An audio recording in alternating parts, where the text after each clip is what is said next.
From Hollywood, California, the Lux Radio Theater presents Robert Montgomery and Ida Lupino in The 39 Steps.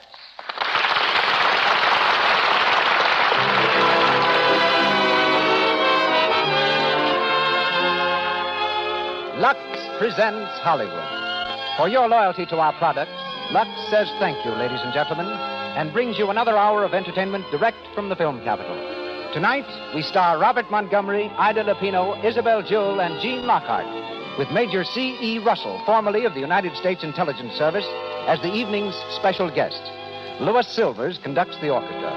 And here beside me, our producer and your host. Ladies and gentlemen, Mr. Cecil... Greetings from Hollywood, ladies and gentlemen. The 39 Steps lead an old friend and a newcomer, Robert Montgomery and Ida Lupino, to the stage of the Lux Radio Theater.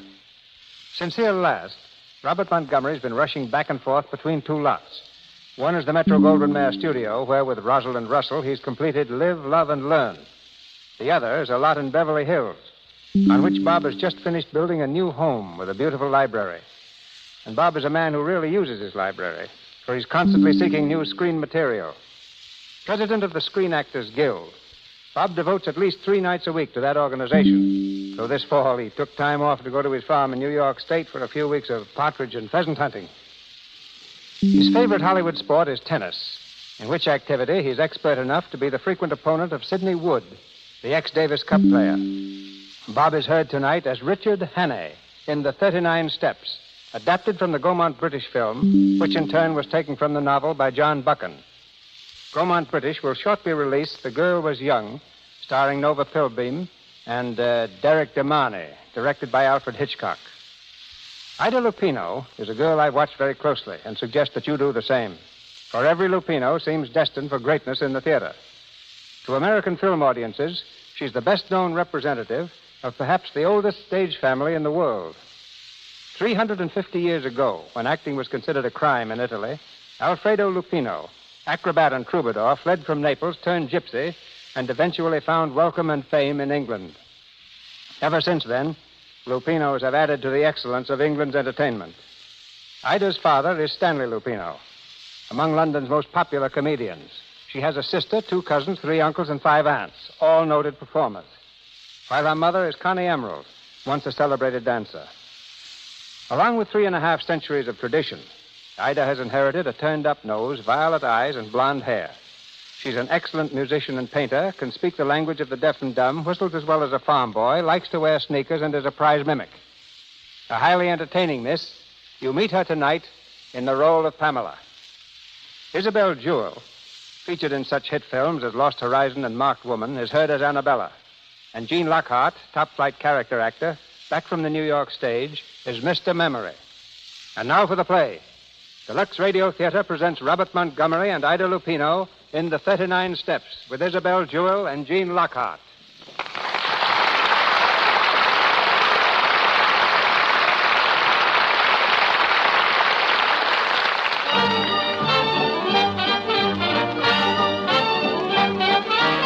A London music hall.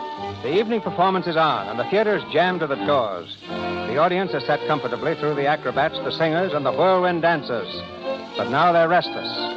The manager appears on the stage to announce the feature act. His hand is raised for silence. Ladies and gentlemen, with your kind permission, I now have the honor to present to you one of the most remarkable men in the world. I present Mr. Memory. Thank you. Every day this remarkable mentality commits 50 new facts to memory. 50, ladies and gentlemen. Facts from history, geography, newspapers, scientific books. Millions and millions of them. And he remembers them all. Test him, ladies and gentlemen, test him. Ask him any questions you like, and he will answer fully and freely. Mr. Memory. Thank you. Thank you. Now then, ladies and gentlemen, a question, please. A question from anyone in the audience? Who won the Derby in 1921? Mr. Jack Jewell's Humanist. Steve Donahue up, won by a length, odd 6-1. Am I right, sir? Thank you very much, thank you. Question, please. Do not hesitate. Another question, please. Who was the last British heavyweight champion? Bob Fitzsimmons. He defeated Jim Corbett, heavyweight champion of America, at Carson City, Nevada, in October 1897. He was then 34 years of age. Am I right, sir? Mr. Memory, Mr. Memory, who won the football cup in 1926? Would you mind repeating that question again, young man? Who won the football cup in 1926? Bolton Wanderers defeated Manchester City at Wembley by 3-1 in the presence of His Majesty the King. Am I right, sir? Right Thank you. Another question, please. Hey, where's my old man been since last Tuesday? Madam, he's been where you can't ask him silly questions. Will the lady in the gallery please confine her questions to those of a more serious nature? Thank you very much. Memory. Who killed Cock Robin? Gentlemen, no fighting. No fighting, please, gentlemen. Keep your seats. Everybody keep your seats. Don't crowd the aisle. Orchestra, play something. Quick, play something. Please let me out of here. Let the lady through there. Will you stand back, please? Oh, Henry, please. Hold on to my arm, miss. I'll get you out of this. Get back there. Clear the aisle there, will you? This way, miss. This way. Come on.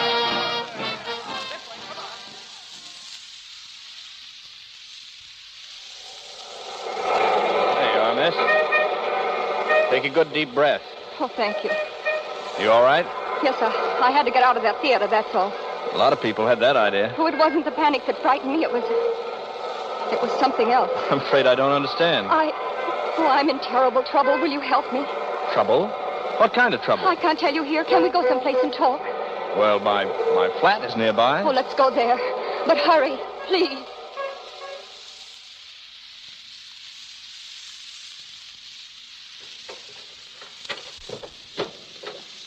Go in, miss. Thank you. Now, if I can find this light switch. Oh, no. Don't turn on the lights. What? Don't turn them on. It will be safer. I'm afraid I don't... Will you pull down the blinds, please? Very well. This just puts me doubly in the dark. My name's Richard Hannay. Any objections to telling me yours? No, it's Annabella Smith. Smith? Not really. Is there anything wrong with it? No, just an unusual name. What's this all about? You said you were in trouble. You don't believe me, do you? I believe you're slightly hysterical. If I am, I have good reason. I was the one who fired those shots in that theater tonight. You? Why? I had to do something to create a disturbance. I had to get away from there. There were 2 men in that theater who wanted to kill me. Oh, come on. Oh, now. you've got to believe me. But why should anyone want to kill you? Because I'm what you would call a professional spy. A spy? Whom do you spy for? Anyone who pays me. I suppose you're here to dig up some big state secret. No. I'm here to save a secret. For England. Oh. Go on, please. The agent of a certain foreign power is on the point of obtaining a secret vital to your air defense. I tracked 2 of his men to that music hall. Unfortunately, they recognized me. That's why they're after me now. You still don't believe me, do you? No, frankly, I don't, Annabella. Very well. If you will look out of that window, you will see 2 men standing across the street. Look, please do. All right. I'll play your game a bit further. Oh, don't let them see you. Well? By Jove, you're right. 2 of them. They seem to be looking up here. Come away, please. Do you believe me now? Well, I suppose I must. I'm going to tell you something that's not very healthy to know. But now that they've followed me here, you're in it as much as I am. Yeah, so it seems. Have you ever heard of the 39 steps? 39 steps? No, what are they? Never mind, but this much you must know. If those men are not stopped, it's only a matter of days, perhaps hours, before the secret is out of the country. Why not call the police? Because they wouldn't believe me any more than you did. And if they did believe me, how long do you think it would take them to get going? Those men are acting quickly. You don't know how clever their chief is. Clever and ruthless. Well, what's his name? He has a dozen names, and he can look like 100 people.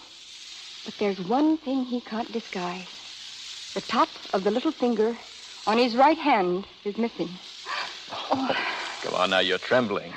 I'm frightened. Well, you needn't be. You're safe here, you know. What you need is a good night's rest. Oh, yes, I do. You can have my bedroom. I'll sleep on the couch here in the living room. Are you sure you don't mind? Sleeping on the couch? Well, I've done it dozens of times. No. I mean, being in danger. I'm not quite convinced of that yet. Is there anything I can get you? Yes. Have you a map of Scotland, please? A map of Scotland.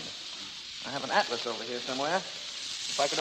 Oh, yes, here it is. You, going deer stalking or just plain hiking? There's a man in Scotland I must see next if there is anything to be done. I see. Are the 39 steps in Scotland? Perhaps I'll tell you tomorrow. Good night, Mr. Henning. Thank you. Good night, Annabella. Pleasant dreams.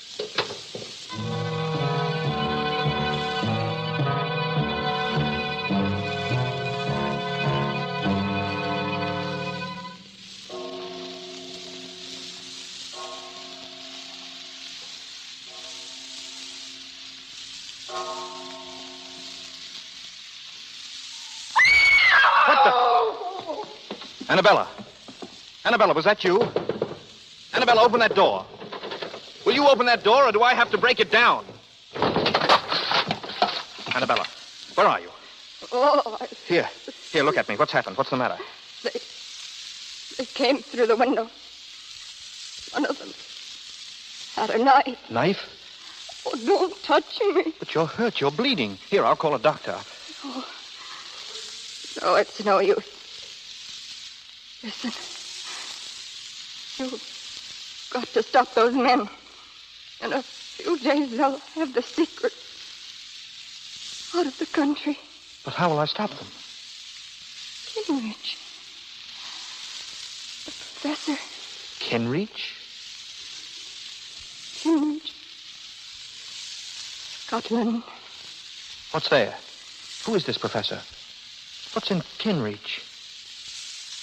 They're up. They'll get you. Just like they did me. Annabella. Annabella. Good God.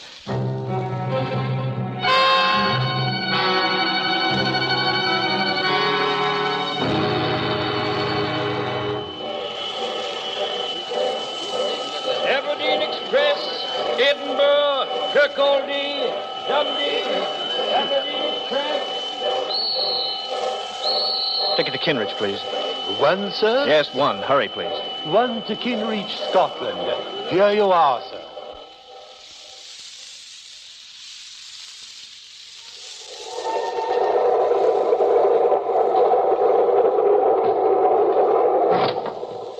Excuse me, is this seat taken? Not by us, it ain't. Sit down, young fella. Thank you. I said, Jess, who won the 2 o'clock at Epsom? Here it is. Bachelor Button, odd 7 to 4. Ah, Bachelor Button, eh? Hello, look at this. Another woman murdered in a West End flat. Murdered, eh? Who was she?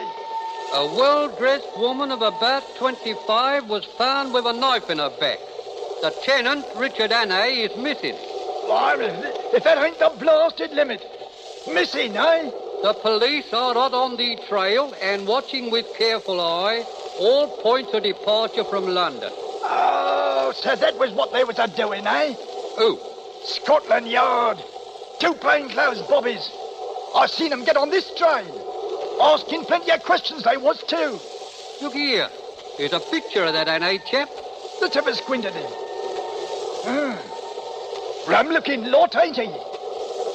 Excuse me. Here, young fella, where you going? Don't you like that seat? Oh, thank you. I just remembered. In a bit of a hurry, wasn't he? He was that. I say. What? I say.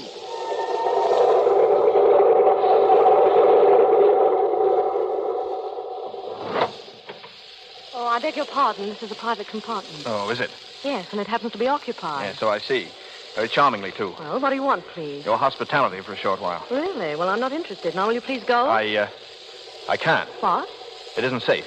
Listen, are you going or shall I call the conductor? No, don't do that. Stop, you're hurting my wrist. I'm sorry. Listen to me. I want your help. My help? I'm Richard Hannay. Hannay? Why, you're the man the police... Yes, but I'm innocent. I swear I'm innocent. Listen, you've got to help me. It's terribly important that I be free for the next few days. You will help me, won't you? Yes. Yes, of course I will. That's fine. I'm sorry if I hurt your wrist. Oh, that's all right. You say the police are on this train looking for you? Yes, that's why I forced my way in here. Oh, I see. And just how am I supposed to help you? Well, they're looking for a man traveling alone. If I stay here with you, they'll think we're together. We'll pose as man and wife, and they won't pay any attention to us. They'll just pass us by. How clever you are. You'll do it? Yes, of course. Say, you're all right. What's your name? What's that got to do with it? Nothing. I just wanted to know who my benefactress was, that's all. No, I'm Pamela Stewart. Pamela? Oh, that's rather pretty. Suits you. Thank you. There they are now. Remember, I'll sit here and pretend to read. You do the talking. All right. Come in. Excuse me. Have either of you seen a man pass here? Young fella, smooth-shaven? Why, no.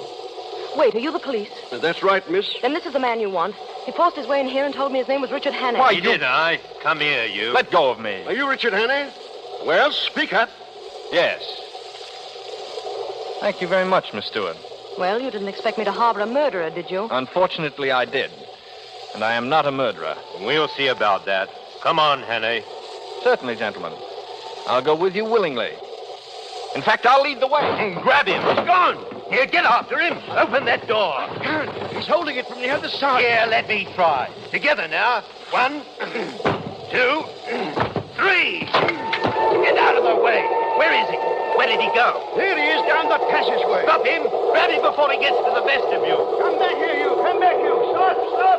Have you got him? No, he's gone. What?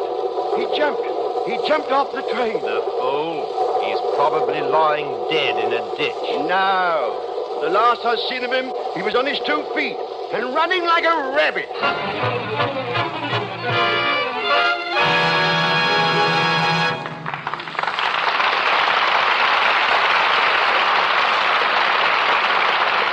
During our first intermission, and while waiting for Act 2 of the 39 Steps, starring Robert Montgomery and Ida Lupino, we'd like you to go with us to one of the millions of homes where Christmas secrets are in the air and listen in on a very interesting conversation. Aunt Sally, come here. I want to see you alone. More secrets, Betty? Well, the house is full of them. Now the door's closed, we can talk. Aunt Sally, what can I give Mother for Christmas? Did you ask her, dear? Yes, and she just says all she wants from me is love and kisses. Well, I did hear her say she needed more stockings. How about getting her some of the lovely sheer ones we saw in the store today?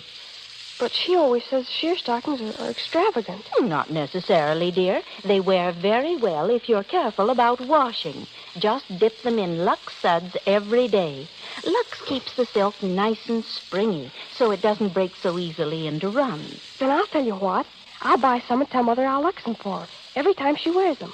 I'll buy a big box of Lux and give it to her with the stockings. Now, that's a real Christmas gift, Betty. Okay, I'll get some Lux Flakes right away. And be sure to use nothing but Lux Flakes, dear. You know, rubbing stockings with a cake of soap is bad for them. And some soaps are strong, too harsh for delicate silk things. Oh, thank you, Aunt Sally. You're an angel to help me. Mother's the most perplexing person on my list.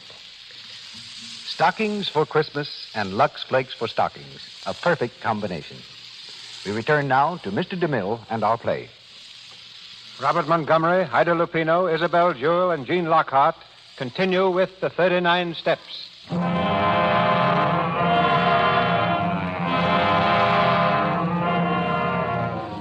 2 days have passed, and Richard Hannay, wanted for a murder he did not commit, is still at large.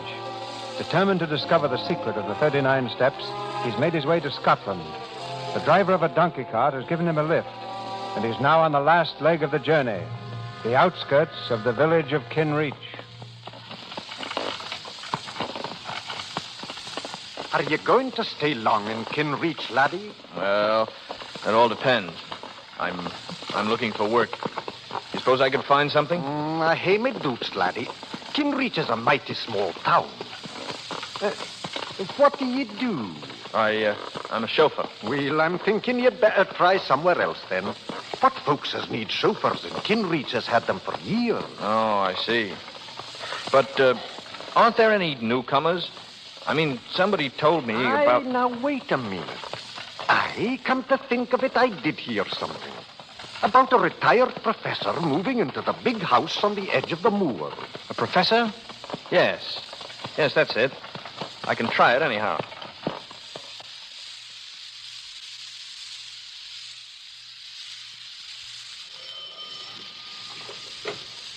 Yes, sir? I'd like to see the master, please. What name shall I say? He doesn't know my name, but you might ask him if he knows Annabella Smith. Yes, sir. Will you mind waiting in Is the... there someone for me, George? Oh, yes, Professor. How do you do? How do you do? My name is Hammond. I've come from London. From Annabella Smith. Oh. Well, do come in, please. You must be tired. We can talk in the library. My daughter's having an engagement party. I'd rather not disturb her. Yes, of course. Go right in, please. Thank you. Sit down. Will you have a drink? No, thank you. Well, now what did you want to see me about, Mr. Hannay? Hannay, you know me. Yes. I suppose it's safe to call you by your right name now. What about our mutual friend, Annabella? She's been murdered. I know. Poor girl.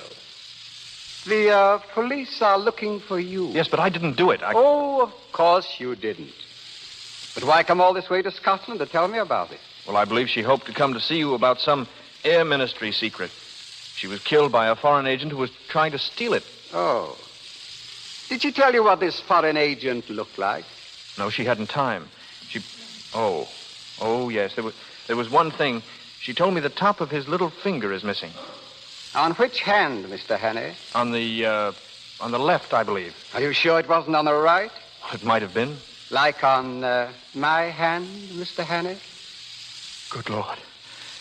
Then you're the one she... The one she was trying to warn you against. The chief. You misunderstood her. She meant for you to kill me, not to bring me information. Yes.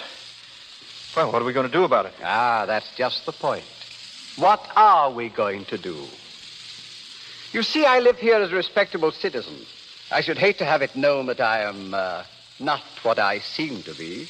You understand my position. Oh, yes, quite. What makes it doubly important that I shouldn't let you go is that I'm just about to transfer some very vital information out of the country. What? Oh, yes. I've got it already. I'm afraid poor Annabella would have been too late in any case. Well, that's that, I suppose. Yes. Well, what about it, Mr. Hannay? What about what? Yourself. It seems to me there's only one way out. And what's that? I've a small revolver here.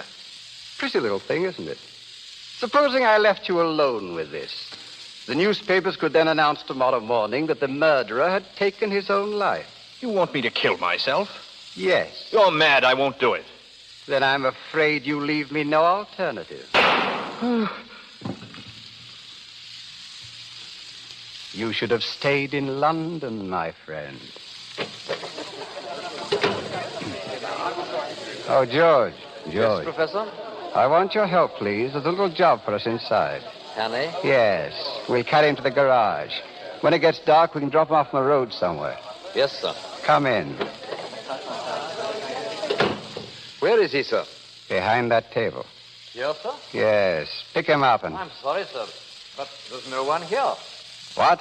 Well, you can see for yourself. But I shot him. The body was lying there on the floor. The body, sir, seems to have disappeared.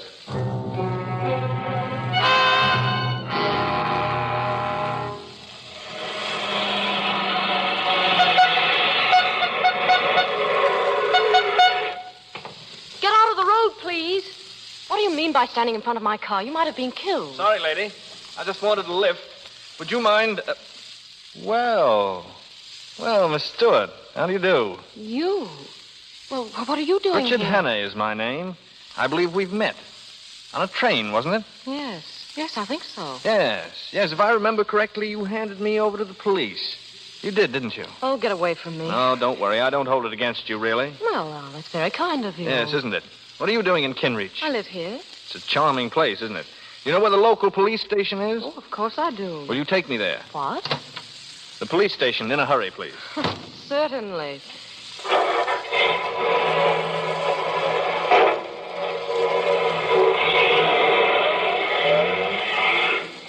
Well, I suppose you know what you're doing. Oh, yes. You see, I know who killed Annabella Smith. Is that so? The same man who shot me a few minutes ago. Shot you? Yes. Where? Right in the cigarette case. See? There's a hole in one side of it. Handy little thing, cigarette cases. If I hadn't been carrying it about in my vest pocket, the hole would have been in my chest. And who was this arch villain? Gentleman called the professor. Professor? Oh, now, you don't mean Professor Bartlett. I didn't stop to inquire his last name. Oh, that's very come funny. now. It isn't as funny as that. Do you actually mean you're going to the police with this story? That Professor Bartlett shot you? That he's the one who killed Annabella Smith? Of course, why not? Oh, and you expect them to believe it, I suppose.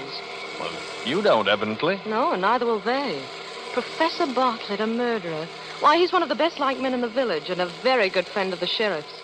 I'm sure the sheriff will be interested in your story, Mr. Hannay. Yes, I see your point. Hadn't occurred to me that... Stop the car, please. I'm getting out. Oh, no, you're not. Stop this car. You said you wanted to go to the police. Well, that's just where you're going. And if you touch me or make a move to jump, I'll turn this car into a ditch. Well, aren't you the sweet little thing? Now, you just sit tight, Mr. Hannay, and don't make any sudden gestures. We're going rather fast. You haven't the nerve, of course. Haven't I? Just try me. All right, I will. Don't touch that brake. Hang on. Where are you? You all right? Quite all right, thank you. You little fool, we might have been killed. Hello there! There's someone coming. Keep down. Let go of me. Hello! Shut up. Over here! Business. Stand up. Yes, of course. Are you the police? We've been looking for you, honey. Put the bracelets on him, Joe. Right you are. Put out your hand. There we are. Now put out the other one on the girl. Here, what are you doing? We are handcuffing you to your friend here. Any objection? Now see what you've done. Oh, shut up. Listen, you can't do this. I don't even know this man. You ride around the country with him in a car, but you don't know him. Of course you don't. Yes, but I'm telling you, Keep I your don't. mouth shut. All right, Joe. Take him to our car. It's a good day's work for us. Will you please move over? You talking to me? Yes, I am. Very well. Ow, my wrist. Well, you asked me to move, and if I move, you move with me. It's a scientific fact that when two people are handcuffed together... Officer, must I be chained to this man? Aye, you must. And keep quiet about it. Wait a moment. Where are you taking us?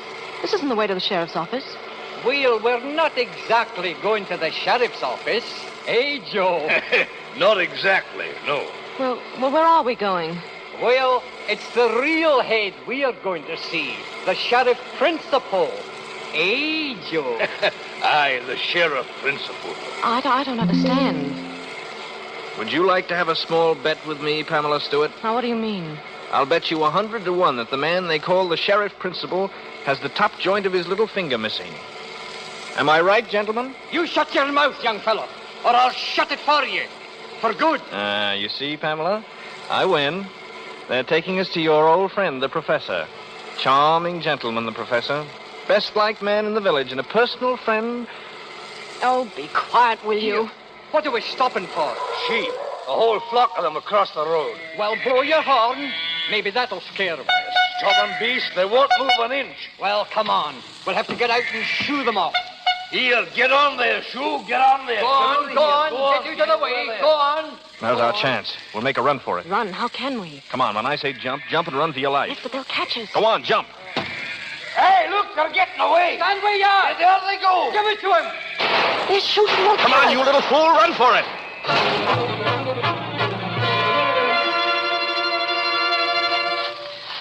Please, don't go so fast. You're hurting my wrist. Shut up. Oh, I can't go any further. I've lost my shoe. Where? Oh, back there. Well, forget it. All right. Sit down. Sit down for a while. Do you think we've lost those men? Now, it's as black as pitch on this moor. They'll never find us now. You know this is all very silly. You can't escape. What chance have you got handcuffed to me? Keep that question for your husband when you get one. Meanwhile, I'll admit that you're the white man's burden. Oh, yes, I know, and I can't tell you how it comforts me. Oh, why don't you give yourself up? To whom? Oh, give yourself up to Scotland Yard. Thank you, but it's a little impractical at the moment. Listen to me. I told you the truth on the train, and I'm telling it to you now. There's a dangerous conspiracy against this country, and I'm the only man who can stop it. Ha-ha, I don't believe you. All right, very well, then. I'm just a plain, common murderer who stabbed an innocent, defenseless woman in the back in Portland Place, London.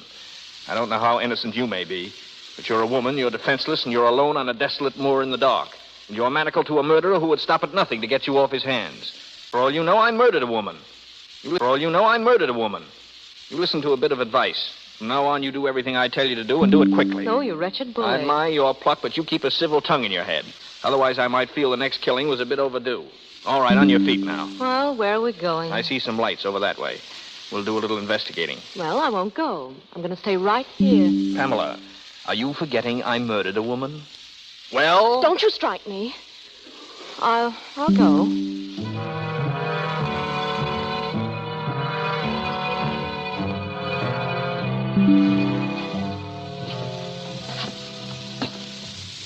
Hey, what kind of a place do you think this is? I don't know. Looks like an inn. Now remember what I said. A civil tongue or else. And you back me up in everything I say or do. You understand? Yeah. Stay close to me and hold my hand. It'll hide the handcuffs. Good evening. Good evening. Welcome to King's Head Tavern. And what can I do for you and the lady? We had an accident with our car a few miles back. Hey, that's too bad now. You want to stay the night, I suppose? Yes, we do. And will it be 2 separate rooms or one? Oh, 2 separate rooms. One room, please. One. Well, which? One, thank you. Oh, one. And what's the name? Hawkinson. Hawkinson, yes. Henry Hawkinson and Mrs. Hawkinson. Well, come along, Mr. Hawkinson. The rooms are at the top of the landing. Thank you. Nice place you have here. It'll do. Here's the room. Oh, thank you. Well, good night to you. Oh, wait.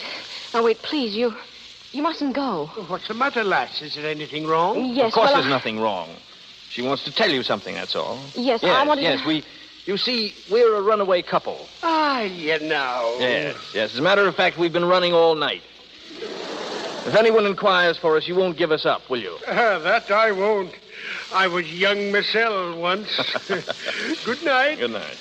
Good night. Good night. Inside, Pamela. Of all the outrageous things. Listen, you don't think I'm going to spend the night in this room with you? Personally, I don't see how you can help yourself. Stop jerking my arm. I'm so sorry. I want to take my shoes off. My feet are tired. You better stand here by the fire and get warm. You'll be catching cold. And if I did? Stand by the fire. Don't yell at me like that. I didn't ask to come with you. And I didn't invite you. But here we are. Well, aren't you afraid the men will find us? I'm not thinking of that so much. There's some way to get out of these handcuffs. Oh, I have a nail file in my pocket. Maybe that'll help. That would be dandy. If you file 24 hours a day, 10 years from now, we might be free. Imagine, tied to you for 10 years. It's a horrible thought. I've had enough of your insults. I'm going to tell the innkeeper the whole story. You want me to hang for a murder I didn't commit? As long as you hang, I don't care whether you committed it or not. What a bloodthirsty creature you are. Haven't you any pity? No. Ow! What are you up to now? I'm merely trying to file the handcuffs. Well, don't jab me in the wrist that way. I don't like it. I'm sorry. You're going about it in a very amateurish fashion anyway. I can see you know nothing about filing handcuffs. I'm sure you do. Tell me, how did you start being a criminal? So you want the story of my life. It's really very interesting. Oh, I'm sure it is. I was born a poor orphan boy. From the beginning, I hadn't a chance. Ouch! I'm sorry it slipped. Accidentally? Accidentally. Go on, please. I started by pilfering pennies out of other children's lockers at school. And a little pocket picking and car pinching. And at last, my efforts were rewarded, and I graduated into straight burglary. With diploma? With diploma. Oh. I killed my first man when I was 19. It scared me at first, but I soon got hardened to it. Lady, you wouldn't believe me if I told you.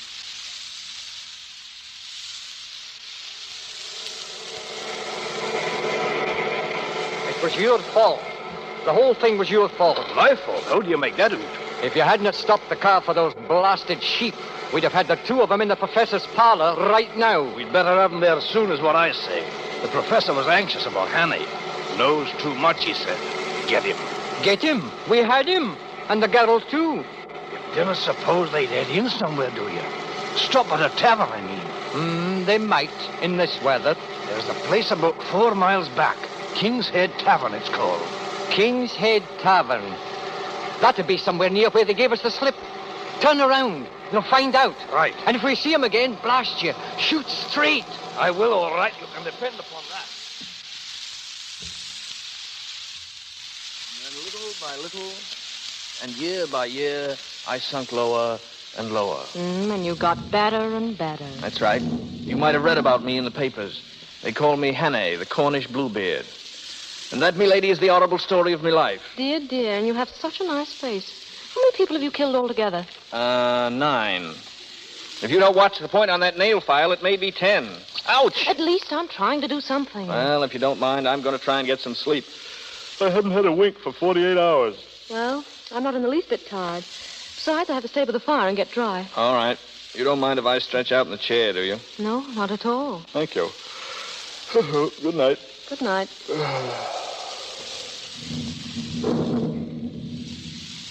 I don't see how you can sleep at a time like this.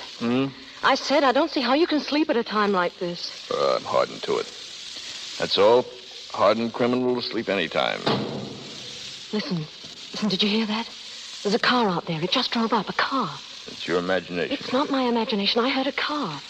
Oh, all right, if you don't care. Don't care. Just don't care. Oh, don't do that. What's the matter with you anyway? Oh, I'm so sorry. You mustn't get frightened, Pamela. I have awful nightmares. I guess it's my conscience bothering me. Good night. We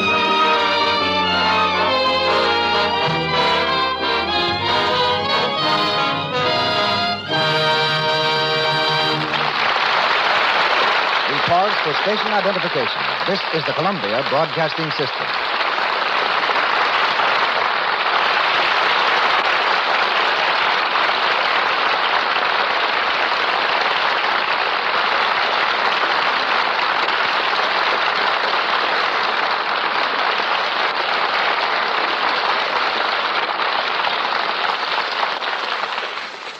We pause now between the scenes of the 39 Steps.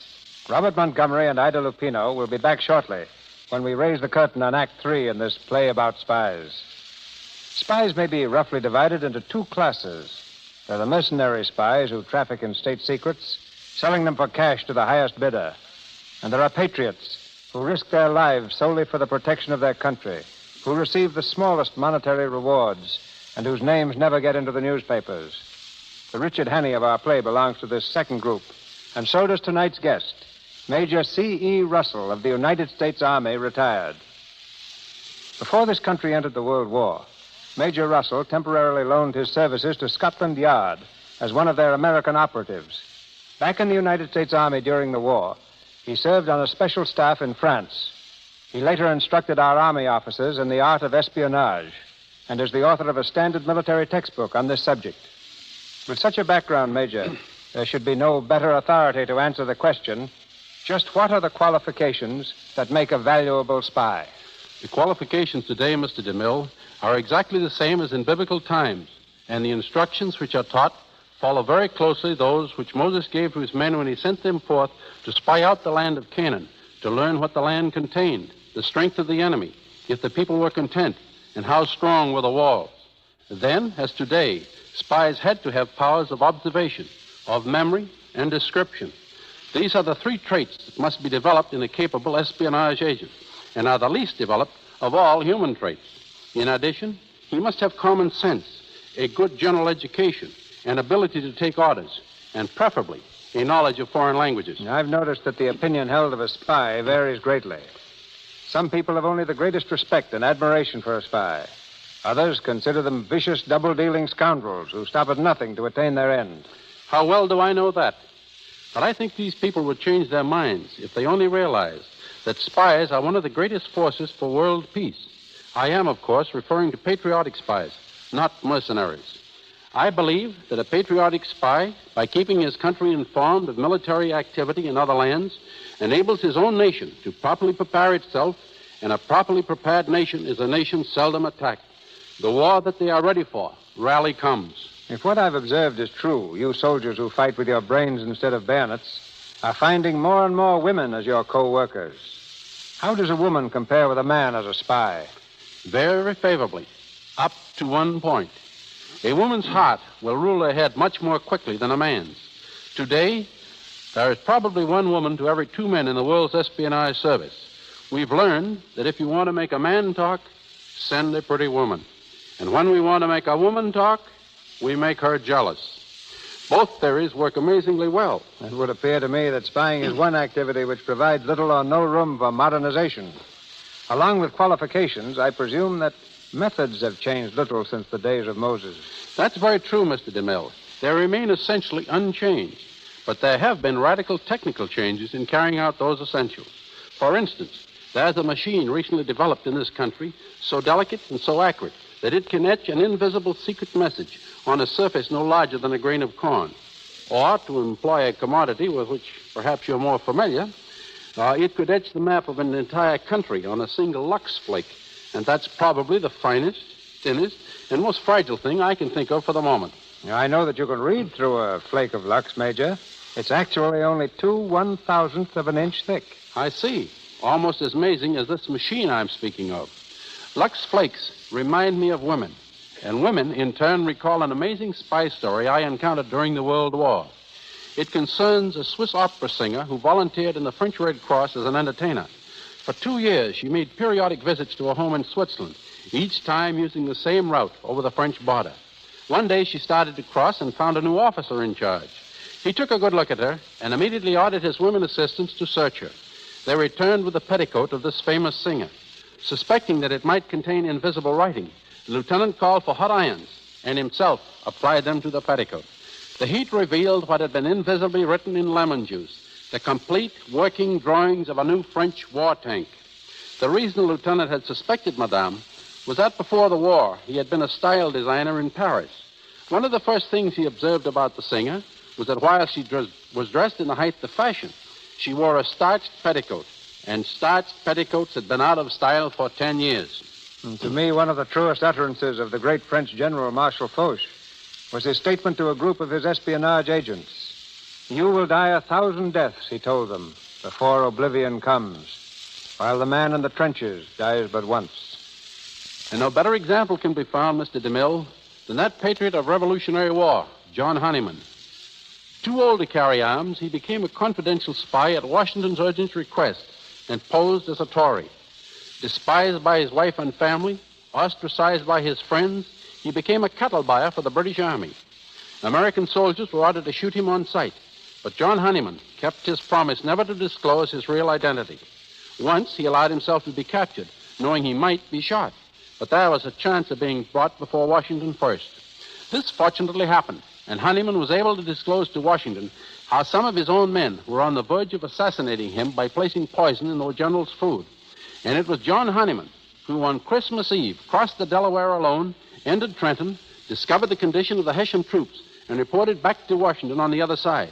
On Honeyman's unsupported testimony, Washington made his celebrated crossing, won his celebrated victory that turned the tide. Honeyman returned to his New Jersey home after the war, still an outcast, still an object of hate and scorn. His magnificent services were never announced until Washington himself made a special trip to Hackensack and publicly proclaimed him one of the greatest heroes of the American Revolution. His example will always remain a shining light to Americans who seek to serve in the silent, secret, and sometimes inglorious ways of espionage. I thank you. Thank you, Major. That's very interesting. Very interesting.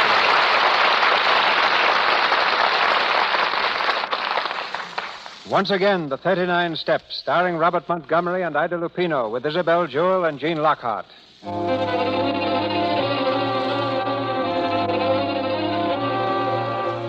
It's early the following morning.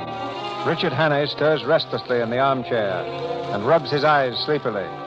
Suddenly, he jumps from the chair and stands in the middle of the room, staring down at the handcuffs which are dangling from his wrist. Pamela Stewart, on the other side of the room, smiles cheerily. Good morning, Mr. Hawkinson. Looking rather dazed this morning. How did you get free? Oh, very simple. A little matter of work while you had your nightmares. I suppose you filed the handcuffs. No, darling, I picked the lock. I was trying to do the same for you, but the file broke. Say, what's wrong with you? Oh, nothing that I know of. Oh, you mean my shoes? Yes, they're rather large, aren't they? I borrowed them from the innkeeper's wife. Oh, no. It's not the shoes. Why are you being so nice? You don't feel ill or anything, do you? No, why should I? Why didn't you leave? You were very anxious, too, if I remember correctly. Well, something happened last night that convinced me you've been telling the truth. May I ask what earthquake caused your mind to work at last? When I got free, I went downstairs. That car you said I imagined belonged to our pursuers. They were sitting downstairs when I got there. Did they see you? No, I hid behind the counter. But they asked the innkeeper about us. What did he say? Said he hadn't seen us. Then they ordered something to eat. And while they were eating, they talked a lot about the 39 steps. 39 steps. Oh, don't ask me what it means because I don't know. Anything else? Well, they said the professor was clearing out of the country. Then he has got the secret. Did they say how soon he was leaving? No, but they did say that he was going to London first to pick up someone at a music hall. 39 steps. London Music Hall. It doesn't make any sense. Which room are these men in? Oh, they left. When? Oh, about 4 or 5 hours ago. And you let them go after hearing what they said? Oh, you button-headed little idiot, you. Don't you speak to me like that. My dear girl, I'm accused of murder. The only way I can clear myself is to expose those spies. Then why don't you go to Scotland Yard? What's the use? You said yourself that no one would believe me. Well, then why don't I go to Scotland Yard? Why not? They'd listen to you. Of course they would. Come on, we'll get the next train for London.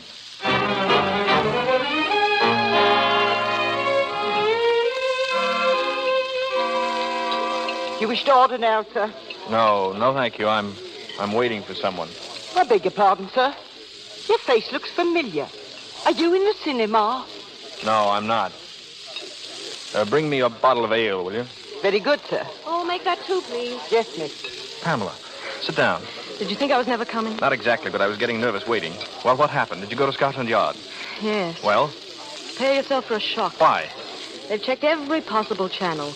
The Air Ministry are positive that no papers are missing that would be of any possible use to spies. But that's incredible. Are you sure? Well, that's exactly what they said. I don't know what to make of it. I think you've been tricked. Well, certainly is all very bewildering. Oh, I'm sorry, Richard. Really, I am.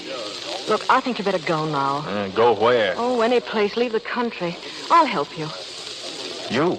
Oh, I know it sounds funny, but somehow I couldn't bear the thought of them catching you again.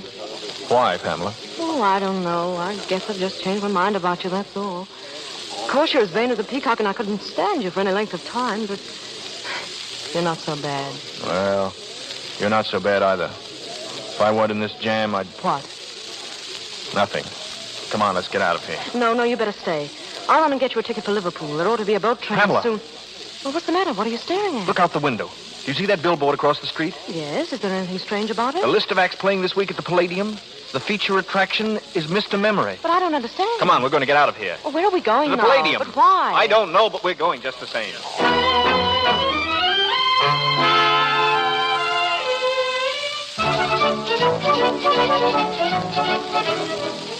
Here are your seats, sir. First 2 on the aisle. Thank you. Sit down, Pamela. This is silly. In the first place, the show's almost over. If anyone sees you here, what are you looking for? Be quiet. I'm just playing a hunch, that's all. Well, you're playing a fool if you ask me. Ladies and gentlemen, with your kind permission and attention, I now have the honor to present to you one of the most remarkable men in the world. I present Mr. Memory. Pamela. What? Look at that right-hand box nearest the stage. You see that small man sitting in front? Why, yes, It's the professor himself. You better get out of here before they see you. No. Sit down. Listen. Every day he commits to memory 50 new facts, and he remembers every one of them. Facts from history, from geography, from newspapers, from scientific textbooks. Pamela. Yes. I've got it. I've got it. What? Don't you see the details of this Air Ministry secret have been borrowed, memorized by Mr. Memory, and then put back again before anyone could know? Why, that's it. Of course it is. Pardon me, sir, but there's a gentleman who would like to speak to you. Who, me? You, Richard Aweigh? Well, You're under arrest. Wait, officer. Listen, there's something here you ought to know. That'll keep, Aweigh. Come along quiet. Yes, but you must listen to him. That man on the stage can... Come on, we don't want any excitement here. All right, I'll go quietly. Richard, you're not. Distance from Montreal, 1,424 miles. Am I right? Thank you. Question, please. Do not hesitate. Your question, please. Wait a minute. Mr. Memory, what are the 39 steps? Come on, answer up. What are the 39 steps? The 39 steps. The 39 steps is secret organization headed by Professor... There's your man up there in the box. He's the one who shot him. Stop that man! Stop that man! Stop him! Stop him!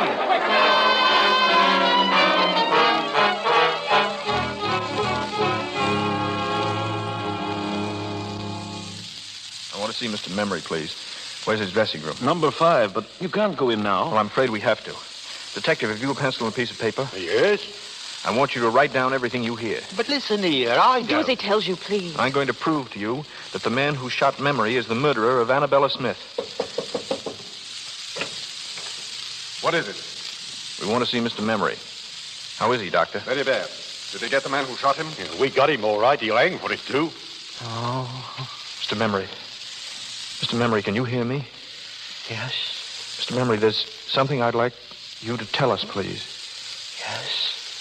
What was the secret formula you were taking abroad? Will it be all right, my telling you? It was a big job learning it. The biggest I've ever tackled. I don't want to throw it away, sir. It will be quite all right.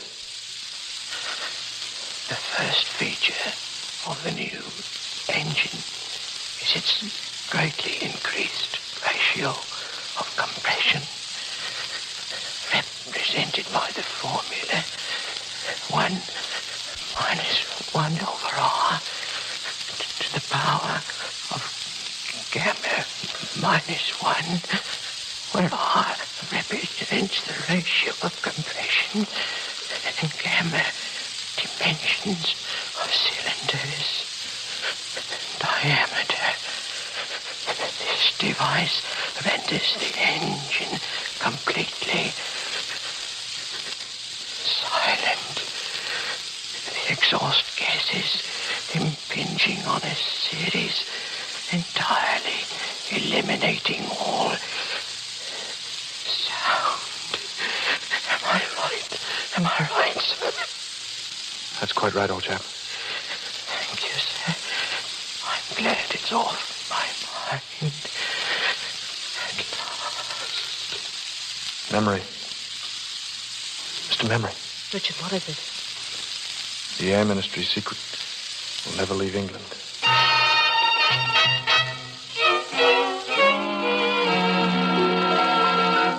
This way, please. We can pick up the police car on the corner. The police car? Where are you taking us? The Scotland Yard, of course. Scotland Yard? But you can't do that. You heard what that man said. He didn't kill anybody. Easy now, easy. He'll be all right.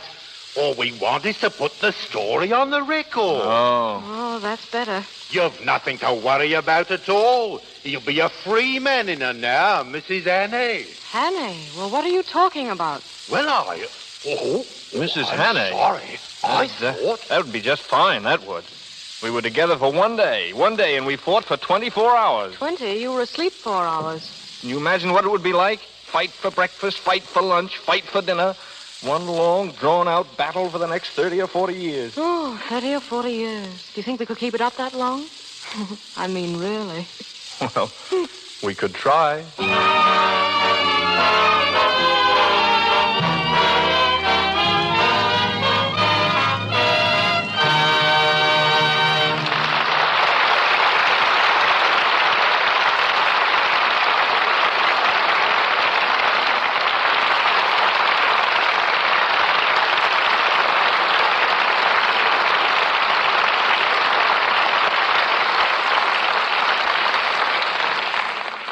Robert Montgomery and Ida Lupino have completed the 39 steps, but they'll take a 40th when they return later to the microphone. First, a word from Melville Ruick.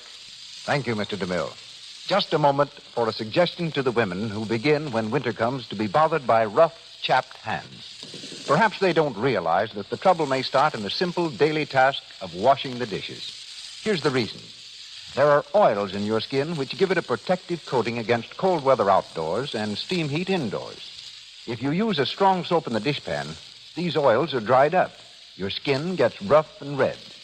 To protect these beauty oils, simply change from your harsh soap to Lux Flakes. Women find the difference between Lux and ordinary soaps for dishes almost unbelievable. They feel it the moment they put their hands in the dishpan. There is no sting in the very gentle, soothing Lux suds. Almost at once, your hands will begin to look smoother and whiter. Begin tomorrow to keep your hands lovely by washing dishes with Lux Flakes. I turn you back now to Mr. DeMille. At the moment, both our stars, Robert Montgomery and Ida Lupino, are having a breathing spell between pictures. Bob is back after 6 weeks in the East, and Ida's been indulging in her favorite avocation, composing music. And not just simple little ballads, Mr. DeMille, but the real thing. Not so long ago, the Los Angeles Philharmonic Orchestra played Ida's symphony, Aladdin and the Lamp. Oh, thanks for the nice boost, Bob.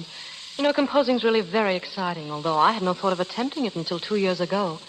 It was just about this time of year. I was riding in a taxicab down Hollywood Boulevard. The street was crowded with Christmas traffic, and all of a sudden the noise seemed to take the form and tempo of a melody.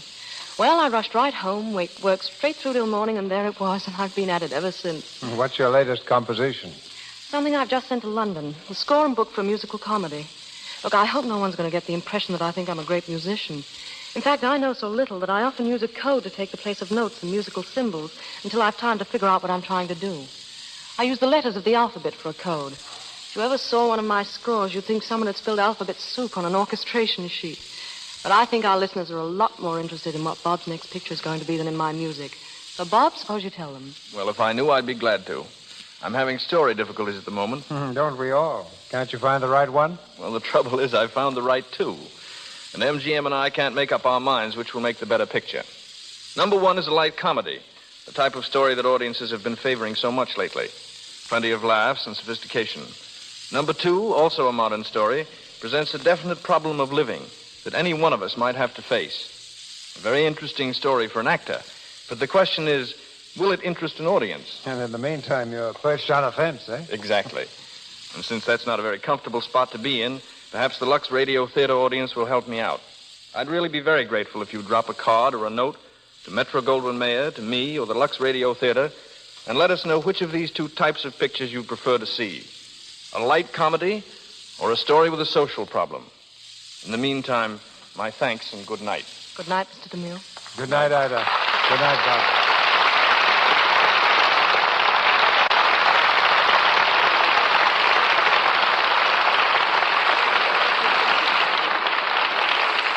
Thank you, Robert Montgomery and Ida Lupino. Ladies and gentlemen, this is your announcer, Melville Ruick. Mr. DeMille returns in just a moment with news of next week's play and stars. In our cast tonight were Leonard Moody as Professor Bartlett, Reginald Sheffield, Herbert Evans, and Keith Kenneth as detectives, Lionel Belmore as innkeeper, Vernon Steele as cart driver, Edgar Norton as manager of the music hall, Eric Wilton and Raymond Lawrence as Cockney travelers, Ward Lane as butler, Eric Snowden and Norman Ainsley as Scotchman, Sybil Harris as a rowdy, and Phyllis Coughlin as a woman.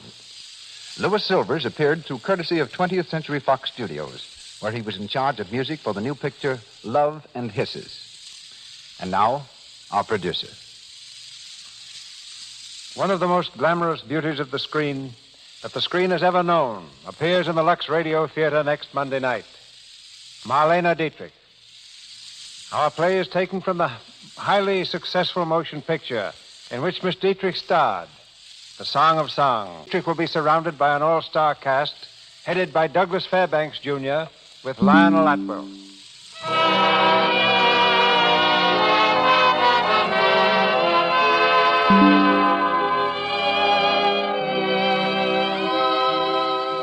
Our sponsors, the makers of Lux Flakes, join me in inviting you to be with us again next Monday night when the Lux Radio Theater presents Marlene Dietrich, Douglas Fairbanks, Jr., and Lionel Atwell in The Song of Songs.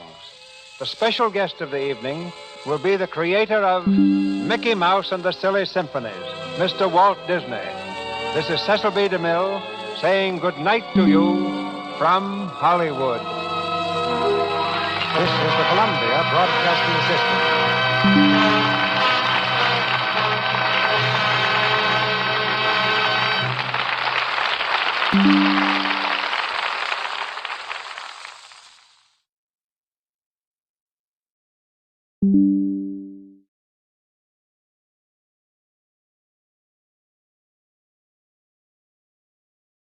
Lux presents Hollywood.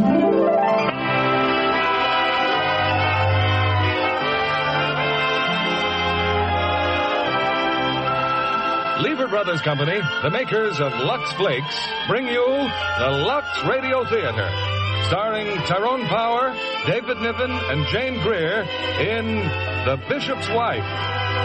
Ladies and gentlemen, your producer, Mr. William Keighley.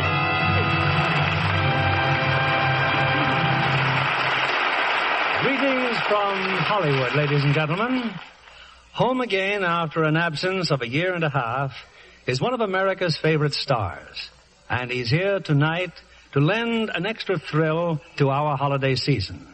I mean, of course, Tyrone Power, who joins David Niven and Jane Greer in our Christmas present to you, the delightful play, The Bishop's Wife.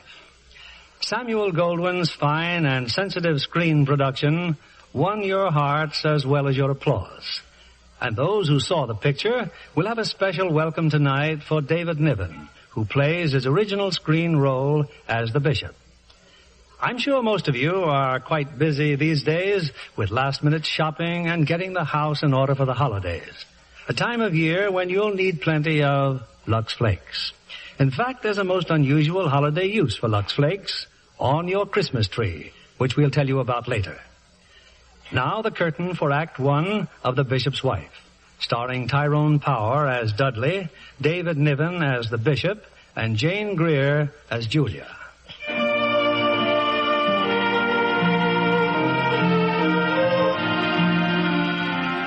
It's a late afternoon in December.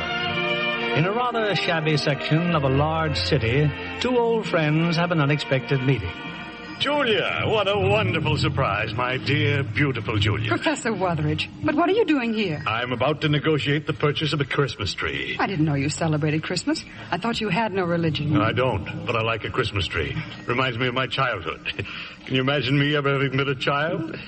Tell me, how's Henry? Oh, he's well, I suppose, but so tired and worried. You raising money for the new cathedral, huh? Slow work, Professor. And you, how's your book coming? Oh, splendidly. Greatest history of Rome since Gibbons. Oh, I wish it weren't so late. The cathedral committee's meeting with Henry. I really should be there. Well, one of these days we'll have time for a nice talk again. Oh, here, for Henry's cathedral fund. This coin? It has very little value, I'm afraid. Just an old Roman coin. I picked it up years ago in Italy. Oh, it's a wonderful contribution. Nonsense. Might be called the widow's mite, only I'm not a widow. Julia, what's the matter? Nothing. Oh, if Henry and I could only spend Christmas back here, where we were so happy. With you, with all our old friends. No. Oh, I'm sorry. It was really very childish of me. Goodbye, Professor. Goodbye, Julia. Why, Professor, how good to see you again.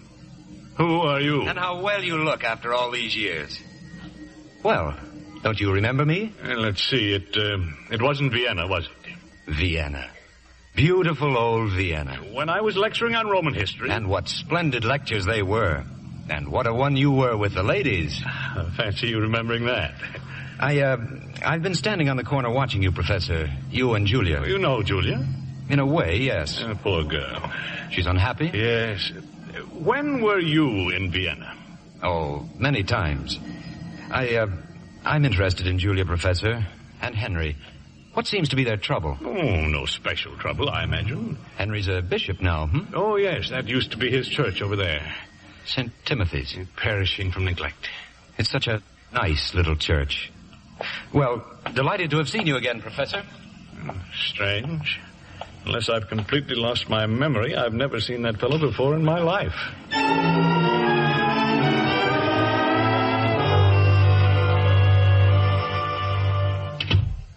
Julia? I'm terribly sorry I'm so late, Henry. Has everyone gone? Yes, dear, some time ago. Not another argument, Henry. Mrs. Hamilton... Mrs. Hamilton is a selfish, vain old... She made it very clear, Julia. Either we build the cathedral the way she wants it, or it won't be built at all. Oh, what a ghastly meeting. You didn't give in to her. Indeed not. I made it very clear I have no intention of being strangled by her purse strings. Oh, Henry, I'm proud of you. I had the most unchristian impulse to take those blueprints and give her a good whack over a mink coat.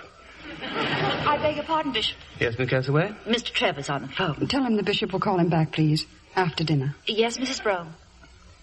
Henry, what's happened to you? To us? To our marriage? That's a strange question to ask. No, we used to be so happy. We used to make other people happy. Henry, that was your gift. You're no financier, and you're no promoter. Kowtowing to people, flattering them, begging them. It's got to be done, Julia. I want this cathedral to stand like a great beacon. I want its light to shine. I want... Yes, Henry. Oh, here's a contribution I collected. Oh, what is it? It's an old Roman coin from Professor Wutheridge. Oh, what does you think I can do with it? Well, it's a beginning. Now all you need is just another $4 million. Julia, don't be flippant about this. Well, if dinner's ready, let's have it over with. I've got a lot of work to do tonight. The soup's very good, Matilda. Oh, thank you, Mrs. Brown. Oh, Julia, I'm sorry I was so thoughtless just now. I was just thinking, tomorrow, perhaps we could spend the day together. Henry. Call on the professor, maybe. Have lunch at Michelle's. Michelle's? Oh, it's been years since we've been there. Please forgive me. Yes, Miss Castaway? Well, I've been trying to explain to Mr. Trevor, but he simply insists upon talking to you. Oh, Julia. He's on the cathedral committee, isn't he? Well, go ahead, dear. You'd better talk to him. Yes, Mr. Trevor. Very well, Mr. Trevor. I'll be there. 10:30 tomorrow morning. Good night. You may as well go home now, Miss Castaway. Oh, but there's still a great deal of work to do, sir. You're a secretary, not a machine. Now run along. Well, thank you. Oh, and don't forget, you have a speech to make tomorrow at the Junior Assembly. Oh, no. What time? It's a luncheon meeting, 1 o'clock. Good night, Bishop. Good night, Miss Castaway. Oh, God, what am I to do? Can't you help me? Can't you tell me? Oh, God, please, please help me. Yes? Good evening. Oh, what can I do for you? That isn't the question, Henry. Oh, well, what is it? What can I do for you? Look, I'm afraid you must telephone for an appointment. I'm in the middle of dinner. I know, Henry. But you asked for help, you know. I asked... Who told you I asked for help? Well, you are known to be a good man, and you were heard. I was instructed to come here in answer to your prayer. Who are you? I'm an angel. I beg your pardon? An angel. An angel. I knew it. I've been working too hard. Now, don't be alarmed. I know it's hard to believe even for you, but this is my district, and I... Do you mind if I sit down? No, please, do. And now let's see. You have some problems concerning the building of a new cathedral. Yes. Oh, here's a picture of it. Beautiful. Magnificent. Well, Henry, do you believe I am what I say I am? Well, how can I? I've nothing but your word for it. But you are a bishop.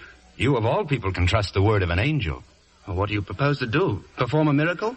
If necessary. Oh, why don't you? Why don't you create a cathedral with a wave of your hand? Oh, no. You wouldn't want me to do that, would you? How would you explain it? Well, Henry, is anything wrong? Oh, I'm sorry. I didn't know you had a caller. Oh, how have you been, Julia? I'm Dudley. Henry is engaging me to help him with his work. You mean you're going to be his assistant? That's it, exactly. I'm going to try to help Henry to get some relaxation. Oh, that's just what I've been praying for. Oh, you too? Henry, I'm so relieved, dear. Where do you come from, Dudley? Oh, all around. Julia, this man claims that he's an... I've been doing social service work downtown. And Julia, if you don't mind, I must talk to this gentleman alone. We were just having dinner, Dudley.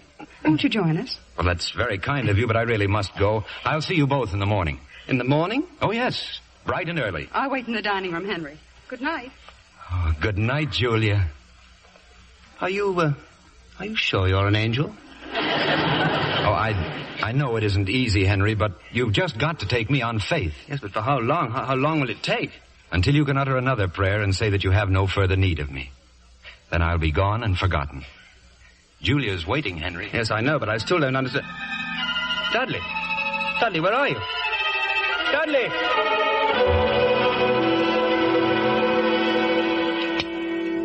What's wrong, Henry? You look so pale. Do I? Sit down, dear. Henry, what's the rest of Dudley's name? I don't know. Why, Henry, you're trembling. I'm not surprised. A lesser man would quiver. Well, you'll feel better after you've eaten. Matilda's baked your favorite dessert, dear. Angel food cake. Henry, what is it?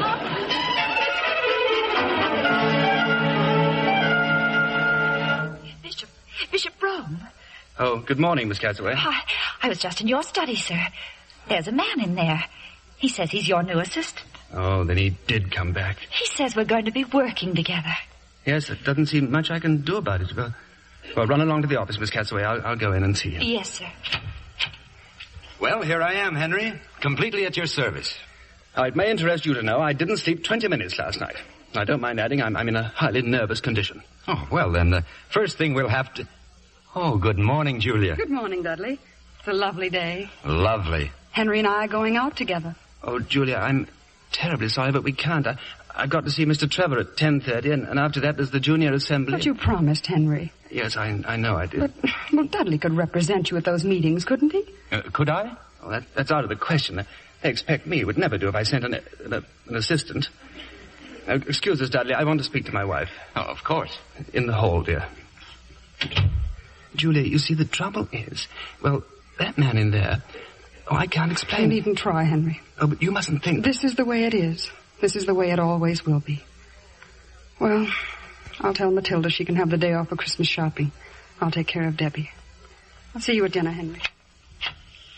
What are you doing, Dudley? I'm just looking through your files, Henry. Well, I see that Mrs. Hamilton has pledged $1 million to the Cathedral Fund, but she hasn't sent her check. Well, never mind that file. That's work for a bookkeeper, not work for a bookkeeper. Well, so you're beginning to believe in me. I don't know who you are. I don't know where you came from or who sent you. I only wish you'd make haste. Because the cathedral must be built? And obviously that's the most important thing. Or because Julia must be happy. It's going to be difficult to help you, Henry, unless I'm sure of what it is that you really want. Yes, well, I'm afraid you'll have to excuse me. Mr. Trevor likes punctuality. Well, run along, Henry. This file's in an awful mess. I think I'll reorganize it. I still think you're wasting your time on unimportant details. Oh, nothing's unimportant, Henry. Remember, we're interested in even the lowliest sparrow. Bringing in the sheaves, bringing in the sheaves. Oh, hello, Debbie. Well, come in. How did you do that just now? All those cards in Daddy's file? You just waved your hand and they all jumped out of the box and jumped in again. Oh, that. Well, it's just my system of rearranging card files. Do it again. Some other time, You're Dudley, aren't you? Mommy told me. Mommy says you're very nice. Well, that's extremely kind of Mommy. She said that maybe with you here, maybe we'll get to see Daddy once in a while. Yes, maybe we will. Debbie, that'll be enough out of you, dear. Come along. Yes, Mom. Oh, so you're going out? To the park. I'm going to play in the snow. Goodbye, Dudley. Goodbye, Debbie. Have a good time.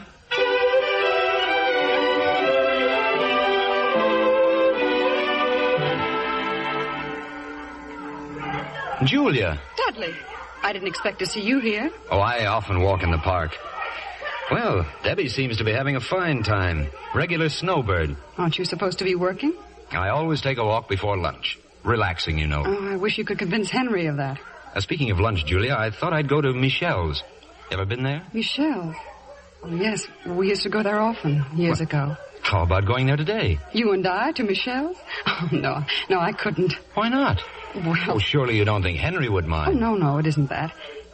Well, you see, Matilda's off shopping, and I'll have to look after Debbie. Oh, yes. Yes, sir. But here's Matilda now. Hello, Mrs. Brome. Matilda. I just thought, Mrs. Brome, that if you wish, I'll take Debbie home. But, Matilda, you're shopping. Oh, I finished it. I finished it so quick. It was just like a miracle. Oh, you don't say. I thought Debbie might like to go home and make Christmas cookies. Oh, I'm sure she'd love to, but... Well, then, Mrs. Brome, I'll just go and get her. Well, Julia, Michelle's? I think that would be very nice. Good. Dudley. Yes? Just a minute ago, when you said you saw Matilda... Yes? Oh, it's nonsense. Oh, what's nonsense? You were looking the other way when you said you saw her. Oh, I was? I mean, I thought you were. How silly of me. Wait here, Dudley. I'll say goodbye to Debbie.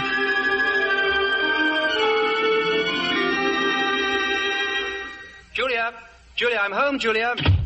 Why, Bishop, I thought you were out for lunch. Well, I cancelled my appointment, Matilda. Are Mrs. Brome and Debbie here? Well, Debbie's upstairs, sir, but Mrs. went out to lunch with Mr. Dudley. Oh, well, she said...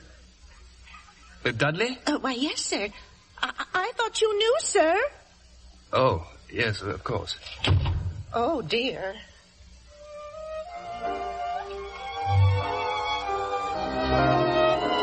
I'm so glad you knew about Michelle's, Dudley. It's so nice to be back here again. Only? Only? Well, you seem to know so much. makes me feel uncomfortable. Well, in that case, I'm sorry I ever learned anything. You have memories of this place, haven't you? Yes. As a matter of fact, it was in this restaurant that Henry asked me to marry him. Yes, I know. You know? I mean, I know how you must feel. There's a fortune teller over there. You care to have your palm read? No, thank you. Would you? No, I know too much about myself as it is. And I know so little about myself. Oh, really? May I look at your hand? Can you tell fortunes, too? It's not too difficult. Well, what do you see? I never noticed, Julia. Your eyes are green. I see a great deal of happiness. I see a woman who's adored. I see a rich, full life. Do you see Henry's new cathedral? No. No, I don't. And Debbie? Oh, no need to worry about her. She'll be like you, Julia. She'll have youth and beauty no matter how old she lives to be. I wish I could believe you. You may. You haven't looked at my hand once. I simply don't know what to think of you, Dudley. Whether you're serious... Oh, no. Well? That table over there. No, don't look. 3 ladies, all on the cathedral committee. They're simply glaring at me. Well? They saw you holding my hand. My hand. Oh. Well, then if you'll excuse me, I'd better do something about it, hadn't I?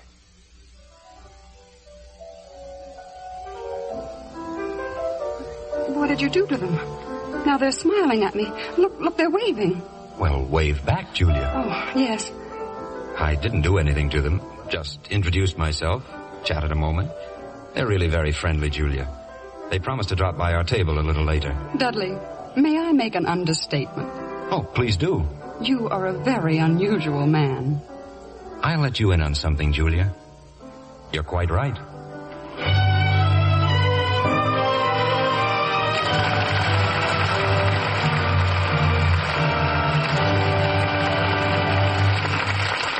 Before our stars return with Act 2 of The Bishop's Wife, here's Libby Collins, our Hollywood reporter. John, I have wonderful news for movie fans. Jean Tierney is back in her first picture since her new daughter was born. 20th Century Fox gave her the lead in Whirlpool, a top-notch thriller. There are a kleptomaniac, a hypnotist, blackmail, and a murder charge in it. Well, sounds like a real spine-tingler. Oh, it is. And Jean is wonderful as a wealthy young wife who rebels at living within her husband's income. Who is the lucky man? Richard Conte. But he says he feels a lot safer in man-to-man combat than he does in a love. Between takes for Whirlpool, she often sewed or knitted for her 2 little daughters. She loves detailed handwork. And naturally, when she puts so much time and work into the children's things, she insists they get gentle care. Lux Flakes are a standby in her household. That's true of thousands of homes where there are babies and young children. Well, it's especially important to keep their tiny cottons and knitted woolies soft and unshrunken, so they can't chafe or bind. Tiny diamonds of Lux burst into suds so fast, make such rich suds, baby things come out sweet and fresh in a jiffy. And Lux Flakes are so gentle, they keep delicate baby pastels lovely looking up to 3 times as long. It's a shame to let wrong washing methods spoil baby things. Actual washing tests show that colors stay fresh looking up to 3 times as long with Lux Flakes care. There's no safer care for baby things than gentle Lux Flakes. We return you now to William Keighley. Act 2 of The Bishop's Wife, starring Tyrone Power as Dudley, David Niven as the Bishop, and Jane Greer as Julia.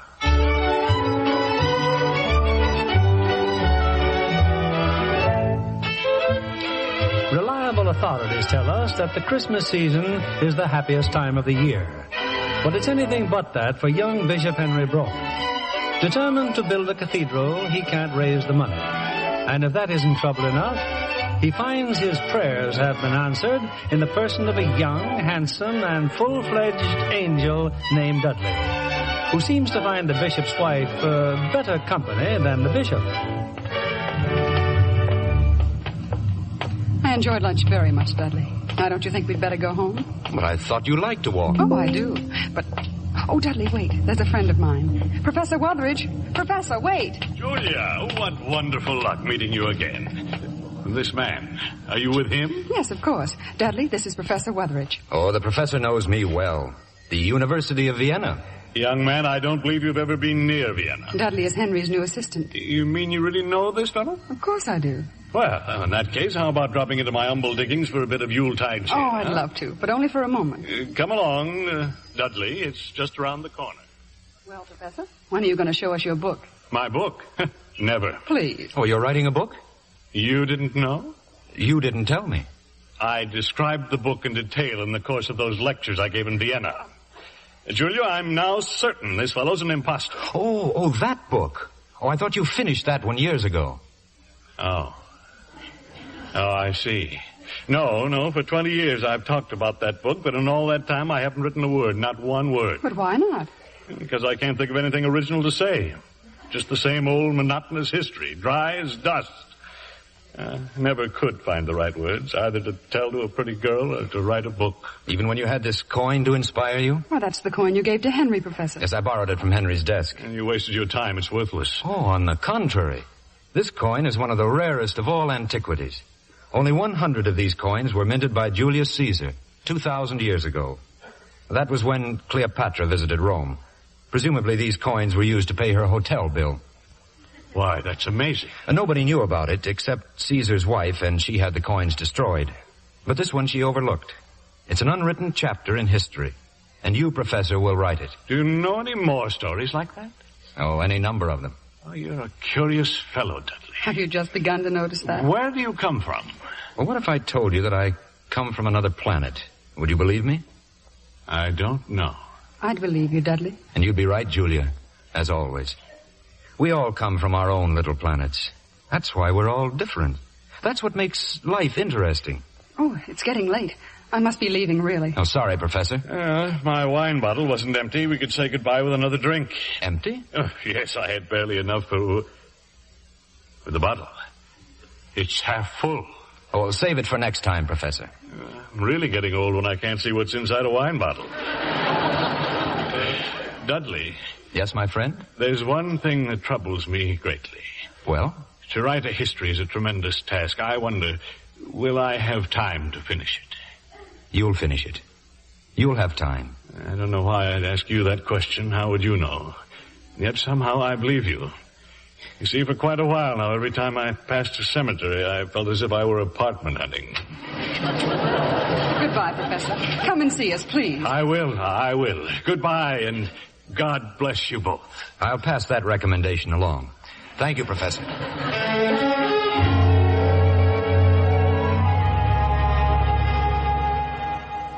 They're coming up the walk now, Bishop. Mrs. Brom and Mr. Dudley. Oh, they are. Well, I hope dinner isn't spoiled, Matilda. Oh, no, sir. I had sort of a feeling they might be late. Very considerate of you. Henry? Good evening, Julia. I'm sorry I'm so late, dear. Hello, Henry. Good evening, Dudley. We had the most marvelous time. Oh, I wish you'd been with us. Yes, I wish I had. Is Debbie asleep yet? She's waiting to see you. Oh, good. I'll go right up. I trust you spent a profitable afternoon, Dudley? Oh, yes. Yes, did you have a profitable afternoon, Henry? Not very. Dudley, I'd like to see you for a moment. I mean, here in my study. Certainly. Well, this won't take long, but I'd rather not be interrupted. You'll excuse me if I lock the door. Dudley, I simply cannot go on like this. Can you prove to me that you are an angel? Proof? You mean a document? Oh, surely you of all people should know that angels need no passports. I'd be a lot happier if I could see you perform a miracle. Well, what kind? Well, make this desk rise up and fly around the room. Oh, Henry, please. I didn't come here to do tricks. I'm surprised at you. I don't believe you are an angel at all. I think you're a demon right out Henry, no. No, don't say that word. Well, anyway, now you know how I feel. Yes. Now, wait a minute, Dudley. I'm not through yet. There's another matter. The door. I locked that door. He just opened it and walked out. Dudley! Wait a minute. Dudley! Now it's locked again. Oh. Dudley! Run upstairs, dear, to say goodnight to Debbie. Oh. Anything wrong? Oh, no, nothing. Oh, you look very well, Julia. You're very bright and gay. I feel gay, Henry. I think you're an excellent wife, Julia. Why, thank you. I'm proud of you. I'm proud of the well-ordered life we lead, and I want you to know that I think the credit for that is due to you much more than to me. Thank you again, dear. Do you think I'm an excellent husband? Of course, dear.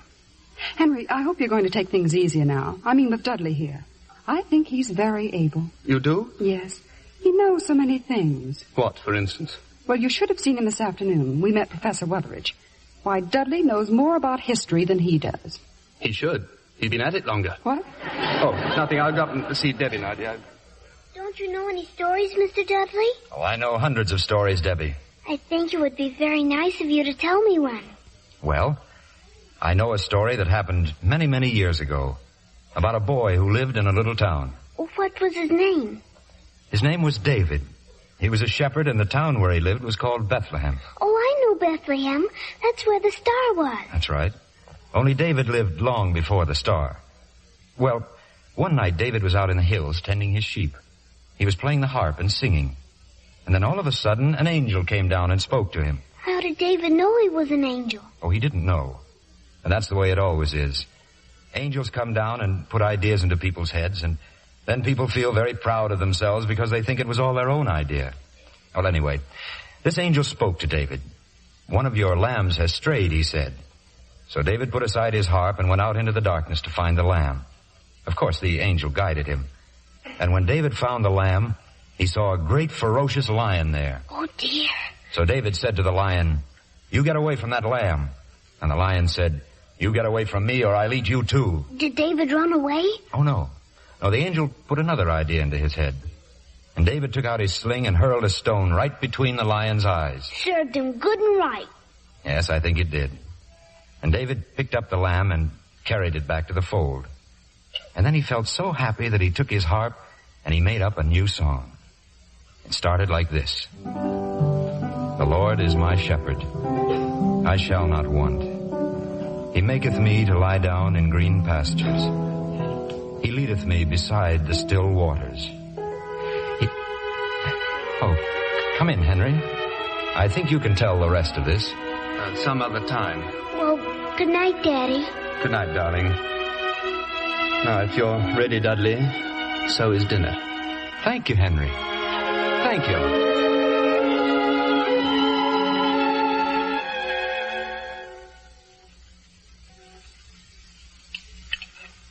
So right after dinner, Henry, we'll get a taxi and go down to St. Timothy's. St. Timothy's? Tonight? Of course, dear. The choir's rehearsing for the benefit. Henry, we promised Mr. Miller we'd... Oh, Julia, I telephoned Mrs. Hamilton this afternoon. Henry. I apologized to her for some of the things I'd said. I had to, and she said I might call on her tonight. But the rehearsal's just for you. $1 million for Mrs. Hamilton, dear, is far more important. Besides, Mr. Miller will be delighted to see you. You're his bishop, Henry. And besides, I just don't like going alone. Oh, my evening seems quite free, Henry. Oh, no, definitely not. You've done enough already. Well, I was about to suggest that I see Mrs. Hamilton and you take Julia to St. Timothy's. You and Mrs. Hamilton? Oh, no. Well, just a suggestion. Dudley, would you mind very much going with me? Julia! Yes, Henry? Well? I think that might be a very good solution. Thank you, Dudley. You're welcome, Henry.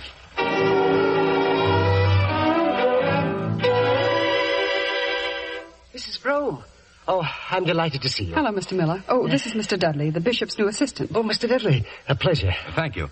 The bishop will try to get here later, Mr. Miller. Something important came up. Oh, of course, he's such a busy man now. He didn't want to delay rehearsal. Mrs. Brome, I'm terribly embarrassed. Look over there. Only 2 of the boys have come. Oh, it's just too difficult, I suppose, trying to compete with basketball and Christmas. I wouldn't worry, Mr. Miller. They'll all show up. Hiya, boys. Hi. What do you sing? Me? Oh, first soprano. Any good? I doubt it. Well, how about giving out? You mean alone? Well, you've got Rupert with you. Hiya, Rupert. Hi. Well, what do you say? It's okay by me. Fine. I'll start you off at the piano.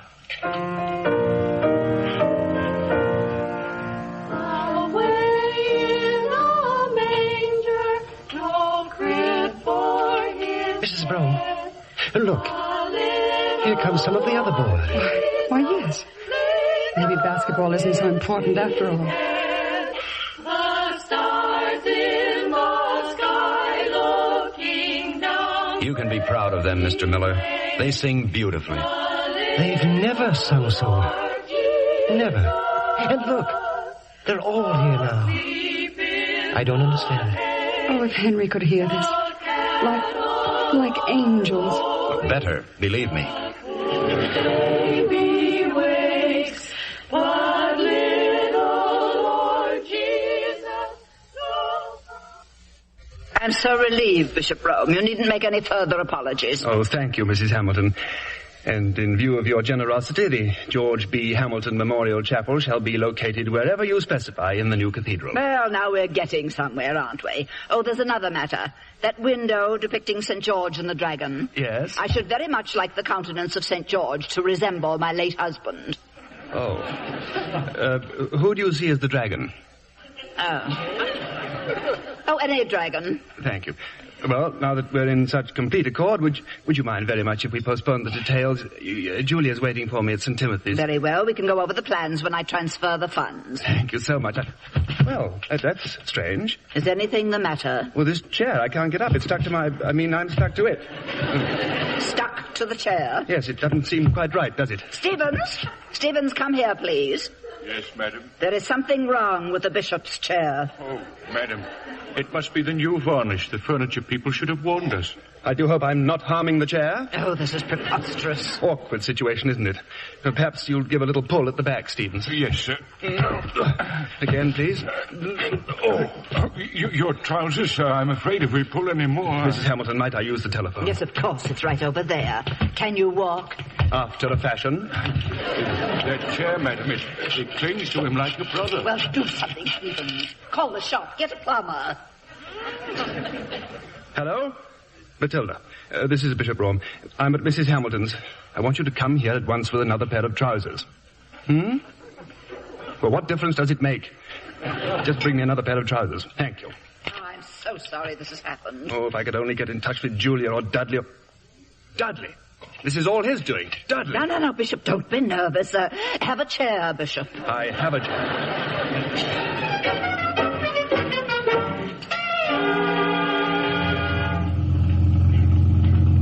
I can't imagine what happened to Henry. He was so sure he'd meet us there.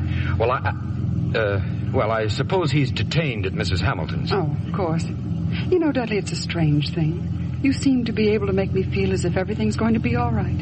Everything could be all right for everyone, Julia, if people would only learn to behave like human beings. It's a lovely night, isn't it? Oh, driver, could you take us through the park, please? But that's out of your way, lady. You getting bored with us, driver? Say, I'll drive it by way of Mexico City if you want me to. That's the trouble with this country. Too many people who don't know where they're going, they want to get there too fast. I'd call you two very unusual people. Oh, thank you. You're very perceptive. You know your destination, but you're in no hurry to get there. And you're not reluctant to invest an extra 4 bits for a detour with Mother Nature. Get right here, watch where you're going. Oh, that was really a close one. Holy smoke. Did you see the way I missed that truck? Like a miracle.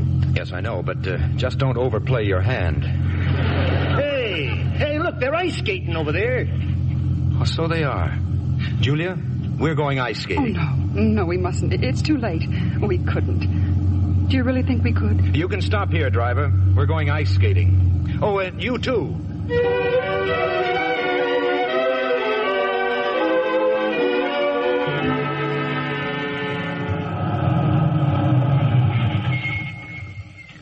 Well, this is it, Sylvester. What do I owe you? Not a cent, my friend. Want to know why? Because you and the little lady here have restored my faith in human nature. Well, good night, Dudley. Good night, Julia. Good night, Sylvester. Sylvester is a noble soul. His children and his children's children will rise up and call him blessed. Oh, this has been the most wonderful evening I've had in years. It's the most wonderful evening I've had in centuries. You're a beautiful skater, Julia. In fact, you're beautiful. Well, you've come home. Oh, hello, Henry. Henry, what happened to you? I thought you were going to meet us at St. Timothy's. What happened to you? It's almost 10 o'clock. You'll never guess, Henry. We've been ice skating. Ice skating? Yes. You should have seen Dudley. He's marvelous, Henry. Oh, and those boys at St. Timothy's. The way they sang. It was simply heavenly. I'm sure it was. Did you have a successful meeting with Mrs. Hamilton? Quite satisfactory, thank you. Good. I'll be right down, Henry. Dudley? Yes, Henry? Whatever went on these last few hours, there's one thing I'm sure of. Julia is absolutely blameless. Oh, of course she is. But you deliberately stopped me from joining you by the seat of my pants. Henry, if you had sent me to represent you with Mrs. Hamilton, I would have gone. But you didn't, so I represented you with your wife. Oh, is that part of the normal duties of an angel? Well, sometimes, Henry, angels must rush in where fools fear to tread. I haven't the faintest idea what that means, and I don't want it explained to me. In any event, you can go now, Dudley. I have solved my problem. Mrs. Hamilton is giving the money for the cathedral. But that was a foregone conclusion, providing you were willing to make a slight sacrifice of your principles. Now, don't you think it's worth it for this glorious edifice? I'm not so sure of its glory at a time like this. Oh, you're not? Now, these are rather lean years for the world, Henry. So many people need food, so many need shelter. That big roof could make so many little roofs. I'm dealing with a materialistic, selfish woman. She wouldn't listen to talk like that. Did you try? You came here so that I could have a cathedral. Well, I've got a cathedral, and I want you to get out of my house and out of my life and away from Julia. Suppose you pray for that, Henry. After all, it was prayer that brought me here. Very well. I'll pray. Henry, I'm afraid that's no prayer. It was right from my heart. I want you to go. Julia doesn't. Julia, get out. Get out. Julia is about to come down those stairs. Don't let her see you like this, Henry. Try to calm yourself. Dudley? He's gone. Oh, Debbie's awake. She wants to say goodnight to him. I just told you Dudley is gone. But where? How should I know? But why did he leave so suddenly? Because I got rid of him. I told him to go away. I fired him. Why? Because he's incompetent. He's no good at his job, and I cannot stand the sight of him. Henry! Believe me, Juliet, I know what I am doing.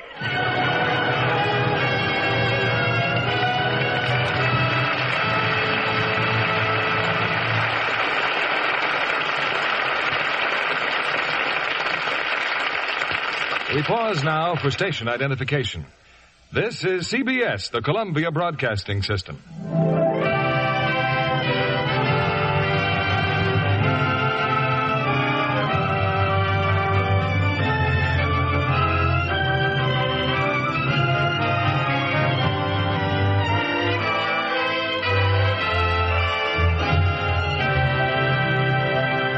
After a brief intermission, our stars will return with Act 3 of The Bishop's Wife. Our special guest tonight is the well-known dress designer of the Samuel Goldwyn Studios, Mary Wills, who's responsible for many of the stunning fashions we see on the screen. What was your latest assignment, Mary? My Foolish Heart for Mr. Goldwyn. That picture fascinated me so I hated to see them finish it. You know, Susan Hayward is splendid in the highly emotional role of a woman who gives everything for love. And Dana Andrews as the man in her life was never better. He's one of my favorites. Yes, their tender love scenes are beautifully done. Miss Hayward took a great interest in the details of her costumes for My Foolish Heart, especially stockings. She insisted they be very sheer and fit perfectly. And she always insists on Lux Flakes to keep them that way, Mr. Kennedy. These tiny diamonds of Lux are the favorite stocking care of a great many stars. We always use them at the studio. They suds wonderfully fast and freshen nylons in a hurry. Besides, we find stockings last much longer. That's been proved by scientific strain tests. Identical stockings rubbed with cake soap or washed with a strong soap went into runs much sooner than those washed with Lux Flakes. The Lux stockings lasted twice as long. Miss Hayward likes to choose a single stocking shade that blends with a variety of costumes and then orders it in quantity. A thrifty idea for a girl on a budget. If one pair is damaged, the odd stocking can always be matched. Lux Flakes keep colors truer, make stockings last longer, too. No wonder over 90% of the makers of stockings recommend Lux Flakes. Here's our producer, Mr. William Keeley. The curtain rises on the third act of The Bishop's Wife, starring Tyrone Power as Dudley, David Niven as the Bishop, and Jane Greer as Julia.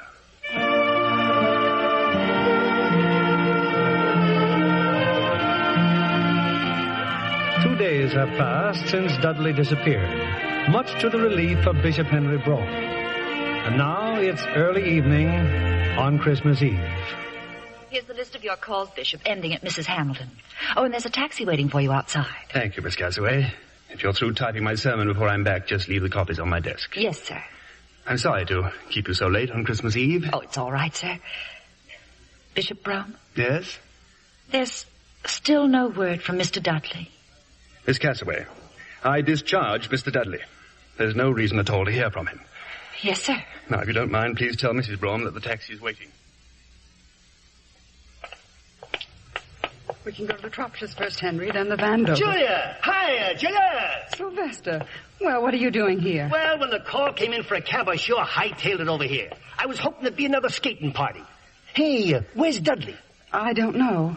Look, you got a preacher with you. Yes, this is... Don't tell me. A wedding. You and Dudley. Sylvester, this is my husband, Bishop Brom. How do you do? Oh. And now, if you don't mind, we'd like to go to North Maple Street by taxicab, Sylvester, not ice skates.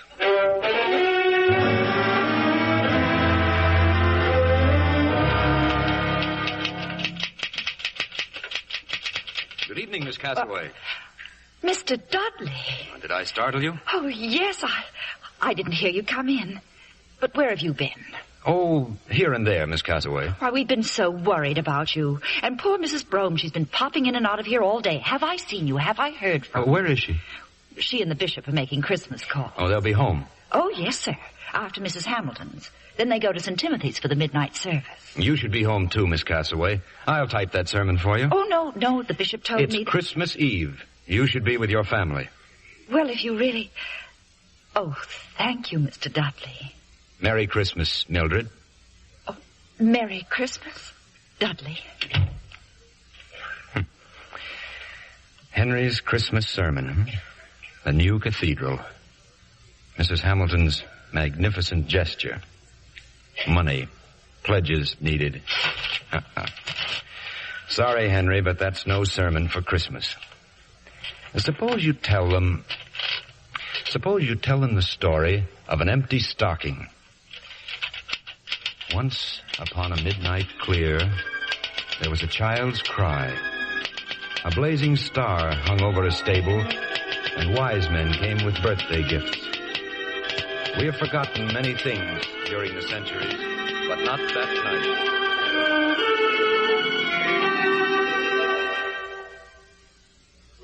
Say he's calling, sir. Oh, I'm Dudley Stevens, Bishop Brome's new assistant.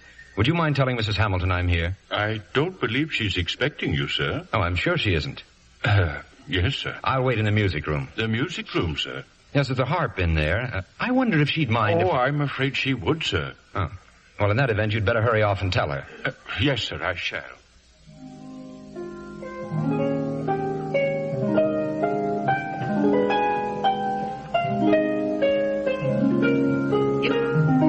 Who are you? Oh, good evening, Mrs. Hamilton. This is a beautiful harp you have. My butler said you told him you're Bishop Brome's assistant. Oh, yes, Mrs. Hamilton. The bishop will be along a little later. That music you're playing. I thought you'd recognize it. There's no one living who knows that composition, except me. What a shame that Alan Cartwright died. That only you and I would know his music. Alan Cartwright died nearly 40 years ago. You couldn't have known him. I'm much older than you think. Mrs. Hamilton, tell me about him. About Alan Cartwright. What is there to tell? He was the only man I ever loved. But I was afraid of poverty, so he went away and I never saw him again. Why am I telling you this? And so you married the rich George Hamilton. I made George happy, I think. And since he died, I've spent a fortune honoring his memory. In empty monuments. How did you know about Alan Cartwright? It doesn't matter. Oh, Mrs. Hamilton, they're at the front door now. Henry and Julia. I can't see them now. Yes, you'll see them. You'll go to the hall and you'll greet them in your usual warm-hearted manner. You'll come with me and you'll stay, won't you, Dudley? No, I'm afraid I can't. I have a great deal of work to do. Bishop and Mrs. Brome are here, madam. Now, don't keep them waiting. How do you do, Mrs. Hamilton? Julia, how nice of you to come and see me. And Henry, Merry Christmas. Henry, I said Merry Christmas. Oh, yes, Merry Christmas, Mrs. Hamilton. Oh, and no more of this Mrs. Hamilton business. My name is Agnes. And now we can... Oh, he's gone. Oh, he's gone already. Gone? Who? Dudley. He was here. I might have known it. But where did he go? Oh, that poor man. He said he had so much work to do. Really, Henry, you must make him take some rest. I'm trying to make him do just that. I can't thank you enough for sending him to me. Meeting Dudley? Oh, I know it sounds ridiculous, but Meeting him has been the greatest spiritual experience of my life. How did you ever find him, Henry? More or less of an accident, I suppose. Or more or less of a miracle. Oh, it was. Talking with this wonderful, understanding man has... Henry, I've suddenly changed my mind about the cathedral. You have? Yes. I'm going to give my money to those who need it, to the poor, the homeless, the unappreciated. And I want you to direct the spending of it. Now you see what Dudley's done, Henry. Yes, I see. And you understand. Mrs. Hamilton, Julia, forgive me, but I have to leave. There's someone I must see immediately. Henry.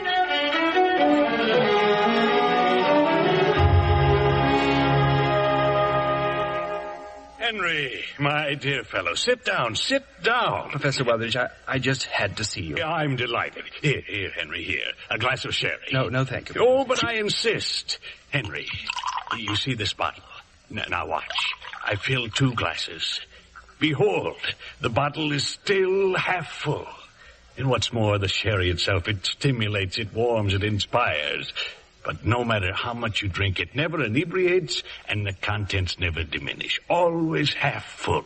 Dudley's been here? Yes. And that bottle isn't all. He told me to look up some ancient texts in the library, which no living scholar has ever been able to decipher. I read them as if they were English. Let's face it, Henry. This Dudley fellow is not like the rest of us. He says he's an angel. An angel? That's funny. Nothing stopped me from saying it that time. Angel. He says he's an angel. From heaven? That I'm not so sure about. An angel. It's too bad. He's such a nice fellow. Oh, he's brought nothing but disaster to me. Oh, that's absurd. He and Julia were here the other day. She seemed happier than she'd been in years. He's made her despise me. Are you sure? That's why I've come to see you. Do you think it's all my own fault, Professor? Oh, you don't have to answer. I asked for this in more ways than one. I suppose that Dudley came to me just to confirm that I had already lost Julia's love. Well, if there's anything I can do, Henry... No, there's nothing anyone can do. Yeah, but there must be. You and Julia love each other. You always have. It's only partly true. I love Julia. Well, then why don't you fight for her? Fight? How can I fight against... But you have a tremendous advantage over him. Advantage over an angel? Precisely. He is an angel. Julia's a creature of earth. She's a woman, Henry, and you're a man. Yes. Yes, I am. Yeah, and if I were you, I'd get myself home. And... Home? That's where he'll be, waiting for Julia. Excuse me. Happy Christmas.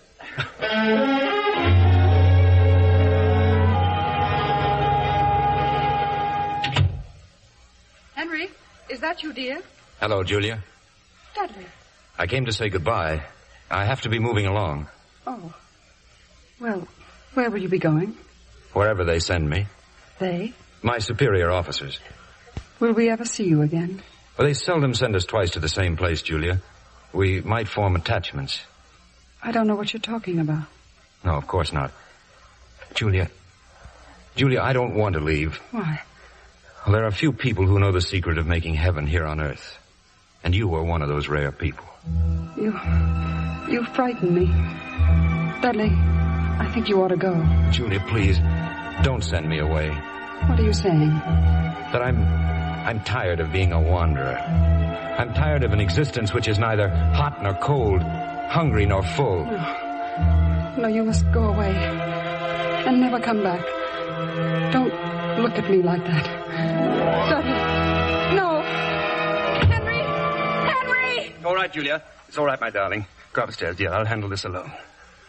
As for you, Dudley, I have never before had to fight an angel.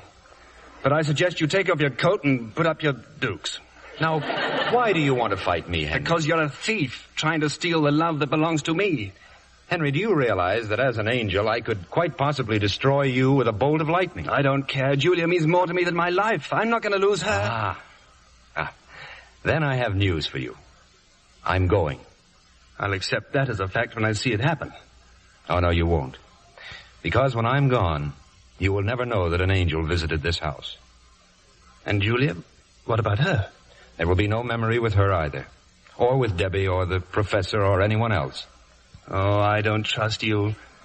You may, Henry, because your prayer's been answered. That's not true. I prayed for a cathedral. No, Henry. You prayed for guidance. And that's been given to you. I'm being paged. Just a minute, please. Goodbye, Henry. If we should need you again, will you come back? Not I. I'm requesting an assignment at the other end of the universe. Is that because I was so difficult? Oh, no. No. This difficulty was in me. When an immortal finds himself envying the mortal trusted to his care, it's a definite signal of danger. Yes, I heard you the first time. Now go upstairs. Take her in your arms, Henry. And kiss her for me. You lucky Henry.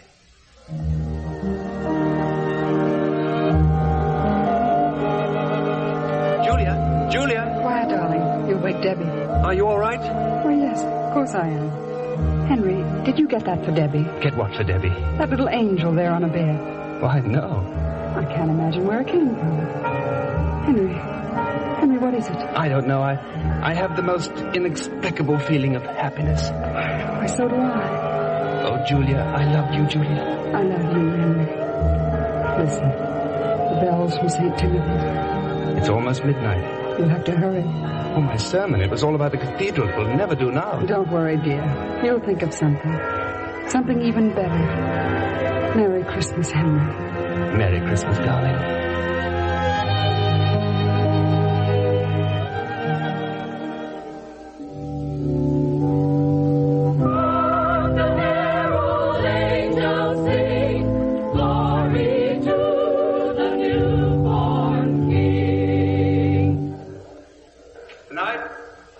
Tell you the story of an empty stocking. Once upon a midnight clear, there was a child's cry. A blazing star hung over a stable, and wise men came with birthday gifts. We have forgotten many things through the centuries, but not that night. We celebrated with stars on Christmas trees, with the sound of bells, and with gifts, but especially with gifts. You give me a book, I give you a tie. Aunt Martha has always wanted an orange squeezer, and Uncle Harry could do with a new pipe. Oh, we forget nobody. Adult or child, all the stockings are filled. All that is, except one. And we have even forgotten to hang it up. The stocking for the child born in a manger. It is his birthday we're celebrating. Don't let us ever forget that. Let us ask ourselves what he would wish for most, and then let each put in his share. Loving kindness, warm hearts, and a stretched out hand of tolerance. All the shining gifts to make a peace on earth.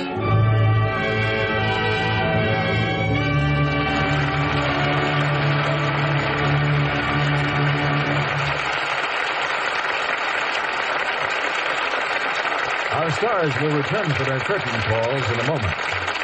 Libby, since you gave your prize recipe last week for making Christmas snow, we've been swamped with letters asking us to repeat it. Oh, well, I'm not a bit surprised, John. It's such a novel decoration for a Christmas tree. The branches look as if they were covered with freshly fallen snow. The kids especially have asked about it. You said it was easy. Oh, it is. They can do it without any help from grown-ups. Just add 2 cups of lukewarm water to a large box of Lux Flakes. Whip with an egg beater until it's the consistency of thick whipped cream. Then spread the mixture on the tree branches with your fingertips. It dries in about an hour. And it lasts as long as the tree. When it's dry, add your lights and ornaments as usual. You can use fewer ornaments, though, because Lux Christmas Snow is a decoration in itself, and so inexpensive. Lux Flakes is another fine product of Lever Brothers. Better order some extra boxes of Lux Flakes tomorrow. You'll want to try Christmas snow on your table centerpieces, too, and on holly wreaths around the house. Your dealer has printed directions for making Lux Christmas snow. Remember, just 2 cups of water to 1 large box of Lux Flakes. Now, here's Mr. Keeley with our stars. Our most sincere thanks are due our stars for the joy they brought to this audience tonight. And here they are, Tyrone Power, David Niven, and Jane Greer.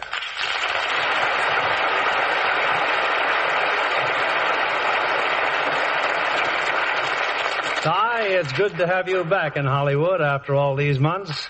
Well, well, I'll try this again, once more. Until you've been away a year and a half, you never know how good home looks. You know, I was just figuring up the other day. In the last 4 years, I've only been here 10 months. Well, I guess you're ready to settle down. Well, for a few days, David. And then Linda and I are going down to Mexico City to spend New Year's with her family. You travel as much in real life as in The Prince of Foxes. 20th Century Foxes, that is. Nice to know you haven't changed a bit, David. Well, Ty, you certainly had an exciting role in the picture, and your performance merits our congratulations. And this would be a good time to congratulate Jane on the recent arrival in her family. 2 boys must be a houseful, Jane. Oh, 2 aren't nearly enough. But I will say the Lux Flakes consumption is running rather high. Well, we certainly can help you out there. There's some in the wings for all of you to take home. We appreciate it, Bill. Now, what about next week's play? It's a gay musical, David. The Warner Brothers hit, My Dream Is Yours. And the stars will be June Haver and Jack Carson. My Dream Is Yours is a delightful love story full of sparkling songs in just the right mood to top off the Christmas season. That's a wonderful holiday play. Well, good night. Good night. Good night.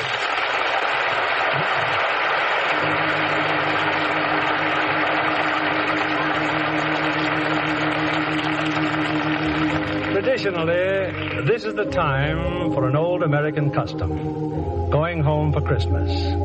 It's a time of joyful reunion, a time to strengthen the ties that bind each family together. And in the family is our only hope for the future.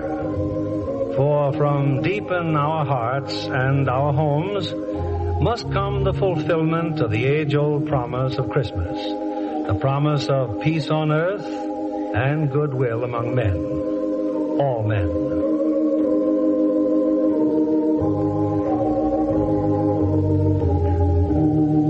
On behalf of Lever Brothers Company and of us in the Lux Radio Theater, may I wish all of you the happiest of holidays.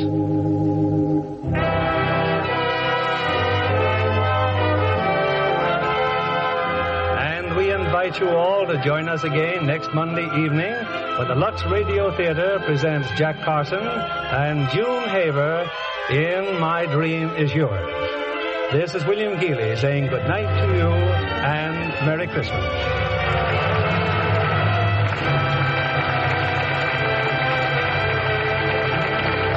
David Niven will soon be seen in the Alexander Korda production, The Elusive Pimpernel.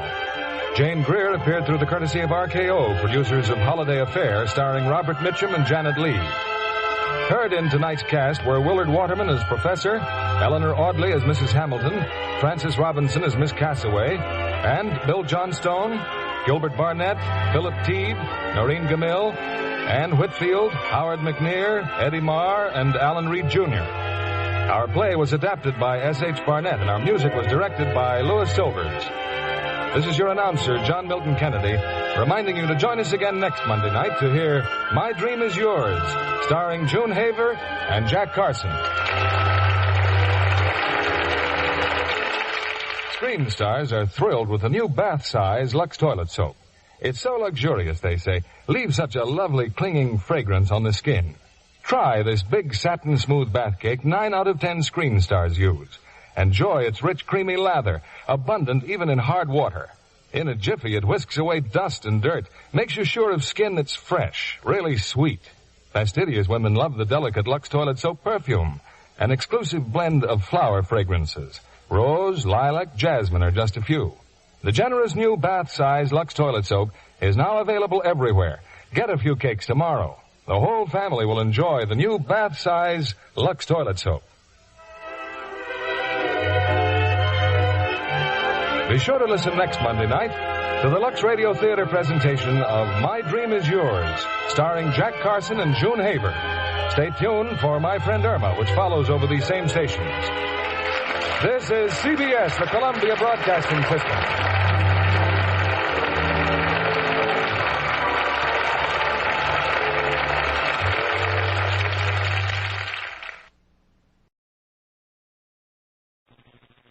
From the archives of the greatest dramas in radio history, we proudly present Hollywood.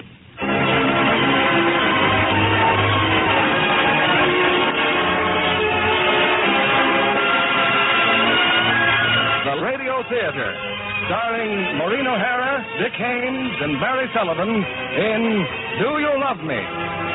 Ladies and gentlemen, your producer, Mr. William Keighley.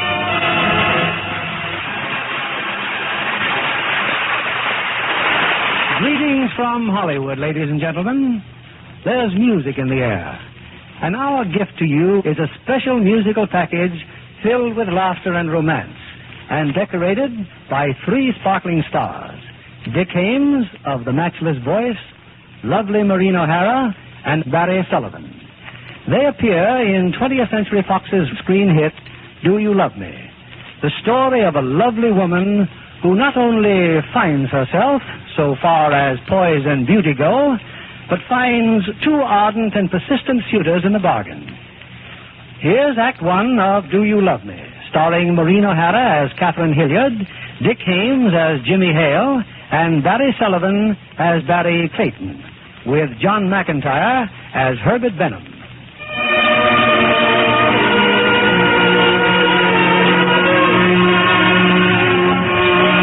In the suburbs of Philadelphia stands a dignified, vine-covered cluster of buildings known as the Hilliard School of Music. For 100 years, each generation of Hilliard has devoted itself to the art of classical music and the advancement of the school. Today, the dean of the school is the last of the Hilliards, a serious young woman named Catherine, who, at this moment, has just concluded a report to the Board of Trustees. My dear, that's the finest report we've heard in years. Thank you, Mrs. Crackle. You've worked wonders with the school, Catherine. Wonders. Now, what can you tell us about the Christmas Music Festival? Well, as a matter of fact, Ralph and... Oh, I'm sorry. I mean, Mr. Wainwright and I have a surprise for you. Now, we all know that you two are engaged to be married. There's no need to be so formal. Thank you, Mrs. Crackleton. It has been rather awkward, particularly since we're planning on being married right after the Christmas festival. Thank you. Now, getting back to the Christmas festival. As treasurer of the school, I'm delighted to say we have ample funds for the most ambitious concert we have ever undertaken. And since you've all approved my request for a trip to New York, I'm leaving this afternoon to confer with the distinguished composer and conductor, Mr. Herbert Benham. And I think I can safely say that Mr. Benham and his orchestra will accept our invitation. I will rise and go to thanks to Miss Hilliard. Yes, and a pleasant journey. And a quick return. I shall miss you, Catherine. I shall miss you too, Ralph. I'll be back just as soon as I've arranged the program details with Mr. Benham.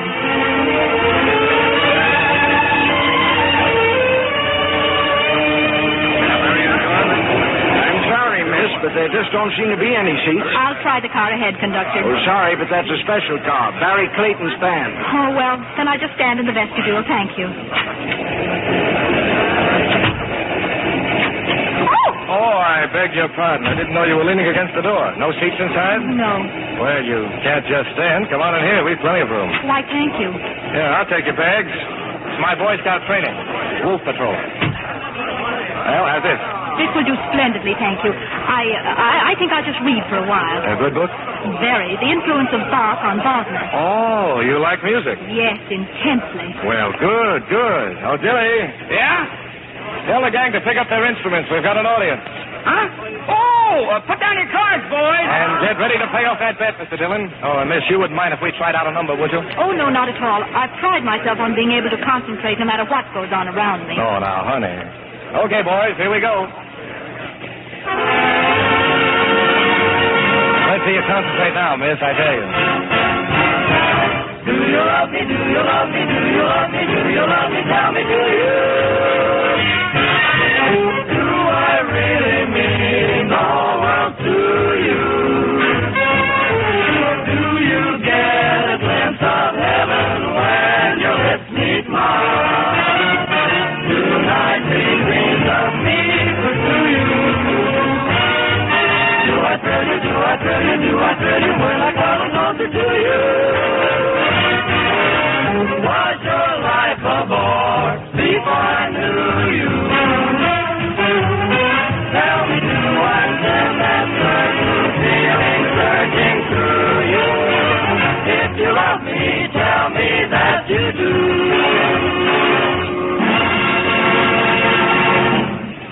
How did you like it? Yeah, sister, how'd we do? I'm sorry, but I didn't like it. $50, Barry. Come on. Relax, the bet's off. Oh, no, you don't. You said the first time we played that tune for a female customer, she'd melt like butter in the oven. I said the average woman would. This one here isn't a fair test. Look at her. She's one of the most average-looking dames I ever saw. Oh, no, she isn't, and I'll prove it to you.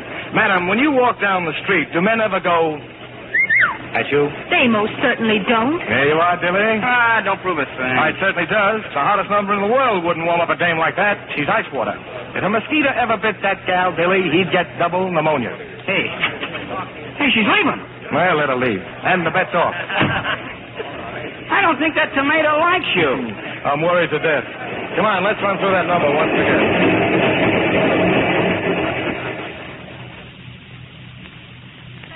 How pleased they were when I told them you'd conduct the Christmas festival for us. After all, Herbert Benham, well, you're quite a prize for us. Well, thank you, Catherine. Now, tell me, what's the matter with you? Matter with me? Yes, what's wrong? I don't quite know. Herbert, I met a man on the train. What?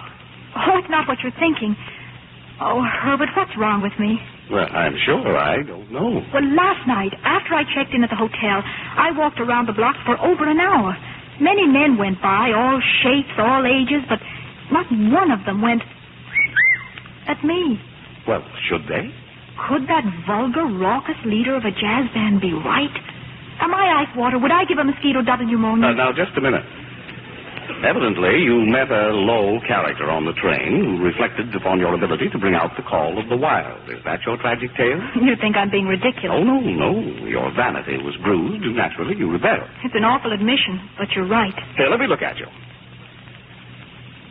Well, it's sinful. What's sinful? Why, the way you hide those pretty eyes of yours behind those ugly spectacles, and your hair pulled up in a tight knot on top of your head, your figure all bundled up in this tailor-made atrocity.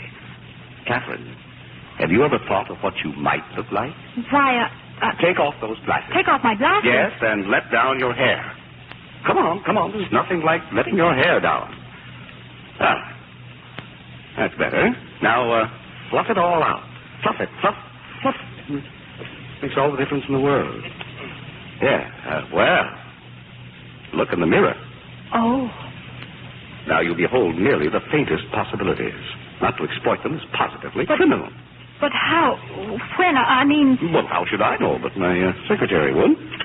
Yes, Mr. Benham? Miss Peters, I'm turning Miss Hilliard over to you. Take her to your beauty salon, to your hairdresser, and take her shopping. I want Miss Hilliard to rise and shine, if you know what I mean. But the Christmas festival, Herbert, we've hardly begun to... Forget about it for a day, can't you? And just promise me one thing. When Miss Peters gets through with you, take another walk around the block.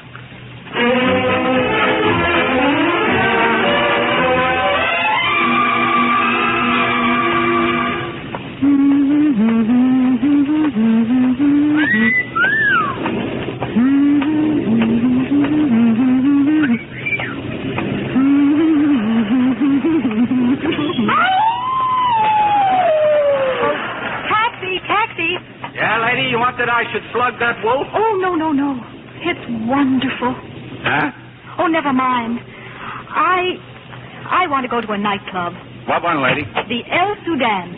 Where Barry Clayton makes with the hot swing? Yes, where Barry Clayton makes with the hot swing. Do we pick up somebody else? No. Meet them there, huh? Maybe. That's no go at the El Sudan, lady. If you ain't got no guy inside waiting, no one going in with you, you're out. Oh.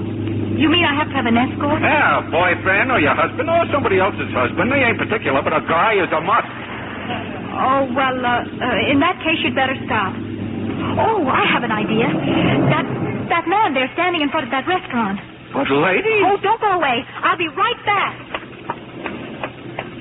Oh, I beg your pardon. That's all right. You like to look in restaurant windows, too, huh? I've always been a bakery window fan myself. Oh, look at that roast duck in there. Me without a solid meal for almost 2 weeks. You've been hungry for 2 weeks? Hungry? I'm starved. All I do is stand in front of windows like this and drool. Well, how would you like to eat anything your heart desires? Oh, lady, would I? Good, then come with me. With you? Well, you can do me a favor, too. I want to go to a nightclub, and they frown on unescorted ladies. And, I'm to be your escort, is that it? That's right. Nothing more, nothing less. You're on. This I have got to see. The El Sedan, huh? One of Barry Clayton's fans. Why do you assume that? Well, anybody who goes to the El Sedan go to listen to that so-called sweet swing of his. As far as I'm concerned, swing musicians are crude exhibitionists. Oh, is that so? Well, what about the groaners? You know, the fellows who croon the words to the music. Maybe you like them, huh? Oh, I imagine they're about in the same class. Oh, fine. Fine. You're really going to enjoy yourself tonight.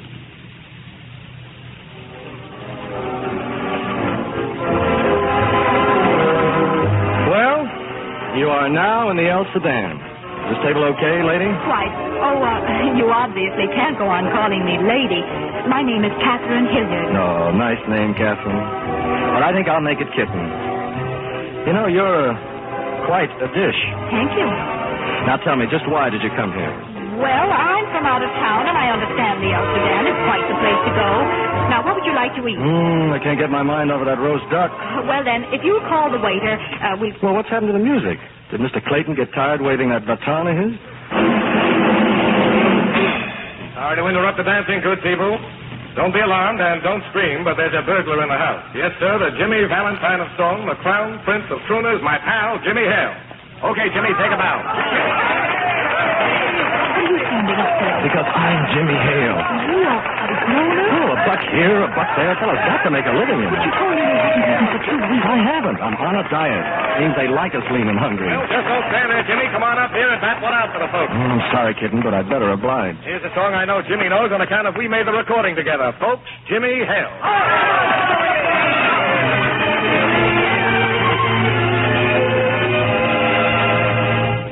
The more I see you, the more I want you. Somehow this feeling just grows and grows.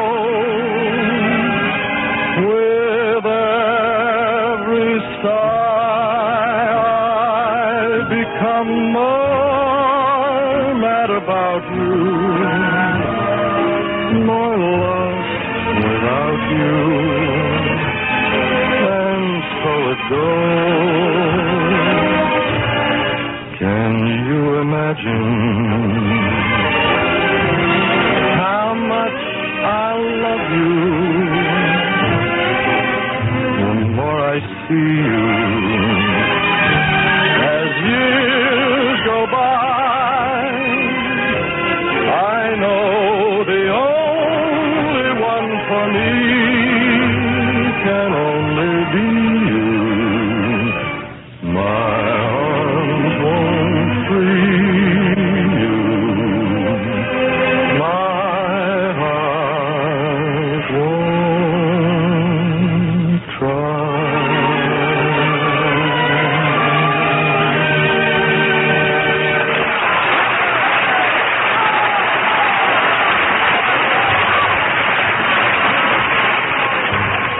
Hello.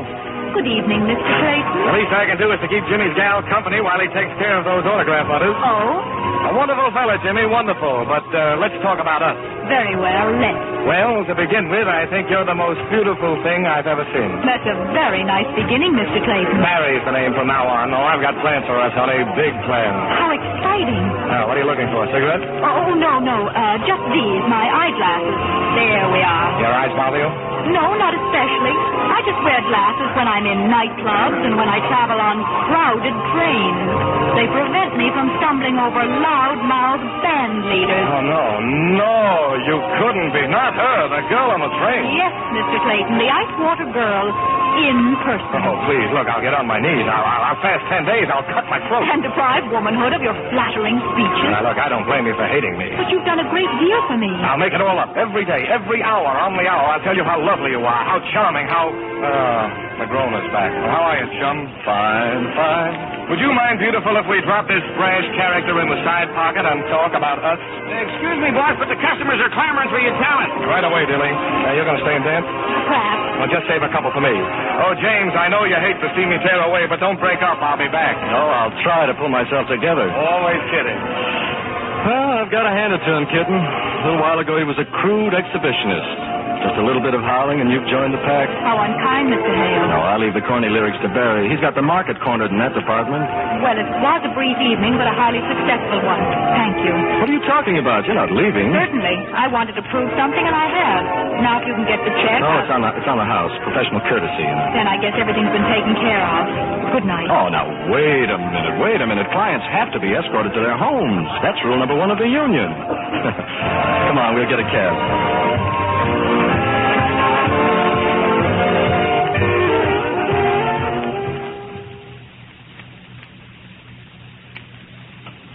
Tell me something, Jimmy. What sort of a man are you?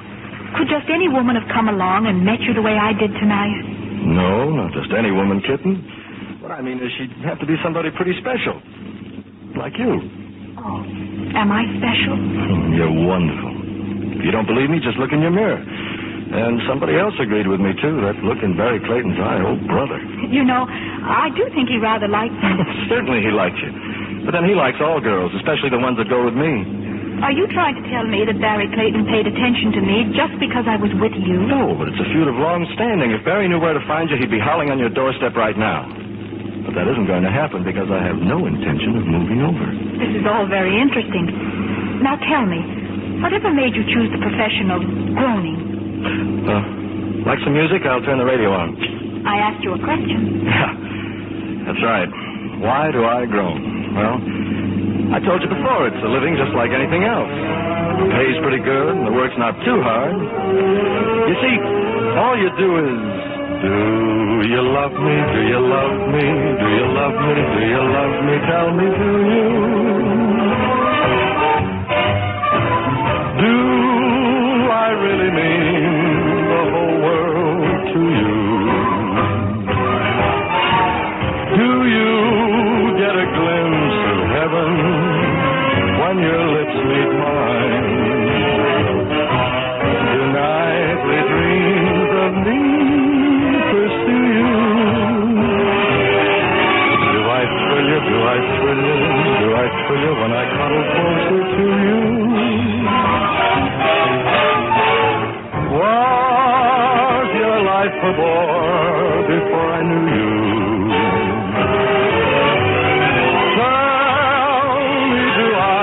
And that certain feeling surging through you. If you love me, tell me that you do.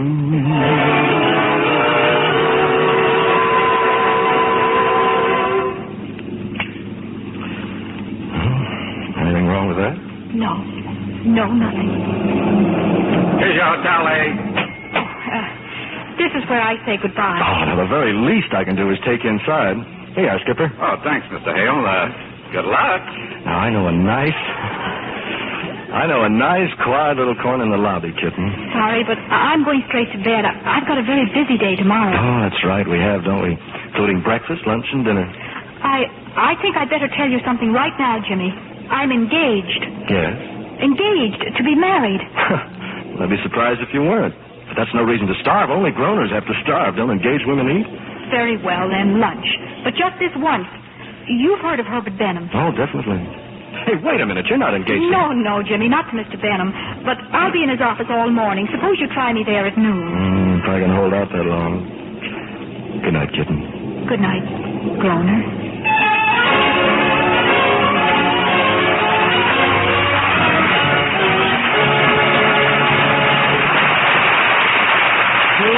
Do You Love Me, starring Dick Haymes, Maureen O'Hara, and Barry Sullivan, will continue in a moment. Here's your producer, William Keeley. We continue with Act 2 of Do You Love Me, starring Maureen O'Hara in her original screen role as Catherine, Dick Haymes as Jimmy, and Barry Sullivan as his namesake, Barry.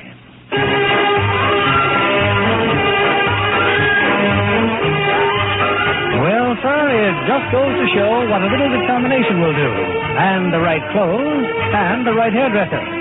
In a matter of a few hours, the highly conservative Catherine Hilliard has become a creature of dazzling glamour, to whose charms Barry Clayton, the band leader, and Jimmy Hale, the crooner, have completely succumbed. It's the following morning now, and Catherine has just entered the office of Herbert Benham, the conductor. By Rimsky-Korsakoff's beard, Catherine, it is you. Good morning. Let me look at you. Well, it's miraculous. Tell me all about it. You walked around the block? Oh, yes, and then I went to the El Sudan, and I made him squirm, and then I made him crawl, and then... Oh, Herbert, it was delicious. No doubt. But who squirmed and who crawled? That band leader. Oh, Herbert, I'm indebted to you for life. Well, what ideas do you have for our Christmas festival? Well, how about talking it all over at lunch? Splendid. Oh, I forgot I have a luncheon date. He said he'd phone me here. After he got through crawling, he invited you to lunch? Oh, no, not the band leader. Another man. I met him in front of a restaurant. My.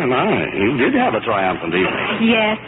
He's a singer, Jimmy Hale. Of course you wouldn't know him. He isn't from our world, so to speak. Oh, yes, I know him quite well, and you'd be surprised how easy it is to step out of our planet onto his. Excuse me. Yes? Oh, put him on, Miss Peters. Hello? Who? Kitten? Just a moment. It's for you, Kitten. Oh. Hello? Yes, Mr. Hale. Meet you in front of Mindy's restaurant? All right, I'll leave right now. Goodbye. He insists upon calling me Kitten. I wonder what Mrs. Crackleton of the Board of Trustees would think. They must never know, especially Ralph. It would be disastrous. Then I have you in my clutches, haven't I? Oh, Herbert. And the first tribute I'll exact is that you go out and start having some fun for yourself. Oh, thank you. I'll be back here promptly at 2. After all, we simply must start planning the program. I've enjoyed lunch tremendously, Jimmy, but I really... Oh, now you've got plenty of time, Kitten. Now, as I started to tell you... Oh. Well, how do you do? Oh, hello. Jimmy, why didn't you tell me that Mr. Clayton was going to join us? Because I'm an optimist. I like to look at the brighter side. Look at me, beautiful. I couldn't sleep last night. I couldn't eat a bite of breakfast. I couldn't Well, even... then why don't you find a nice little table in the corner and get some sleep? And I thought you two were good friends. Oh, but we are. Why, I can hardly bear to have Jimmy out of my sight. Especially when he's with you, Miss... Now, isn't that ridiculous? I can't seem to... Hilliard, Catherine Hilliard. Sorry to barge in, Barry, but... Hiya, Jimmy. But Earl Williams is here. Wants some news for his column. Well, give him some news, Dilly. I'm busy. Yeah, okay, I'll tell Earl how you and the band took over Pittsburgh last night. Catherine Hilliard. What a beautiful name. Oh, now, just a minute, Barry. Jimmy, why don't you blow? Can't you see Miss Hilliard and I? Why, we're inevitable. You tell him, honey. I just want to sit here and stare at you. Every record in Pittsburgh, Earl. Every record. Yeah. Well, what I want to know is, who's the babe with Barry? Oh, some out-of-town tomato's got a crush on him. Yeah? And what's Jimmy Hale in with her for? Well, you know, Earl. She's using Jimmy for kind of a bait. She came into the El Sudan last night with Hale and went hook, line, and sinker for the maestro. Oh, thanks, Billy. That's a nice little item. Oh, you might tell your boss that Jackson's here. Al Jackson, the music publisher? Yeah, he's in Mindy's office. Wants to talk to Barry and Jimmy about the new song. Oh, yeah, well, thanks, Earl. I'll tell him right away.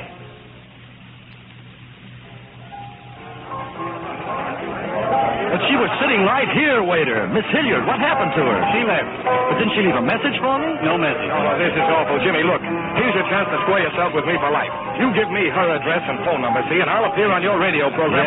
Yeah. But, Jimmy, you don't understand. I'm on the level. Now, what does a guy have to do to prove it to you? All right. Just let me handle it. I'll talk to her. You will? Yeah, on our honeymoon. Be seeing you, chum. Oh, great.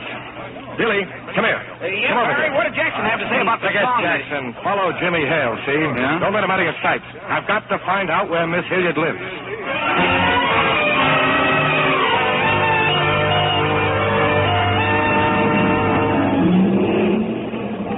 Jimmy, what are you doing here in front of the hotel?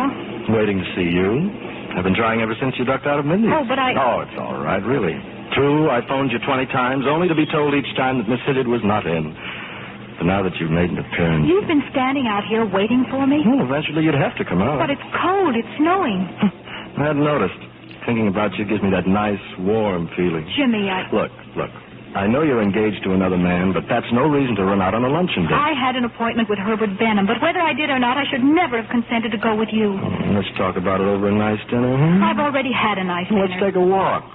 Oh, you should see Central Park with the snow coming down like this. Oh, kitten, it's near Christmas. You're supposed to love your fellow man. I do, collectively. Well, it couldn't be that you're afraid. Afraid?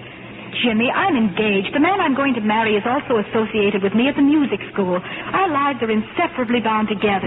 How does Barry Clayton fit into the picture? He doesn't. Oh, you're exasperating. You're very pretty.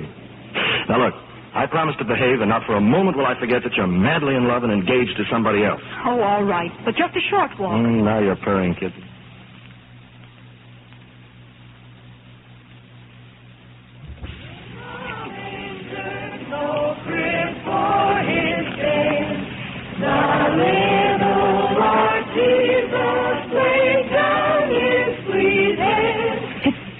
It's almost like another world, Jimmy, here in the park. Beautiful. I never used to think those pictures on the Christmas cards were real. Snow falling slowly, kids singing Christmas carols.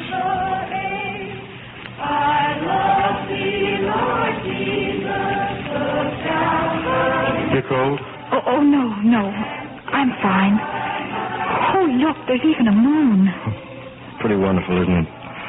Watch out for that moon, kid, and it's dangerous. And don't pay any attention to those stars either. They're dynamite. Jimmy. Huh? I feel so strange. What is it? You never should have brought me here, you know. It's much too... romantic? Bewitching. Chestnuts roasting on an open fire, Jack Frost nipping at your nose, Yuletide carols being sung by a choir, and folks dressed up like Eskimos. Everybody knows a turkey and some mistletoe help to make the season bright. With their eyes all aglow, will find it hard to sleep tonight. They know that Santa's on his way. He's loaded lots of toys and goodies on his sleigh. And every mother's child is gonna spy to see if reindeer really know how to fly. And so I'm offering this simple phrase to kids from 1 to 92. Although it's been said many times, many ways,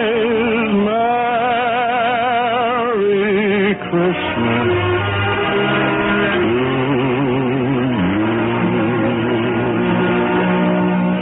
Thank you, Jimmy.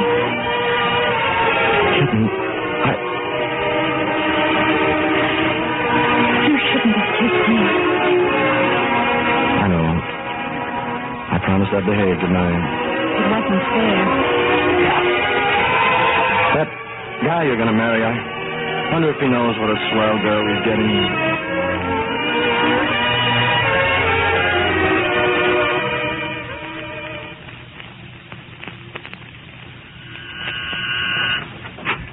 Oh, good morning, Miss Hilliard. Some flowers for you. Well, I was just going out. Hey, this way, fellas. How many of you bellboys are there? Well, just 4 of us, Miss Hilliard. You see, we were told to give you a message. It's kind of embarrassing, but I guess we got to tell you. What is it, please? You're lovely, you're charming, you're gorgeous. That's true. I love you, I love you, I love you. Guess who? Sorry, Miss Hilliard, but we had to do it. Oh, that's all right. But now you can take the flowers and give them to your girlfriend. We tried to tell Mr. Clayton it was awful corny. Oh, when you go down to the desk, would you mind leaving word for me with the clerk? Just tell him if any messages come. I'll be at Mr. Benham's office. Good thing you weren't here 5 minutes ago, Catherine. Ralph telephoned. Ralph? Yeah, he tried to get you at the hotel. You weren't in. Well, naturally, I was on my way here. Where were you last night? It seems he phoned last night, too. Oh, I was out walking with Jimmy. Well, as far as Ralph's concerned, you were with me. Do you understand? We were listening to composers at Malinsky's farm in Connecticut. Well, Catherine, I had to tell him something. He trusts me. But not me. Of course he does. Oh, I'm afraid we really started something when I told you to rise and shine. Oh, Herbert, I'm in love. Terribly in love. Not Jimmy Hale. Yes. I knew it. I knew something would happen the minute you fluffed your hair. What about Ralph? Ralph thinks I'm his friend. Oh, pardon me, Miss Hilliard. There are 4 messenger boys here. They insist on seeing you. Oh, well, have them come in. What in the world? We can't help it, Miss Hilliard. We'd lose our jobs. Yes, I know, gentlemen. Just go ahead and get it over with. You're lovely. You're charming. You're gorgeous. That's true. I love you. I love you. I love you. Guess who? Thank you. I sure am sorry, ma'am. You know, during the war, this sort of thing wasn't allowed, and I never thought I'd see the day that I'd be wishing for another war. Well, come on, fellas. Jimmy Hale, huh? Well, I suppose a whirlwind courtship has its point. Oh, Jimmy didn't send those messengers. It was that other man. Other man? The band leader? Yes, Barry Clayton. Earlier today it was 4 singing bellboys. Catherine, my dear, you are in a mess.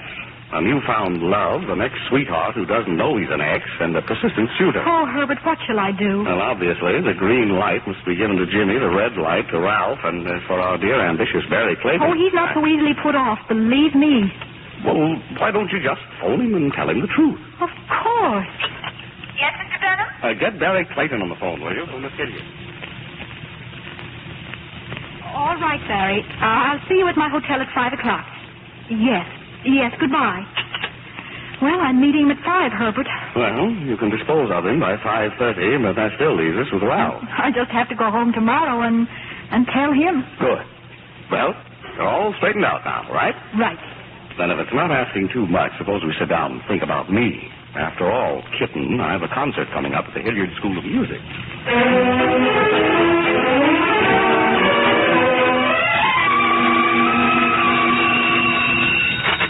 Hello? This is Mr. Benham. Who? Western Union. Yes. Would you mind repeating that, please? Yes, thank you very much.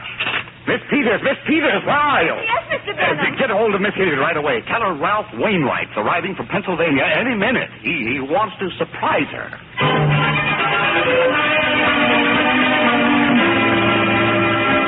The hors d'oeuvres look delicious, Catherine. Oh, here, have some orchids. Thank you. And what is this champagne? Oh, you shouldn't have. I didn't. Room service sent it up in your name. Oh, well, just a slight sample of what's to come. Wait till the man from Cartier's gets here. From Cartier's, the jewelry store, but you must stop him. Too late, baby. I've already bought it. Bought what? Well, I'll give you a hint. It's in a gold setting with rubies. It's as big as a hunk of ice and has a deep blue color. Guess what? Oh, this is awful. Oh, no. That must be the man from Cartier's. Barry, please, don't go to the door.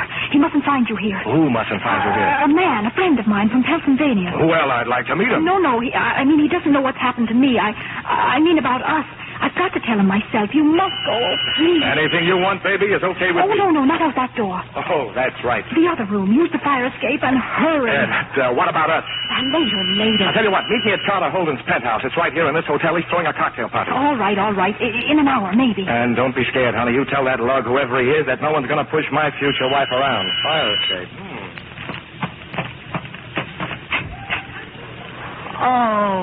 Oh, it's just you, Herbert. A trifle wilted from waiting, but still recognizable. I nearly had a fit. I thought you were Ralph, and here I was, trapped with Barry Clayton. I don't see Clayton. He just left. The fire escape. Oh. Well, I thought I'd better be here when Ralph arrives. It might soften the shock. Thank you, Herbert.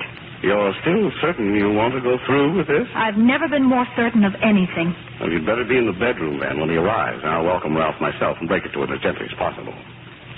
Oh, dear. What's this? Caviar and champagne from Barry Clayton. Oh, I'm afraid Ralph won't like this at all. I'll just have to sit... Oh, excuse me. Hello? Jimmy. Oh, I've been hoping you'd call. Oh, I'd love to. But someone named Carter Holden is having a party, and I've promised Barry Clayton I'd be there.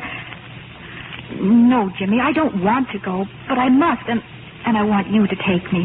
Oh, please. You will? I'll meet you in the lobby in an hour. Thank you, Jimmy. Goodbye, darling. Oh, Herbert, I'm so happy I could... Ralph. What'll I do? Oh, go on, disappear. Just leave everything to me. Courage, Benham, old fellow. Courage. Why, Ralph. Hello. Herbert. Well, Come in, old man. I just thought I'd drop over to welcome you. Well, thank you. Where's Catherine? Catherine? Oh, she's in the bedroom, cleaning up a bit. Have a herring. No, thank you. How about a glass of champagne? I guess you've forgotten, Herbert. I don't drink. Oh, yes, that's right. Ralph, you and I are old friends. We have mutual interests, mutual ambitions. Yes? Well, what I'm trying to say is that since Catherine came to New York, we've worked closely together, and... I'm sorry, Herbert, but I don't follow you. Well, to come straight to the point, Catherine's in love with another man. What? Yes. From a chance acquaintance, they drifted unwittingly in love. I lied to you last night about being up at Malinsky's farm. She was with this other man. Herbert, if this is your idea of a practical joke, No, believe me. I'm dead serious. You see, in a sense, I've taken your fiancée away. That is, I've had something to do with it. But, what's this? What's what, old man? This card with the orchids.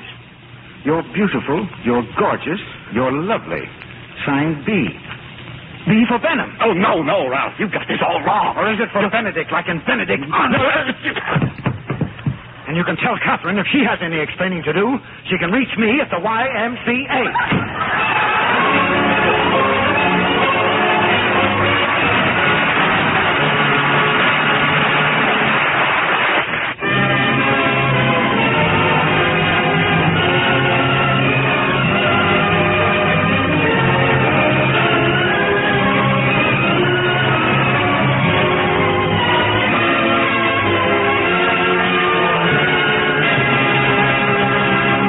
After a brief intermission, we'll bring you Act 3 of Do You Love Me, starring Dick Haymes, Maureen O'Hara, and Barry Sullivan. Mr. Keeley at the microphone.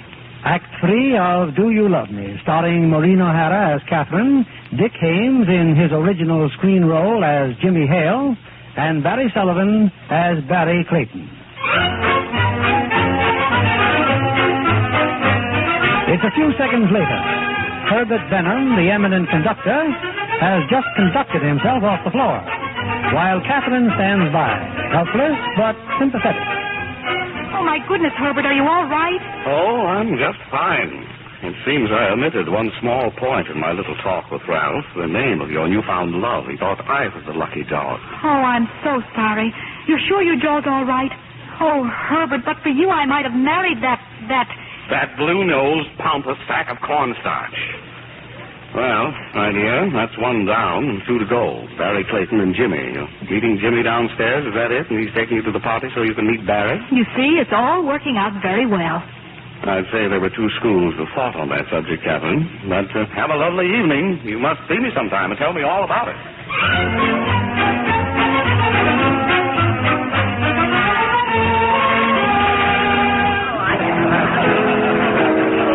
Jimmy. Glad to see you. No, hello, Earl. This is Miss Hilliard, Mr. Williams. Mr. Williams is New York's most famous columnist, kitten. How do you do? Seen Barry around, Earl? Barry? Oh, he's in there playing the piano. Our host put him to work. Want to talk to him now, kitten? I think I'd better, Jimmy, if you don't mind. Run along, I'll wait right here. You know, I didn't expect to see you here tonight. No, it was Miss Hilliard's idea. She wants to talk to Barry. Well, I always knew you were a good sport, and as long as I spelled your name right... I don't get it. Well, I want you to know there was nothing personal in it. Well, see you later. How goes it, Groner? Oh, hello, Dilly. Hey, I didn't think you'd be talking to Earl Williams. Why not? What goes on, Dilly? You, didn't see his column? His column? What about it? Nothing, Jimmy. No, nothing at all.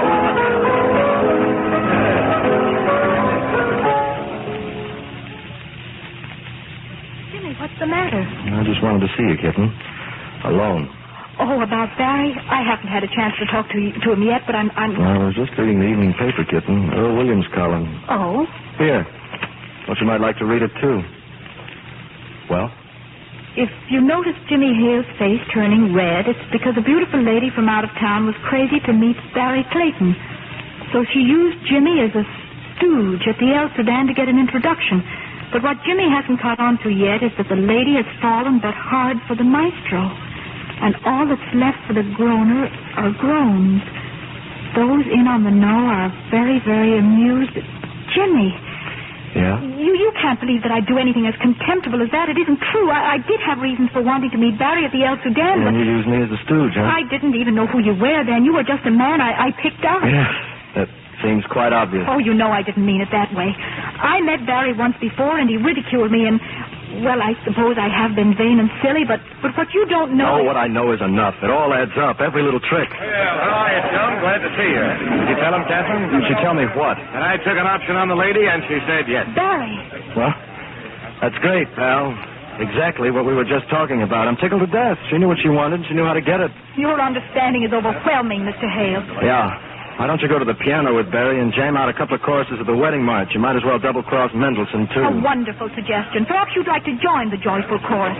Come on, Barry. Well, what's the matter with him? Hey, Jimmy, that girl, what'd you say her name was? Catherine Hilliard, for the time being. You can put that in your column, pal, and this on your chin. Oh! Hey, Jimmy, what columnist was stocked last night at Hilliard? Catherine Hilliard, School of Music. Girl, what's the matter with you? Oh, darling, did he hit you so hard you're talking to yourself? Out of my way, baby. I've got to get to a phone. Have I got a story? Pennsylvania papers, please copy.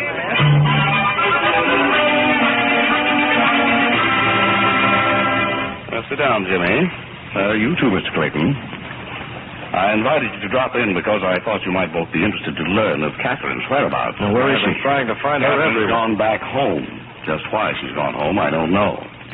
You see, the Board of Trustees of the Hilliard School of Music has decided to get a new dean. I'm afraid the board's a little narrow-minded when it comes to crooners, band leaders, and publicity in Earl Williams' column. If it wasn't for this hot-headed character... Oh, I suppose I invited her to the party. Gentlemen, please, we're all to blame. If you're guilty, so am I. It was I who persuaded Catherine to burst her Hilliard School cocoon and emerge as a butterfly. You two gave her wings. Now it matters little to me in whose garden she'll finally light. But we must, if possible, prevent her from being permanently dismissed from the school. Yeah, but what can we do? A bunch of long hairs like that, they wouldn't even let Jimmy and me in the front door. Why don't we go through the back door, then? Very funny. Oh, that's too simple for you to understand. Look here, Mr. Benham, just how far are you prepared to go to help Kitten? Just this side of murder. Uh-huh. I have a concert to conduct at the Hilliard School tomorrow. I'm leaving in an hour, so if there's any little thing... All right. Now, look, listen, you two, Barry. Now, here's my idea. If we can...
Thank you.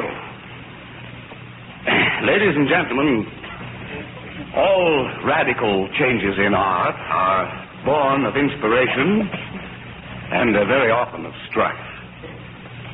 So in music there sometimes arises a difference of opinion. You just heard the orchestra in a composition in the tradition of the classics, conducted by your humble servant. I would now like to depart from the printed program and offer for your approval and judgment a composition in the tradition of modern popular music, conducted by Barry Clayton and sung by the eminent vocalist, Mr. Jimmy Hale. Popular music at all Christmas Day. Oh, Mrs. Clayton, this is unprecedented. The Benham must be out of his mind. He took himself to the Board of Trustees.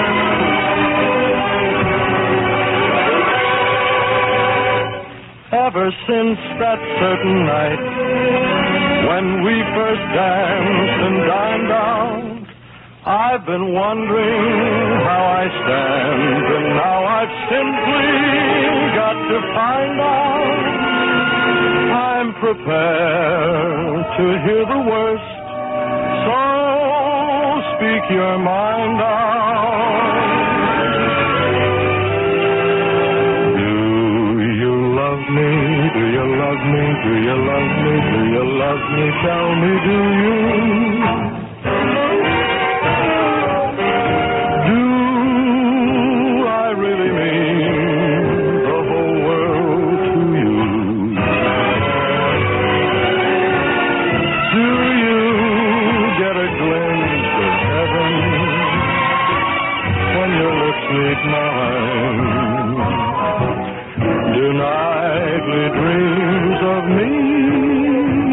to you.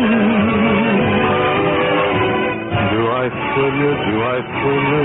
Do I thrill you when I cuddle closer to you? Was your life a bore before I knew you?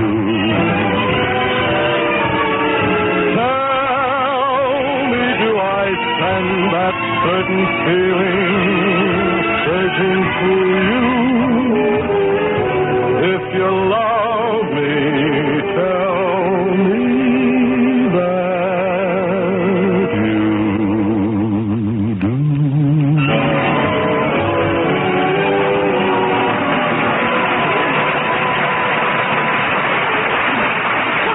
Why, the audience seems to like it, Mrs. Chesterton. It wasn't so raucous as that, was it? The young people are cheering. I wonder if that young fellow can sit in encore.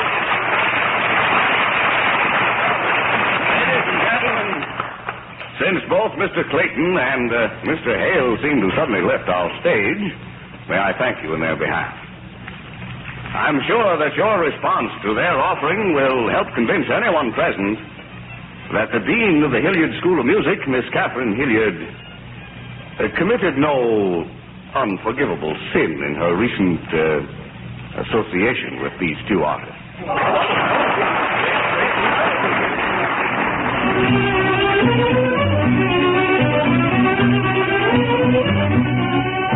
Hey, Tilly, where is she, Miss Hilliard? Did you find her? Don't stand there, Tilly. Where's Miss Hilliard? She ain't here, boss. What are you talking about? Miss Hilliard, she wasn't allowed to come to the concert. She's in her office packing, getting ready to leave town. Oh, that's all I want to know. Hey, Usher, where's Miss Hilliard's office?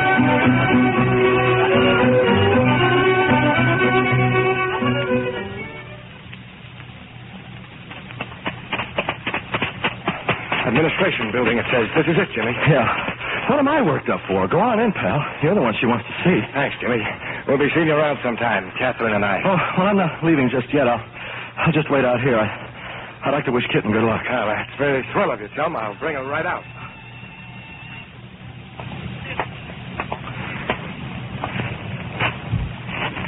Well, where's Kitten?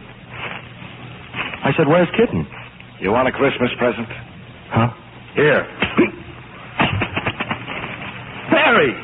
You mean she... Yes, go on in there. She's waiting for you, you groaner.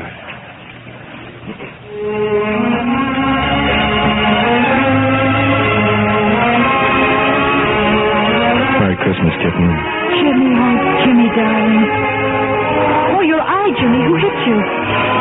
Oh, Barry just hung up his sock on me. Oh, I've got something for you, too. From me, darling. With love. Oh, who says there ain't a Santa Claus?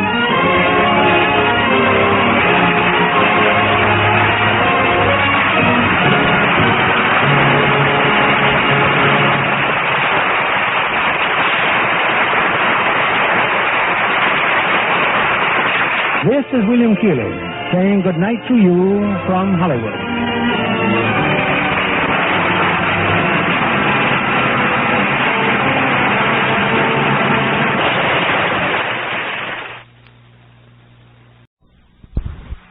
Lux presents Hollywood.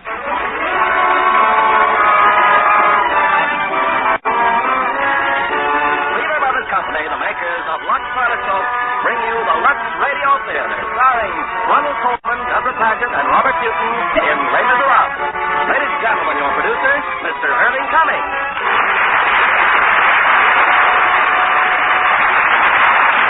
Greetings from Hollywood, ladies and gentlemen. In many homes, the holiday season is the time for reading aloud on some favorite classic.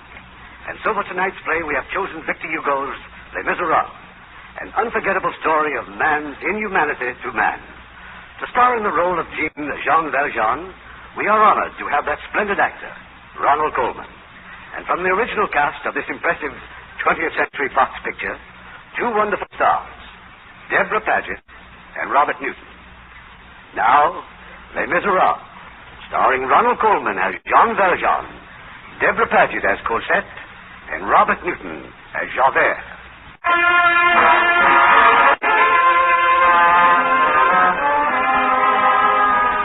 did not know Valjean during the earlier years of his life. But from what he since has told me and what I have been able to piece together, it is clear that this narrative had its start on that tragic day when he was brought into court, charged with theft. Before we proceed, will the accused explain the presence of his family in the court? They're the children of a friend, monsieur. Their mother gave me shelter while I looked for work. Go on, go on.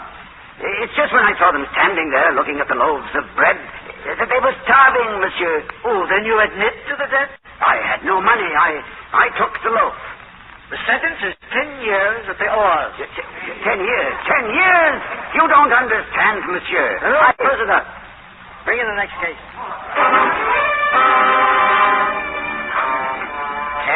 years for stealing a loaf of bread. 10 years on a prison ship. So did French justice turn a man into something half animal. The endless cruelties dulled his mind, filled it with hate and fear. But the day came when the iron collar was removed from his neck, and the chains were cut from his ankles. Well, Valjean, it appears we are rid of you. Here's your paper. Sign it. Paper? You've been released. Sign the paper. It's regulations, Valjean. Surely you've learned much of regulations. Lieutenant Javert is celebrated for his knowledge of regulations, eh, Javert? Valjean, you have been assigned to the Aweigh district. You are to proceed there immediately and report to police headquarters. And thereafter, report once a month. Yes, Lieutenant. Failure to do so means you will be taken and sent back for life. Give him his money, Rimbaud. Here, 33 francs. No, 11 francs more. 33 francs. Pay him the rest of his money. What you do on the ship is your business, Javert. But here on land, I am in charge. Pay him. Thank you. Thank you. Stand to attention when you address a police officer. Now get out. As for you... Me, Lieutenant? One more offense and I'll report you to your captain. Oh, forgive me, Lieutenant. Oh, and allow me to express my grief. I read in your ship's report that an old man died at the oars. The lieutenant's father, was he not? Listen to me. My father was a fool, like every other criminal. He thought the laws were made for someone else. And if, as you say, you knew of him, then you know that I was born across the street, over there in the women's prison. I was raised by the law, and I know something of it. No offense, Javert, no offense. The law is hard, but it's wise and it's just. And there can be no compromise with it. Not for my father, not for Valjean, not for you, and not for me.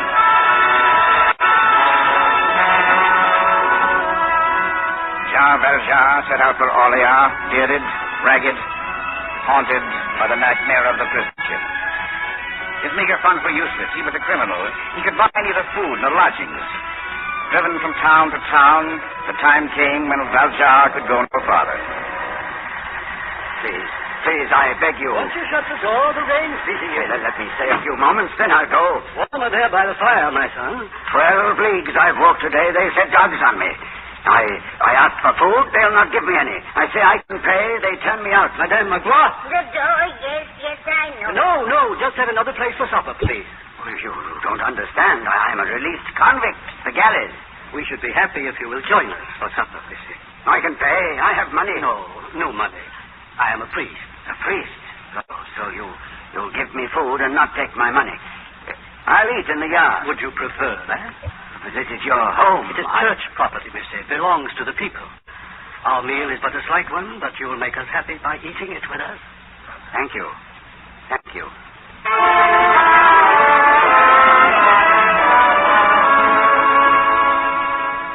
It's still storming, Valjean. Surely you'll change your mind and stay the night. But you are a fool. Am I? I told you before I spent 10 years in the galleys for stealing. What did you steal? Bread. A loaf of bread. A loaf of bread. You give me food, a bed, and tonight when you sleep I could strangle you and be off with your treasures. Treasures, monsieur? In the room where we ate. Candlesticks, silver, heavy silver plates. Yes, they're silver. Valuable too, no doubt. They were given to me by the sisters of the convent of the Child Mary. I saw where the woman hid them, and I am a thief. Here, read this. The yellow paper. Released convict, dangerous man. It was only fear that made them do it, Valjean. But do not forget that even in the most evil of men, there is some good. Look for it, my son, and you'll find it. Sleep well, Valjean. God bless you.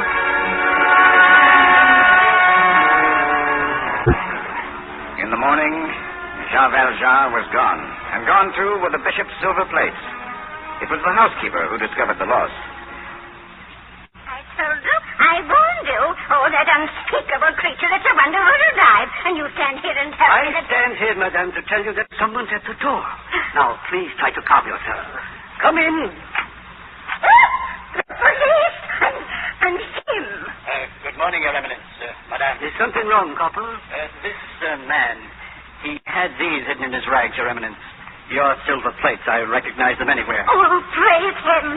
Count them at once. Madame, please. Monsieur Valjean, you are a stupid man. You took the plates when I told you those candlesticks would bring far more money.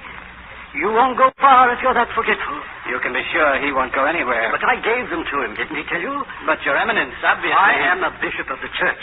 Do you doubt me? You gave him these plates? I most certainly did. And now you have our permission to withdraw. Forgive me. I didn't know. You're letting me go? And this time, take the plates and the candlesticks. Use them wisely, Valjean, so that you may never have to go to the galleys again. No. I should thank you. It is the giver, my son, who receives the benefit of the gift. It is he whose soul is gratified because he's done something generous that sets him above his fellow men. Do you understand that? I don't know. It doesn't matter. Valjean, I would like you to pray with me. I'm not a religious man. Few of us are. Come, my son. We will try.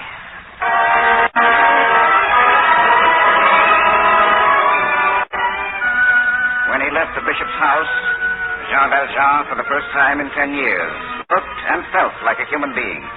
His rags and his beard were gone. And he set out again on the road to Orleans. 2 days later, he reached the town of Morvan. And there he went to the shop of a silversmith. You are right, monsieur. These are very fine plates. I can offer you 420 francs. Satisfactory? Yes, satisfactory. And now the candlesticks, if I may weigh them, monsieur? No, I have changed my mind. I've decided not to sell the candlesticks. But I'm sure I can give you even more than... horses, a runaway, and a child in the carriage. Stay out of the street, monsieur. They'll run you down. Monsieur!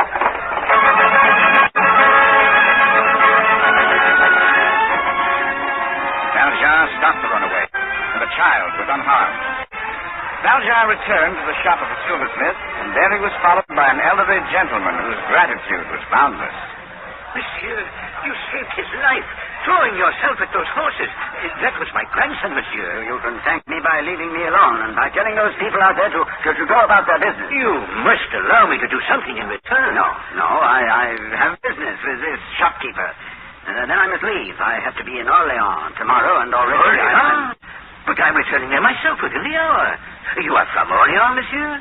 Oh, I was on my way there to look for work. Then I could ask for nothing better.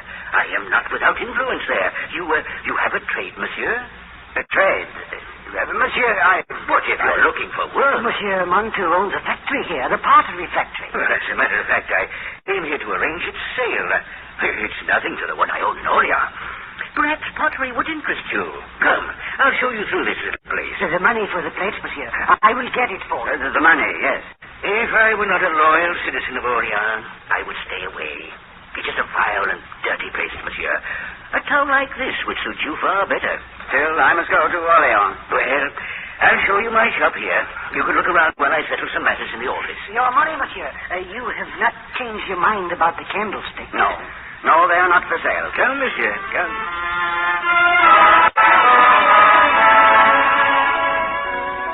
I was foreman of the factory. I was both puzzled and annoyed with the stranger who came in and asked so many questions and disturbed the workers. You wish something, monsieur? No, only to look. Then perhaps you're interested in buying. No. But you formed an opinion of our little factory. This product is poor. Well, now that you've expressed an opinion, perhaps you'll go on your way. Let go of my arm, monsieur. When you're outside, gladly. Now, either you come peacefully or I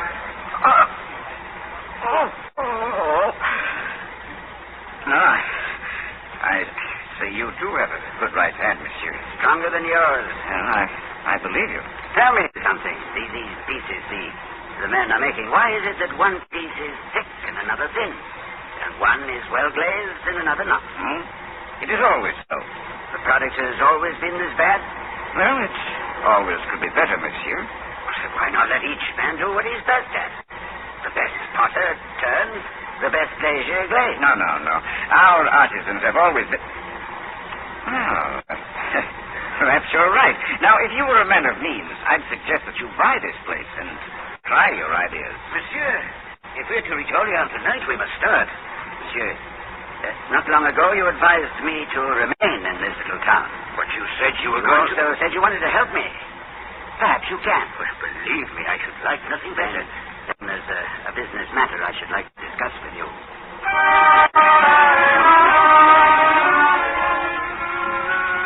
Montu sold the little pottery factory for next to nothing. Sold it to the stranger who said his name was Madeline.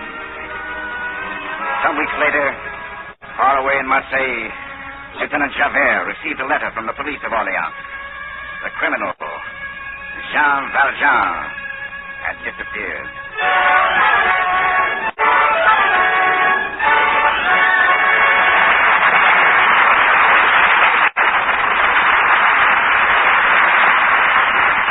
We'll continue with Act Two of Les Misérables in a few moments. Right now, Libby Collins with the Lux Movie News. All the excitement of Paris nightlife in the time of the famous portrait painter Toulouse-Lautrec comes to us in this picture, Ken. It's United Artists' Technicolor film, Moulin Rouge. It was filmed right in Paris, wasn't it, Libby? Yes, with José Ferrer portraying the artist and the new French star, Colette Marchand, as the model he loves. And adding plenty of spice, there's Zsa Gabor, leading a chorus of dancers in a can-can routine. Oh, that should be a sensational number. Well, wait till you see it. The girls in the traditional fluffy petticoats and black stockings, and Zsa Gabor in that red and white costume of Lautrec's poster. Producer John Huston captures the spirit of the left bank in Moulin Rouge. Lovely Zsa Gabor and lovely Colette Marchand. Ooh, that's the way to say glamour in French. And how? Now, our producer, Mr. Cummings.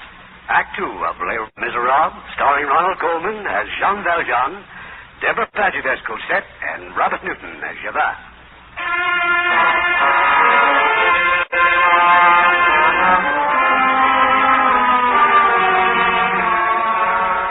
6 years went by since Lieutenant Javert had ordered Valjean to Orleans, there to report to the police.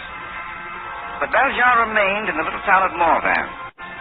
Here, under the name of Monsieur Madeleine, he has prospered greatly as the owner of the pottery works. And I, too, as his assistant. Stop worrying, Robert. Financially, we're in excellent condition, so forget about the accounts overdue. Now, what else? Your signature.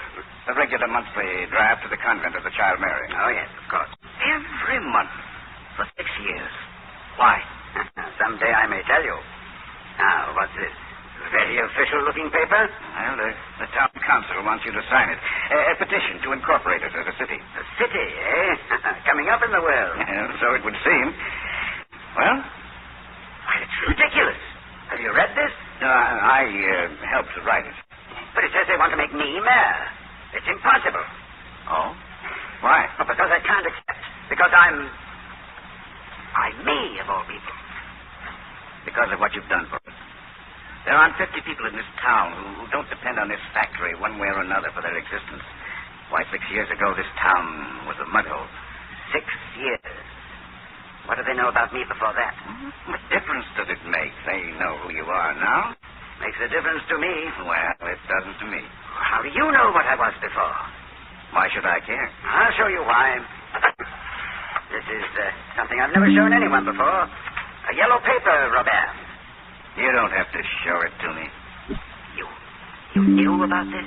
Do you remember when you first came to the factory? I didn't want you around, did I?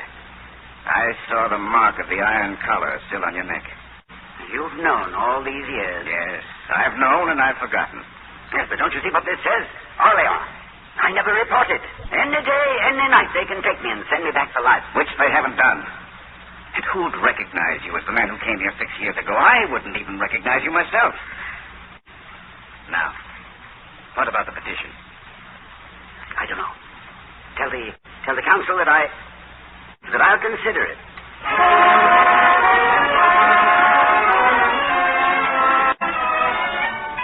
Some weeks later, Monsieur Madeleine became our mayor. We were now a city, and new officials were sent to it by the central government. Among them, an inspector of police. His name, Javert. My papers, Monsieur Madeleine. Thank you.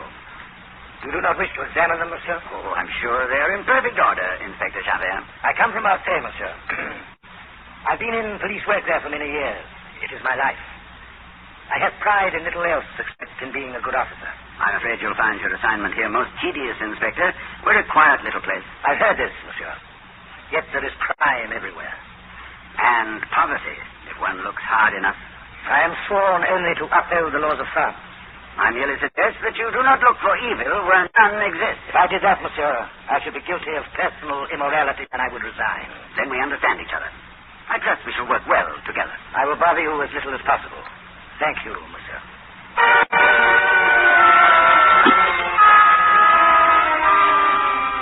No, Javert had not recognized him. Valjean had passed his most trying test. The months went by, and Javert, the model of efficiency, pursued his dull existence without complaint. And then one night, he arrested a woman. He took her to his office. Monsieur, I swear to you, I was not to blame. You must believe me. You were arguing with a man. You struck him. I lost my temper. I'll ask his pardon. He knows I meant no harm. Oh, monsieur, please. I'm ill. I have lung fever. You can see that I'm ill. They will care for you in prison. No, please. Please, I have a child. Well? She's kept for me at Bourges, but I must pay for her. If I don't pay, they'll throw her on the streets. If I don't pay, she'll starve. You, Sergeant, take her away. No, you can't. You can't. Inspector, please. Monsieur le Maire, my office is honored. I don't wish to interfere, Inspector, but this woman should not have been arrested. You've been misinformed, monsieur. She disturbed the peace. She violated the curfew law. And what do you plan to do with her? She will serve 6 months, monsieur. 6 months? Inspector, the woman's obviously ill. Then I'll see that she is sent to the prison hospital. No, she will not go to prison. The man was drunk. I saw what happened. Had she been home where she belonged, the incident would not have occurred. This is a matter of law, monsieur. It is a matter of justice. They are one and the same, are they not? No, not always. I'm asking you to release the woman. As you wish, monsieur. Come, madame. I will not go to prison. No. And I'll see that you're cared for. And if you tell me where your child is, I'll try to bring her to you. Bring her? Tell me. As quickly as I can. Good night, Inspector. Good night, Monsieur le Maire.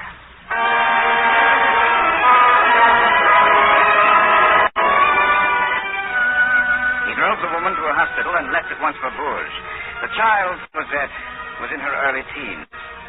And then there was a heartbreaking reunion. The mother hadn't seen her for years. Now she was dying. There was a caller at the hospital. Inspector Javert. Speak there in the corridor, monsieur. I felt it my duty to advise you that I have been ordered to Arras. Not permanently? No, just for a few days. A case of theft. A man was caught stealing apples. A very serious crime. There was a question of identity, monsieur. The police believe the prisoner was once in my charge in the galleys. If he is the same man, then he is also a parole violator. And you are to establish his identity? The trustee has recognized him as the man who once pulled an oar beside him. A thief named Jean Valjean. Captain, you think the prisoner is this man? I don't know, monsieur. But we've been looking for Valjean for almost 7 years. You think you could recognize him after all this time? Names and faces are my profession. If it's the man, I'll know him. Yes, I won't detain you any longer, Inspector. Thank you. I'll report as soon as I return.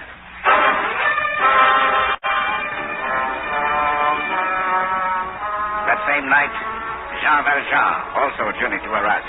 When the trial opened, he sat unnoticed in back of the courtroom.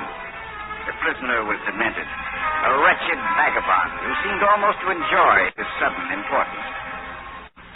I will ask you once again. Tell the court who you are. But I have told you I am Jean Mathieu. I eat apples.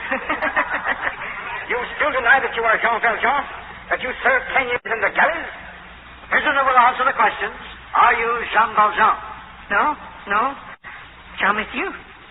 Why do they call me Jean Valjean when I am Jean Mathieu? Monsieur, I should like to call Inspector Javert to the stand. Granted. Monsieur le Président, I am Javert. But I request that my testimony be delayed until the other witnesses have re-examined the accused. This man may spend the rest of his life in the galleys, and as a police officer, I feel I might influence the viewpoints of these other witnesses. I commend you, Inspector. Excuse? Then may I recall the prison trustee, Jacques Brevet? Stand up, Brevet. We'll examine the accused again. I will, but I waste your time. He is Jean Valjean, who sat beside me in the galley. And the other convicts? Chartreux and Chesterton. Stand up. I knew him well. His name is Jean Valjean. This one I would know in the dark. Valjean. No one believes me. No one. It is a game. Let the court, please. By what right do you interrupt? Who are you? Inspector Javert will tell you who I am. Well, forgive me if I'm startled, monsieur. That man is the mayor of Mauvais, Monsieur Madeleine. The mayor of Mauvais? Monsieur, I must again ask why you interrupt. Because the court must release the accused. He has told the truth. I am Jean Valjean. And these men, Brevet, Chartreux, Cochepaille, look at me.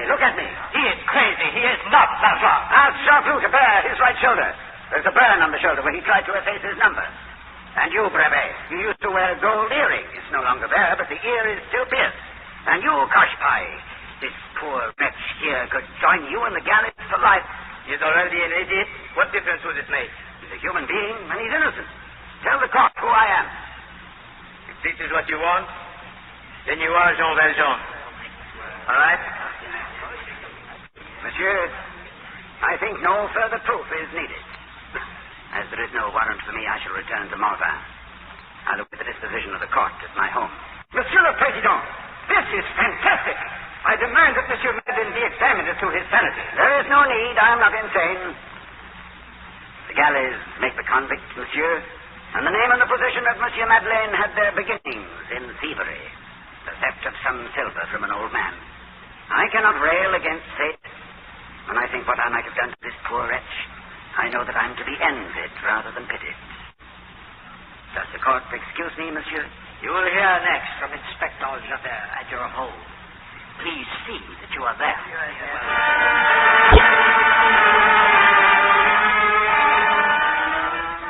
This was the terrible news that Valjean brought me the night he returned. I, too, had news for him. Cosette's mother was dead. I've no time, Robert. I can't even say goodbye to Cosette. If I know Javert, he'll be here any moment. Well, where would you go? To England, if I'm lucky. Now, listen carefully. I've placed everything in your name. Dispose of the factory and make your way to England. If I can, I'll contact you in London through our agents there. And Cosette? Tell her the truth about me and why I couldn't see her. But England. Shall I take her with me? No. No, take her to Paris, the convent of the Child Mary. The sisters will care for her for the sake of Monsieur Madeleine. Tell her I'll always be close to her. Goodbye, Robert.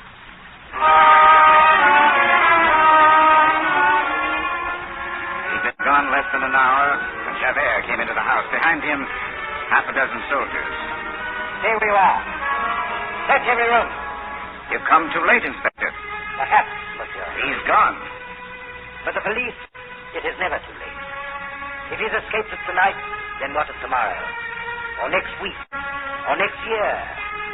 You will find, monsieur, that the Lord is armed with an infallible weapon. Patience. And there is no escape.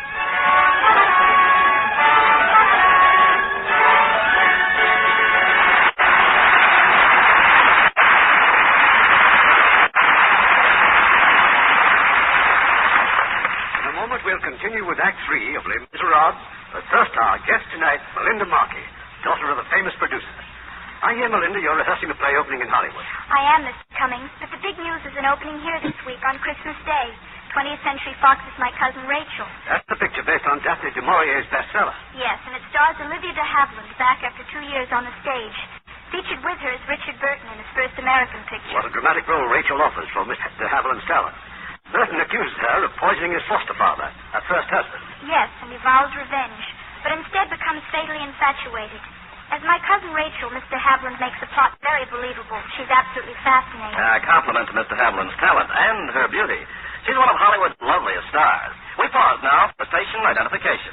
This is the CBS.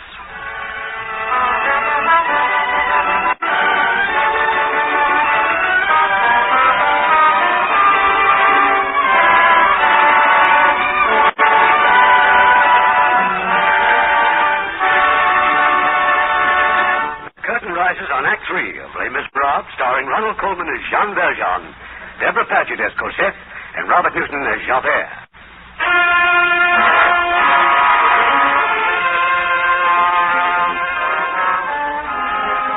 There wasn't a move now that Valjean could make, but that the shadow of Inspector Javert lay across his path.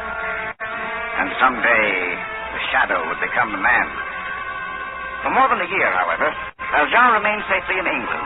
And then, on one of my trips to London, he told me his plans. So I'm going back, Robert. I'm going back to France. Well, it's useless for me to warn you again. Actually, there's not too much to worry about. Cosette has helped make the arrangements. Cosette?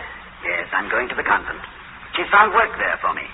The old gardener has died. Well, I'll be the new gardener. The work will do me good, and I'll be near the child. She's all I have, Robert. Once you're back in France, Javert. First, he must find me. And the convent walls are high and thick. God be with you, John.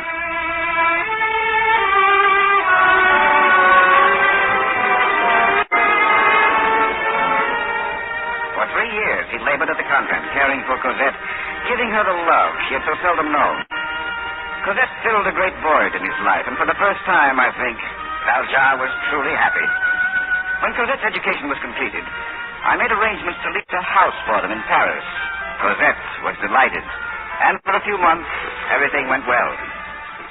Oh, how can I ever thank you, Father? I've never been so happy or so spoiled in all my life. Well, I knew you'd like Paris, Cosette. Oh, but the expense, this house, and the servants. Oh, we can thank Robert for much of this.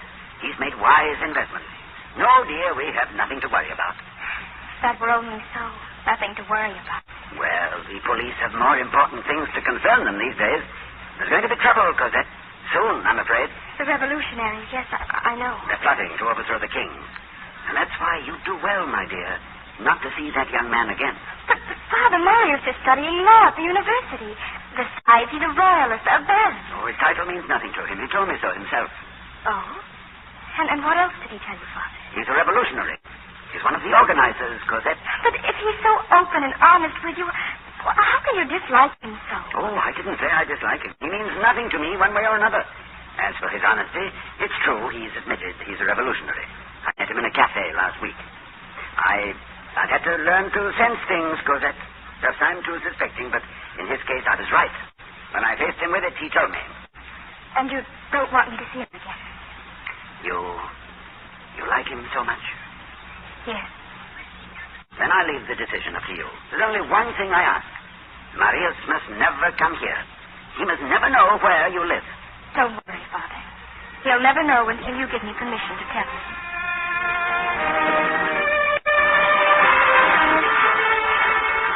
Yes, Cosette was in love. She'd been meeting Marius in the Bois, the park, and in spite of his determination to declare himself to her guardian, Cosette still refused to tell Marius where she lived. One afternoon, when I came to the house, Valjean was greatly agitated. Our business problems will have to wait, Robert. You remember last week, the stranger I noticed across the street? Well? He was there again today, pretending to admire the garden.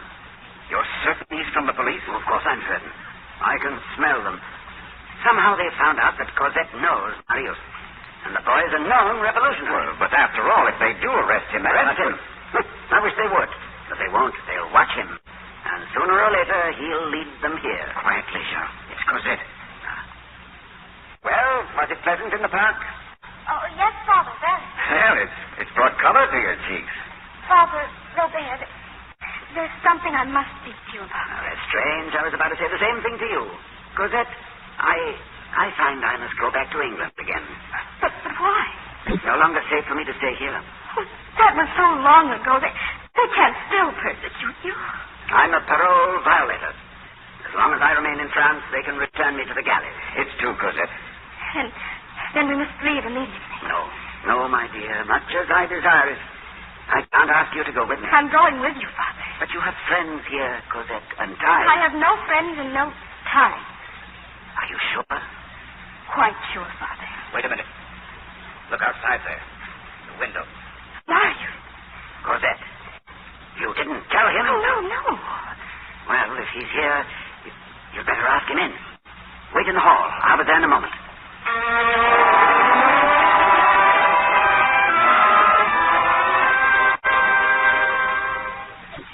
You shouldn't have come here, Marius. I asked you not to. You promised me. I followed you, Cosette. I had to. Oh. Good day, monsieur. Did Cosette invite you here? On the contrary, Cosette has always refused And you've to allow... chosen to ignore her wishes. Why? Because for the past month I've been meeting Cosette in the park without your knowledge. This seems to me both dishonorable and unfair to you. And now you want my permission to make a formal call? Why, yes. And I see no reason to object, but Cosette is leaving Paris. I'm going to England, Marius. England? No. No, you won't. I won't allow it. Marius. I think we can consider this little affair closed, monsieur. I assure you this is no little affair. I've come to ask for Cosette's hand in marriage. Marriage? But she's a child. Do you think I'd even consider... She's not a child. Marius, Father, please. I'd like to speak with Marius, Father. Do you mind? I'll be in the study. Oh, I beg you not to come. Why? So you can go to England without any unpleasant explanation? You know that's not true. I would have told you, but... Look, there are things you just don't understand. What difference does it make? I love you. You love me. You can't deny it. I never said so. No, not in words, perhaps, but... Cosette, he's dragging you to England just to keep you away from me. No, that's not the reason, Marius. He's cared for me since I was a child. I'm all he has. That's ridiculous. Does he think he can hold on to you forever? All I ask is that you wait just for a little while. I can talk to him, Marius. You can come to England. Oh, Cosette, this is child's talk. My place is here, and I want you with me. But you must make the decision. Here. Now. The decision is not mine, Marius. It is yours. Very well. A pleasant voyage, Cosette. And I've just one other thing to say to him. Richard! Well? She's going with you. But I warn you, there'll be other men who'll love her, and if you persist in running away with her, you'll do her a terrible harm. I'm grateful for your advice. However, as I said, Cosette is still a child. There is yet... Cosette is a woman. She's beautiful. She's desirable, and you're in love with her.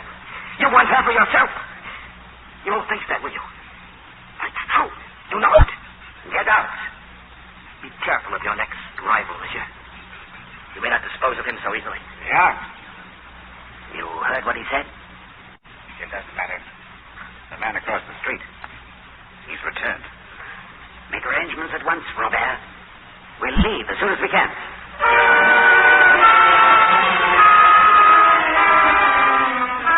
When Marius left, he was followed by the man across the street. I watched until they disappeared, not knowing, of course, that an hour later, the man would be reported to his superior, Inspector Javert. Never mind the details, Dupuis. Just the pertinent facts. I followed the subject to number 34 Rue Brussac.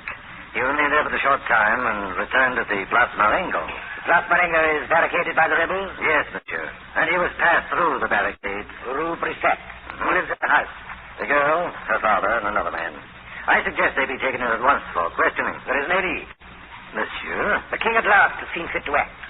The militia has been ordered out against the barricade. After tonight, there will be no more revolutions and no more revolutionaries. Shall I keep watch on the house? No. The militia will attack dusk tonight. Our task now is to see that any who escape from the barricades are tracked down and brought to justice. I'll need you and all your available men. Our plans were set. We'd leave Paris in the morning, thence to Le Havre, and across the Channel. But late that night, there was a knock at the back door. No one was there. But on the floor was a note. Give it to her, Robert. She's upstairs in her room. Yeah. Look what it says on the envelope. Provisional Government. Saint-Denis Barricades. It's from Marius. Give it to Cosette. I've already opened it, Jean. I want you to read it. Here. The revolution has started.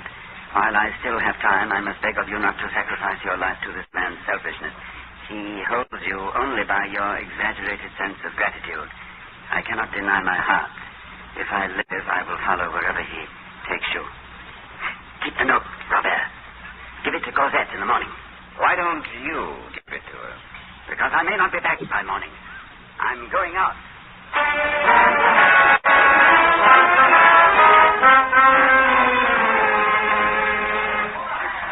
Oh, you, Marius, a stranger. He says he must see you. Send him over here. Keep your hands up, citizen. Start walking. Oh, it's you. Yes. Well, monsieur? I intercepted your letter to Cosette. You risked your life coming here just to tell me that? I came here to tell you that you're right and you're wrong. I love Cosette, it's true, but not as you seem to think. And I love her too much to stand in the way of her happiness. I'm sorry, I said things in anger. That doesn't matter. You're free to go to her whenever you wish. You're a little late, monsieur. The militia's broken through. By morning, you'll be surrounded. Exactly. If you stay here, you'll be destroyed. Perhaps. But what Paris does tonight, France does tomorrow, so I stay. Now leave while you can. We got a prisoner, Marius. Come quickly. The wine shop. Prisoner? You came into the wine shop, did you? I did. Then across the courtyard. You can leave the same way while I attempt to fix that. Now, hurry.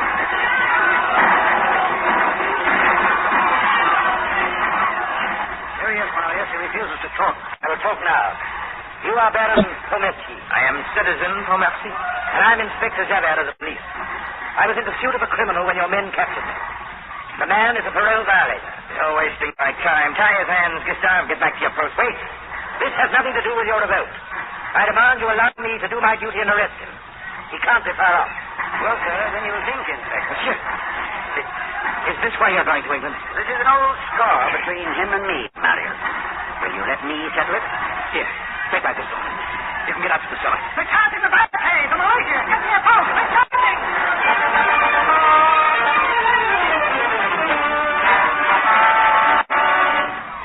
We can stop here, Javert. We're quite alone now. My duty is complete. I found you and I arrested you. So, have your revenge. Stand still. I have a knife in my pocket. Yes.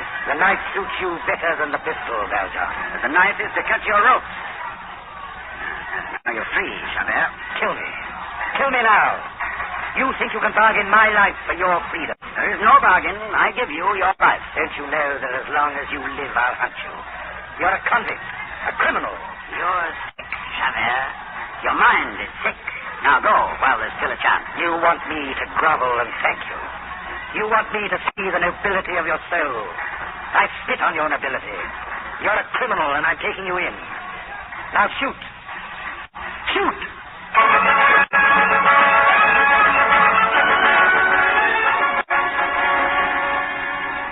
Inspector Javert. Monsieur, you're bleeding. I'm all right, Sissy. But the man you went after, the convict, escaped? Look at me. I'm a strong man. I had him in these two hands. But the oars, they give them the strength of animals. Yes, he got away. Fighting is almost over, monsieur. Most of the revolutionaries have been taken prisoner. There is one prisoner I want to see, Baron Pomercy. He was badly wounded. He's a friend of the convict Valjean. I want to see him. Well, unfortunately, monsieur, Pomercy has disappeared. How can a wounded man disappear? The barricades were surrounded. He was unconscious. We left him where he fell. When we returned, he was gone.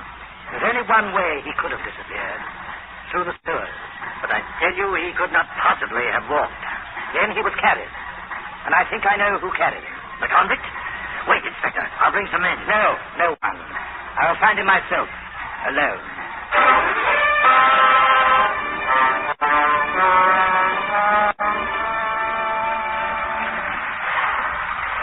Marius, can you hear me? I can hear you.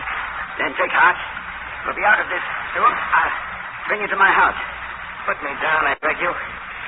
Alone you could escape, but with me the militia won't look for you. Yeah, most likely place. So they'll suspect it the least. Here, get her. Sure. Don't worry. He's far behind us. I know you're here. I won't let you do this. You can't carry me and get away. Be silent. There's a way up to the street, just ahead of us. You can't escape, Valjean. There you are.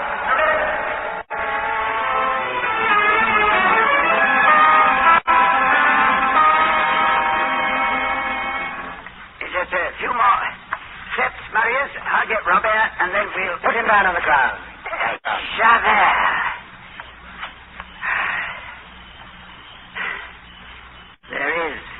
escape from you is stand where you are. But this boy is wounded, unconscious. I must get a doctor for him. If he lives, he'll be shot. Javert, I spared you at the barricades. I told you I'd make no bargain. You're both under arrest. I pledge my word I'll go without protest. All right, let me get the boy into the house. Surely the law allows you nothing. This is common humanity. What are you? I am an officer of the law doing his duty. It makes no difference what I think or feel or want. It has nothing to do with me. Nothing. An old man once told me there was good in even the most despicable of men. Through the years, I found this to be true. But you're not a man, are you, Javert? Take him in the house. Take him in the house. I had heard them coming, and I waited for Javert behind the door. Put up your hands, Javert. No, Robert, no, let him go. I gave him my word. Now, find the housekeeper and send her for a doctor, quickly. She's just inside. She's been helping us pack. We could leave now. Everything is ready. Tell her to bring a doctor. I'll take Marius into the study. Marie, quickly. Run and fetch a doctor. Father, what is it? It's Marius, Cosette. He's been hurt. Marius. We'll need your help. Stay with him, Cosette. Javert, he could escape, you know. There are windows in the study, but he's given his word, hasn't he? Still. The word of a convict given to you, the law. He'll go back with you. Back to the galleys for life. How does success taste after all these years, Inspector? Wait for the doctor, Cosette. We mustn't touch him. But that man. His name is Javert. Inspector Javert. You're going with him. Oh, Father, no, you cannot. Oh, I must. I'm leaving you with Marius. He loves you even more than I do. Jean?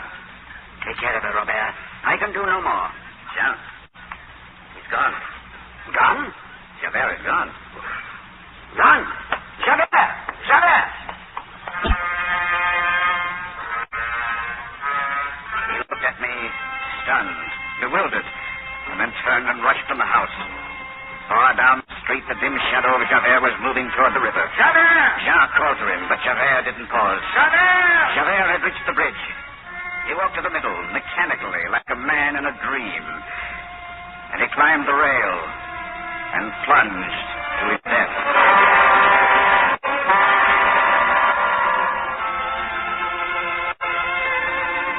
They're in England now. Jean, Cosette, and Marius. Someday I think they'll return to France. And when they do, with them will come some silver candlesticks, and Jean will again light the candles and repeat the words of the old man who once helped him.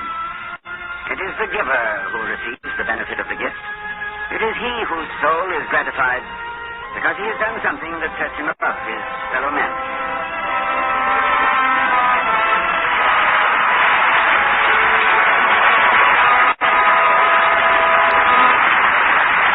In a moment, our stars will return. And what a Christmas present they've given us. Ronald Coleman, Deborah Paget, and Robert Newton.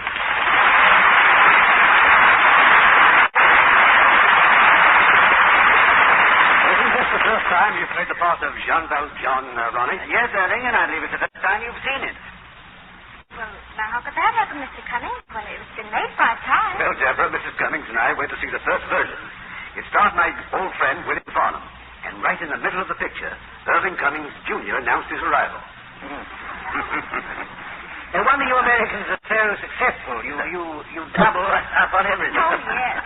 For instance, we combine soap and water and presto, a Lux facial. Of course, it has to be Lux toilet soap. It's such a wonderful complexion tint. You must learn more of our customs, Bobby. You English are much too slow, and look who's talking. Well, I'm looking forward to Christmas. But don't tell me you combine it with the New Year. Oh, no. No, the holidays here are much the same as in England. We sing carols. Too bad we can't see a few now. Oh, that. Stars and Stripes Forever. Stars and Stripes Forever for Christmas. Oh, no, I was only fooling. But some holidays do have parades, and parades mean marches, and marches mean Stars and Stripes Forever. And besides, it's my latest picture opening here December 31st, and it stars Chesterton in the part of John Philip Sousa. What won't Mr. Belvedere think of next? Now he's invented music. And do you have a holiday treat for next Monday night, That we do. It's an inspiring picture, Bobby. That really does show the American way of life. It tells the story of our heroic pioneers and the trails they blazed for us. And that could be none other than the Metro-Goldwyn-Mayer's outstanding production of Westward the Woman. And as our stars from the original superb cast, we will present Robert Taylor and Denise Darcel. And a fine picture it was, too. Good night. Good night. Merry Christmas to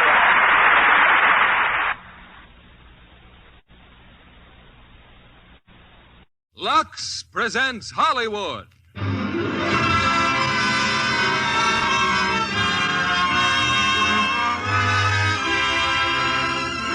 Lever Brothers Company, the makers of Lux Toilet Soap, bring you the Lux Radio Theater, starring Judy Garland in The Wizard of Oz.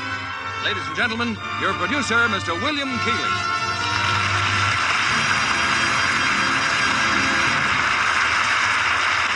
Holiday greetings from Hollywood, ladies and gentlemen. I trust you've all had a perfect Christmas. Wonderful presents, too much dinner, and lots of merry company. But sometime during the day, I'm sure you've said, Christmas really belongs to the children. And so, before they have to leave their toys and cowboy suits, we want to tell them a story. And you'll want to listen too, because it's The Wizard of Oz, one of those wonderful Oz books that we've all loved since they were written by L. Frank Baum 50 years ago. Metro-Goldwyn-Mayer turned The Wizard of Oz into a screen classic and a lovely little singer into a star, one of the most talented stars of Hollywood, Judy Garland. Audiences have asked that it be brought back again and again to be entranced by Judy's performance and those fascinating Oz characters, the Scarecrow, the Tin Woodsman, the Cowardly Lion, and the delightful little people, the Munchkins. Now it's off to The Wizard of Oz, starring Judy Garland as Dorothy.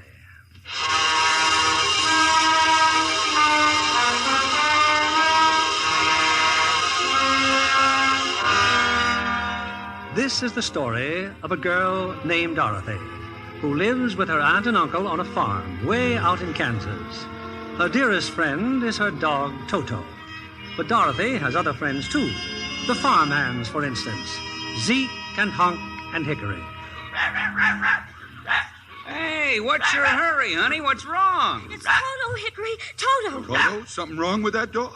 Well, he looks fine to me. Well, he is, Zeke, but he almost wasn't. Miss Gulch hit him just because he gets in her garden and chases her nasty old cat. Oh, sure, honey, sure. Only we're busy, see? I got them hogs to get in. Now, look, Dorothy, you just ain't using your head about that mean old Miss Gulch.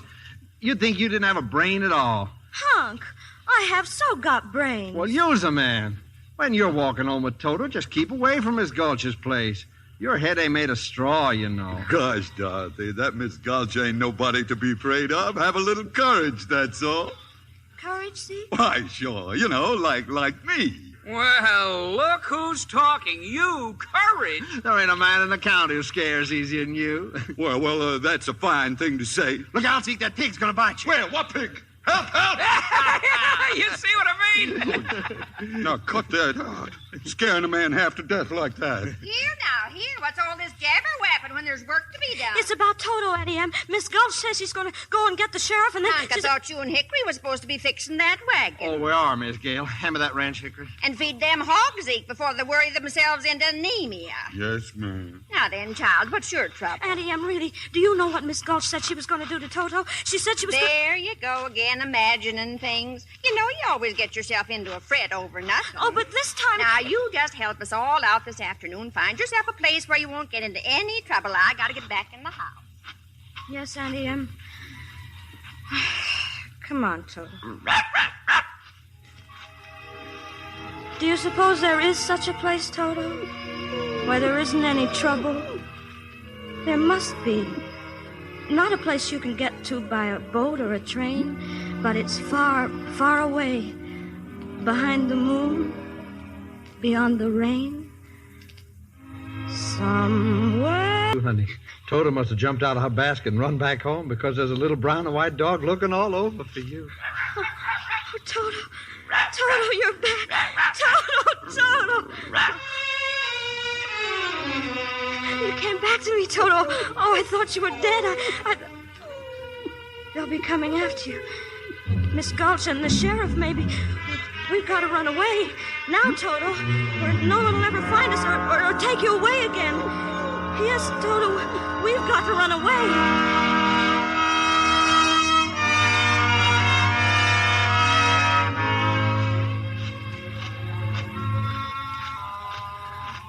getting dark, Toto. I think maybe there's a storm coming. But we'll just keep going, won't we? We're not afraid. It's just... Professor Marvel knows all, tells all. Your past, present, and future for 25... Professor Marvel knows all, tells all. Your past, present, and future for 25 cents, a quarter of a dollar. 2 bits, if you prefer. Oh, I'm sorry, but I don't think I can afford it. Oh. So your name's Dorothy, is it? How did you know that? Well, on the one hand, perhaps I saw you in my crystal, and on the other hand, perhaps a fellow named Zeke passed by a while ago looking for you. Oh, I see. But don't you think for 1 minute I couldn't have figured it out for myself? Why, Professor Marvel and his magic crystal have amazed royalty and peasantry alike the world over. Oh, please, Professor, can't we go with you and see all the crowned heads of Europe? Oh, do you know any? You mean the sign on my wagon? I don't suppose you could take just a little look in your magic crystal for me. For nothing, I mean. Matter of fact, young lady, I already have. Oh, just practicing, you understand. And you know what I saw? What? A woman. Tears in her eyes. Careworn. A woman looking for someone. And her name is... Auntie M? Kindly allow me to supply the answers. Her name is Auntie M. Someone has almost broken her heart. Me? Well, someone she loved very much. And then just before the crystal went dark, I saw her put her hand over her heart and drop down on the floor. Oh, no. No. You don't suppose she could really be sick, do you? Oh, I've got to go home right away. Go home? I thought you were going along with me. Oh, but I've got to get to her right away. Toto, come on, Toto. We're going up. Goodbye, Professor, and thank you. Don't waste any time. There's a windstorm blowing up. Oh, poor little kid. Hope she gets home all right.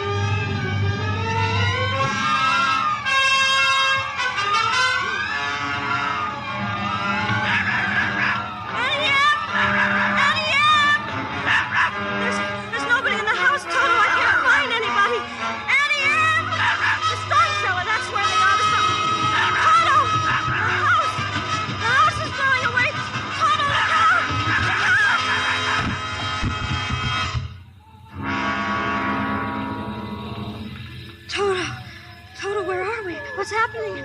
We're in the house, but the house is up in the air. Everything's moving. Everything's rushing through the sky. Barns and buggies, and there goes our chicken roost. Toto, we're caught in a cyclone. We're right up inside the middle of a cyclone. What? But there's old Mr. Gallagher in his rowboat. Mr. Gallagher! Howdy, Miss Dorothy. Kind of breezy, ain't it? And Uncle Henry's heifer. Bossy! Bossy! I don't understand this at all. Things are flying around so fast that I can... Look! Miss Gulch! Now she's on a broomstick. She is a witch. Don't worry, Toto. I won't let her... We've stopped moving, Toto. We're standing still. Oh, we can't stand still up in the middle of the air. We're going to fall. We are falling. We're falling. We're falling. We're falling.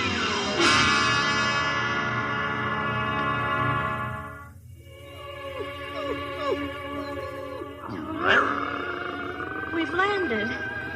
But where?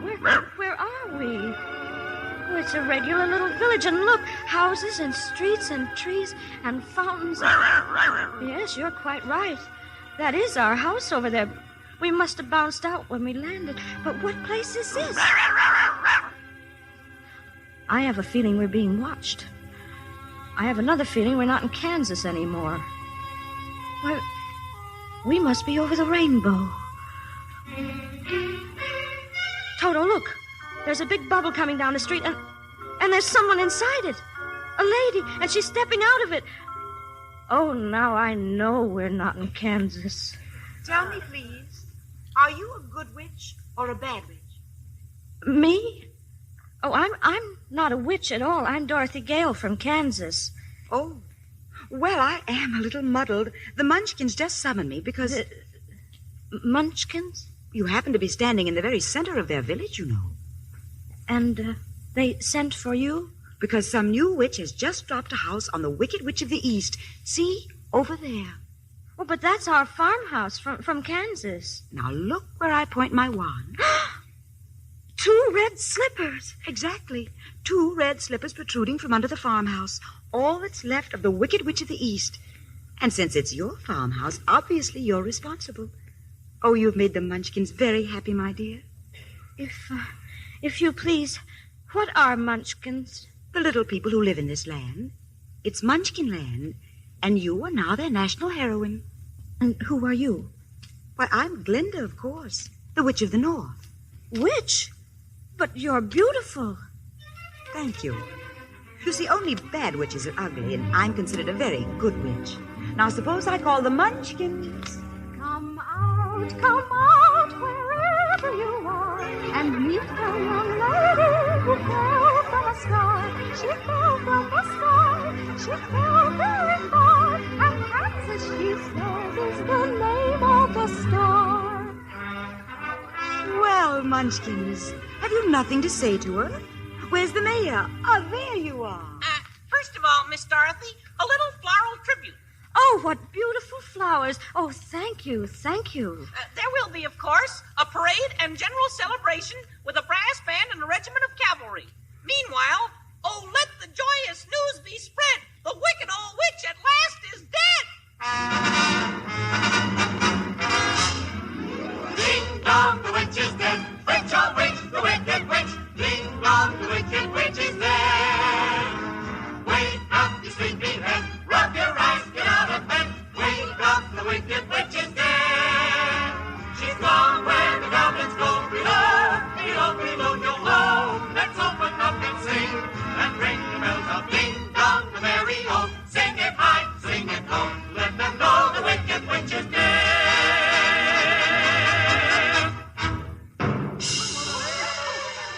Smoke! A cloud of red smoke! Shooting fire! An explosion! The witch is coming! The wicked witch! But I thought you said she was dead. She is dead. This one on the broomstick is her sister, the Wicked Witch of the West. And she's even worse than the other one! Silence! I demand silence! It's Miss Gulch. That's who it is, Miss Gulch. Hard of hearing, are you? I said silence. Now then, who killed my sister? Was it you? No. It was an accident. I didn't mean to kill anyone. Well, my little pretty, I can cause accidents, too. Aren't you forgetting the ruby slippers? The slippers. My sister's slippers. There they are, still on her feet over there. Well, I'll just take them. Just a moment, if you please. Ruby slippers, slippers red, leave the feet of she who's dead. I summon my authority and bid you serve Miss Dorothy. The slippers. What are you doing to them? Now they're on my feet. You give them back to me. Never. There they are, and there they'll stay. You nasty little girl. They're of no use to you. Don't be frightened of her, Dorothy. You stay out of this, Glinda. I'll fix you as well. Rubbish. You have no power here. Be gone before somebody drops a house on you, too. Very well. I'll bide my time. As for you, my fine lady... You heard what she said. Be gone. I'll get you yet, my pretty. And your little dog, too. Away, broomstick! Away! It's all right, Munchkins. Don't hide your faces. She's gone. Now then, my dear, the sooner you get out of Oz, the safer you'll sleep. Oh, I'd give anything to get out of Oz. But how? Which is the way back to Kansas? Kansas? The only person who might know would be the great and wonderful Wizard of Oz himself. The Wizard of Oz? Is he good or is he wicked? Oh, very good, but very mysterious. He lives far off in the Emerald City. Did you by any chance bring your broomstick with you? No, I'm afraid I didn't. Well, then you'll have to walk. The Munchkins will see you safely to the border. And remember, never let those ruby slippers off your feet, or you'll be at the mercy of the Wicked Witch of the West. But how do I start for the Emerald City? All you have to do is follow that yellow brick road. Help her, Munchkins! The yellow brick road. Helpers, attention! Follow the yellow brick road. Follow the yellow brick road. Follow the yellow brick road. Follow, follow, follow, follow, follow the yellow brick road. We're off to see the wizard, the wonderful Wizard of Oz. We hear he is a whiz of a whiz, if ever a whiz there was. If ever, oh, ever a whiz there was, the Wizard of Oz is one because. because of the wonderful things he does. We're off to see the wizard, the wonderful Wizard of Oz.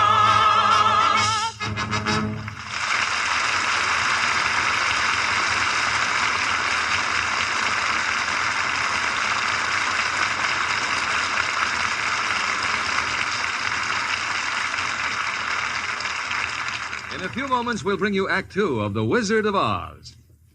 And now, here is our Hollywood reporter, Libby Collins, to give us the Lux Radio Theater's movie news of the week. Tonight, John, it's the new Howard Hughes production Vendetta, starring a lovely newcomer to Hollywood.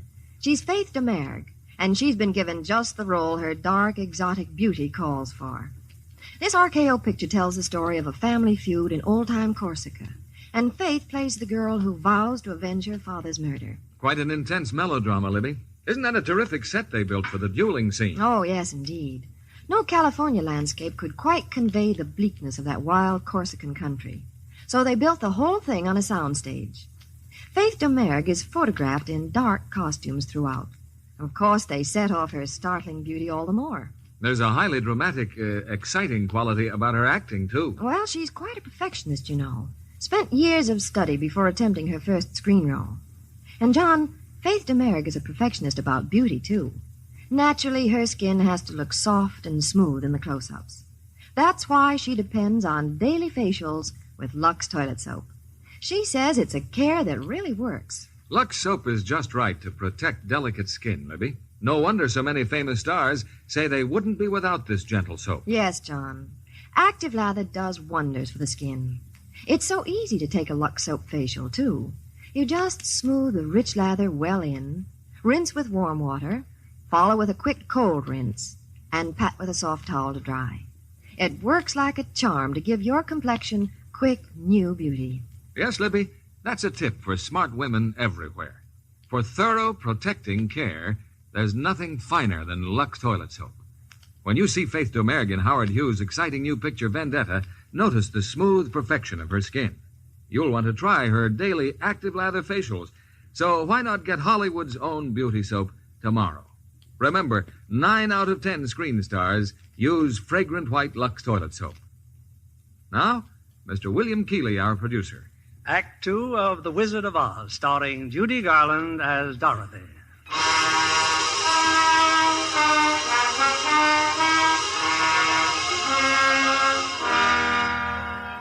With the magic slippers on her feet, her dog Toto at her heels, and the little munchkins marching on ahead, Dorothy is on her way to the Wizard of Oz.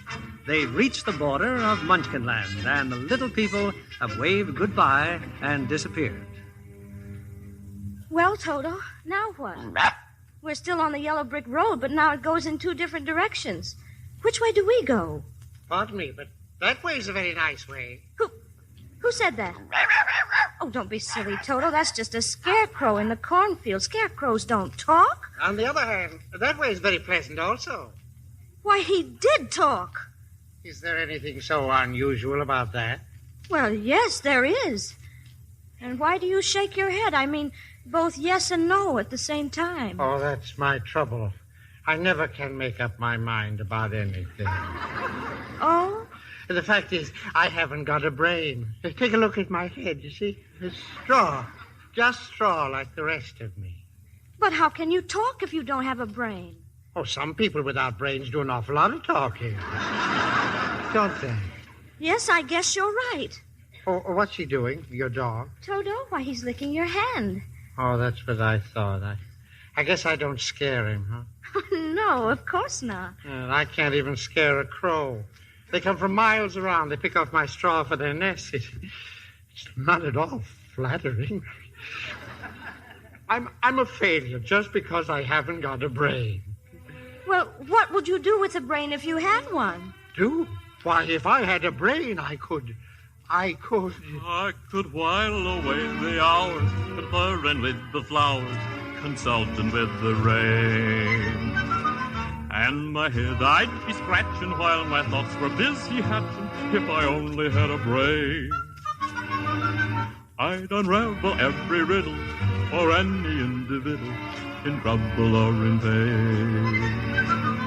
With with the thoughts you'd be thinking you could be another Lincoln if you only had a brain. Oh, I could tell you why the ocean's near the shore.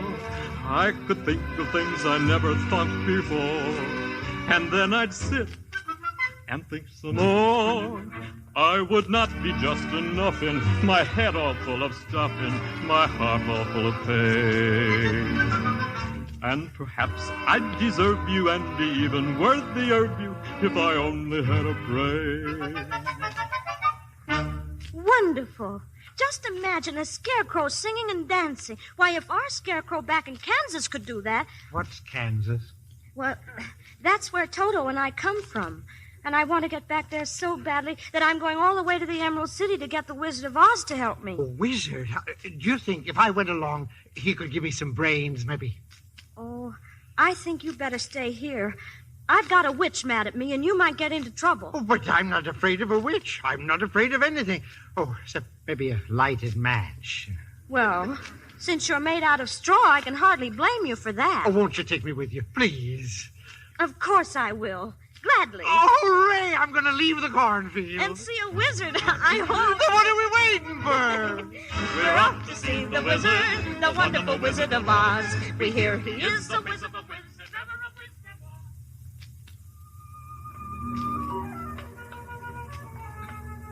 Scarecrow? Huh? Do you see what I see? Well, not knowing what you see, how can I say that what I see is what you... Oh, wait a minute. Look, over there. That's just what I mean, at the edge of the forest. It's a man. A man made out of tin and holding an axe. Come on, Dorothy. Be careful, please. You too, Toto. Look here. Here in the grass. An oil can.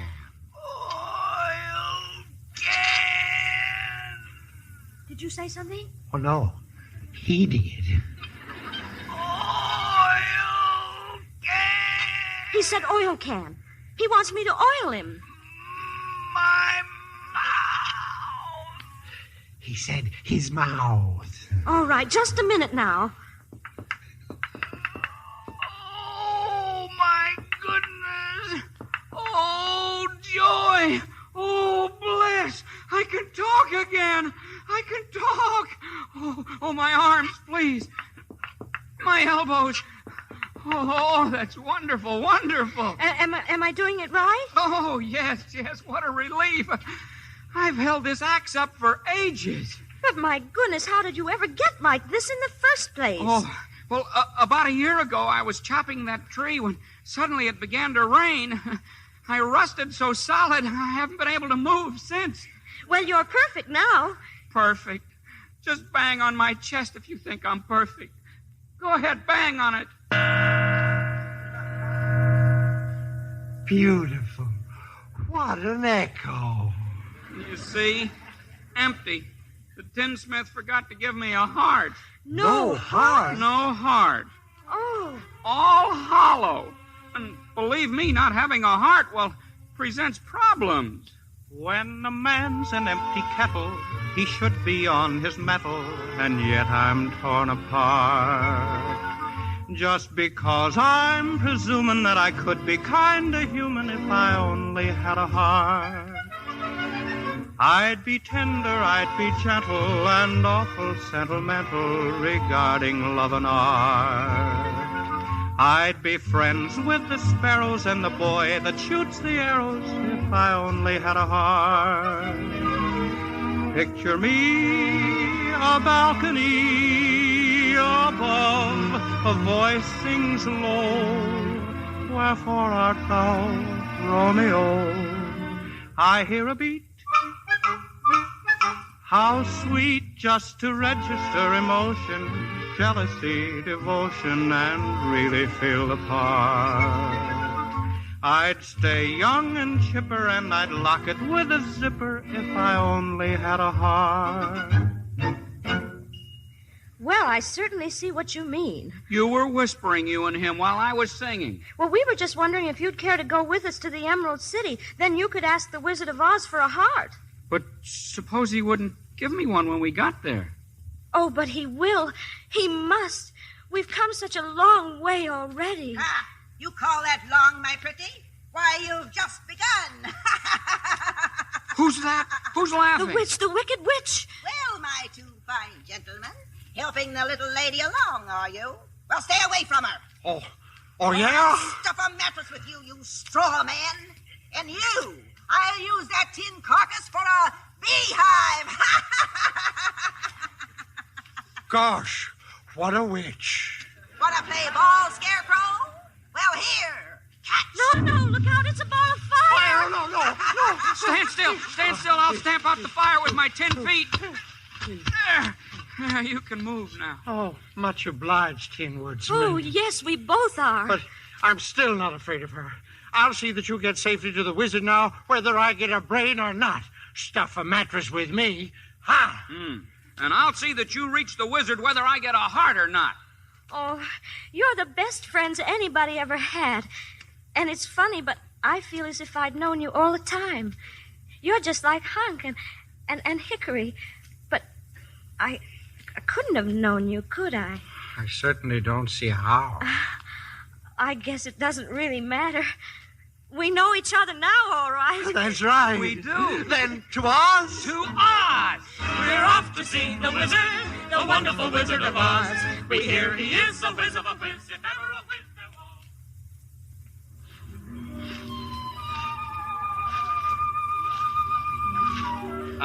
was. Does anybody happen to know where we are? Oh, that's easy. We're in a forest. And I don't like it. It's so dark and creepy. Toto, come back. Stay on the path. He sees something behind that bush. Yeah, and so do I. I think I do, too. It's a lion. A lion. He's coming this way. Stay where you are.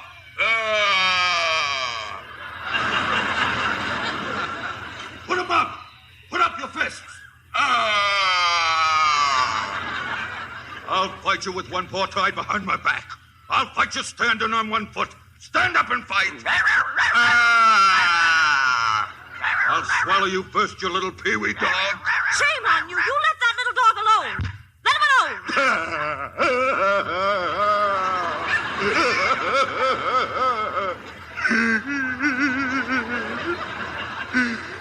No. Why did you have to slap me for? I didn't bite him. Look, the lion. He's crying. Well, you tried to bite him. Well, you didn't have to go and hit me, did you? Is my nose bleeding? Oh, of course not. My goodness, you're nothing but a great big coward. You're right, I'm a coward. I haven't any courage at all. Do you suppose the wizard would help him to... I don't see why not. Why don't you come with us, Lion? We're on our way to see the Wizard of Oz and get the Tin Woodsman a heart. And him a brain. And I'm sure he could give you some courage. Well, wouldn't you feel degraded to be seen in the company of a cowardly lion? I would. No, of course not. Here, you better take my handkerchief. Thank you. You've been so nice to me. Now, please stop crying. I'll try. But how did you get this way in the first place, Lion? Well, if you can spare the time, it was like this. Yes, it's sad, believe me, missy, when you're born to be a sissy without the vim and verve. But I could show my prowess, be a lion, not a mouse, if I only had the nerve. I'm afraid there's no denying I'm just a dandelion, a fate I don't deserve. I'd be brave as a blizzard. I'd be gentle as a lizard. I'd be clever as a gizzard. If the wizard is a wizard who will serve, then I'm sure to get a brain, a heart, a home, the nerve. Then let's be on our way without any more delay. That's just what I was going to say. Hip, hip, hooray. We're off to see the wizard, the wonderful Wizard of Oz. We hear he is a whiz of a whiz, if ever a whiz there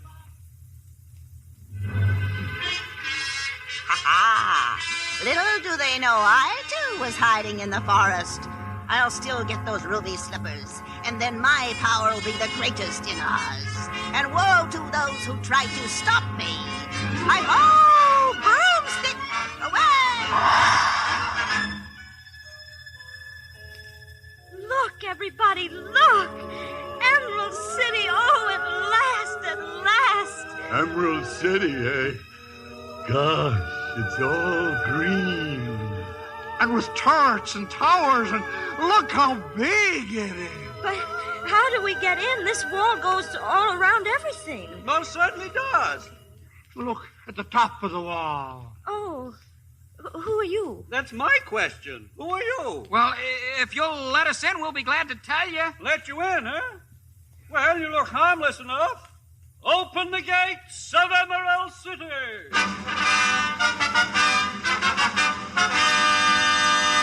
We can go in. The gates are opening.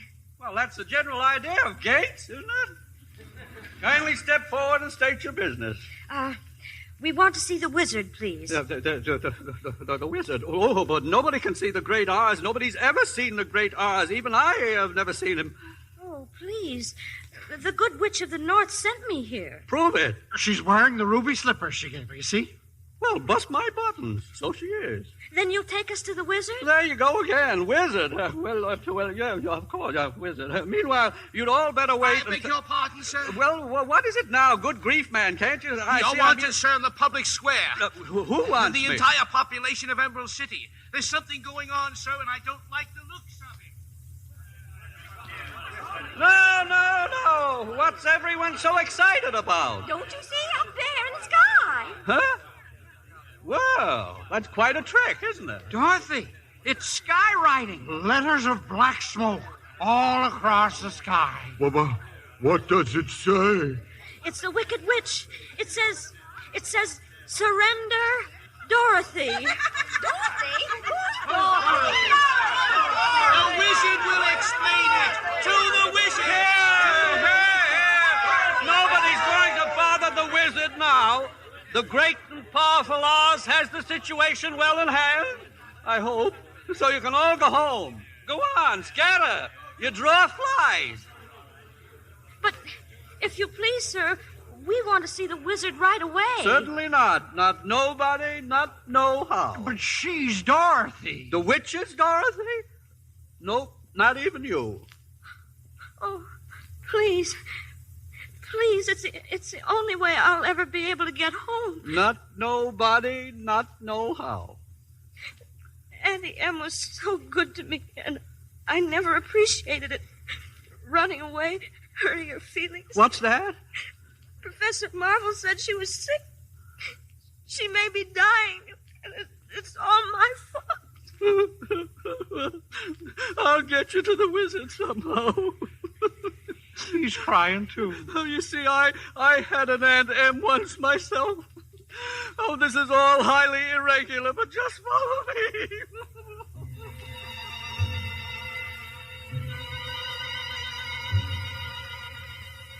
Gosh, he just left us in this chamber. It's so dark and echoey, huh? He said the wizard would be waiting for us. I'm closing my eyes. Just tell me when it's all over. Silence! Who was that? I am Oz, the great and powerful. But we can't see anybody. Silence! You shall never see me. But if you please, we must tell you something. Nobody ever tells me anything. I know everything. You're a little girl who wants to go home. And you, Tin Man? Yes, Your Honor. Clinking and clattering for the heart. And you? Me, your wizardry? A billowing bale of both meat breakfast food, begging for a break.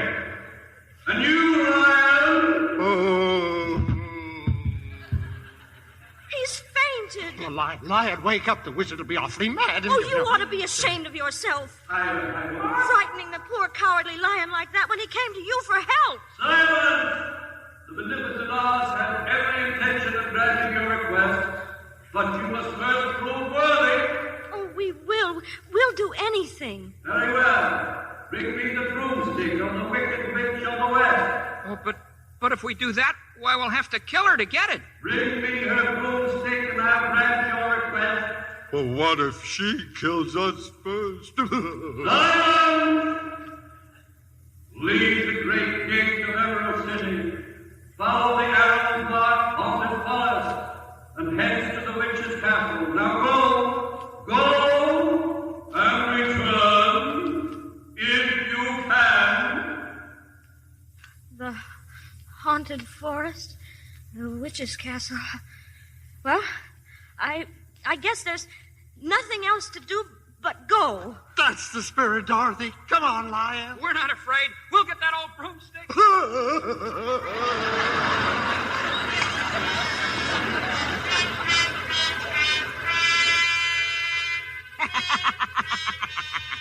And they think I don't know about it. They think they'll take me by surprise. At last I'll have them in my power. The little girl, her nasty dog, and the magic ruby slippers.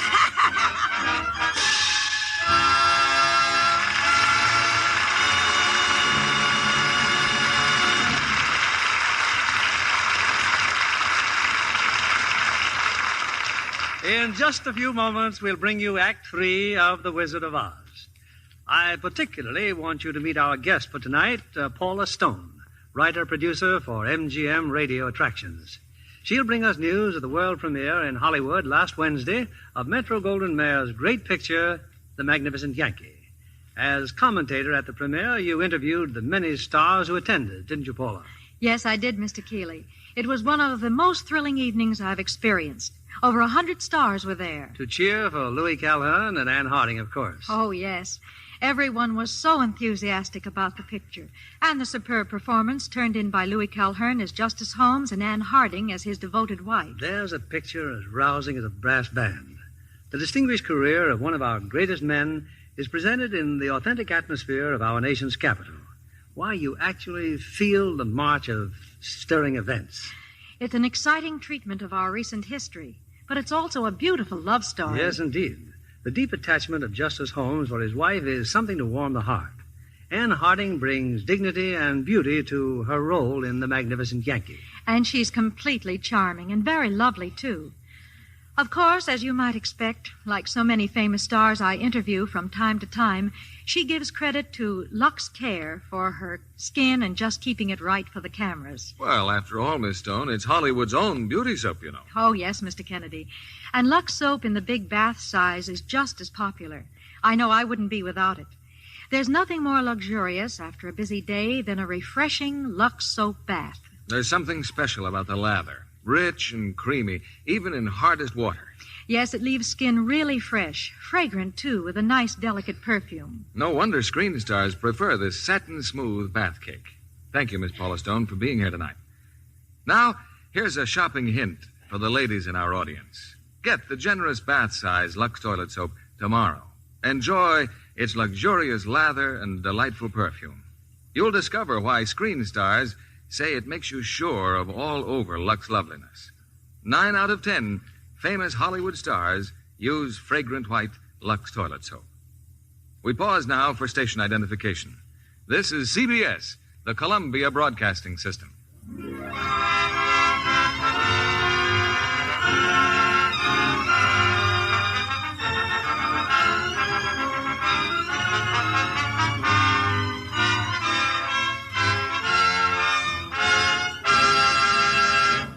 The curtain rises on Act 3 of The Wizard of Oz, starring Judy Garland as Dorothy.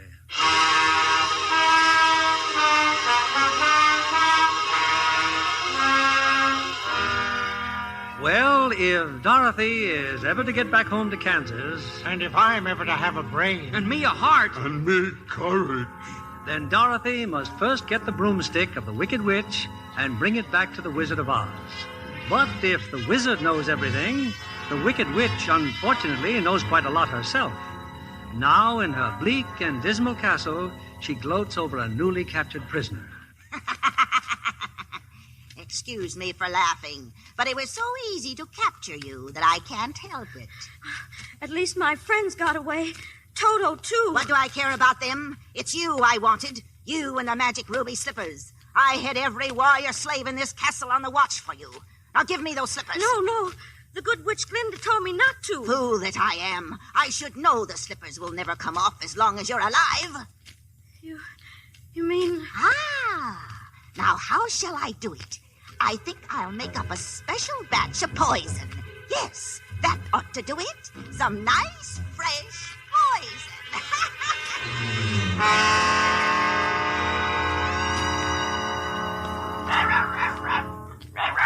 Look, it's Dorothy's dog. Tin Man, Lion, look. Oh, we're goners now, all right. He'll lead the witch's soldiers right here to our hiding place. No, he's come to take us to Dorothy, up there in the castle. We can't fail her now, we can't. I'll go. Witch or no witch, I'll tear him apart. I'll knock him cold. I may not come out alive, but I'm going in there. Oh, Lion, that's wonderful. There's only one thing I want you fellas to do. What's that? Talk me out of it.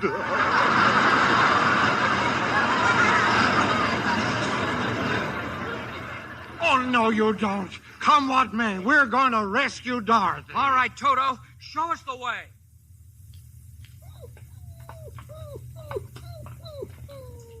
This is the room. Toto sniffed her out. Dorothy? Who is it? It's us. We've come to save you. Open the door. I can't. She's locked me in here. Tin Man, your axe, chop down the door. But that'll make a noise, and the guards... Who cares about the guards? We'll save you, Dorothy. We'll save you. She'll be back any minute. Hurry, please. Here goes the door. Stand back, Dorothy. Oh, I knew you'd come. I knew it. And Toto. Oh, we'll have you out of this castle before you can say Jack Gruff. The witch, the wicked witch. My little party's just about to begin. Guards! Seize them! Seize them! Thought you were being pretty foxy, huh? Now I've got the whole lot of you. Let's see. How shall I start the fun? You first, Scarecrow. How about another ball of fire? No, not fire. The hell, I'm burning. I'll help you. This bucket of water. Here. No. Put down that water. Oh, thank you, Dorothy. Thank you. Oh, you cursed brat. You've killed me. You've killed me. Nonsense. I just happened to splash some water on you, too. Oh. Look, the witch. She's melting. Oh, what a world, what a world. Who would have thought that a good little girl like you could destroy my beautiful wickedness? I'm going fast. Oh. She is gone. Look, nothing but a little steaming puddle. She's dead. You've killed the wicked witch. But I didn't mean to kill her. I didn't know that water would... You don't understand. Now we're all free. She enslaved us, but now her spell over all of us is broken. Hey! All hail to Dorothy! The wicked witch is dead! Hey! Oh, thank you, and if you don't mind, may I please have her broom? Here, take it with you. Now we can go back to the wizard. And tell him the wicked witch is dead. Onward to Emerald City! She's gone where the goblins go. I still can't believe my eyes. You've come back. Back to Emerald City. And we did exactly what the Great Oz told us to do. Here's the witch's broomstick. And now, if you don't mind taking us to the wizard... You see, he promised us. Yeah, promised to. A broomstick. Oh, what an unhappy situation. Unhappy? After all we've gone through? Oh, I'm glad there's no one else around to hear this. Hear what? Oh, little girl, there is no great and powerful Wizard of Oz. That is, I am the wizard. But he spoke to us himself. I spoke to you. Oh, it was no great trick, a dark room, a few smoke powders. Your own imaginations did the rest. Why, you humbug. Exactly. Oh, you're a very bad man. Oh, no, my dear. I'm just a very bad wizard. What about the heart you promised Tin Man? And Scarecrow's brain? Well, anybody can have a brain. That's a very mediocre commodity. Well, I don't have one. Then listen a moment. Back where I come from, we have great universities where men go to become deep thinkers. And when they come out, they know how to think just fine. And with no more brains than you have. What? But they have one thing you haven't got, a diploma. Therefore, by virtue of the authority in me vested by the Universitatis Committee, I hereby confer upon you the honorary degree of Ph.D. Ph.D.? Doctor of Thinkology. Here's your diploma. Oh, Scarecrow, how wonderful. But what about me? I'm still a coward, I think. Of course not. You are merely under the unfortunate delusion that because you run away from danger, you have no courage. A simple matter of confusing courage with wisdom. Oh, joy, oh, rapture, I've got a brain. Back where I come from, Lion, we have men who are called heroes. Yet they have no more courage than you have. But they do have one thing you haven't got, a medal. Medal? Therefore, for meritorious conduct and conspicuous bravery against wicked witches, I award you the Triple Cross. The Triple Cross? Oh, shucks. It was nothing. You are now a member of the Legion of Courage. As for you, my galvanized petitioner, you want a heart. You don't know how lucky you are not to have one. Hearts will never be practical until they can be made unbreakable. I still want one. Back where I come from, there are men who do nothing but good deeds all day long, and their hearts are no bigger than yours. They're called philanthropists. But they have one thing you haven't got, a testimonial. Testimonial? Therefore, in consideration of your kindness, I present you with this small token of our esteem and affection. A heart. It is a heart. Just remember that a heart is not judged by how much you love, but by how much you are loved. Listen, it ticks. My heart even ticks. But what about Dorothy? You still want to go back to Kansas, Oh, I do. I do. I wish I could help you, child, but I can't. You mean I'll never get home? But it's really rather pleasant here once you get to know the place. And we want you to stay, Dorothy.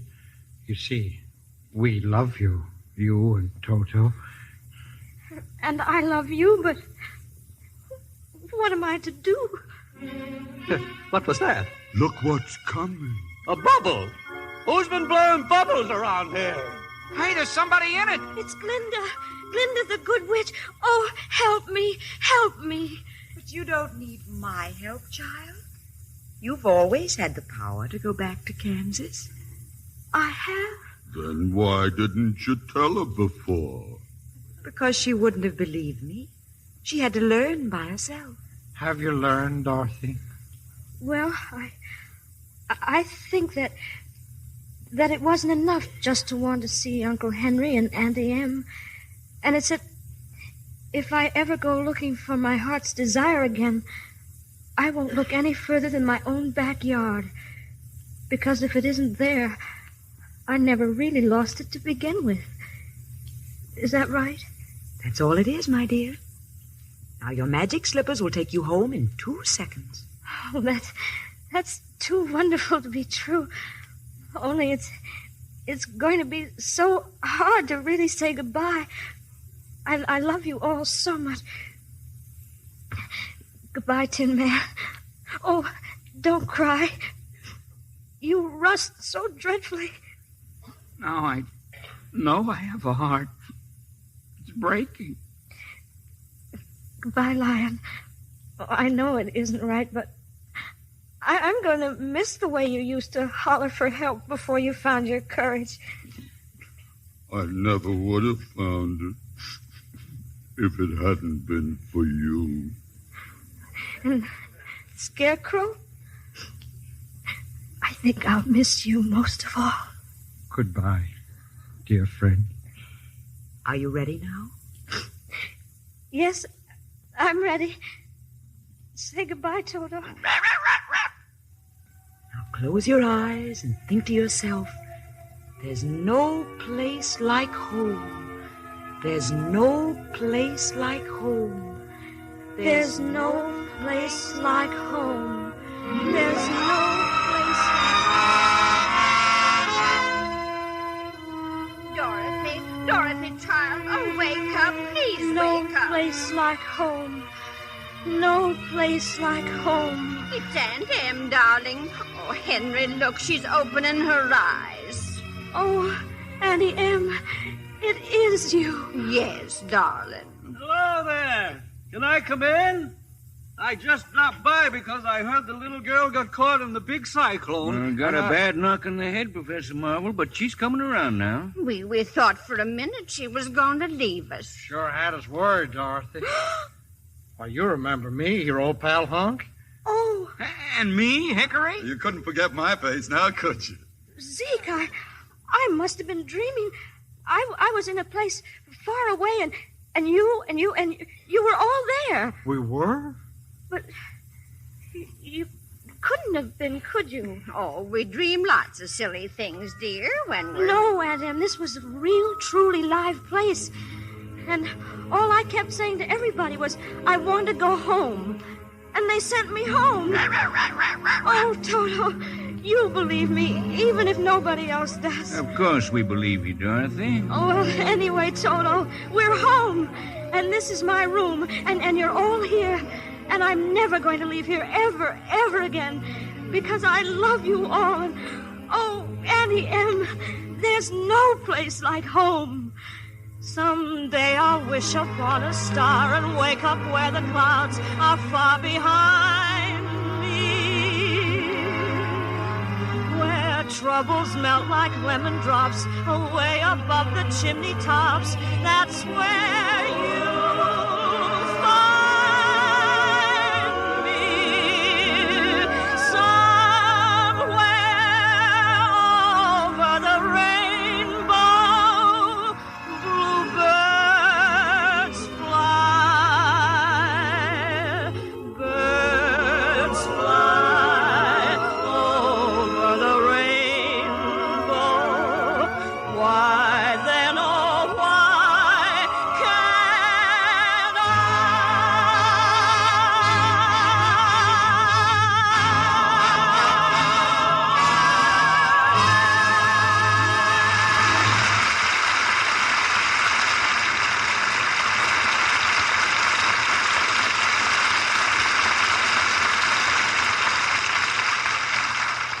Goodbye to the Wizard of Oz, and congratulations to our lovely star, Judy Garland, and those remarkable characters from the land of Oz. Judy, we can't tell you how much we appreciate your giving up Christmas with your family to appear on the Lux Radio Theater. Oh, thank you, Bill, but I didn't really. You see, I brought my 4-year-old daughter, Liza. Says 3 in the script, but she's really 4. Oh, gosh.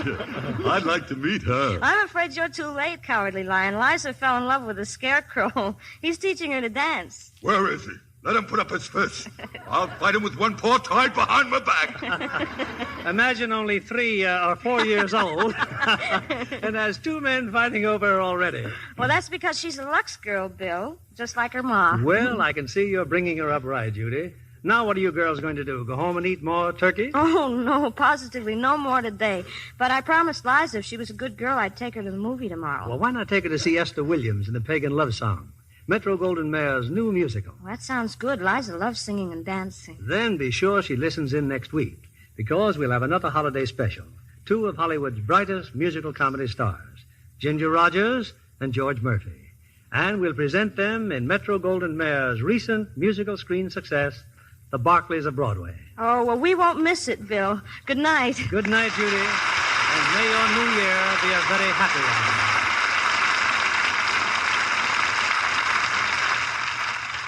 Who is this Hollywood star? One of 3 beautiful sisters. She's written a best-selling book on charm. She's the glamorous mother of 4 lovely daughters. A glamorous mother of 4? Uh-huh. How about Joan Bennett? Right.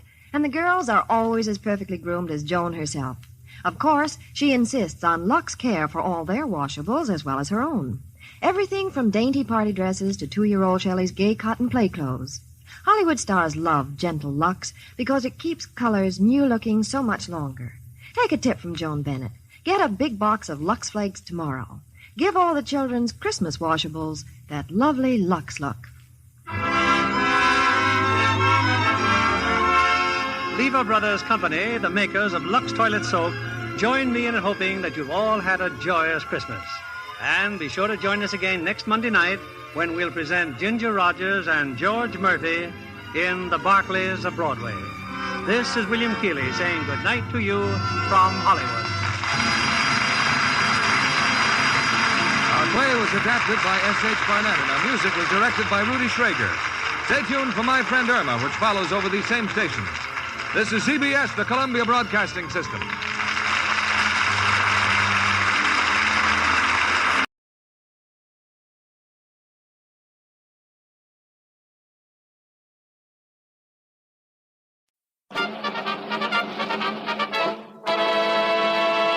From Hollywood, California, the Lux Radio Theater presents Janet Gaynor and Robert Montgomery in A Star is Born.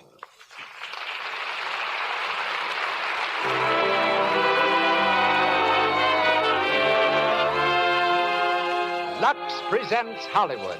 Back on the air again after a summer vacation, our first production brings you Janet Gaynor, Robert Montgomery, Lionel Stander, and May Robeson in one of the greatest stories the screen has ever known, A Star is Born.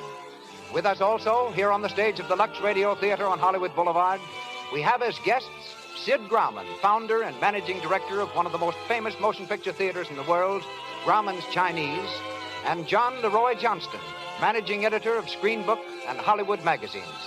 Conducting our orchestra is Louis Silvers. And now, I turn the microphone to our producer, discoverer of stars, director of 63 motion pictures. Ladies and gentlemen, Mr. Cecil B. DeMille.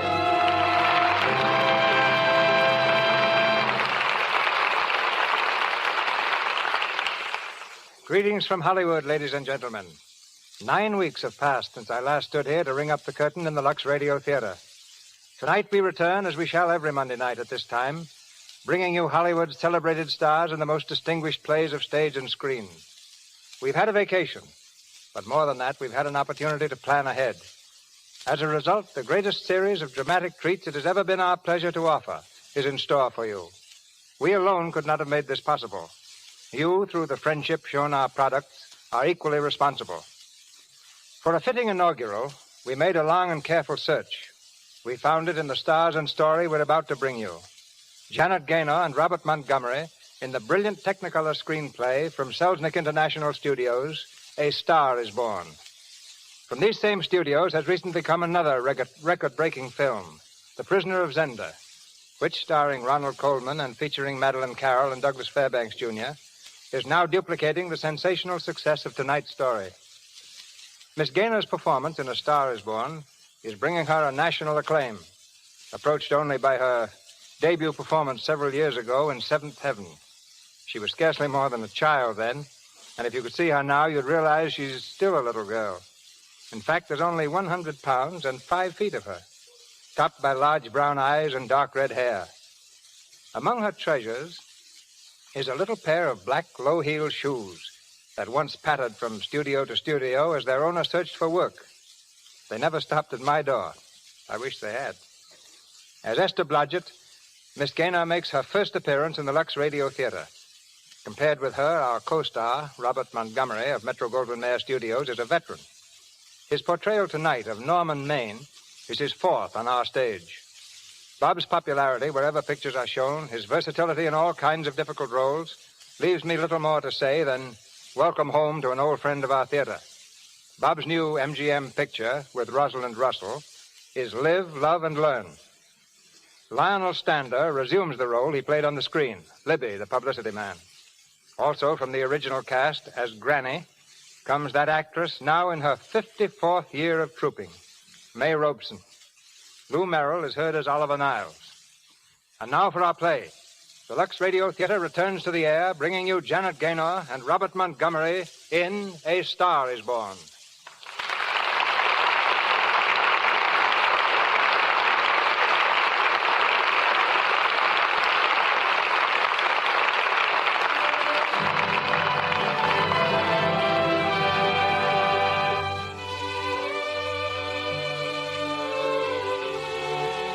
An isolated farmhouse on the wind-swept plains of North Dakota.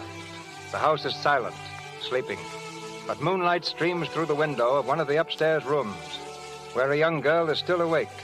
She lies across her bed, sobbing quietly into the pillow. The door is inched open, and an elderly woman in an old flannel wrapper calls to her softly.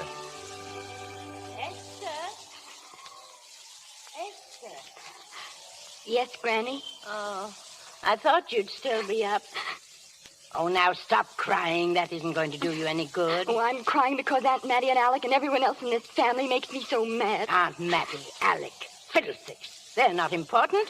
You're the only one who counts. Oh, but I could be an actress, Granny. I could be. And I'd go to Hollywood, too, if I had the chance. But they just laugh at me. Because I want to make something out of myself, they think it's funny. Esther, everyone in this world who ever dreamed about better things was laughed at. Don't you know that? Oh, I suppose I do, but... Ah, but there's a difference, dear, between dreaming and doing. You modern girls give me a pain. Why, when I wanted something better, I came across these plains in a prairie schooner with your grandfather. And don't think for a minute it was easy, Esther Blodgett. We burned in summer, and we froze in winter.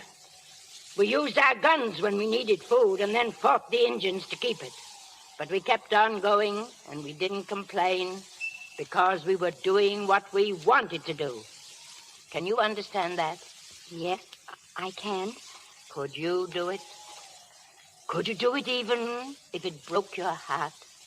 Because for every dream that you make come true, you'll pay the price in heartbreak. I'm not afraid, Granny. All right, then. Here, take this money. Oh, but Granny... Go on, and go to your Hollywood. But I can't take your money. And why not? It's your savings. Well, I haven't got anything to save up for now, except my funeral. And I'm never going to die. Oh, Granny, how can I ever thank you? Good night. Oh, Granny, Granny, darling.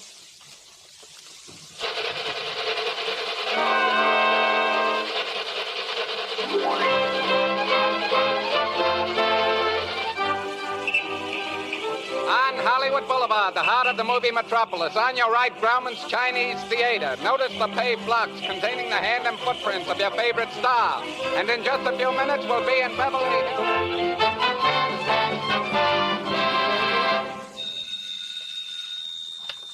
Hello? Oleander Arms Apartments. Yeah, we got a vacancy. $4. Running water, convenient to all studios, and you can look at it whenever you want. What do you do? Huh? Listen, wise guy, don't waste my time. The ad said no cowboys. Good afternoon. My name is Esther Blodgett. Mine's Randall. Day, week, or month? Well, it's a little hard to say. You see, I'm going into the movies. Well, take it for a week. It'll break the jump to Beverly Hills. Sign here. Are all the studios really near here? All except Gaumont British. I suppose the best way to get a job is to go straight to the studios, isn't it? Oh. I haven't any illusions, you know. I'm perfectly willing to begin with a little bit of a part, or even as an extra. $4, please, in advance.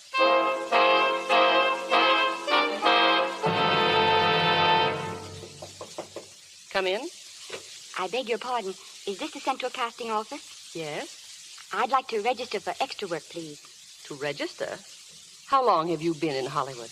It's nearly a month now. Well, you know, we have 12,416 extras registered with us now. That's 16 times as many as we can use each working day. Why, we haven't put anyone on our register in over 2 years. Oh, I see. Come over here. I want to show you something. Yes, Central Casting. Those 4 girls operate our switchboard. Every time one of those little lights flashes, it's someone asking for a job. And every time a girl says, try later, it means there isn't any job. We can't keep the girls at the switchboard long. They go crazy. And every one of those little lights thought it was going to be a star. Do you still want to go into movies? You know what your chances are. 1 in 100,000.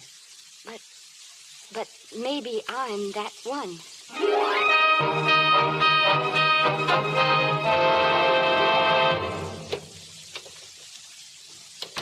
Afternoon, Miss Blodgett. Any phone calls for me, Mr. Randall? No, Jesse Lasky and Sammy Goldwyn must be writing your letters instead. How was their luck today? There wasn't any. Or maybe you don't go at it right. If I haven't learned in 3 months, I guess I never will. But I'm not giving up. Hey, Esther! Esther! Hello, Danny. Hello, McGuire. How's the big assistant director? And say, how's about some rent? Never mind that. Listen, Esther, I gotta speak to you right away. Come in the parlor. Danny, what's the matter?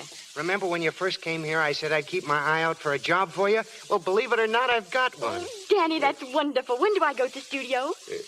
Well, you don't exactly go to the studio. Oh, it's on location. Well, it isn't exactly on location either. It isn't really a movie job at all. It's to be a waitress. Oh. Yeah, well, it is kind of a movie job in a way if you look at it right. You said it was a waitress. Yeah, but it's waitressing for Casey Burke, the big director over at our studio. He's throwing a party tonight, and there'll be a lot of big people there. I bet there'll be any number of big directors. And if you're there, maybe they'll notice you. I could make them notice me. Sure you could. This is your chance, Esther. My chance. All right, I'll do it, Danny. Good girl.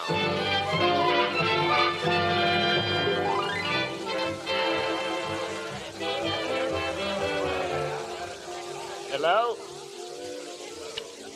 Mr. Burke's residence? Let me speak to Mr. Oliver Niles and quick. Who, sir? Oliver Niles. Niles, the producer. Yes, sir. Oh, Mr. Niles. Yes? It's for you, sir. Thank you. I'll take it inside. Hello? Oliver Niles speaking. Hello, Niles. This is your publicity department. Well, what is it, Libby? Your publicity department begs to advise you that your star, Mr. Norman Maine, has once again been thrown in the Los Angeles jug. What? Yes, Mr. Norman Maine, America's Prince Charming, was apprehended driving down Wilshire Boulevard with a siren going full blast. He explained he was a tree surgeon on a maternity case. Well, where is he now? I bailed him out an hour ago. He ought to be at Breaks any minute. Will it be in the papers? No, it won't be in the papers. Oh, But that's a nice, expensive hobby of yours, keeping Mr. Maine's informal entertainments out of the public press. Now, look, Libby, I don't care what it costs, but... Evening, Norman. Never mind, Libby. He's here now. I'll call you back. Hi, Oliver. You look worried about something. Do I? Well, go ahead and say it. I've got it coming to me. Oh, don't make it any tougher for me, Norman. I don't want to stand here and preach. Yeah, I know. The costs are going up and the grosses are going down. Oh, no, it isn't that, Norman. I've made a lot of money with you. I can stand a loss or two, but, well, I hate to see you go the way of so many others. I tell you, why don't you get Lloyd's to insure you against me? You're a great star, Norman, but you're starting to fall apart. And just what do you mean by that? Oh, the first signs are always the same, Norman. Not being able to remember your lines, the cameraman struggling to cover up your hangovers, all because you've got to have a good time every day, every night.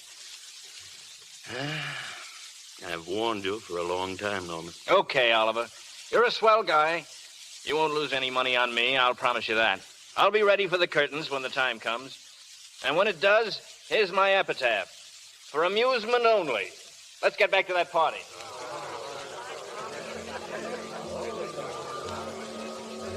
Hors d'oeuvre, Mr. Maine. The caviar's very good. No, thank you. Oh. Yes, please. Very beautiful. I mean, very good. Never seen you around here before. I'm just working for the night. Hey, come back here.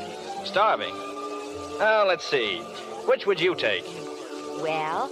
I believe I'll take caviar. Norman. Hi, Anita. Where have you been? Looking for you, mostly. Come and join the party. Wait a second. Caviar, anchovies... Oh, take the tray away, please. Mr. Maine doesn't care for any more. Do you, Normie? No, Normie doesn't care for any more.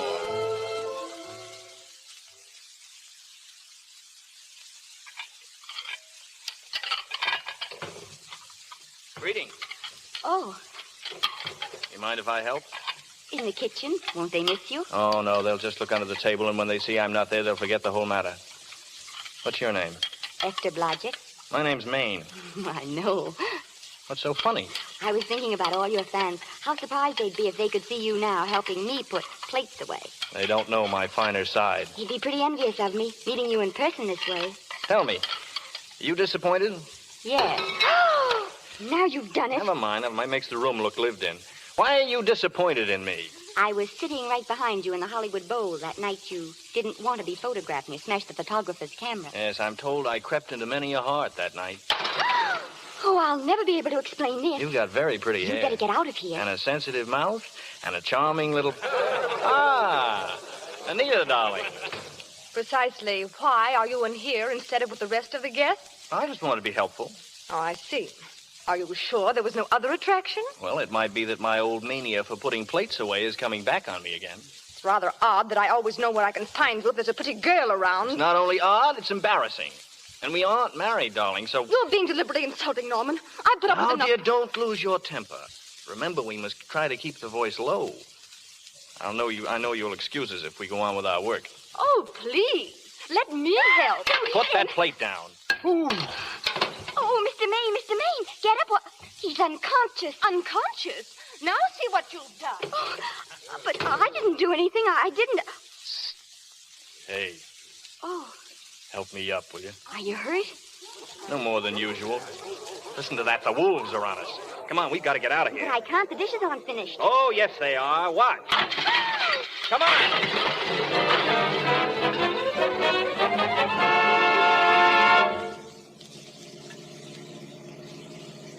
That's my house, Mr. Maine, the one with the oleander bush. Oh, right. Well? I'll bet I know what you're going to say now. What? Good night. Good night, and thanks. Oh, now, wait a minute. Do you realize that all I've found out about you is that you're foolish enough to want to go into pictures? Why is it foolish? Look at you. Yeah, that's what I mean.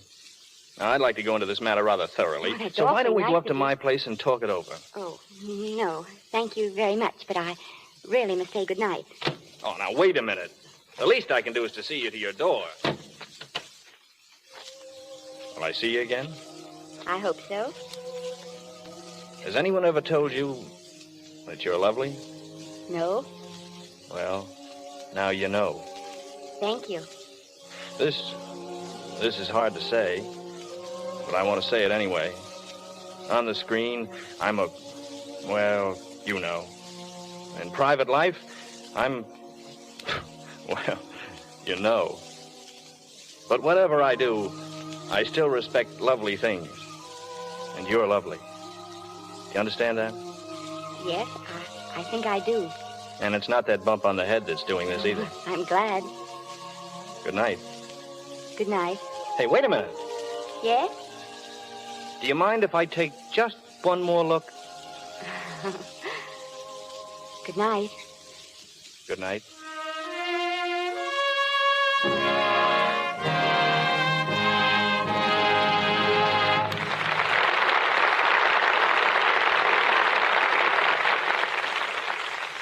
The Lux Radio Theater presentation of A Star is Born continues in just a moment. In the meantime, let's imagine we are in the living room of an American home. A husband and wife are listening to the Lux Radio Theater. It's intermission time. Oh, this is a marvelous play, Joe. Sure is, but then I go for Gaynor anytime. She is lovely. Come to think of it, she reminds me of you a little. There's something about you that... Joe, if I'm anything like Janet Gaynor, the only resemblance is in our complexions. I take care of my skin the same way she does, with Lux toilet soap. It's really that good, is it? Good. It's a soap with active lather. It really gets your skin thoroughly clean. Thoroughly clean? What do you mean? Well, if you let dirt and stale powder and rouge stay on your skin, they work in and stop up your pores. That ruins the complexion. Your pores get enlarged. Haven't you ever heard of cosmetic skin? Cosmetic skin? What's that? Well, who is there who has it? Oh, Sally Hanford. You know how dull-looking her skin always is. Pity she didn't know about that soap you use. One look at you ought to sell Lux soap to any girl. Shh. Here comes the second act. Robert Montgomery, Janet Gaynor, Lionel Stander, and May Robeson continue in A Star is Born.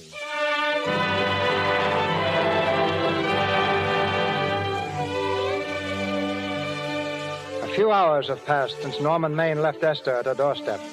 It's 4 o'clock in the morning. In the bedroom of Oliver Niles' home, the telephone jangles wildly. Niles, half asleep, gropes blindly for the receiver.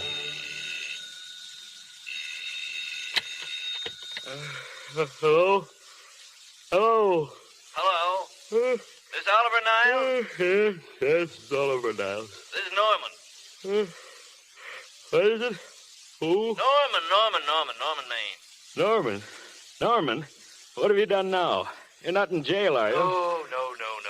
Oliver, I have met a girl. Oh, So that's it again. Oliver, this girl, she's beautiful. Yeah, she's beautiful, yeah. Yes, I know. You want me to give her a screen test? Oliver, this girl has wonderful possibilities. She's got something. I know it. You know it. You knew all the others had something, too. No. I tell you, Oliver, she has that sincerity and honestness, sincerity and honestness. It makes great actresses. I'm so sure of this girl that I want to do the test with her myself. Tomorrow morning, Oliver. Oliver. What? Tomorrow morning, screen test. Yes. Anything. That's fine, Oliver. I knew you'd appreciate this little tip. I've got another one in the 6th tomorrow. Now, you try and get a little sleep, old man. Good night, Oliver.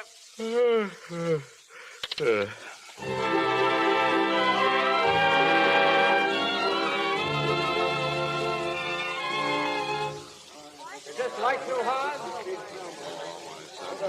Move that gobo over there. Yeah. Get that inky spotted. All right. This is just a test, gentlemen. Get going. All set, Mr. Burke. All right, then, let's take it. Ready, Norman? Ready. Ready, Miss, what's your name? Esther Blanchard. Okay. He'll soon know your name, Esther. The whole world's gonna know it. But I'm so scared. Maybe I better not try it today. Oh, come on now. Don't be foolish. They all had to go through this. Crawford, Lombard, Myrna Loy, and Esther Blanchard. All right. I'm ready. All set, Burke. Quiet. This is the date. Roll 'em. Quiet, everybody. Speed. Action. The last time I saw you was the only time in my life I ever wanted to be a man. I think I prefer you as a woman. Do you know why I wanted to be a man? No, why? Cut.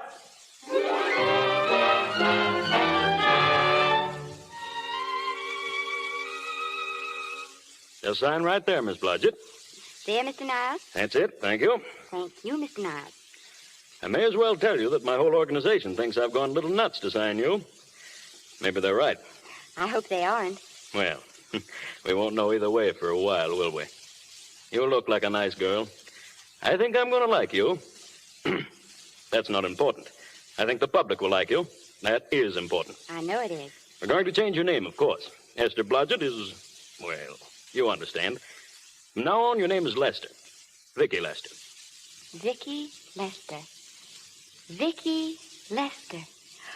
Why, it's beautiful. Good evening, everybody. This is Billy Moon, your own Billy the Hollywood Star Chaser. Flash. Oliver Niles Studio discovers a new starlet, a Cinderella of the Rockies. Her name is Vicky Lester. Those who have peeked tell me she couldn't be more Davoon. She's putting in her training period now, and in a few months we may get a look at those fair features. The best of luck to Vicky Lester from her future fans.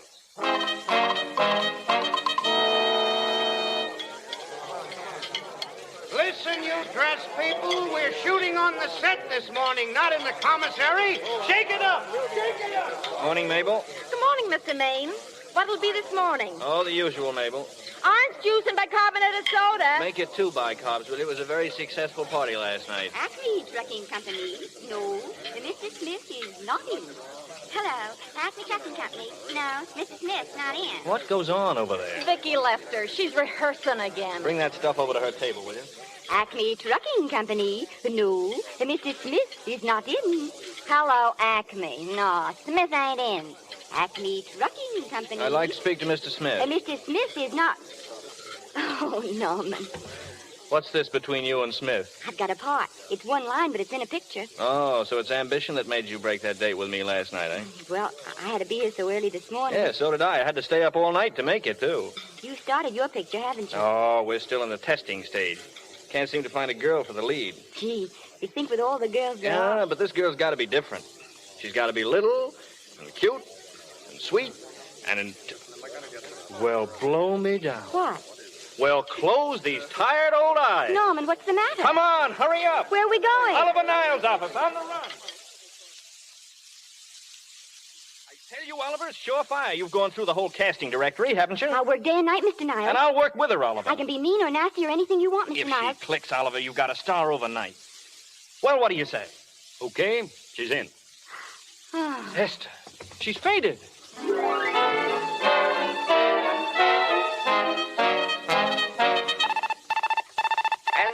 your Star Chaser predicted on this program some months ago, little Vicky Lester has made good. Just how good was known early this evening after the preview of her first picture, in which she plays a featured role opposite Norman Maine. Norman may be starred, but he is decidedly not the main attraction.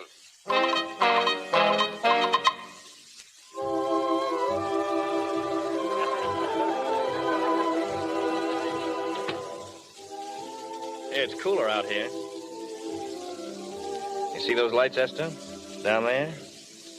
That's Hollywood. It's wonderful, isn't it? A crazy quilt. No, that's a carpet spread for you. It's yours from now on, you know. It's come, Esther. A star is born. You'll have everything in the world you want. And I hope it'll make you happy. Hasn't it you? Well, there's one thing I've never had. Lots of times I've told myself I'd found it, but I always knew I was lying. Still, I never stopped looking for it. Maybe it'll come. I think it has come, Esther. And I wish it weren't too late. Oh, but it's not too late. You can't throw away your life the way I've thrown away mine and have anything left that's good enough now. You can. Norman, you can. Oh, you mustn't tell me that, Esther. I'm so afraid I'll believe it. I want to, Norman. I want you to believe it because I love you, too.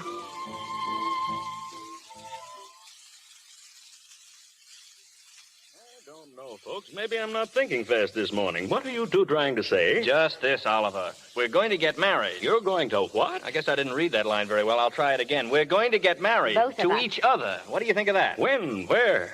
Well, we're going to elope in the conventional manner. What's the matter, Mr. Niles? He's trying to decide whether it's good for the studio. Is it? It is.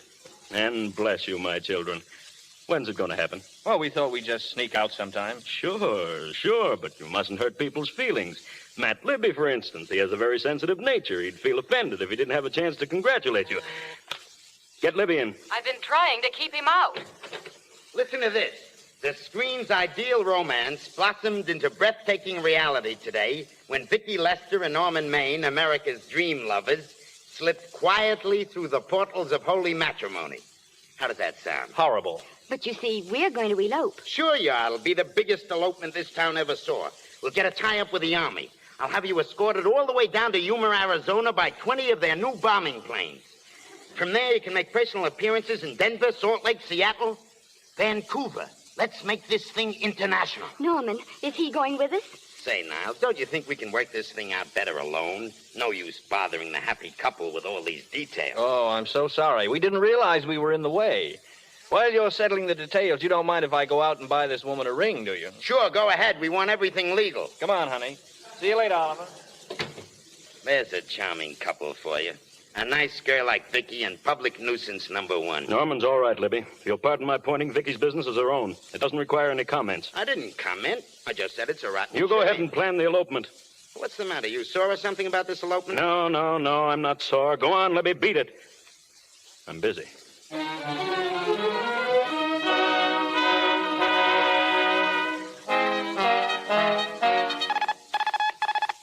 And here's the Hollywood question mark for this week, folks. What famous star, since his marriage to another famous star, has turned over a brand new leaf and is now taking a non-alcoholic honeymoon?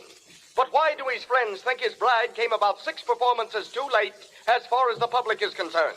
Because the star's last 6 performances have been what is politely known as turkeys, box office flopolas. Yes, sir, folks, it was a gay life and a short one.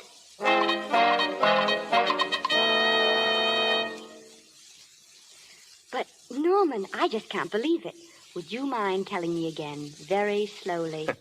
That's your new house. This is your new grass. And those are your new trees, and here's your new husband. Now, come on. The garden's been waiting long enough for you. Do you like it? It's the most wonderful surprise anybody ever had. And there I was, thinking we were going to live in the beach house. Oh, we'll keep the house at the beach. But this is special. This is our castle, where we'll never use ugly words like contracts and pictures and careers. When we come in those gates, we'll check the studio outside. Oh, Norman. Hey, hold that pose. That's it. Get it, Otto? Got it. Caption. Their honeymoon never ends. How are you? Well, this is a surprise, Libby, and a very unpleasant one. Oh, just dropped over to welcome you home. How are you, Mrs. Maine? Fine, thanks. Hello, Otto. Hello, Miss Lester. Hiya, Norman. Nice little place you got here. Very tasty. Otto, if you didn't like it, we'd sell it. All right, let's get some pictures. Now, if the bride will just sit here and the groom stand behind her, we'll have something unique. Swell. All right, Otto. Caption, their honeymoon still continues. Hello. Ah, the producer. Their honeymoon ceases abruptly. Hello, Oliver. Hello, Norman. Glad you're back. Hello, Vicky. Hello, Oliver. Am I interrupting? Yes, thank you. Oh, we just want a couple more. Well, that's enough of both of them. What they're asking for is the exclusives of Miss Lester alone. Oh, I see. Come on, Oliver. Let you and I get exclusive. Sure. Stay for dinner, Oliver. All right now, Miss Lester. We'll take one of you right over here. Well, Oliver, what's on your mind? How's the dividend situation? Oh, very pleasant. I think we'll show $2 million on the next quarter. Oh, boy. That was a smart move of mine to sell my stock, wasn't it? Well, anyway, you can thank me for some of those dividends of yours. Well, can't you? Oh, sure. That was a little too quick. The Enchanted Hour was a smash hit, wasn't it? Made Vicky a star overnight. Yes, and it should have. Well, what about me? Let's wait and talk business at the office, Norman. Didn't they like me? Well, maybe the part wasn't just right. It was the best part of the year. Now, look here, Oliver. Do you think I'm slipping? Norman, can you take it? Go ahead. The tense is wrong, Norman. You're not slipping. You've slipped. Well, my fan mail's still pretty big. Norman, fans will write anybody for a photograph. It only costs 3 cents for the stamp. That makes photographs cheaper than wallpaper. But every quarter they pay for a theater ticket. Buys them the right to be a critic. Your last few performances, Norman, haven't pleased your critics. Oh. Remember I told you I'd be ready for the curtains when the time came? Well, here it is. Let's call off the contract, and no hard feelings. Oh, we're not quitting yet, either of us. There's no explaining these things. We've all seen how quick the public turns. Well, maybe we can turn it back. I've got a swell script lined up for you. Oh, about Esther. If you think I'm going to get in her way... Well, as a matter of fact, as it happens, there isn't anything for her in this story. I'd more or less planned to star her in a picture of her own, maybe with that young Pemberton opposite her. He's coming along very nicely. Good for young Pemberton. All right, Oliver? We'll make a try at it. And let's hope it's not too late. Yes, Norman. Let's hope it's not too late.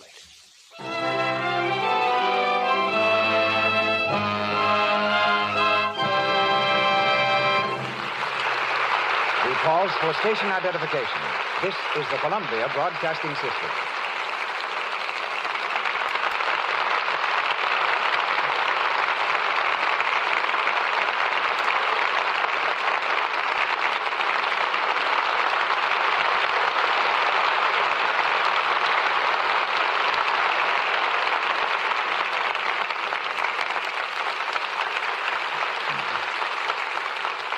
It's been our custom between the acts of our plays to bring you little glimpses of Hollywood, to give you a view of film activities from backstage.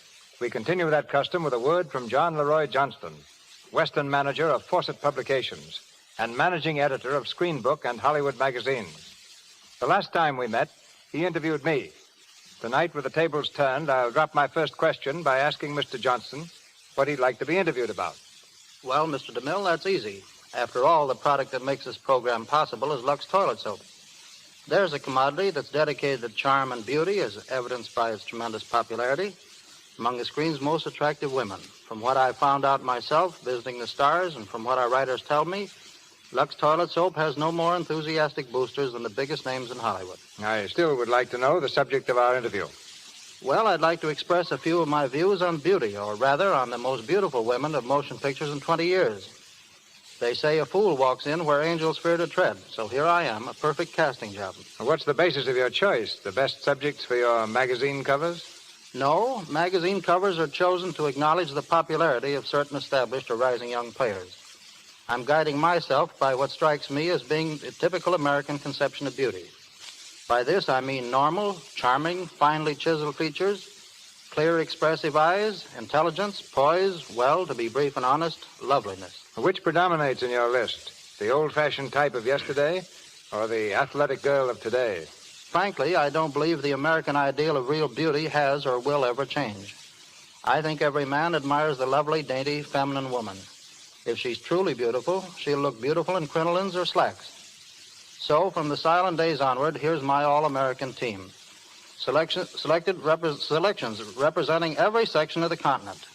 Alice Joyce, Corinne Griffith, Clara Kimball Young, Billy Dove, Mary Nolan, Joan Crawford, Janet Gaynor, Jeanette MacDonald, Dolores Del Rio, Norma Shearer, and Madeline Carroll. And for a second team, I'd say Ann Harding, Carol Lombard, Joan Bennett, Anita Louise, Madge Bellamy, Virginia Bruce, Mary Astor, Gloria Stewart, Olivia de Havilland, Mary Bryan, and Marla Shelton. Well, offhand, I can't say whether or not I agree with your choice, Mr. Johnson. But I wish I could have all your all-American beauties in one picture. And I wish you'd provide a police escort so that I can sneak out of here before folks start throwing things. I'm on my way. Good night.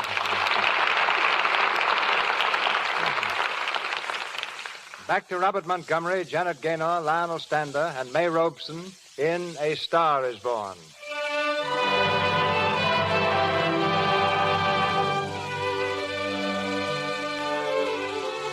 One year has passed. As Esther rose steadily in public favor, Norman dropped just as steadily into oblivion. At his own request, his contract was canceled, and he began to devote his time to making Esther happy. But she was busy at the studio, shaping a career such as he had thrown away. And left to himself, Norman slipped gradually back into his old ways. It's the night of the Academy Award dinner. At a table in the corner, Esther and Oliver Niles wait anxiously for Norman to arrive. The master of ceremonies is speaking. We have already applauded with our hearts as well as our hands. While awards have been given to those gentlemen... Oh, I wish Norman would come. Do you suppose anything's happened to him? Of course not. He's just been held up in traffic. Now, you think about that nice statuette you're going to get. Or rather, go on, listen. One lady, we present to her the Academy Award for the finest performance of the year.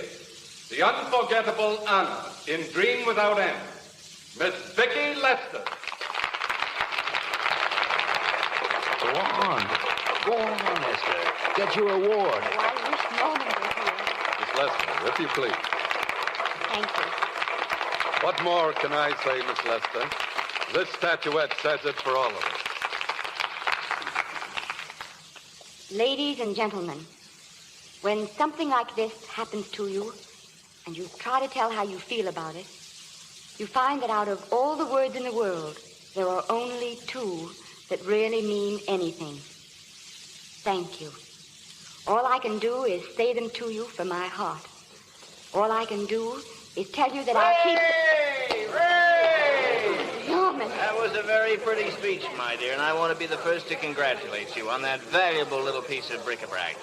And now I want to make a speech. Gentlemen of the Academy and fellow suckers, I got one of those once for the best performance once. It don't mean a thing.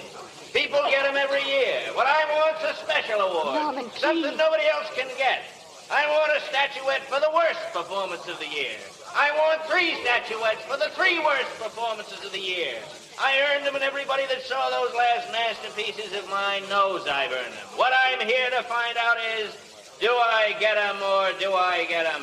Answer me yes or no. Music, quick. Answer me yes or no. Norman. All right, Esther, all right. I've got him. Come on, Norman. Come over to the table. Oh, hello, Vicky, dear. Allow me to congratulate you. You must be terribly proud and happy tonight. Thank you. Norman, dear. Oh, God. What have I... Somebody give me a drink.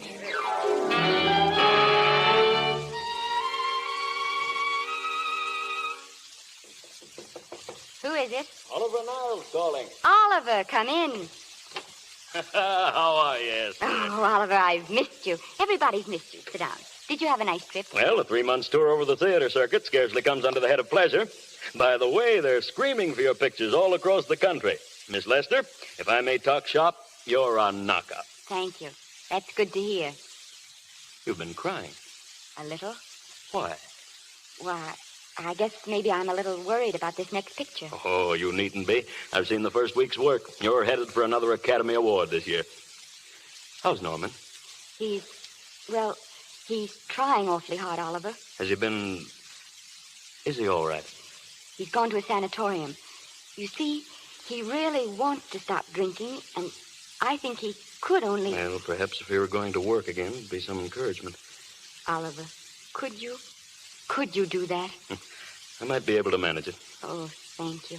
But he mustn't ever know I told you. He won't know, Vicky. And you mustn't worry. I want you to be good in this picture. I'll try, Oliver. That's the least I can do for you. And one more for the book, folks. What star, recently released from a sanatorium where he underwent a rest cure, is now hanging around the Santa Anita racetrack while he gets into shape for a comeback? Your guess is as good as mine, and mine's no guess.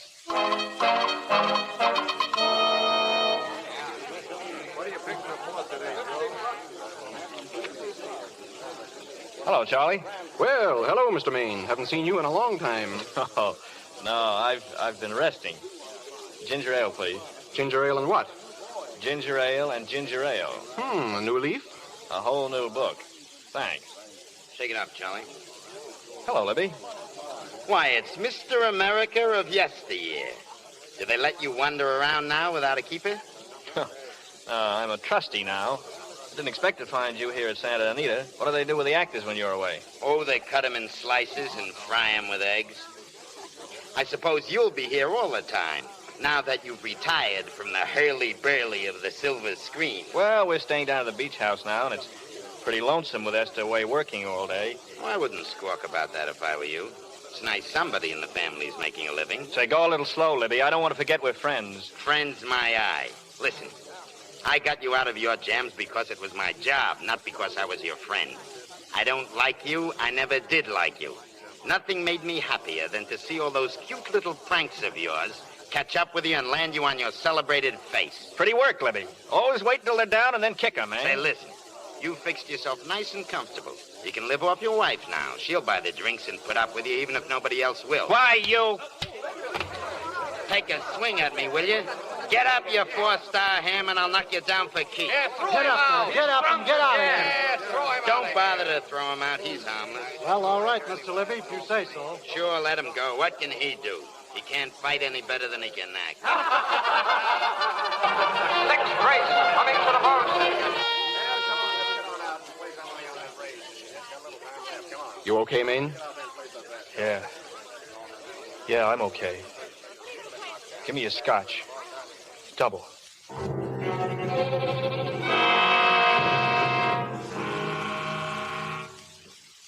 Vicky, you'll be ill. Why don't you try and get a little sleep? But he's been gone 4 days. 4 days and not a word. Oliver, I can't. I just can't. Will you? Surely. Hello? No, this is Oliver Niles speaking. What? Oh, thank heaven. Where? In the night court. He's all right, Vicky. He isn't hurt. I'll go right down and get him out. What is it? What's wrong? He's been arrested on a disorderly conduct charge. I'm going with you. Oh, Vicky, please, it isn't any place for you. If it gets in the papers... What do I care about the papers? Norman's in trouble, and I'm going to him.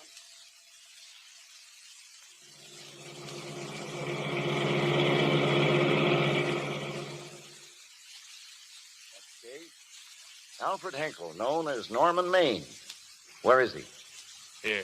Drunk and disorderly. Crashed car into tree. Resisted arrest and injured one of arresting officers. How do you plead? Guilty. Were you Norman Maine, the actor? Yeah. You've come pretty low, haven't you? 90 days in the city jail. Wait, please. Your Honor, I'm his wife. Yes, I recognize you, Miss Lester. Please, I promise you, Judge, this will never happen again. I'll be responsible for him if you'll just not send him there. Do you realize that this man, when drunk, is obviously a menace to public safety? Yes. You realize, too, the responsibility you would be assuming to the court and to the Commonwealth? I do. Very well. Sentence suspended. Prisoner remanded to custody of wife. You may take him home, Miss Lester. Norman, are you all right, dear? Yeah. I'm so tired, Esther.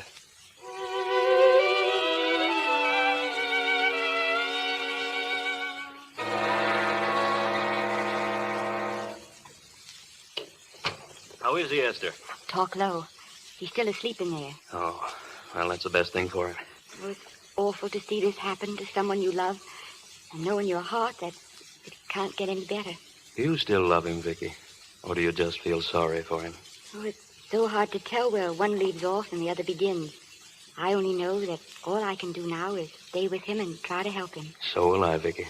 Between us, we'll take care of him. You're very fond of him, aren't you, Oliver? I'm very fond of both of you. That's why I know you'll understand what I have to tell you. And I think that after what happened last night, you already know what it is.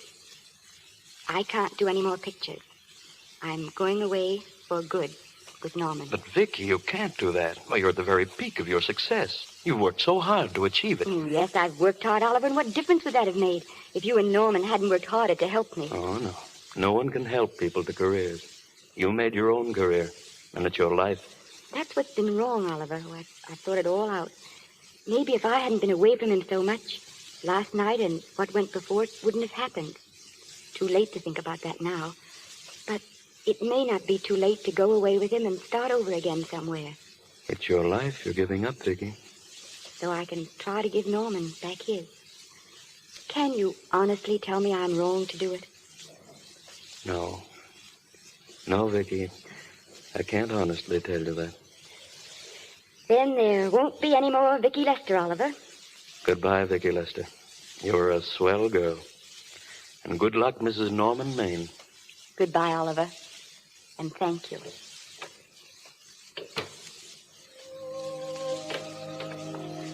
Norman.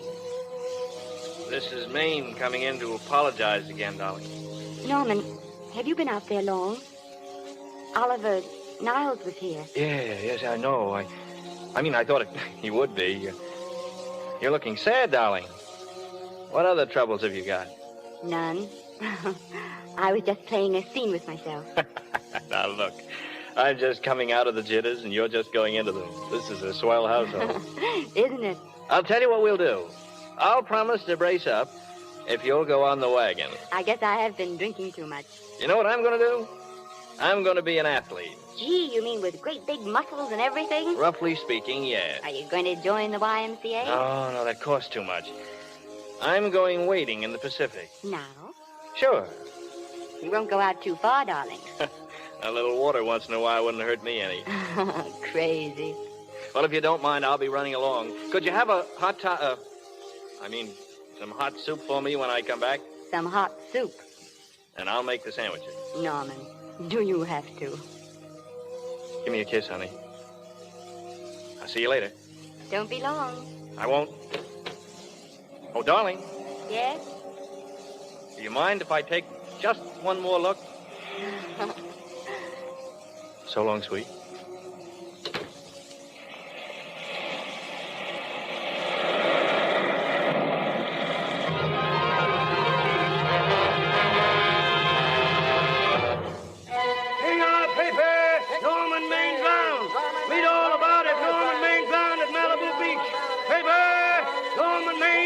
Suicide.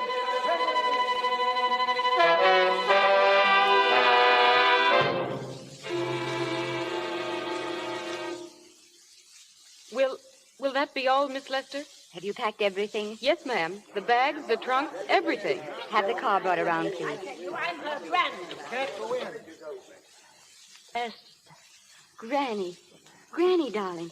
Oh, I'm so glad to see you. What made you come? Oh, I know when I'm needed. Here, girl, please get out, will you? I want to talk to my granddaughter. Yes, ma'am. I got here just as quickly as I could. But I'm going home. I sent you a wire yesterday. Sit down. Now, is it true that you're going to quit the movies? I never want to hear of them again. What are you running away from, child? I'm not running away. It's just that I can't go on. My heart isn't in it anymore. You remember I told you once, if you got what you wanted, you'd have to give your heart in exchange. And you said you were willing. Do you remember that? I remember. Well, you got more than you bargained for. More fame, more success, even more personal happiness. And maybe more unhappiness. But you did make a bargain. And now you're whining over it. I wouldn't be very proud of myself if I were you, Esther. I'm not, Granny, but my mind's made up. Oh, well, then I'm very sorry I lent you that money to come here. It was just thrown away, wasted. I know. Well, I want to be strong, but I can't go on. I can't. But you must. Tragedy is a test of courage, Esther. I never knew Norman Maine. He was sweet to me in the letter he wrote when you were married. He said that you told him how much I had meant to you. And I know how much you must have meant to him. I can't believe that wherever he is, Esther, he's very proud knowing that all that his love did for you was to make you a quitter. The car is ready, Miss Lester. We'll have to go now to make the train. Put the car back in the garage. We're going to stay. Oh, Granny. Oh, my Esther, my darling.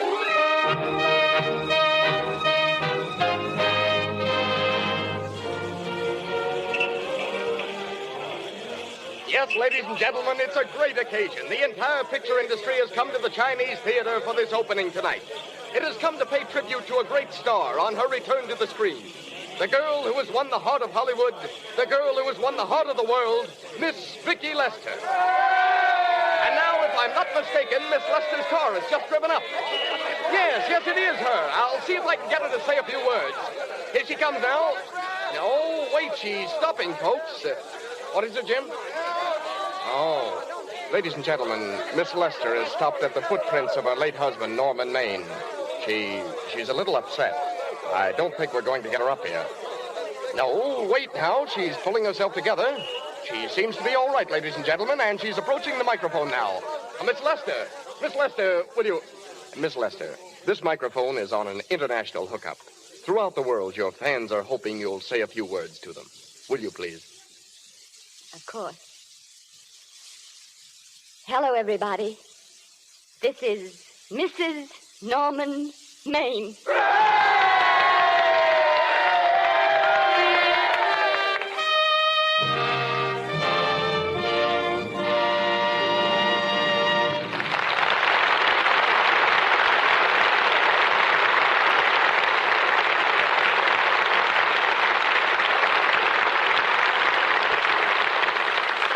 For their splendid performances, our thanks to Miss Gaynor and Mr. Montgomery, who will return in a few minutes.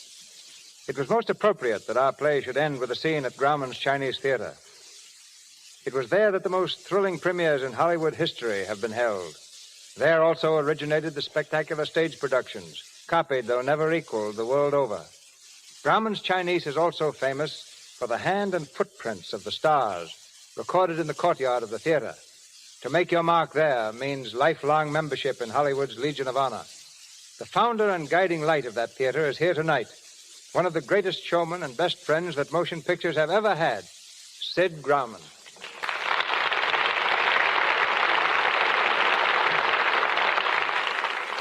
Sid, how did you happen to get that idea of the hand and footprints? Well, before answering that, Cecil, I'd like to say something you overlooked. That it was your picture, The King of Kings, that opened the Chinese Theater. It was a great break for me. For your question, the answer is pure accident. I walked right into it. While we were building the theater, I accidentally happened to step in some soft concrete, and there it was. So I went to Mary Pickford immediately. Mary put her foot into it. And so became the first to sign your concrete autograph album, huh? Yes, along with Norma Talmadge and Douglas Fairbanks. But the latest we have done, so are William Powell and Myrna Loy, who used to dance in my prologue. Well, most of us have heard of your theater and footprints, Sid. Few people realize that you've helped scores of players on their way to fame, like Raquel Torres, who started as one of your usherettes, Raymond Navarro, or Jackie Coogan, whom you discovered. Yes, it's a strange how things work out, Cecil. I used to put on Sunday morning concerts in the $1 Million Theater in Los Angeles. Before the prologue and picture was shown, a young singer asked me for a job. After hearing him, I said, "You're on, but the price is only $10 for the concert." He said he needed the work, and if I'd give him 6 concerts in a row, the $10 would be all right. I did. His name Lawrence Tibbett. To this day, one of my best friends is Charlie Chaplin. Before he ever appeared on the screen, Charlie worked for me on the stage in San Francisco and I gave him a letter of introduction that brought him to the screen. I claim no credit for this. It just happened. And now a little Shirley Temple story.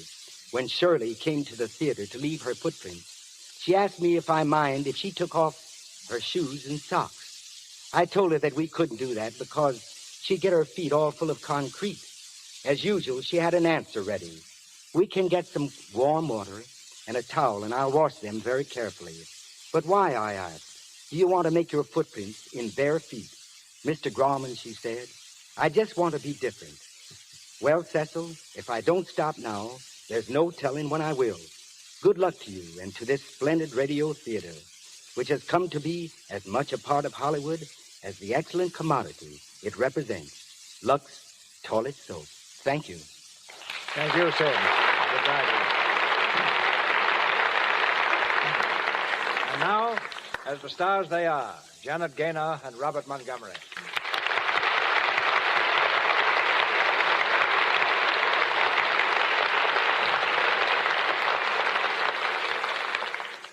I'm glad to be able to take this curtain call, Mr. DeMille, because it gives me a chance to say something that I really want to say as regards A Star is Born.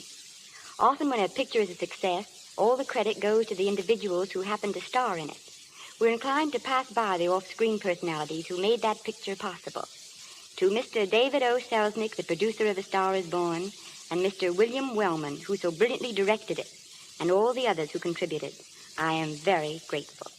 But now, what about Mr. Montgomery? I hear some talk around town that you're to go east. Yes, Montgomery the actor is about to become Montgomery the farmer. I'm going back to the farm for a spell. Yes, you told us that some months ago, and you haven't reached there yet. I'm beginning to think that your back to the soil movement is just a fable. At least it provides Bob with some swell stories about that neighbor of his back there, Zeb Davis. Zeb is on the way to becoming a national character. What's he done lately, Bob? Well, Zeb probably won't speak to me for telling this one on him, but here goes.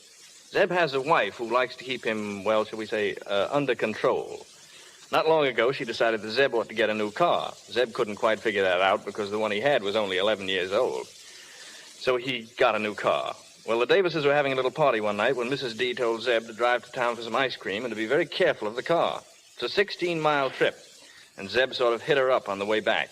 He was just about to turn up the road to the house when he stepped on the gas instead of the brake. He ran into a ditch, turned over a couple of times, and ended up with the car on top of him and the ice cream in his hand. A couple of the boys ran up and tried to pull him out, but Zeb was stuck. He didn't say a word until the boys started to get the car off him, and then he let loose. "Leave me alone," he hollered. "Leave me alone and get that ice cream home before it melts. There's enough trouble around here as it is." Very good, Bob. I hope you'll find Zeb completely recovered and with a lot more stories. As you said, Mr. DeMille, this was my first appearance here. But really, I felt quite at home because I'm well acquainted with the products behind this program. I'm happy to say that Lux Toilet Soap has been in my dressing room and in my home, too, for several years. I wouldn't be without it. Thank you, Janet. And you too, Bob, for launching our program in such distinguished fashion. Thank you, Thank you. Good night.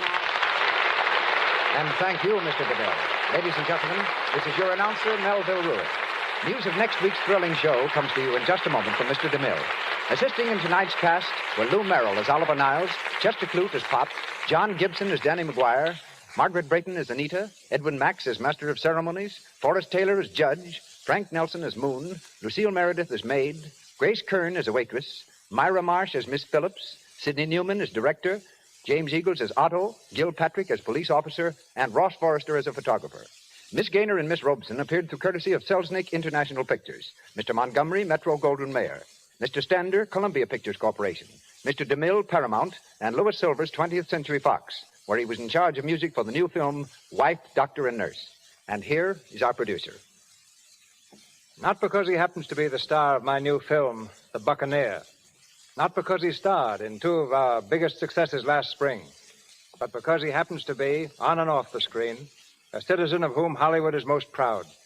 It gives me particular pleasure to announce that next Monday night, the Lux Radio Theater stars Frederick March. And with him, Florence Eldridge, who in private life is Mrs. March. Our play is from the stage and screen success, The Outsider.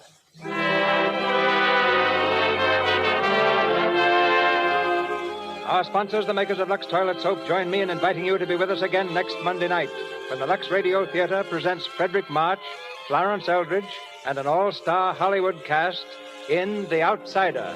This is Cecil B. DeMille saying good night to you from Hollywood. Heard on tonight's program was Afraid to Dream from You Can't Have Everything. This is the Columbia Broadcasting System.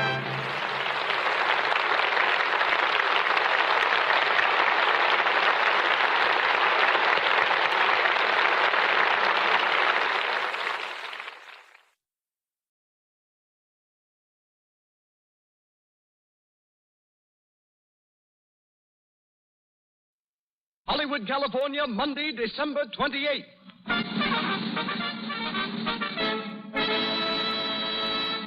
The Lux Radio Theater presents Herbert Marshall and Madeline Carroll in Cavalcade with Una O'Connor, David Niven, and Douglas Scott.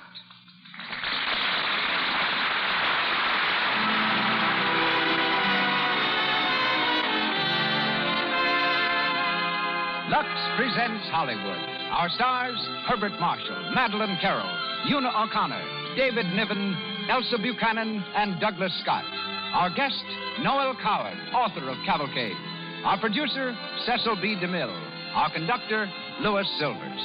With this exceptional array of brilliant personalities, the makers of Lux Toilet Soap welcome you to another gala event in the Lux Radio Theater.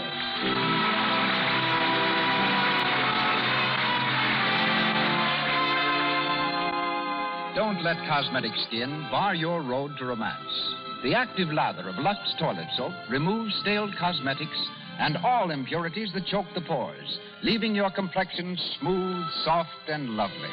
Yes, 9 out of 10 Hollywood stars prefer Lux Toilet Soap. But you can use it, too, every day. For this pure white soap costs only a few cents. Give your skin the care it deserves. Buy a few cakes tomorrow. And now, our producer, ladies and gentlemen, Mr. Cecil B. DeMille.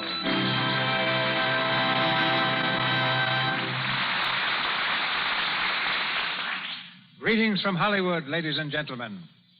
On time's eternal stage where scenes are marked by passing years, another curtain soon will fall.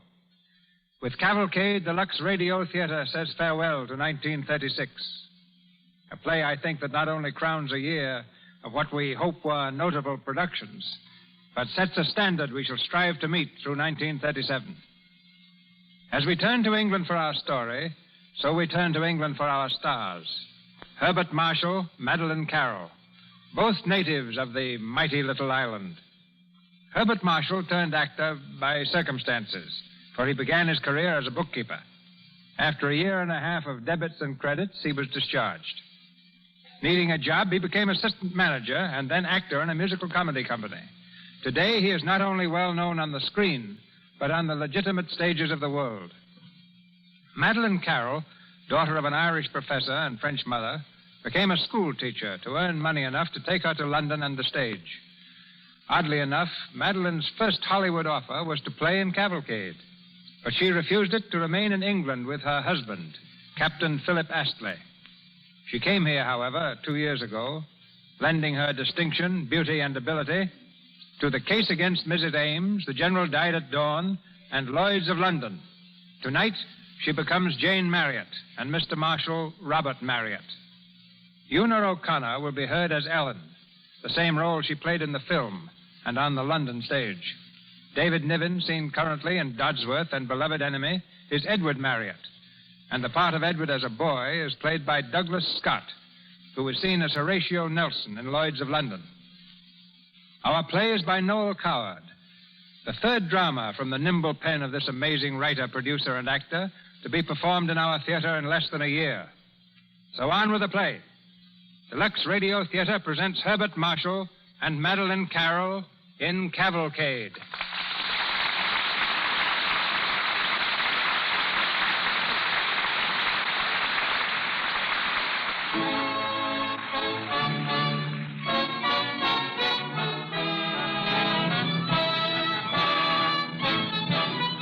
December 31st, 1899. Despite the Boer War, then raging in South Africa, all England celebrated the most momentous New Year's Eve in modern history. The turn of the 20th century, the beginning of a new era. In a charmingly furnished drawing room of a house in London, Ellen, the maid, is setting the table for a light supper.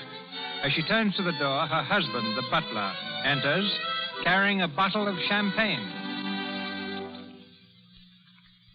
Did the master say they'd have champagne too, Bridges? It's a celebration, ain't it? And it wouldn't be a celebration without champagne, would it? There's hot punch. It's wiser to be on the safe side, is my way, Ellen. If hot punch fills the bill, they have hot punch. If it's champagne, it's here, too. How was cook when you come up? Flighty. Running round the kitchen like a cat on a griddle. New Year's Eve's gone to her head and no mistake. She's been queer all day. Has she ever been quite right? Less than an hour ago, she told me she feels like it was the end of everything. Oh, so do I, for that matter. Oh, come now, Ellen. It ain't necessary to start that all over again. Well, you ain't losing a husband. Oh, you ain't losing me, Ellen. A man's marching off to war ain't staying home with his loved ones, is it? Well, no, not exactly. Oh, it's horrible, Bridges. I can't bear to think what it's going to be like when you're gone. Then don't think about it. Well, I can't help thinking. It's a bad habit, Ellen. You ain't no different from the missus. Master Robert's going too, you know. You're in the same boat as all the other soldiers' wives. But you ain't cut out to be a soldier. Ellen? Well, what's going to happen to me and Fanny if anything happens to you? Oh, you'll carry on. Oh, dear. Oh, girl, you married me for better nor worse, didn't you? Oh, I did, but... Well, if it turns out for worse, so much the worse it'll be. And if it turns out for better... Fat lot of comfort that is. And what's the war for, anyhow? We've got to have wars every now and then to prove we're top dog. This one don't seem to be proving much. How can you tell what our brave boys are suffering out there in darkest Africa? Giving their life's blood for their queen and country. Oh, if this wasn't New Year's Eve, I'd lose my temper, and that's a fact. Well, 'twouldn't be the first time. You better go and get the hot punch. They'll be here in a minute. Oh, listen, there they are now. Draw the curtains. Why, it's almost New Year's. At least they wants to be cheery. Yeah, hurry up now. Go on, get the hot punch. You mark my words, Ellen. If we didn't give them boys a lesson, they'd be over here wreaking havoc and carnage before you could say Jack Robinson. I'll get along with you. Good evening, Bridget. Your cloak, ma'am? Thank you. Your coat, hat, and stick, sir? Here you are. Very good, sir. May I have the honor to wish you both a very, very happy New Year? Thank you, Bridges. Same to you. Ellen, how nice the table looks. Oh, thank you, Mum. Where did those flowers come from? They're from me and Bridges, Mum. With our very best wishes, I'm sure. That was sweet of you, Ellen. Oh, not at all, Mum. Well, it's a pleasure indeed. Well, I'll go and help Bridges with the hot punch, Mum. It was sweet of them, Robert. I feel I want to cry. Well, then, by all means, cry, dearest. This evening was planned sentimentally. To say hail and farewell. It isn't farewell yet. Soon, Robert. Dreadfully soon. When it comes, then we'll take it. You looked so beautiful at dinner, Jane. I'm glad. You're beautiful now. Oh, I expect it's only that dress, really. Dresses can be very deceiving, darling. Of course. That's perhaps how we wear them. And that ornament in your hair. Yes. And the fact that I love you so dearly. You might be hideous and ill-dispositioned and tedious, and I would never know it. You're a darling. And I'm going to believe every word you say, even though I know I shouldn't. Kiss me, Robert. Sweetheart. A goodbye to the old year. I wonder if the boys are asleep. Snoring, I expect. Oh, no, Robert, not snoring. They both have perfect tonsils. Dr. Harrison said so. Inherited from their mother, my dear. Oh, Robert, why must you leave me? It takes men to fight wars. What does it matter about the boys? It matters about your brother Jim, doesn't it? He's out there. That counts. Yes. Give my love to him if you ever see him. If he's alive. Of course he's alive. They're all alive. They're bound to be relieved soon. Baden-Powell's a fine man. How long will it last? The war, I mean. A few months. God willing. In a few hours you'll be sailing. You'll be going on board. Perhaps it'll be all over when you get there. Perhaps. I suppose you'd hate that, Robert. Bitterly. Edward and Joel want to see you off. No. No, they'd better be here. They're your sons. No, they're children. They'd better be here. It's rather horrid even thinking about it, isn't it? Thank heaven for one thing. They won't have to fight. Peace and happiness for them. Oh, please, God. Peace and happiness for them. Always.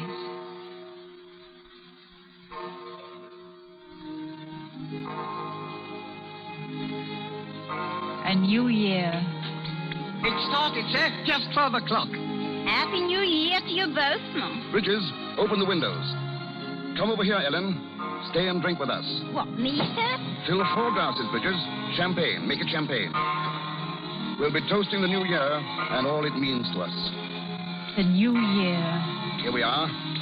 Now, raise your glasses. Jane, Ellen, Bridges, 1900.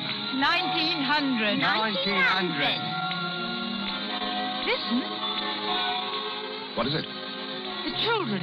I thought I heard. I'd better go up and see. It sounded like Master Joe. Bring them down here, Jane. Bring them both down. How very impolite of the 20th century to waken the children. Goodbye, dear. Goodbye, mate. Goodbye. Cheer up. Cheer up.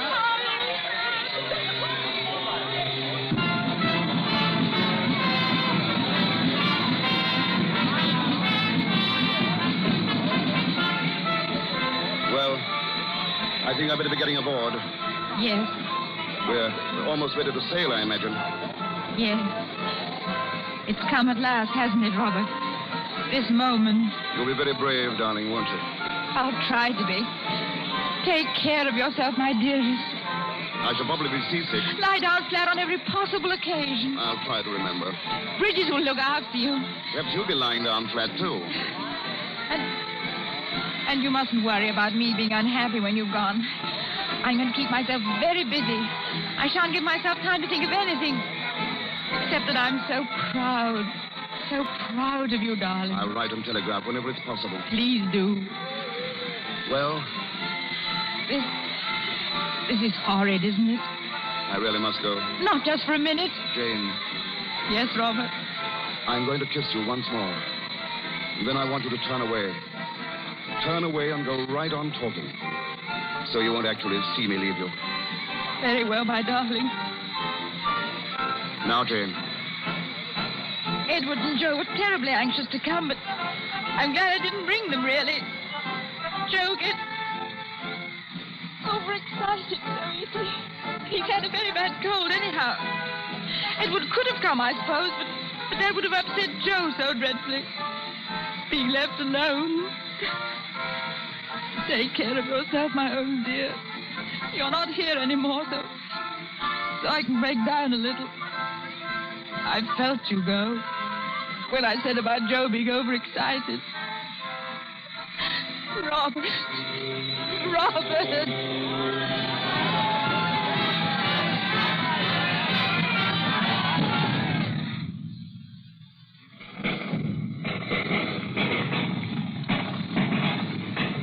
First 4 months of the new century.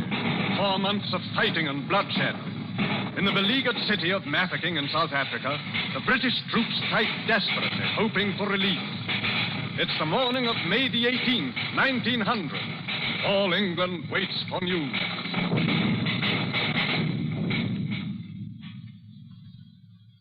Bang, bang, bang, bang, bang, bang, bang, bang. There, Edward. How many boars did I kill that time? 27. Set them up again, Cousin Edith. This one's got his leg knocked off. Then he's wounded. You've got to put him back in the box.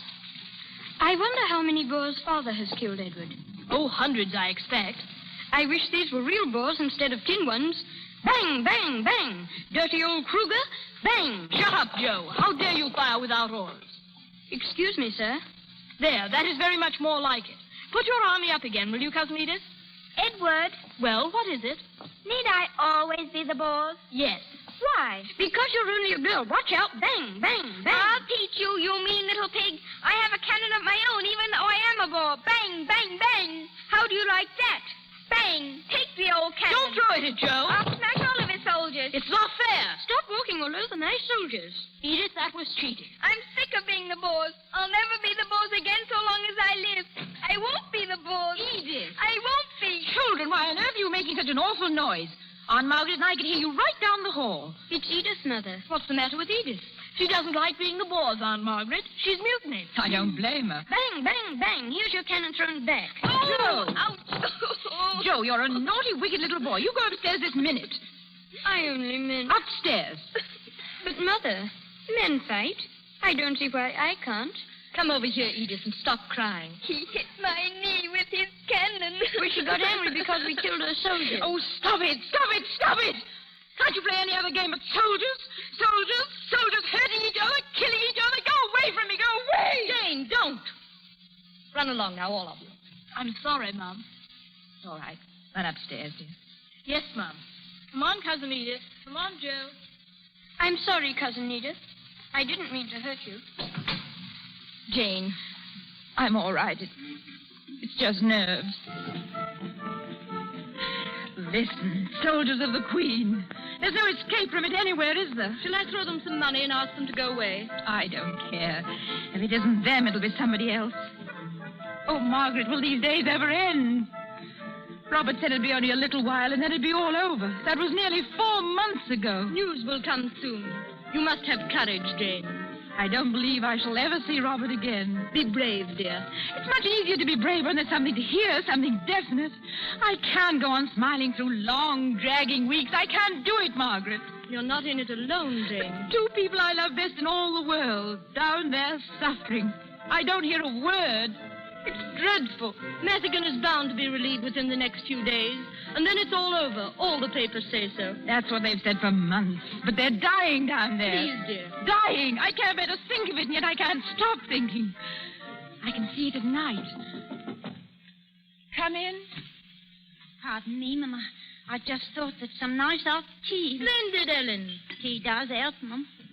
Has any news come? Not yet, Ellen. No news. None. We've been standing outside the War Office for hours. Then we went to Fleet Street to the newspaper offices. Well, here's a nice cup of tea, and that'll make you feel better. Thank you, Ellen. Well, there ain't no cause to worry about the master, Mum. He's all right. He's got my bridges with him. And if anything happened to either of them, we'd be bound to hear from one of them, if you know what I mean. You must be fearfully worried too, Ellen. Oh, well, on and off I am, but I says to myself that no news is good news, and what must be, must be. You'd never believe how that cheers me up, Mum. Ellen, find out what the news is. Yes, It's about Mafeking. Oh, Margaret. Wait a minute. Boy, wait. There's Ellen. She's down there. She's speaking to him. Ellen, what news? Are the lists of the wounded? Ellen, what is it? Nothing but what we've been hearing, Mum. Nothing. Always the same. Jane. Yes? You're going to rest. Rest? How can I? Then we're both going out. Out? I'm going now. She'll be back at 7:15. Why? We're going to dine at the Café Royal, Jane, and then go to the theater. I couldn't. You could and you will, Jane. It's senseless sitting at home by yourself, fretting and worrying. Doesn't do any good. Robert wouldn't want you to. What you need is life and music. I can't go. You are going. It's a gesture, Jane. You've got to make it. Be ready at 7:15. I'll be here. Margaret, wait! A gesture for men who are dying. Keep on. Go on playing. Play louder. Soldiers of the Queen, wounded and dying and suffering for the Queen. Play louder, play louder, play louder.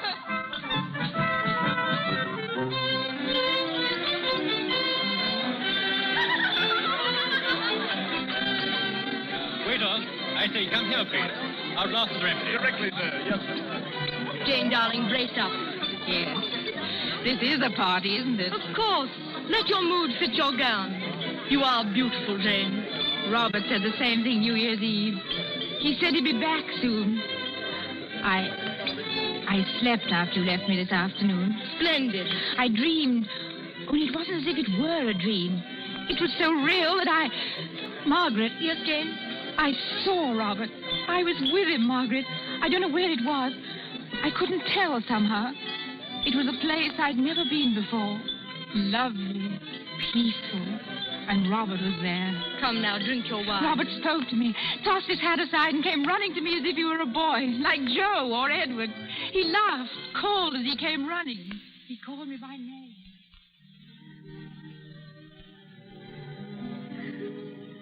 Jane. Oh, Robert, you're safe. Why, of course I am. Jim, how is he? As right as man can be. Let me look at you, darling. Oh, sweetheart. You look so tired. You haven't been worrying about me, have you? No, not too much. Huh. Oh, you were never a good liar. I'm glad of that, though. Not to miss me. Not to care too much. Oh, I've missed you so, dear. But you're here, and you're... Robert! What's wrong, dear? Your left arm. It's all right, Jane. It's gone. I do nicely without it. It was just fooling about with some youngsters. We were making believe war. Oh. One of them became furious when I called her a bore. He threw a cannon at me. Not so sporting, I thought. But it wasn't an arm, Robert. It was the knee. Was it? Oh, very well. What's the difference? We'll stop playing before long. We will settle down at home. Drink a toast to the Queen. Robert. I saw Jim. Sent his love. Be back home before long. Robert, wait for me. Robert.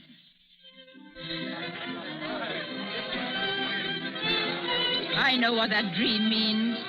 Shadows. Jane, dear, don't be absurd. My arm coming back, Margaret. Wars will go on forever. Boys will grow and become men. And because it's man's task to prove we're the master... Jane, what are you saying? Bridget was right. He told Ellen the truth. We must prove we're top dog. Man must be born and live, die. What was that? Quiet. Quiet, please. Ladies and gentlemen, we have news from the front. Mather King has been relieved.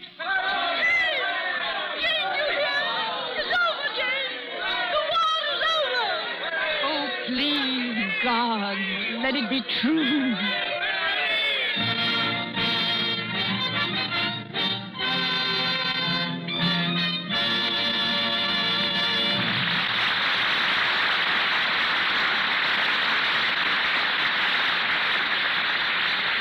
Our Lux Radio Theater production this evening is a cavalcade indeed.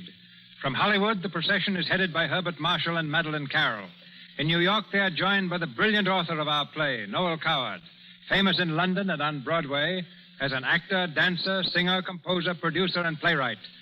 Mr. Coward outdoes himself this year by offering and acting in 9 one-act plays entitled Tonight at 8:30.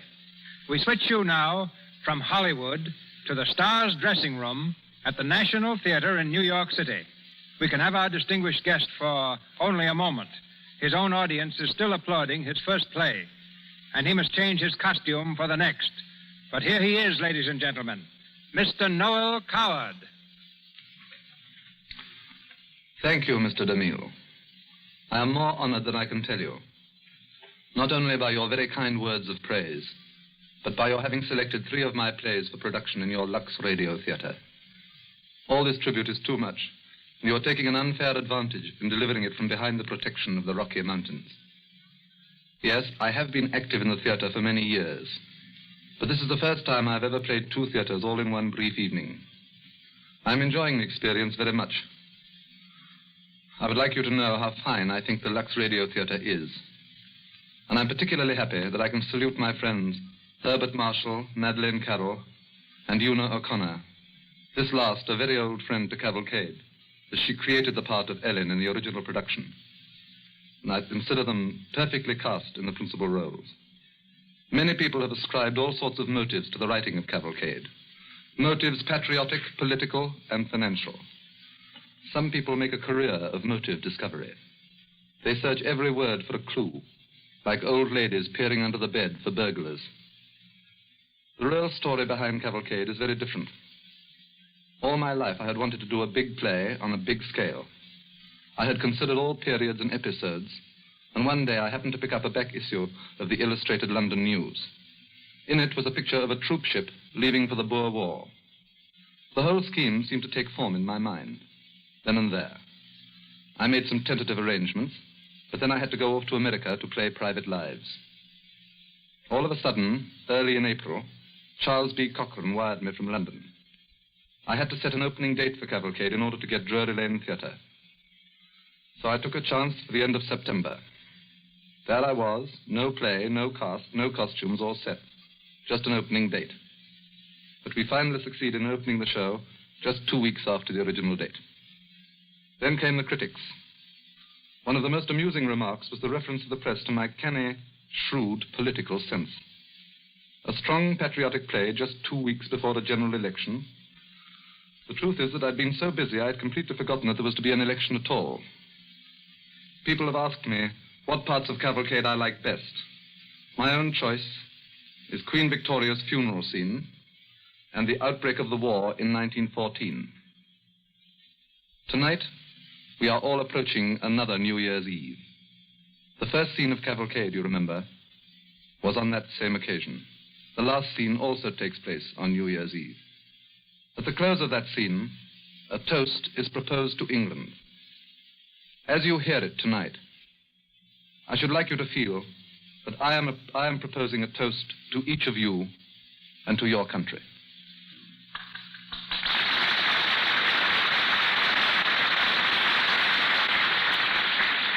Thank you, Mr. Coward. We're back in Hollywood now, and Cavalcade goes forward, starring Herbert Marshall as Robert Marriott, Madeleine Carroll as Jane Marriott, and featuring Una O'Connor, David Niven, and Douglas Scott.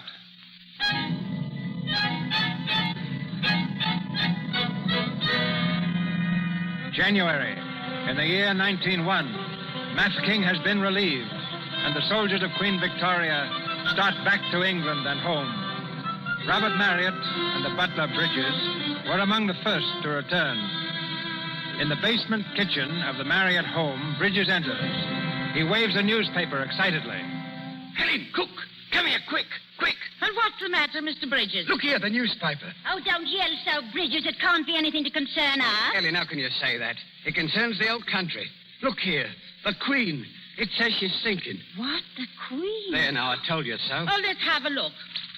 Well, and she's very old, isn't she? Old? What's that got to do with it? Well, and I've never seen her, have I? I have. Driving along Birdcage Walk once, years ago. England won't be the same place without the Queen.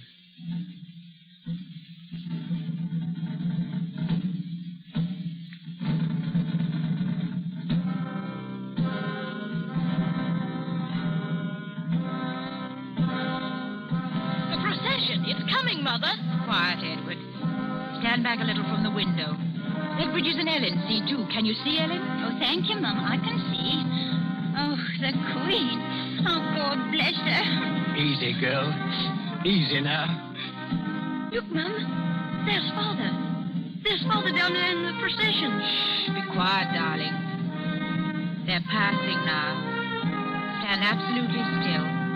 To attention, like your father showed you. Yes, Mum. 5 kings riding behind her. Mum, she must have been a very little lady.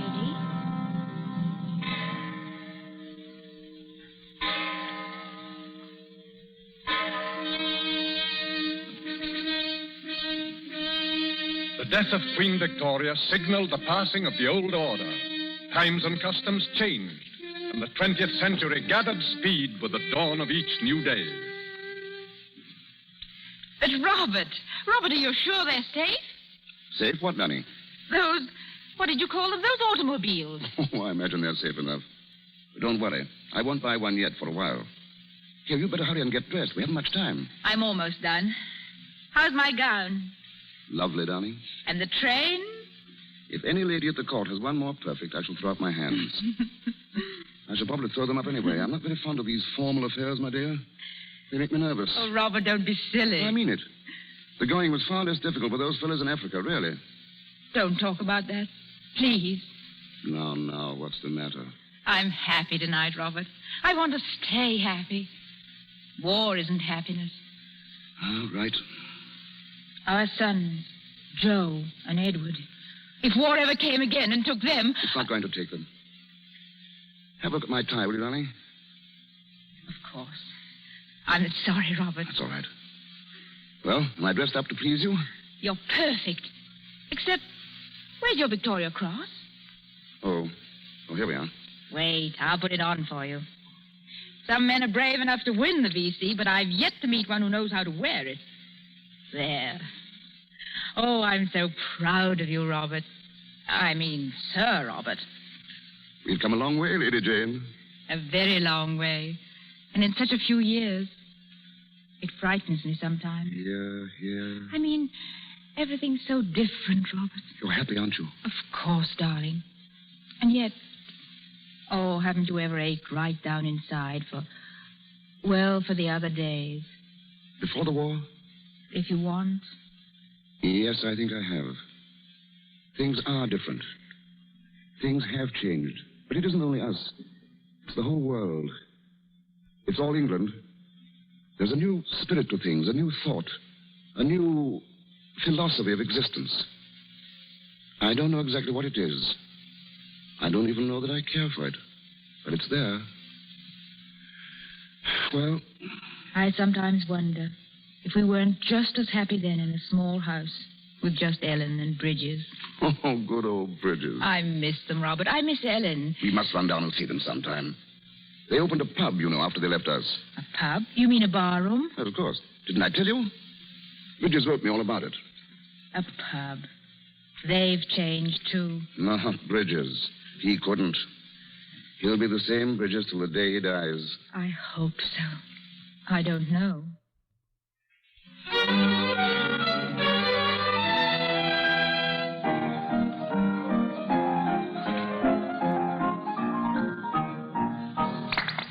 She dances beautifully, Ellen. Oh, thank you, Mum. Bridges and me has been giving her lessons now for 2 years. Very talented, if you ask me. Oh, thank you, Sir Robert. Come here, Fanny. Yes, sir. I don't suppose you remember me. You were just a baby when I knew you. Yes, sir. Mama's told me how we used to live at your house. You know, that's enough. Now go and sit down, Fanny. Yes, Mother. I hear Master Robert is at Oxford College, milady. Yes, mad about it, too. You must come and see us sometime when he's down on vacation, Ellen. Oh, thank you, Mum. Hello, Ellen. Oh, hello, George. I've got the missus with me. Oh, I didn't know you had company. Oh, please stay. Don't go on our account. Oh, come in, Flo. We just dropped by, Ellen. We didn't know you had. This is Mr. and Mrs. George Snapper, milady. Sir Robert and Lady Marriott. Oh. How do you do? Nice to meet you. Oh, sit down, Flo. Sit down, George. Well, thanks. A nice day out, Sir Robert. Yes, it's really spring now. Yes, sir. By the way, Ellen, I'm sorry to hear Bridges is ill. Bridges ill? What's wrong with him, Ellen? Well, before you and Flo come, George, I was explaining to her ladyship and Sir Robert about poor Bridges' bad leg. We were so sorry to hear about it. Bad leg? Ellen explained that he's been in horrible agony ever since Sunday. Where is he? Here, stop taking down my shins.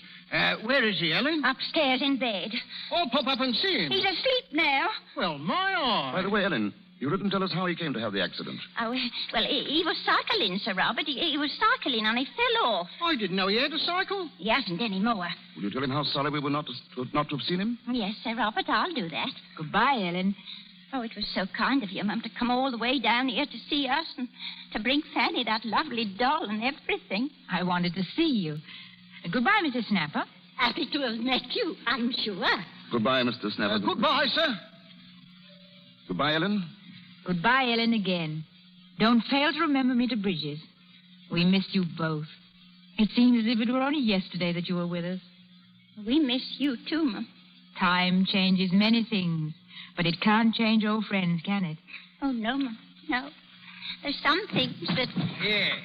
Yeah, what's going on here? Oh, my Lord. My eye. Bridges. I thought you was in bed. Bed? Who said anything about bed? Oh, you better go back, Bridges. Oh, remember your leg, dear. Ain't nothing wrong with my leg. Oh, Bridges. Oh, so you're why she was trying to get me out of the way. Hello, Bridges. Pleased to meet you again, Sir Robert. Welcome to our hovel. I think we better go, Jane. Oh, so that's how it stands. I see. Proud and haughty, are we? Oh, Bridget, stop it. Oh, please, stop it. Oh. Ellen, I'm so sorry, and I quite understand. Please don't be upset. and let me come and see you again. Come along, dear. Come along, dear. Come along. Who does he think he is? Oh, you drunken brute. Shut your mouth. You mind yours, and I'll mind mine. Look here, old man. You better come up and have a lie down. Take your paw off my arm. Lot of snobs, that's what. Lot of bloody snobs. I'm not good enough to be home when the quality comes. I'll see who's good enough. Who'll give Fanny that doll? Her noble ladyship? Oh, you let it alone. I'll look after the truck quality brings to my home. I'll look after him, I will. I'll hand it right back to him. George! I'll go and fetch him. Don't worry. He's a bit woozy, that's all. He's gone down the street. He may go up to their own. I'll stop him. George, let him go. Bridges, come back here, you blighter. Mind your own business. Come back out of the street. There's a bus making towards you. I'm not good enough for him. In God's name, look out. I'll show him who he... Don't come out. He's been hit. Oh, he's run over. He's dead. He's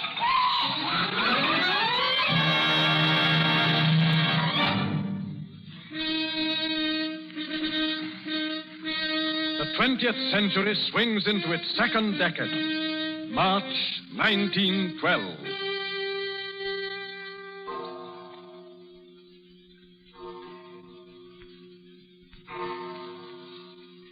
I say, Father. Yes, Edward? Father, are you going to sit up all night? I hope not. Are you? No, sir. I'm You're just sitting up waiting for Joe, aren't you, Edward? Yes, sir. So am I. Where is he? I don't know, sir. Sure? He said he was going out tonight, sir. That's all I know. And he said he'd be back early. 3 o'clock. That's early enough. I suppose you're going to play the Good Samaritan again. Help him up to bed. Well, Father, You've done it before quite a few times. Or did you think I didn't know? Father, don't be rough with him. Joe's just a kid. He doesn't know what it's all about. He's all right. Of course he is. That's why I want to speak to him. By the way, how's Edith? Oh, very well. Set the date yet? Yes, sir. It's the 7th. Good. She's a splendid girl, Edith. You sailing to America on your honeymoon, eh? Well, if Edith wants to. About Joe, Father. Oh, well, that must be Joe now. I imagine so. You won't stay, will you? Well, no, sir, that is not unless you... Thanks, Edward. I say, Edward, is everything clear? Yes, quite clear, Joe. Come in. Oh, I say, Father, I didn't know that you were downstairs. It's all right. How are you, Joe? Oh, I'm quite well, thanks. But I think I'll say good night. Yes, good night, old man. Sit down, Joe. Have a good time? Tonight? Mm-hmm. Yes, sir. Splendid. I was out with some of the lads. We did the town a bit. You know how it is. Of course. I used to go out with the lads myself. Oh, we had some gay old times. Used to stay out till all hours. Really? Yes. Once in a while. Oh. You fellows go a good deal faster than we did, of course. Things were speeded up so. Only the other night, your mother and I went to a restaurant after the theater. First time I'd been for years. There were a lot of young people there. I was quite surprised. Surprised? The way they were carrying on. Oh, I wasn't shocked or anything like that, but it was so different. So utterly different from anything I'd ever known. It was unhealthy somehow. There was a young fellow off in the corner with a party. Fellow about your age, Joe. He had a girl with him. Very pretty girl, too. But they'd both been drinking quite a lot. Wasn't a very pleasant sight. Luckily, your mother had her back to them. But I didn't want to take any chances. I took her out of the place. On the way home, I got to thinking. I thought, I'm glad that boy wasn't Joe. If it had been Joe, it would have hurt horribly. What restaurant was it, sir? Cafe Royal. I see. Ever been there, Joe? Yes, sir. You say that you took Mother out? That's right. She didn't see? No. Well, good night, Joe. Good night, sir. See you in the morning. Yes, sir. And, Father. Well? Thank you for taking Mother out.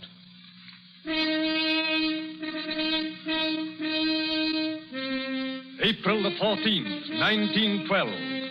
On the high seas off Newfoundland.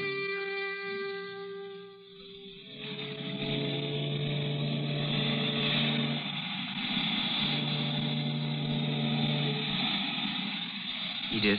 Yes, Edward? Darling, stand here close to the rail. Oh, it's glorious. But it's too big, the Atlantic, isn't it? Far too big. And too deep. Much, much too deep. I don't care a bit, do you? Not a scrap.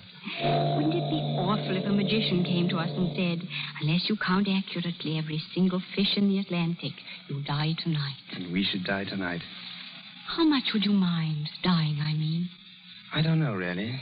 A good deal, I expect. I don't believe I should mind so very much now. You see, we could never in our whole lives be happier than we are now, could we? Darling, there are different sorts of happiness. This is the best sort. Oh, sweetheart. Don't, darling. We don't want any more of the stewards to know we're on our honeymoon. Why not? Most of them forgot what a honeymoon's like. Did you ever think when we were children, going to the pantomime and going to the zoo and playing soldiers, that we should ever be married? Of course I didn't. Was I a nice child? Horrible. So were you. So was Joe. Vile. You always used to take sides against me. And yet we all liked one another, really. I think I liked Joe better than you. But then he was younger and easier to manage. He was awfully funny at the wedding, wasn't he? Yes, he has no reverence, I'm afraid. Absolutely none. He's passing gallantly through the chorus girl phase now, isn't he? Gallantly, but not quickly. You had several love affairs before you married me, didn't you? Light of my life, please shut up. You'd be awfully cross if I'd had, wouldn't you? Did you? Hundreds. Liar. Oh. I rather wish I had, really. Perhaps I should have learned some tricks to hold you with when you begin to get tired of me. Oh, I never shall, darling. Oh, yes, you will. One day. The loveliness we feel now will fade, and the guilt wear off the gingerbread. Tell me, have you ever seen gingerbread with guilt on it? Never. Then that's settled. Mm-hmm. Anyway, look at Father and Mother. They're perfectly happy. They had a better chance at the beginning. Things weren't changing so swiftly. Life wasn't so restless. How long do you give us? I don't know. I don't care. This is our moment, Edward. Complete and heavenly. This is our own. Forever. Wireless message for you, sir. Oh, thank you, Stuart. I'll take it here. A wireless message for us? Nobody else, darling. Look here. Mr. and Mrs. Edward Marriott on board the steamship Titanic.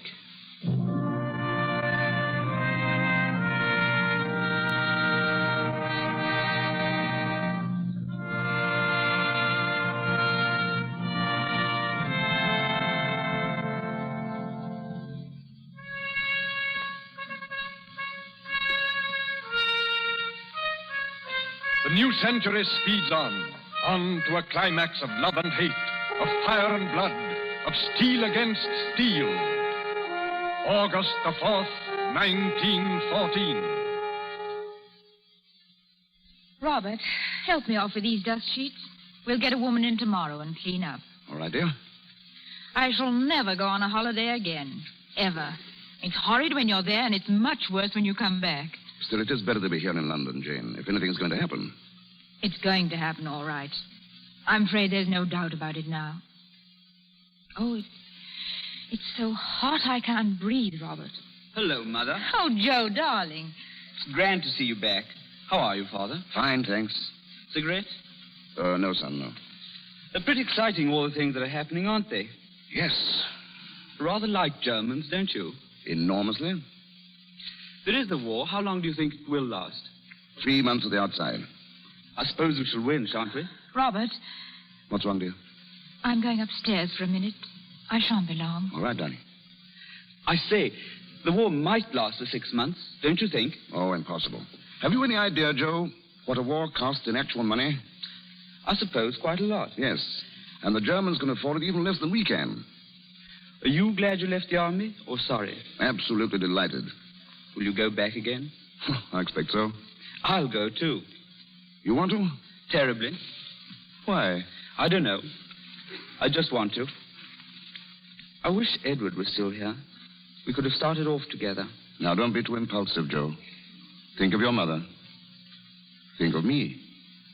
You're all we have left now. Piper, war declared against Germany. Listen, Piper! Father, you hear? Robert, what is it? England is at war, my dear. War.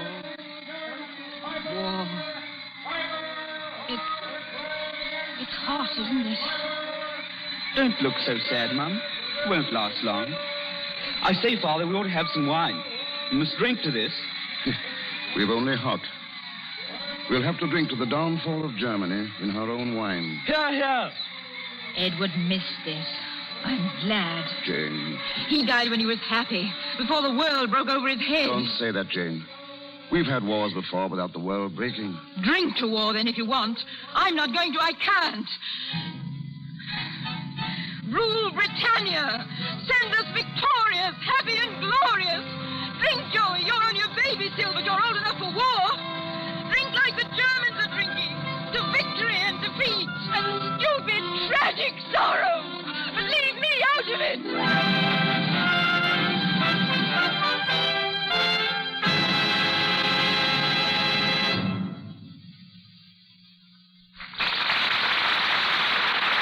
Pause for station identification. This is the Columbia Broadcasting System. Herbert Marshall, Madeline Carroll, and our all-star cast will be back in the Lux Radio Theater presentation of Cavalcade shortly. For the moment, let's drop in at Universal Studios. It's after closing time for Sally B., secretary to a famous producer. But Sally won't go home. She's still hoping for that invitation out on New Year's Eve. The telephone rings. She picks up the receiver hopefully. Hello, yes? Oh, hello, Alice. I thought it might be somebody else. New Year's Eve? Guess I'll go to bed. What? Oh, no, I have something to wear. Just remade my old blue velvet. Well, I can't dance alone, can I? Oh, I'm sorry. It does seem everybody's going out but me. Oh, I'm not bitter. You'd be fed up, too. What are you driving at? Oh, don't be silly, Alice. If you have something to say, say it. Complexion? What about it? And now, on the other end of the wire, Alice is telling Sally, and truthfully so, that a girl is out of the picture where men are concerned unless her complexion is lovely. Important to guard against cosmetic skin. Its dullness, tiny blemishes, enlarging pores spoil good looks, ruin your chances for romance. Begin the new year right. Use for your complexion the care screen stars use, Lux Toilet Soap. Its active lather removes dust and dirt, stale rouge and powder thoroughly. Prevents the pore choking that causes cosmetic skin. You can use powder and rouge as much as you like, but before you put on fresh makeup, always before you go to bed, remove your stale makeup the Lux Toilet Soap way. This year, Lux Toilet Soap has kept many thousands of complexions lovely. Next year, let your complexion grow soft and smooth with this gentle care. Remember, 9 out of 10 screen stars use Lux Toilet Soap. Once again, Mr. DeMille. Cavalcade continues, starring Herbert Marshall, Madeline Carroll, with Una O'Connor, David Niven, and Douglas Scott.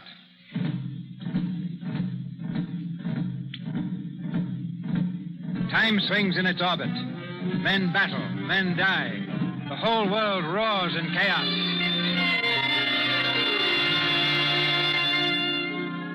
Once more, we're in the Marriott drawing room. It's the morning of November 11th. 1918. Ellen has just entered. Jane goes to her with outstretched hands. Ellen, oh, I am glad to see you. I couldn't believe my eyes when you first walked in. Sit down. I just thought I'd call, madam. I'm glad you did.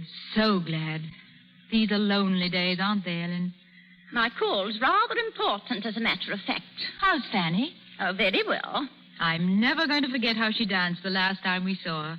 She's dancing in Over the Moon now, you know. Yes, I went the other night. She was splendid. I felt very proud to know her. It's about her I've come to see you. Is anything wrong? Well, no, not exactly. What is it? About her and, well, they've been what you might call in love. Yes. My Joe? Yes, your Joe. His last 2 leaves, he spent a lot of time with Fanny. Oh. I see. I wouldn't have come to see about it at all, only, well, now that the war's over, or almost over, that is, and he'd be coming home, I thought that... What did you think? Well, I thought they ought to get married. Does Fanny want to marry him? Oh, I haven't talked to her about it. She doesn't know I know. And how do you know? I found a letter he wrote. And you read it? Of course. I brought it with me. I knew you'd want to see it. I do not wish to read it. Oh, I see. I think we'd better let the whole thing stand until Joe comes home. Then he and Fanny can decide what they wish to do. Oh, I didn't wish to upset you. I'm not in the least upset. It's been on my mind. But you didn't tell Fanny before you came here. I think I know why. In any case, I never interfere with my son's affairs. Well, sure, I'm very sorry. That's all. Goodbye, Ellen. I suppose you imagine that my daughter isn't good enough to marry your son. Well, if that's the case, I can assure you that you're very much mistaken. Fanny's received everywhere. She knows all the best people. How nice for her. I wish I did. Oh, things aren't what they used to be, you know. Oh, no. It's all changing. Yes, I see it is. Fanny's at the top of the tree now. Oh, she's having the most wonderful offers. Oh, Ellen. What is it? I'm so sorry, so sorry. Don't know what you mean. Oh, yes, you do, inside. You must understand, Ellen. Something seems to have gone out of all of us. Goodbye, Ellen. Your pardon, my lady. Yes? What is it, Belden? A telegram. Thank you. It's all over, my lady. The war's over. It's 11 o'clock. My lady. There's no answer, Belden. No answer. My lady, is anything wrong? Oh, ma'am. Oh, quick, what's happened? What's in that telegram? You needn't worry about Fanny and Joe, Ellen. He won't be able to come back anymore. Because he's dead. Dead? Oh, God. Oh, dear God.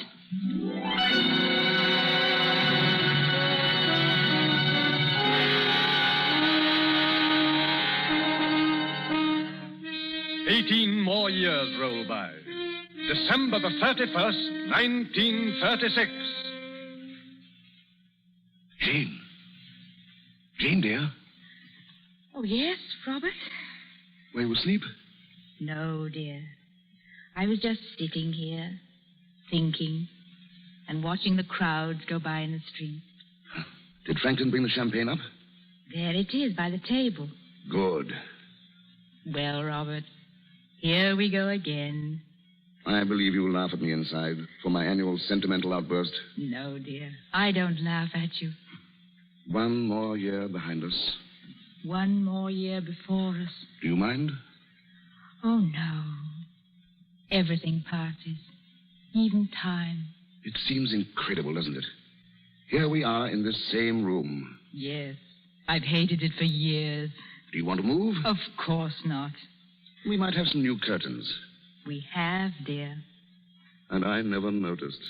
They've only been up a week. They look very nice. Robert, what toast have you in mind for the night? Something gay and original, I hope. Just our old friend, the future. The future of England. Quick, it's starting. The champagne. Hurry. I can't get the thing open. Let me try.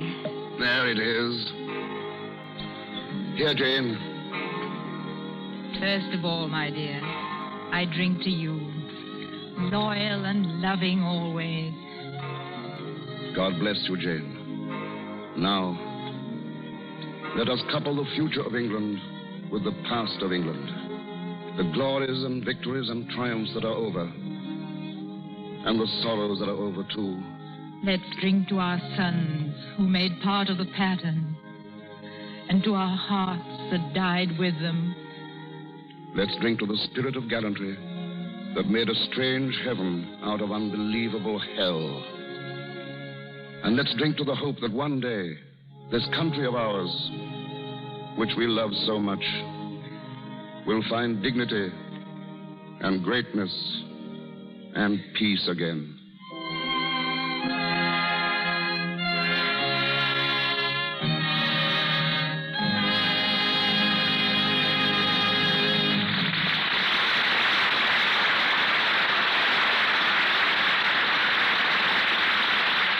Herbert Marshall and Madeline Carroll have a word for us in a few moments. But now, a curtain slowly falls. The cavalcade is gone. Gone to the home of straight ascending smoke, of distant melodies, of white sails that vanish on a red horizon. Gone to the home of all brave things that flourish, fade, and disappear, to live again in memories. To England I give thanks. Thanks for showing the world how to muddle through. Thanks for her patriots and poets, for roast beef and plum pudding, for Trafalgar and tobacco, for kippers and Kipling, for bowler hats and bowling on the green, and for performers like Madeline Carroll and Herbert Marshall, who now rejoin us. Miss Carroll, Mr. Marshall.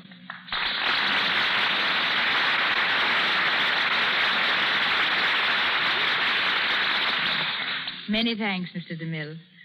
And to paraphrase the words of Gilbert and Sullivan's Mr. Gilbert, I might have been a Russian, a Frenchman, Turk, or Prussian, or perhaps Italian. But in spite of all temptations to belong to other nations, I remain an Englishman. Then perhaps you or Bart can tell me why it is that only mad dogs and Englishmen go out in the noonday sun. I refer to you, Mr. Marshall. You're putting me nicely on the spot. I can't answer that, Mr. DeMille, but I can tell you what happened when a mad dog bit an Englishman. That's hardly news, Bart. But go right ahead. It's a tale related by another English poet, Oliver Goldsmith, and runs something like this. The dog and man at first were friends, but when a pique began, the dog, to gain some private ends, went mad and bit the man. The wound, it seemed, both sore and sad to every Christian eye. And while they swore the dog was mad, they swore the man would die. But soon a wonder came to light that showed the rogues they lied. The man recovered of the bite. The dog it was that died. Proving perhaps that all Englishmen should be muzzled. But before that happens to me, I want to add just a word of appreciation of Lux Toilet Soap. To me, it's just as important in my dressing room as a mirror. It's really an international beauty care. For in England, too, actresses turn to Lux Soap for keeping complexions at their loveliest, just as we do here in Hollywood. In fact, I was using Lux Toilet Soap when I was teaching school, so you can see we're friends of long standing. I want to thank you, too, Mr. DeMille, for the opportunity to play Robert Marriott in what I think is one of the greatest dramas of our generation. Plays like this are characteristic of the Lux Radio Theater and bring to the air a dignity and prestige equaling the highest traditions of the legitimate stage. Cavalcade is a play for the new year. Perhaps it's neither my place nor my talent to stand here and deliver a message. Cavalcade can do it so much better. Yet, how splendid a thing is love of fellow men, of country and of peace. A few days more, and in Hollywood, in Times Square, in London, and in all their counterparts the world over, there will be a sound of bells and celebration. Let's hope that when they ring again, in another 12 months, they'll echo through a world a little closer to understanding itself, a little more tolerant, a little nearer to the truth that it is a good old world, and they serve their country best who serve the cause of peace. Good night.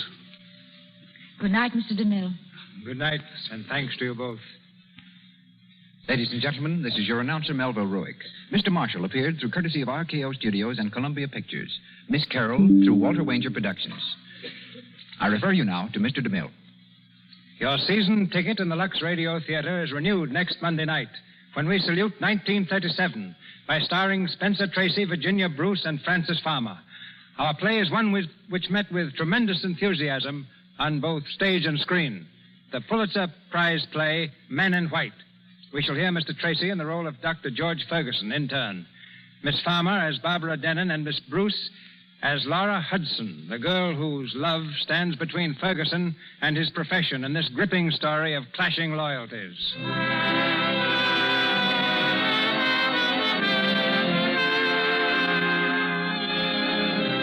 Our sponsors, the makers of Lux Toilet Soap, join me in inviting you to be with us again next Monday night when the Lux Radio Theater presents Spencer Tracy, Virginia Bruce, and Francis Farmer in Men in White.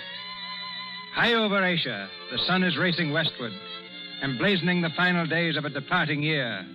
But a new sun shall rise with the new year, and may it make a brighter world for you. This is Cecil B. DeMille, wishing you a glorious new year from Hollywood.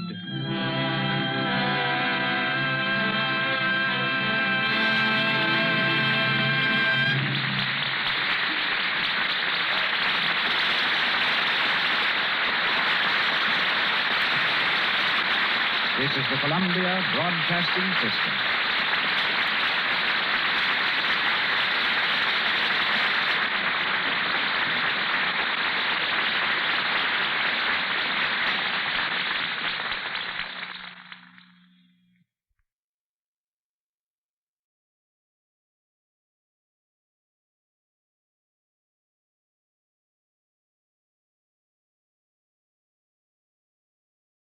Coleman, Nelson Eddy.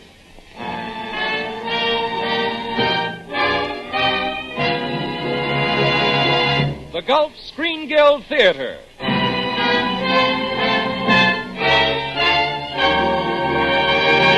Your host, the director of the Star's own theater, Roger Pryor.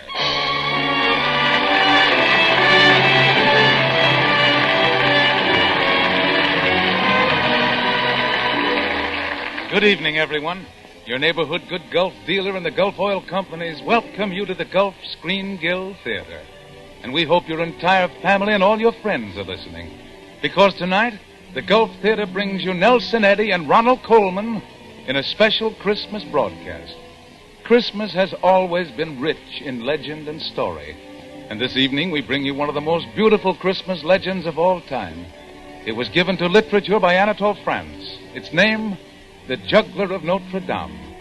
You know, folks, tonight is the 400th consecutive Sunday evening on which the Gulf Oil Companies have presented a program of entertainment for your enjoyment. Starting with America's beloved Will Rogers, the makers of Gulf No-Nox gasoline and Gulf Pride motor oil have brought you a most unusual series of famous stars. We are proud of this record.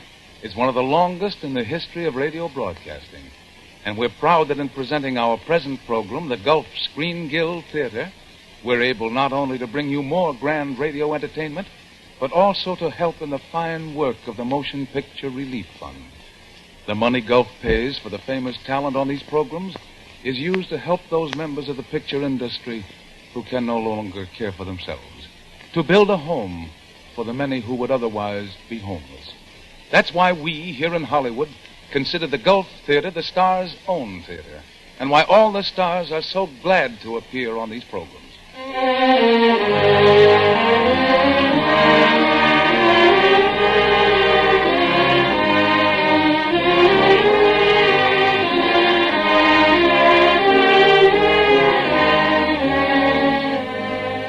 For all of us in the clan of radio and moving pictures and entertainment in general, Christmas brings a special problem. How can we celebrate the greatest of all festivals in a reverent, yet original manner? How can we discover a new Christmas idea for our program? This year, we're in luck. For this year, right into our laps has fallen what many of us believe to be one of the richest Christmas plums of all, a great and dramatic legend out of the Middle Ages, a great and beloved singer to color it with music, and a screen star celebrated for his brilliant reading ability to spread it all out before you. Ronald Coleman is here to bring you the story of the Juggler of Notre Dame. Nelson Eddy to sing the role of the kindly monk who befriends the poor juggler. The musical background will be painted by Oscar Bradley's Augmented Gulf Orchestra with Frank Tours conducting. And now, Nelson Eddy is the singing monk, Ronald Coleman is the storyteller, and our special adaptation of Anatole France's beautiful tale, The Juggler of Notre Dame.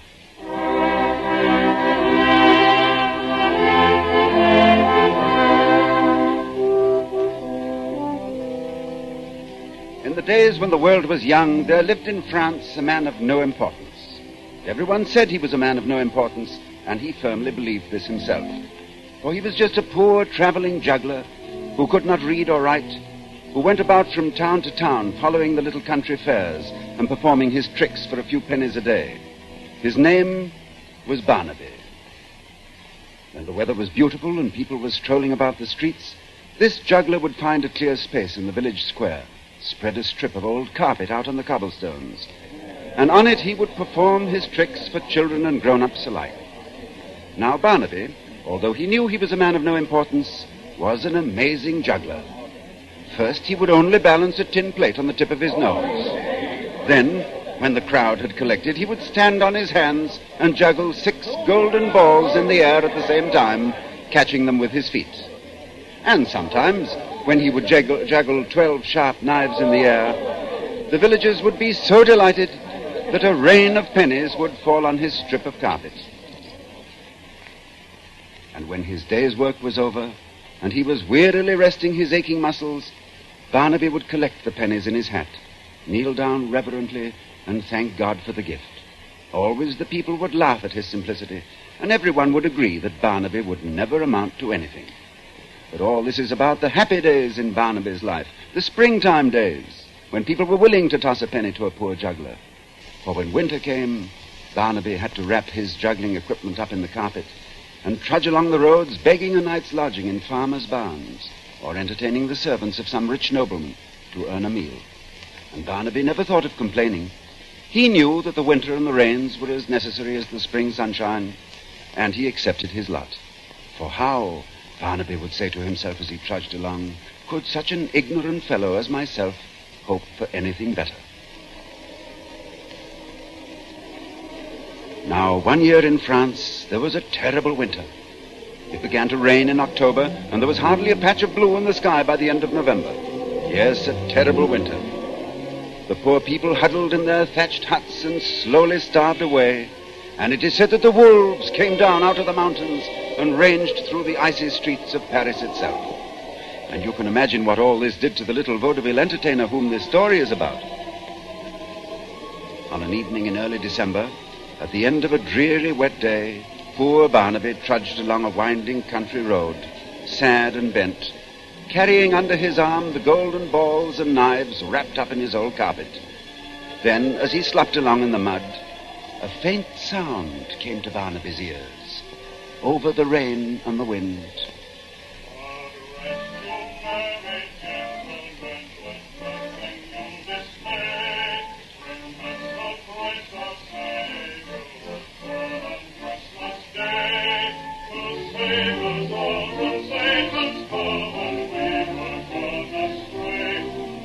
Someone was coming up the road, and in spite of the storm, was singing as happily as if it were a day in June. Barnaby stopped and listened, with the rain running down to the tip of his short little nose.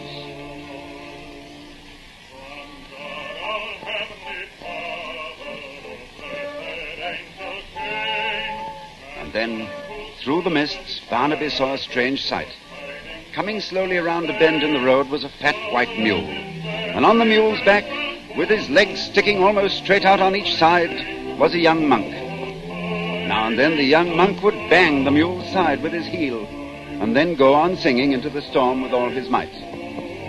Barnaby waited, and then, as the mule came alongside of him, he ran along in the mud while the young monk sang on as cheerfully as a lark. Now to the Lord sing praises, all you within this place, and with true love and brotherhood each other now embrace. This holy tide of Christmas all other doth deface. Oh, tidings of comfort and joy, comfort and joy. Oh, tidings of comfort and joy.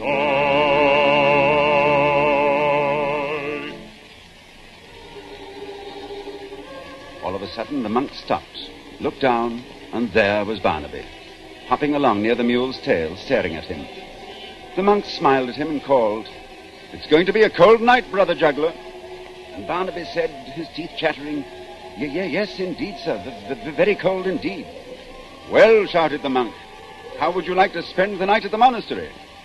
"Oh," said Barnaby, "if I could only earn my lodging. But would they let an ignorant fellow like myself enter such a holy place?" The monk laughed. "Ignorant? Hop on behind me, on the mule, friend. And the three of us, you and the mule and I, will soon be warm as toast. For are we not all ignorant compared to God?"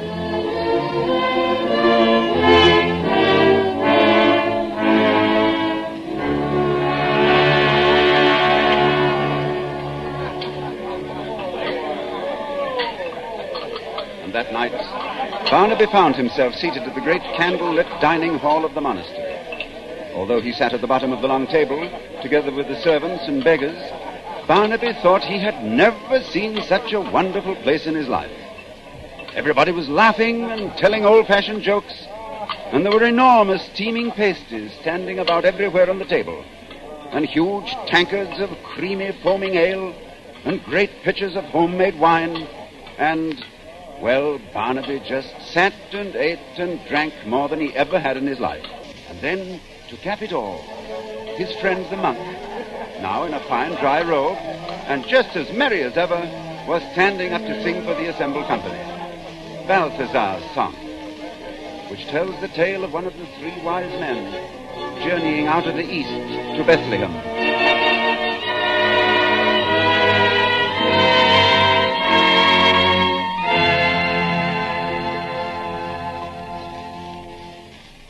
The longest journey must have an end, and yet for days I've traveled o'er the desert, with naught to guide me save one brilliant star.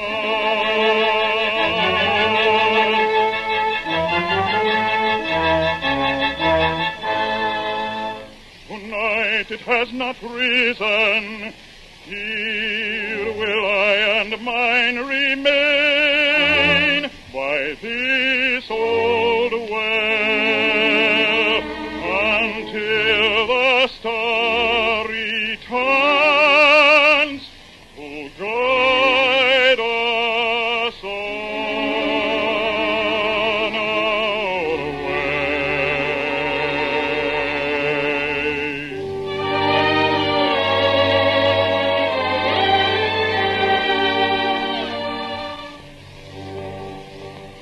our night is dark and all is drear around me.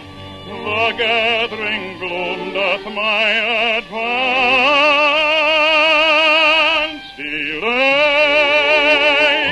Fantastic shadows shimmering confound me. Fantastic shadows shimmering confound me. Without a guide I sure must lose my way. Without a guide I sure must lose my way. The night is dark and all is drear around me. Without a guide I sure must lose my way. Without a guide, I sure must lose my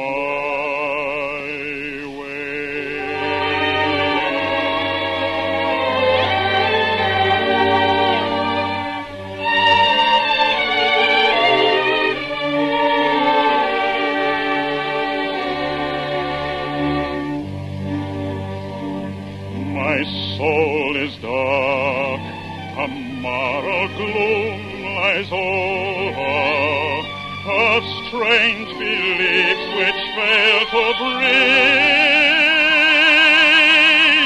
it ease. Oh, day star, rise, disperse the clouds that hover. Oh, day star, rise, disperse the clouds that hover, and point the highway to eternal peace, and point the highway to eternal peace. O day star, rise, O day star, rise,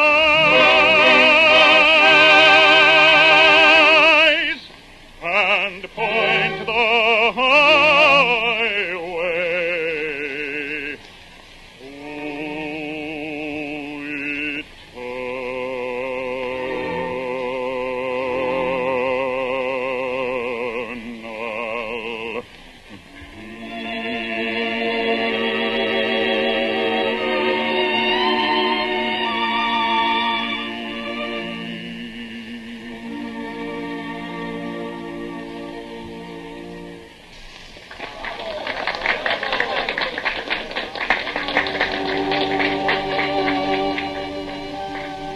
then, as the singer sat down again, suddenly everybody looked at Barnaby, for he had risen, trembling, and was running clear around the table to where the lordly abbot sat at the head, and there Barnaby sank to his knees. Father, grant my prayer.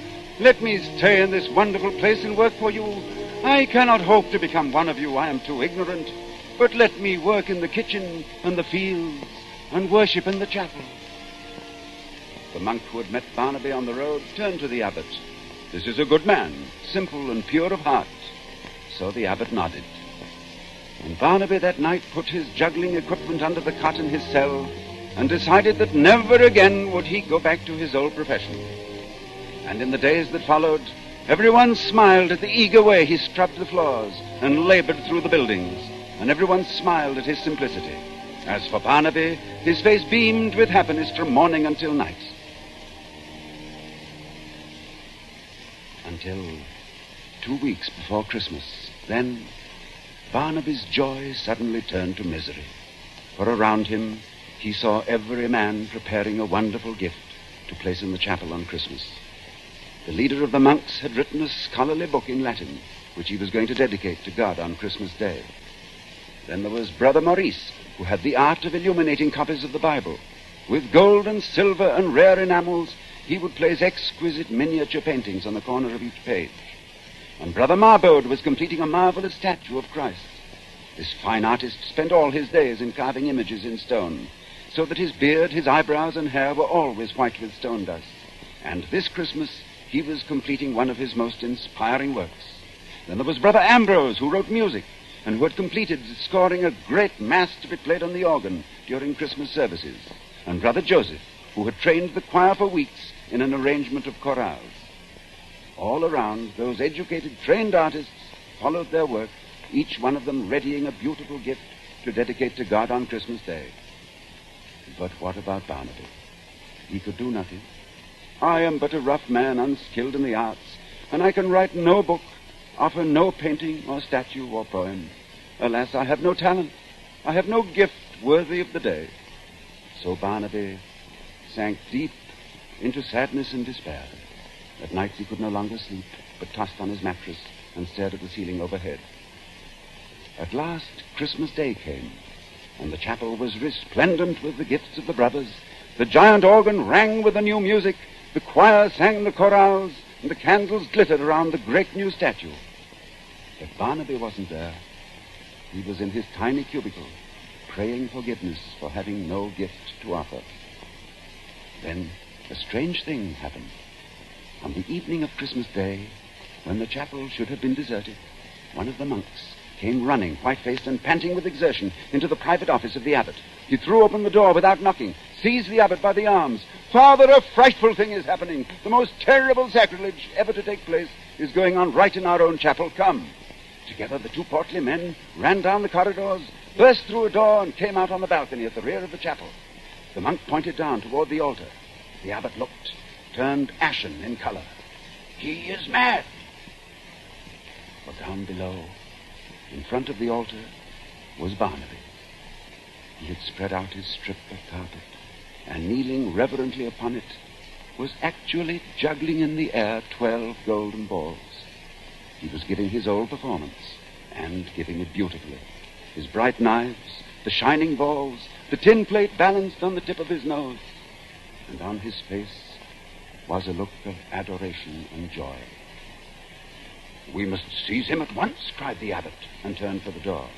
But at that moment, a light filled the church, a brilliant beam of light coming directly from the altar, and both the monks sank to their knees. For as Barnaby knelt exhausted on his carpet, they saw the statue of the Virgin Mary move. She came down from her pedestal, and coming to where Barnaby knelt, she took the blue hem of her robe and touched it to his forehead, gently drying the perspiration that glistened there. Then the light dimmed, and up in the choir balcony the monks were joined by the brother who had befriended Barnaby. His eyes were moist with joy as he perceived the miracle below. He turned and spoke to the abbot. God has accepted the only gift he had to make. And the abbot slowly nodded. Blessed are the simple in heart, for they shall see God.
Thank you, Ronald Coleman and Nelson Eddy.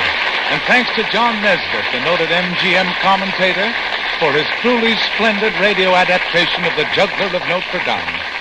You know, folks, not far from your home, no matter where you live, there's a neighbor who wants to wish you a Merry Christmas. He's your good Gulf dealer. And since he can't go round and see every one of you personally during the next 2 days, I'll just have to speak for him. And for the thousands of good Gulf dealers from Maine to Texas. Almost everywhere you drive, you'll find helpful, friendly, good Gulf dealers. Independent merchants who are proud to offer you quality gasoline and motor oil under the sign of the Gulf Orange Disc. So for them, and especially for the good Gulf dealer round the corner from you, let me say Merry Christmas and a Happy New Year. And to convey that same wish to you in music, here is Nelson Eddy, singing one of the most thrilling of all religious compositions, the Lord's Prayer. When Nelson sang it on our Gulf Christmas program last year, so many of your letters came in from all over the country that we decided to repeat the number. So again this Christmas we present, as we have in the past and as we hope to do for many years in the future, Nelson Eddy, the choir and the orchestra, and the Lord's Prayer.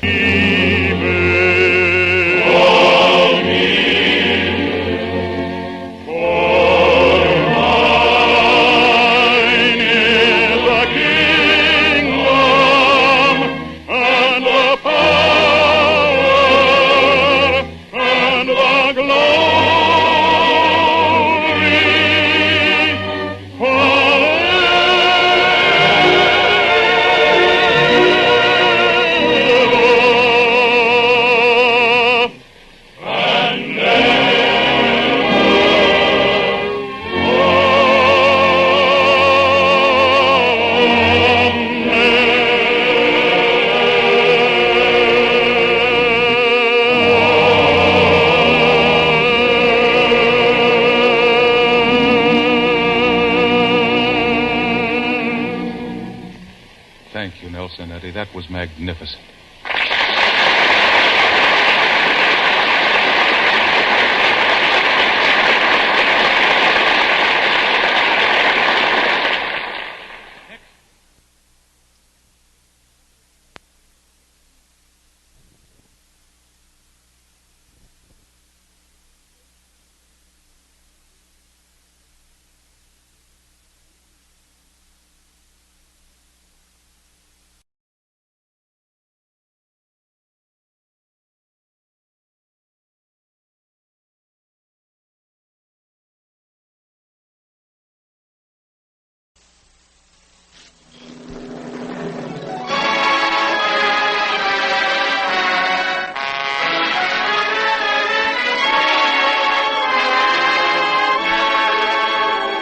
Lady Esther presents the Screen Guild Players.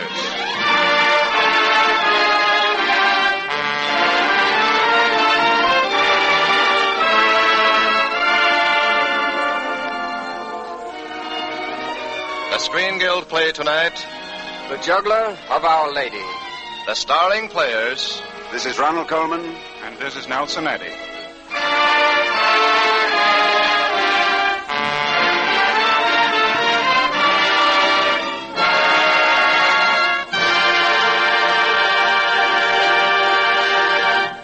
The Lady Esther Screen Guild players welcome you, and we hope your entire family and all your friends are listening in. For tonight is the long-awaited night in our show, the night when we present once again our beautiful and well-loved Christmas story, The Juggler of Our Lady, starring Nelson Eddy and Ronald Coleman. John Nesbitt, the famous commentator, wrote this adaptation of Anatole France's dramatic legend, and we thought it so beautiful a Christmas tale that several years ago we asked John's permission to perform it. Lady Esther is proud to bring it to you again tonight.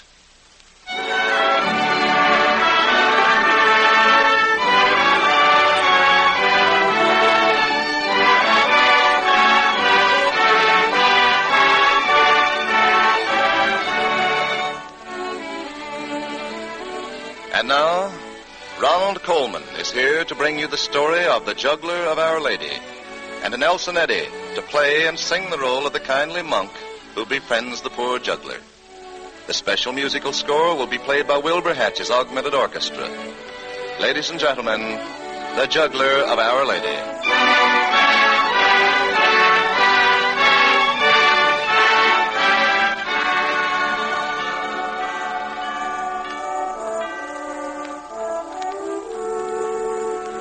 In the days when the world was young, there lived in France a man of no importance. Everyone said he was a man of no importance, and he firmly believed this himself. For he was just a poor traveling juggler who could not read or write, who went about from town to town following the little country fairs and performing his tricks for a few pennies a day. His name was Barnaby. When the weather was beautiful and people were strolling about the streets, This juggler would find a clear space in the village square, spread a strip of old carpet out on the cobblestones, and on it he would perform his tricks for children and grown-ups alike.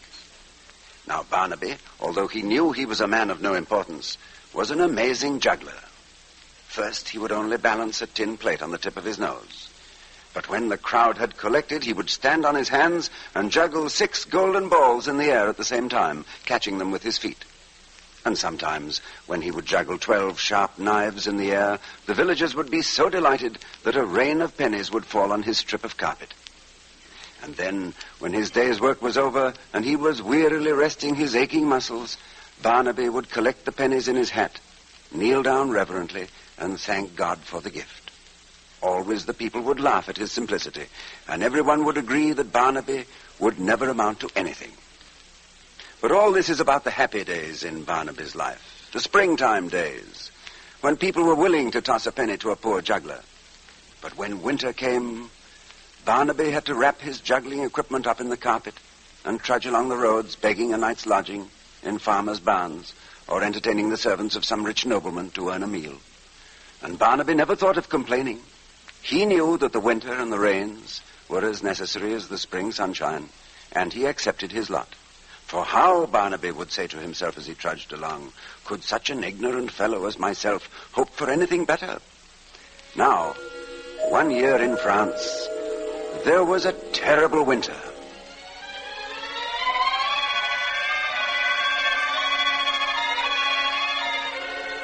It began to rain in October, and there was hardly a patch of blue in the sky by the end of November.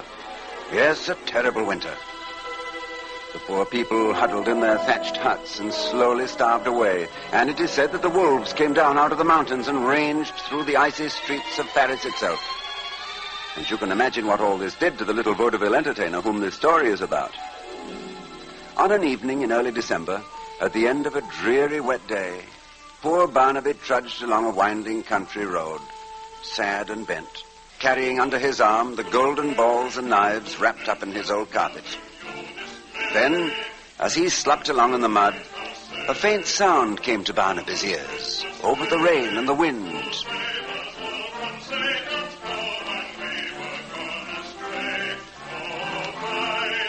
Someone was coming up the road, and in spite of the storm, was singing as happily as if it were a day in June.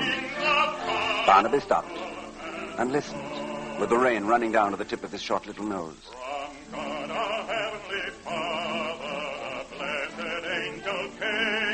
And then, through the mist, Barnaby saw a strange sight. Coming slowly around a bend in the road was a fat white mule. And on the mule's back, with his legs sticking almost straight out on each side, was a young monk. Now and then the young monk would bang the mule's side with his heel, and then go on singing into the storm with all his might. Barnaby waited. And then, as the mule came alongside of him, he ran along in the mud, while the young monk sang on as cheerfully as a lark.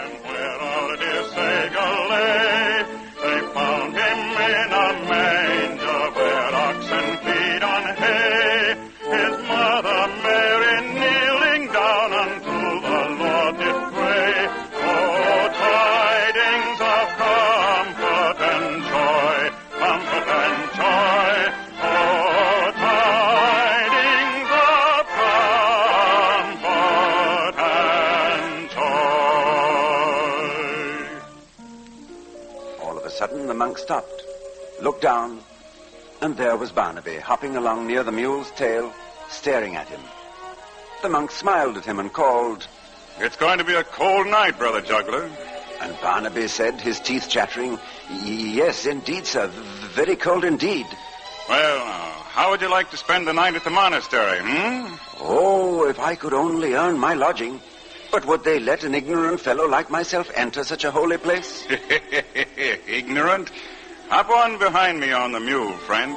And the three of us, you and the mule and I, will soon be as warm as toast. For are we not all ignorant compared to God? Now to the Lord sing praises, all you within this place, and with true love and brotherhood each other now embrace. This holy tide of Christmas all other doth efface. Oh,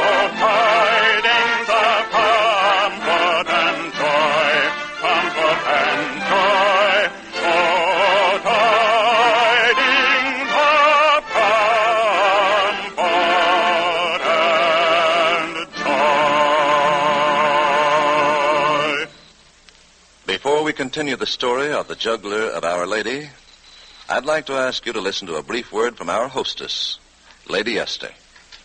Do you want to know what one of the most wonderful gifts of all can be to the man who's going away? It's to see the one he loves looking her very best, looking her most attractive. And why do I say that? Because, you see, when he's far away and lonely, it's his memory of her that will mean most to him. Yes, the memory of her looking fresh and young and lovely will cheer him up and be more precious to him than any ordinary gift could be. So don't deprive your man of that pleasure.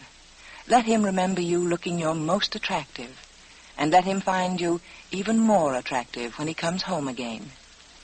Now, there's nothing that can add more to your appearance, nothing that can make you more unforgettably lovely to him than a soft, smooth skin. But that doesn't mean you have to go out and buy a lot of different kinds of beauty preparations. Today, all you need for fresh, young-looking skin is just one cream, Lady Esther 4-Purpose Face Cream. Now, I don't say that Lady Esther 4-Purpose Face Cream is the only cream that will bring you results, but I do say that Lady Esther Face Cream, this one cream by itself, will take care of the 4 important needs of your skin. And I say that if you use it faithfully every morning and every night, you'll soon see a smoother, fresher, more clean-looking skin. You see, Lady Esther 4-Purpose Face Cream thoroughly cleans your skin. It softens your skin and relieves dryness.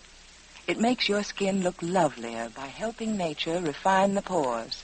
And finally, as though all that weren't enough, it leaves a smooth, flattering base for powder. So if you want to make the memory of you that he carries away with him a very lovely memory, start using Lady Esther 4-Purpose Face Cream.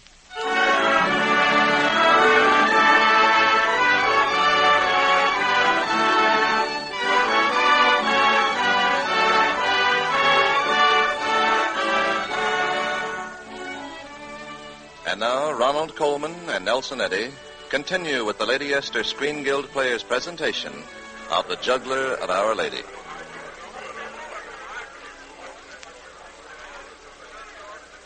Well, that night Barnaby found himself seated at the great candlelit dining hall of the monastery. Although, of course, he sat at the bottom of the long table, together with the servants and beggars, Barnaby thought he had never seen such a wonderful place in his life. Everybody was laughing and telling old-fashioned jokes, and there were enormous steaming pasties standing about everywhere on the table, and huge tankards of creamy, foaming ale, and great pitchers of homemade wine. And, well, Barnaby just sat and ate and drank more than he ever had in his life. And then, to cap it all, his friend the monk, now in a fine dry robe, and just as merry as ever, was standing up to sing for the assembled company. Balthazar's song, which tells the tale of one of the 3 wise men journeying out of the east to Bethlehem.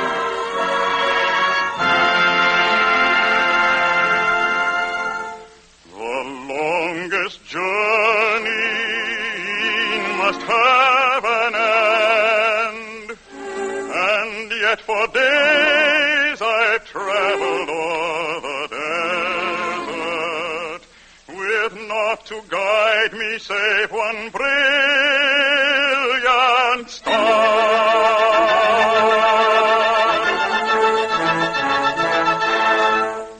Tonight it has not risen. Here will I and mine remain by this old well until the star returns to guide us on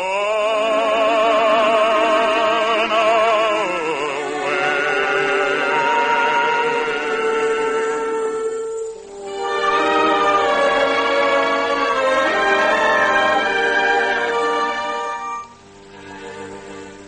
The night is dark and all is drear around me. The gathering gloom doth my advance delay. Fantastic shadows shimmering confound me. Fantastic shadows shimmering confound me. Without a guide I sure must lose my way. Without a guide I sure must lose my way. The night is dark and all is drear around me. Without a guide I sure must lose my way. Without a guide I sure must lose my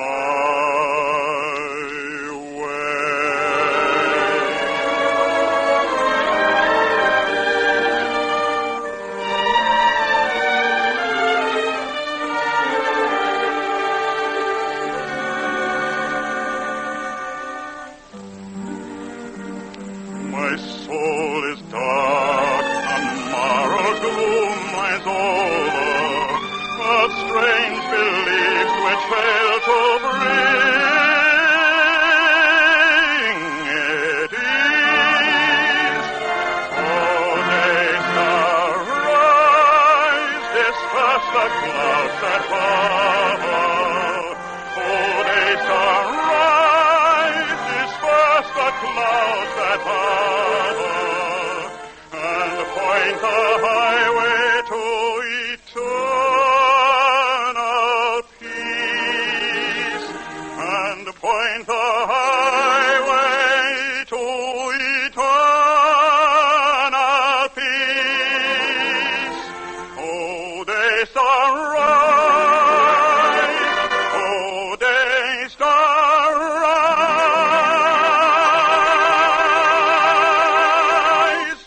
and point to the highway to eternal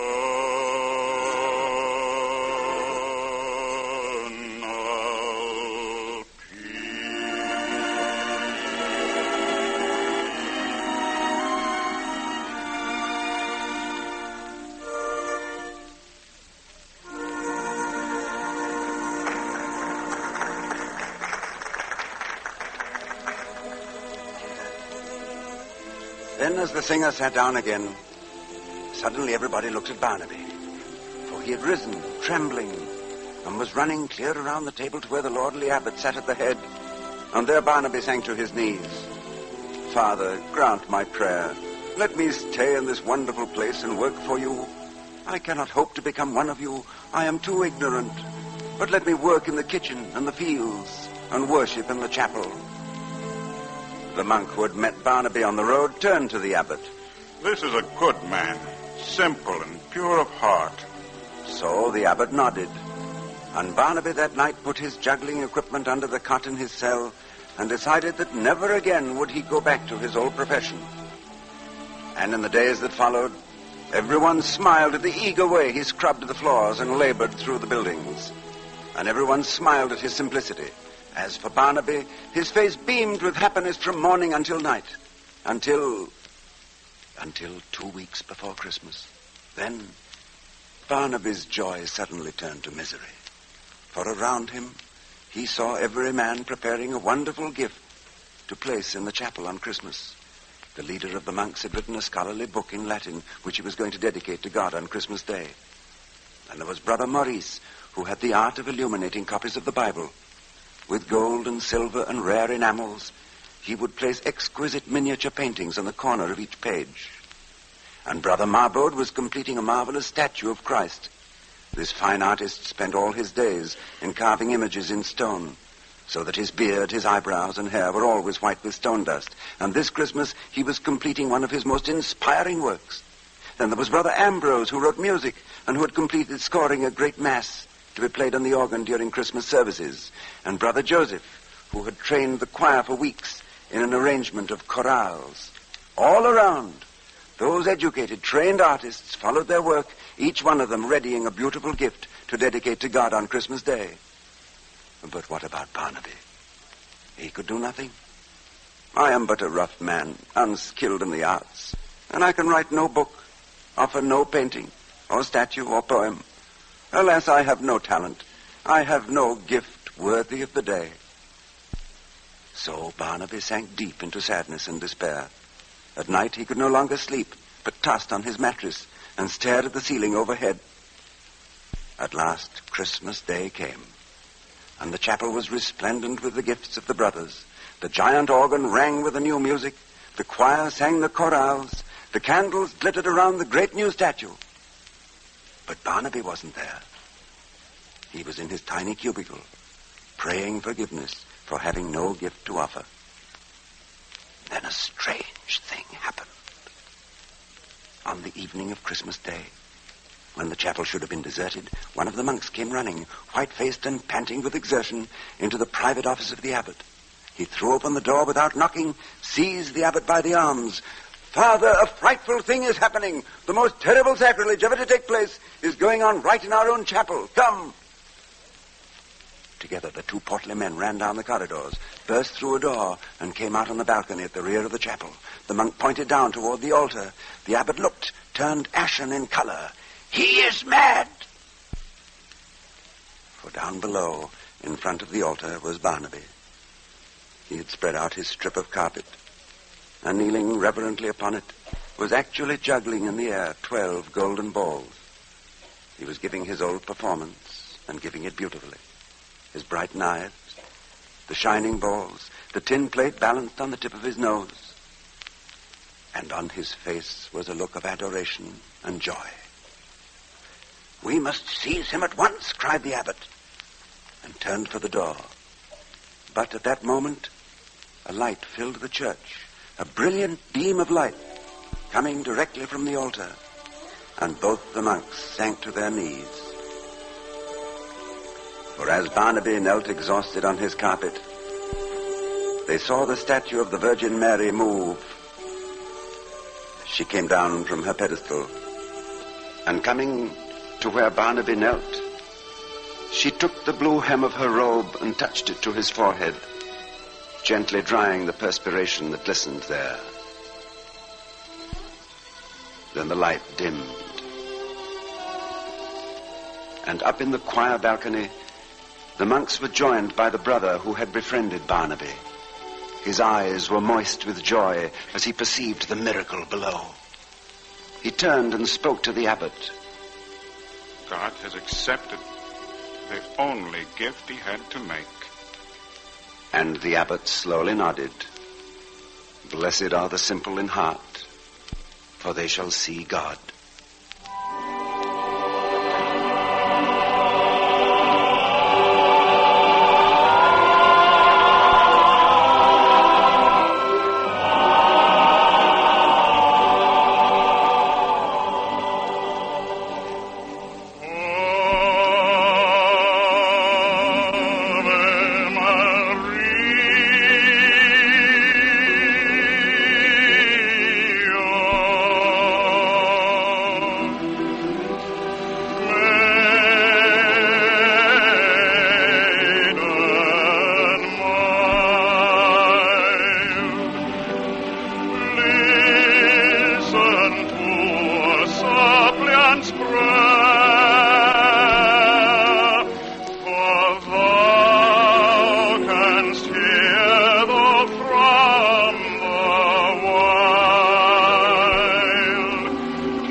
Thank you, Nelson Eddy. That was magnificent. We planned a program of laughs and chuckles for you next Monday night. It was one of our most successful stage plays and also a most entertaining picture, The Male Animal. Our stars will be Olivia de Havilland, Joel McCrae, and Jack Carson. Ronald Coleman can now be seen in the Metro-Goldwyn-Mayer picture Random Harvest. Nelson Eddy appeared tonight through the courtesy of the makers of Old Gold cigarettes. And thank you, ladies and gentlemen, to Wilbur Hatch, John Nesbitt, for their splendid contributions to this Christmas program. And now, as a sort of surprise holiday gift, Nelson Eddy returns to bring us a wonderful song which he has sung on our Christmas program for the past several years. A song which we have come to regard as a great Yuletide tradition. Ladies and gentlemen, Nelson Eddy, the choir, and the orchestra in the Lord's Prayer. The Screen Guild players are presented by Lady Esther, who wishes you good night and Merry Christmas. This is the Columbia Broadcasting System.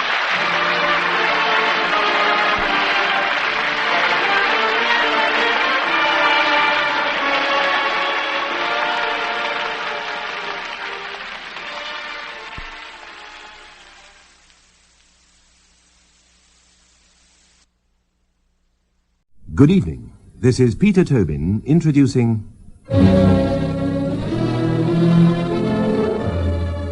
Lux Radio Theatre. Tonight and every Monday night at this time, Lux Radio Theatre presents for your entertainment the finest in radio drama. This week we present Home and Beauty by W. Somerset Maugham, a comedy set in London immediately after the First World War. What happens when a young woman finds herself married to two men at the same time, both of whom she loves dearly? After her husband, Major Bill Cardew, has been reported killed in France, lovely, frivolous Victoria marries his best friend, Major Frederick Lowndes. Their domestic bliss is suddenly and hilariously disrupted by Bill's return from the dead. Victoria adores both her husbands, and they both adore her. But while the two men argue the toss in the most gentlemanly way, Victoria finds her own way of unraveling the matrimonial tangle. Listen in a few moments to Home and Beauty, adapted by Helen Cunningham, produced for Lux Radio Theatre by Rolf Jacobs, and directed by Delphine Lethbridge.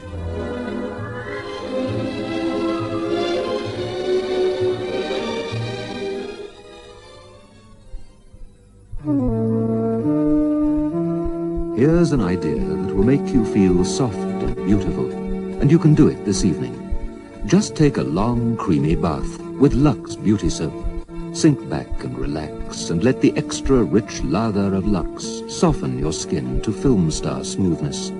Think of it, the creamy, moisturizing lather making your skin silky and relaxed.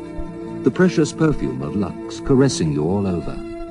Lux is the one beauty soap chosen by most beautiful Hollywood film stars.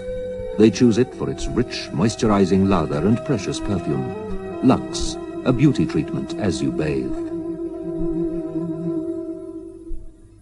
Shield gives a confidence that actually shows in your eyes. Put on Shield deodorant and it's dry in seconds. That's the way it stays right through the day. Shield never makes you feel sticky. It just protects you and keeps you dry, feminine, fresh. Wear Shield, and the only thing you show is confidence. Shield gives a confidence that actually shows in your eyes, in your eyes. And now Act One of tonight's Lux Radio Theatre presentation, Home and Beauty.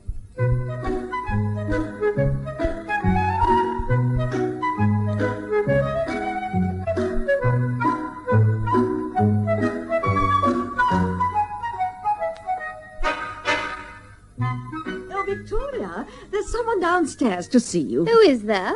Who? Mr. Lester Peyton. I didn't know you were still seeing anything of him. He has been rather attentive lately, yes. You should have married him instead of Freddie when poor Bill was killed in France. He's made a fortune during the war. He's got a Rolls Royce. And he can wangle things like butter and sugar. Mother, don't talk like that. Freddie was Bill's best friend. It's only natural I should turn to him for comfort. And I adore him. Oh, he's a little unreasonable at times, but then so was Bill. I adored him, too. Yes. And they both adored me. All the same, both so handsome. Oh, look at their photographs side by side on my dressing table. Yes. And both dear souls. I flatter myself there aren't many women who'd be married to two dear souls. I know, darling, but... Bill was very fond of Freddie, and particularly wanted our child to be called after him. And that's why I called him Frederick, although he was born 3 months after poor Bill was killed. I know, and that's why now you've married Freddie and had a son, you called him William. Yes, I thought it was only fair, and Freddie agreed. By the way, where is Freddie? Oh, dear, I'm absolutely furious with him. He promised to take me out to luncheon, but he never turned up. Didn't even telephone. I think it's too bad of him. He may be dead for all I know. What about Mr. Peyton? Are you going to see him? I mean, you can't keep him waiting all afternoon. I may as well. Go and bring him up, Mother. You're going to receive him up here? In your bedroom? Well, certainly it's the only room in the house apart from the nursery where there's a fire. You know how difficult it is to get coal. Oh, yes, we mustn't keep Mr. Peyton waiting. Just give me a moment to put on some fresh lipstick, will you? I hope you didn't mind being dragged up all these stairs, Mr. Peyton. We have to be frightfully economical with our coal, you know.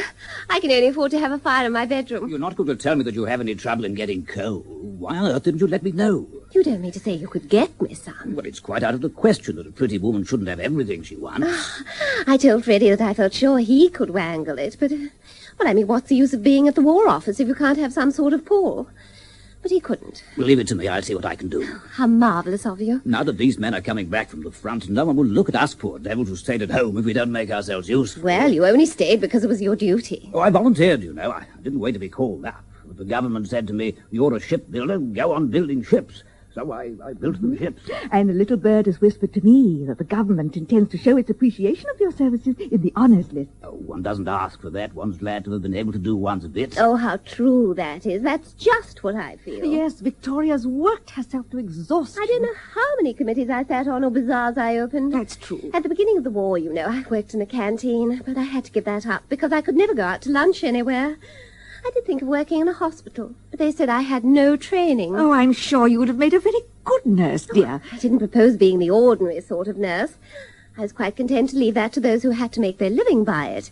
But it doesn't need any particular training to be nice to those poor, dear, wounded boys, to shake up their pillows and take them flowers and read to them. It only needs sympathy. I don't know anyone who has more. Mm-hmm. With people I like. Well, darling, I think I'll go and see how my precious little grandsons are. Oh, yes, Mother, do. Nanny's taken Fred out, but Baby's in the nursery. Excuse me, Mr. Peyton. Yes, of course. You have 2 children, haven't you, Mrs. Lyons? Yes, 2 sons. Fred, who'll be 2 next month, by my first husband, Bill Cardew, and William, who's just 4 months, by my second husband. I'm sure you're a wonderful mother. Oh, I adore my children. And a perfect wife. Do you think so? Doesn't your husband? Oh, he's only my husband. His opinion doesn't count. He's a lucky man. I envy him. Do you? Shall I tell you what I think of you, Mrs. Lyons? Oh, no, don't. You'll only exaggerate. You know, there are only 2 qualities that I flatter myself on. I'm not vain, and I am unselfish. Oh, here's my husband now. Afternoon, Peyton. Oh, good afternoon, Major Lyons. Freddie, where have you been all this time? At my club. But you promised to take me out to luncheon. Did I? Oh, I forgot all about it. I'm so sorry. Were you busy? Yes. Well, Bill was never too busy to give me luncheon when I wanted it. Well, fancy that. Well, I've been getting along. Now the war's over, you fellas can take things easily. My work goes on just the same. That's a new car you've got, isn't it? I have to get about somehow, you know. So do I, but being only a soldier, I manage it on my own 2 feet. Well, goodbye, Mrs. Lyons, and goodbye, Major. Goodbye. So nice of you to come and see me. Now, Freddie, I'd be glad to know why you threw me over like that. Are you obliged to receive visitors in your bedroom? Oh, you don't mean to say you're jealous, darling. I thought you seemed grumpy. Come and give me a nice kiss. I'm not in the least jealous. Oh, you silly old thing. You know it's the only room in the house that's got a fire. Why the dickens don't you have one in the drawing room? My poor lamb, have you forgotten there's been a war and there happens to be a shortage of coal? I'll tell you exactly why we don't have a fire in the drawing room. Patriotism. Well, I'm dashed if I can see why it'd be less patriotic to have a fire in the drawing room where we could all benefit from it, rather than here where it's no good to anyone but you. Darling, you're not going to ask me to do without a fire in my bedroom. How can you be so selfish? Heaven knows I don't want to boast about anything I've done, but after slaving my life out these last 4 years, I do think I deserve a little consideration. I'll go and see the kid. It's not as if I grudged you the use of my room. You can sit here as much as you like. Besides, a man has his club. He can always go there if he wants to. I apologize. You're quite right. You're always right. I thought you wanted me to be happy. But I do, darling. Before we were married, you said you'd make that the chief aim of your life. I can't imagine a sensible man would want a better one. Well, then, confess you've been a beast. Oh, brute beast, darling. No. I asked you to give me a kiss just now. Well, it's not a request I'm in the habit of having ignored. And I trust it's not one that you're in the habit of making to all and sundry. Now, tell me why you forgot to take me out to luncheon today. I didn't forget. I was prevented. I haven't had luncheon myself. I'll just ring and ask the cook to send me up something. Oh, the cook left this morning. Again? What do you mean again? This is the first time she's left. But hang it all, she's only been here a week. I don't know why on earth you can't keep your servants. No one can keep servants these days. Other people do. Don't speak to me like that, Freddie. I'm not used to it. I shall speak to you exactly as I choose. Well, it's so petty to lose your temper just because you can't have something to eat. I should have thought after spending 2 years in the trenches you'd be accustomed to going without a meal now and then. Oh, for goodness sake, don't make a scene of it. It's not I who am making a scene. I don't know how you can be so unkind to me. Bill would never have treated me like that. But I can't imagine how you can... I'm not exacting. I do everything I can to make you happy. I'm patience itself. Even my worst enemy would have to admit that I'm not selfish. Victoria, now please, all I wanted Bill was... wouldn't have taken my poor loving heart and thrown it aside like an old hat. Bill loved me. He would always have loved me. Oh, I adored that man. He waited on me, hand and foot. I'd give anything in the world to have my dear, dear Bill back again. Well, I'm very glad you feel like that about it, because he'll be here in about 3 minutes. What? Who spoke to you? Bill. Bill? Well, Bill who? Bill Cardew. But he's dead, poor darling. Well, he showed no sign of it on the telephone. Oh, Freddie, how can you be so heartless to joke like this? Just wait and see for yourself. Oh, now, Freddie, please, don't be vindictive. I didn't mean what I said. I adore you, darling. You know that. You can have a fire in your study and to the devil with a fuel controller. I'm sorry for all I said just now. There now. It's all right, isn't it? Yes, perfectly. But it's not going to prevent Bill from walking into this room in about 2 minutes. But it's not true. It can't be. Poor Bill was killed at the Battle of Ypres. He was actually seen to fall. He was reported dead by the War Office. Oh, you know how distressed I was. I wore mourning and everything. We even had a memorial service. Yes, I know. It'll want a devil of a lot of explaining turning up like this. Well, I shall go stark staring mad in a minute. How do you know it was Bill on the telephone? I recognize his voice. What did he say exactly? He said he was at Harwich Station and would be in London at 3:13, and would I break it to you? But that was before luncheon. Why didn't you come at once and tell me? Well, to tell you the truth, I was a bit shaken by then. I thought the first thing was to have a double whiskey and a small soda. And what did you do then? I sat down to think, and I thought steadily for a couple of hours. And what have you thought? Nothing. It's a devilish awkward position for me. For you? And what about me? I mean, after all, Bill was my eldest pal. May think it rather funny that I've married his wife. May think? Do you mean you haven't told him? No. He's coming here under the impression that I'm his wife? Yes. But why on earth didn't you tell him at once? It was the only thing to do. Well, it just didn't strike me at the moment. Besides, it's rather a delicate thing to say on the telephone. Well, someone must tell him. I've come to the conclusion that you're the person to do it. Oh, no. No, I'm not going to deal my darling Bill this bitter, bitter blow. Anyway, it's not my province. Now, darling, you've got so much tact. I never knew anyone who could deal with a delicate situation as you can.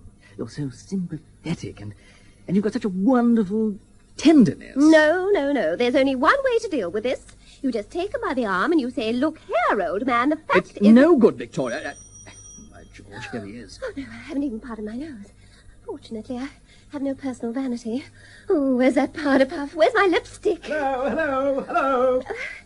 Well, here we are again. Bill! Well, was I right? I can hardly believe my eyes. Now, give me a kiss, old lady. Well, Freddie, old man, how's life? A1, thanks. Are you surprised to see me? A little. In fact, a good deal. You've neither of you said you were glad to see me. Yes, of course we're glad, Bill, darling, yes. Tactful of me to get old Freddie to come round and break the news, don't you think, Victoria? Yes, darling. And exactly like you. It's just like old times to hear you calling me darling every other minute. It's one of Victoria's favourite words. You know, I nearly didn't warn you. I thought it would be rather a lark to break in on you in the middle of the night. You what? I'm just as glad you didn't do that, Bill. What a scene, my word. The Sleeping Beauty on her virtuous couch. Enter a man, shrieks from the Sleeping Beauty. It is I, your husband. Tableau. Oh, he really is a little lamb, Victoria. Who's that? Who the devil do you think it is? The language. And the voice. Bill Cardews. Who is this man? Well, I may be a bit thinner. and No, I've lost- don't you come near me or I shall scream. Well, I was only going to kiss Oh, you. take him away. Victoria, who is that man? Well, Mrs. Shuttleworth, it's Bill Cardew. But he's dead. He doesn't seem to know it. Oh, it's a horrible dream. Of course he's dead. That man's an imposter. Shall I show you the strawberry mark on my left shoulder? I tell you, Bill Cardew's dead. Prove it. Prove it? The War Office announced it officially. Victoria went into mourning. Why, we had a memorial service. Fully choral. Yeah. Did you have a memorial service for me, Victoria? Oh, that was nice of you. I say, old man, we don't want to hurry you now, but we're all waiting for some sort of explanation. Well, I was coming to that. I was just giving you time to get over your first raptures at seeing me again. Well, have you got over them? I can only speak for myself. I was wounded at Ypres. Badly wounded. Yes, a fellow saw you fall. Said you were shot through the head. Just stopped a minute and saw you were killed and went on. Well, I wasn't. I was eventually picked up and taken to Germany. Next thing I knew, I was in hospital. And my memory had completely gone. Very strange. But your memory came back. Yes, gradually. It only returned fully shortly before we were released. Well, couldn't you have written then? They said I'd arrived before a letter, or even a telegram. Well, I suppose it is possible. Well, I'm not dead, as you can see. And what's more, I propose to live for another 40 years, if not 50. Now, I wouldn't mind getting out of these dirty clothes and into something decent. I'll just go through to my dressing room. I remember I had a blue serge suit that was rather dressy. Oh, wait a moment. I've put all your clothes away. Where? In camphor. You can't put them on until they've been well aired. Oh, well, I suppose I can... I say, is that the kid? What's his name? Well, don't you remember just before you went away, you said you'd like him called Frederick if he was a boy? Yes, I did. But you said you'd made up your mind to call him Lancelot. Yes, well, when I thought you were dead, I felt I must respect your wishes. Of course, I asked Freddie to be godfather. Has the old ruffian been a standby to you while I've been away? I have seen a good deal of him, yes. I felt you were safe with him, you know. He's a brick. I say, spare my blushes. He was very kind to me during my bereavement. Dear old chap. I knew you were a tower of strength. I did what I could, you know. Oh, don't be so modest about it all. Well, I'm going along to the nursery to make his lordship's acquaintance. Oh, something's got to be done. Yes, but what? Oh, Freddie, think of something. I don't know what to do. Well, you've got to do something, even if it's only something stupid. The only thing that occurs to me is to stand on my head. Hey, Victoria. Victoria, I think we've been done. Oh, dear. That child. Upon my soul, there's not much of him for a 2-year-old. That baby was 4 months last Tuesday. 4 months? So you've been busy in my absence, Victoria? Freddie, for goodness sake, explain. Don't just stand there with your mouth open. The fact is, you've made a rather absurd mistake, Bill. You've been away so long that naturally there's a good deal you don't know. Such as? Well, that infant you saw isn't your son. I had a sort of suspicion that he wasn't. The fool. Well, who the deuce is the father? Well, in point of fact, I am. You? You don't mean to say you're married? Yes, lots of people are. In fact, marriage has been quite a thing during the war. Well, I'm jolly glad to hear it, old man. I knew you'd be caught one of these days. You were a wily old bird, but... well, we all come to it. My very best congratulations. Thanks, that's awfully good of you. I'm staying here, you know. Oh, are you? First rate. Is your missus here, too? It's rather difficult to explain. Oh, don't tell me she's only got one eye. Look, can't you guess why I'm staying here? No. You don't mean you've married Victoria's mother? Oh, good gracious. Well, no, not exactly. What do you mean by not exactly? I hope you hadn't been trifling with the affections of my mother-in-law. Oh, do I look as if I were the mother of that baby? Oh, we live in an age of progress. One should keep an open eye about things. You misunderstand me, Bill. Is there nothing between you and Victoria's mother? Certainly not. Oh, well, I'm sorry. I should have liked to be your son-in-law. And you would have done the right thing by her, wouldn't you? Really, Bill? I don't think you ought to talk like that about Mother. If he's compromised her, he ought to marry her. He hasn't compromised her, and he can't marry her. Well, I don't want to be inquisitive, but if you didn't marry Victoria's mother, who did you marry? Confound you, I married Victoria!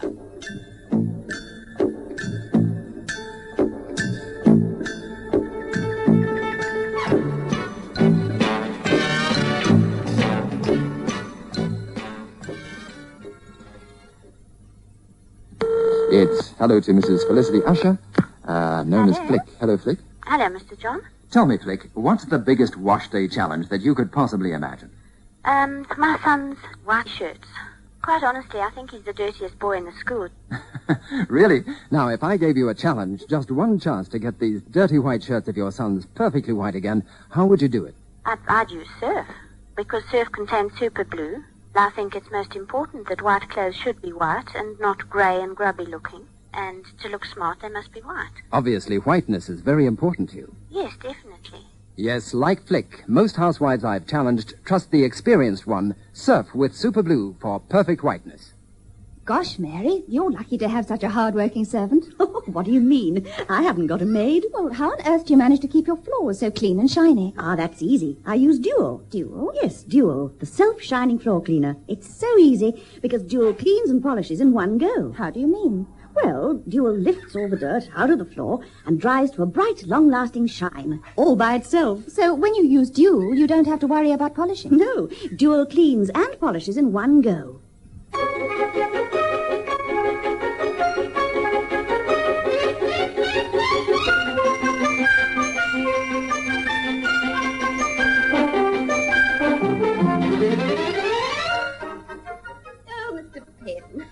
I'm so sorry to have kept you waiting in this chilly drawing room, but I was still dressing. You're very kind to have come so soon. What a catastrophe. You must be beside yourself. What in heaven's name are you going to do? I've no idea. That's why I telephoned you. You have encouraged me to bring all my difficulties to you. Yes, of course, yes. We must discuss the matter. I suppose you've been having the most terrible scenes. Oh, heart-rending. You see, they both adore me. And you? I only want to do my duty. How like you. How exactly like you. It was so sweet of you to come and see me at once.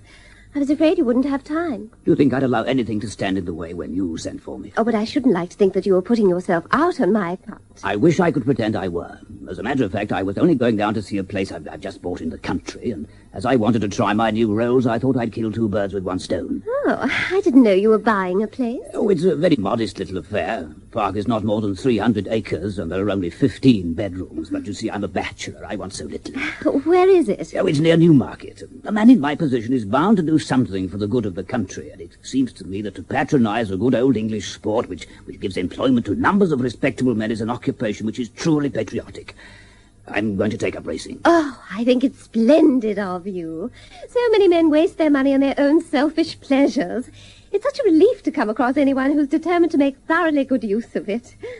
I've often wondered why you didn't go into Parliament. For the past 4 years, I've been too busy winning the war to bother about governing the nation. Yes, but now they want strong men of keen intelligence and dominating personality. It's possible that very soon I shall have the opportunity to show what sort of metal I'm made of, but not in the House of Commons. In the House of Lords. You mustn't ask me to betray the confidence of the Prime Minister. Oh, you look splendid in scarlet, Nerman. But it's too bad of me to talk about my own concerns when yours are so much more important. Oh, but you don't know how I love to hear you talk about yourself. One feels a brain behind every word you speak. It's easy to be brilliant when one has a sympathetic listener. Of course, Bill and Freddie are darlings, but their conversation is a little limited.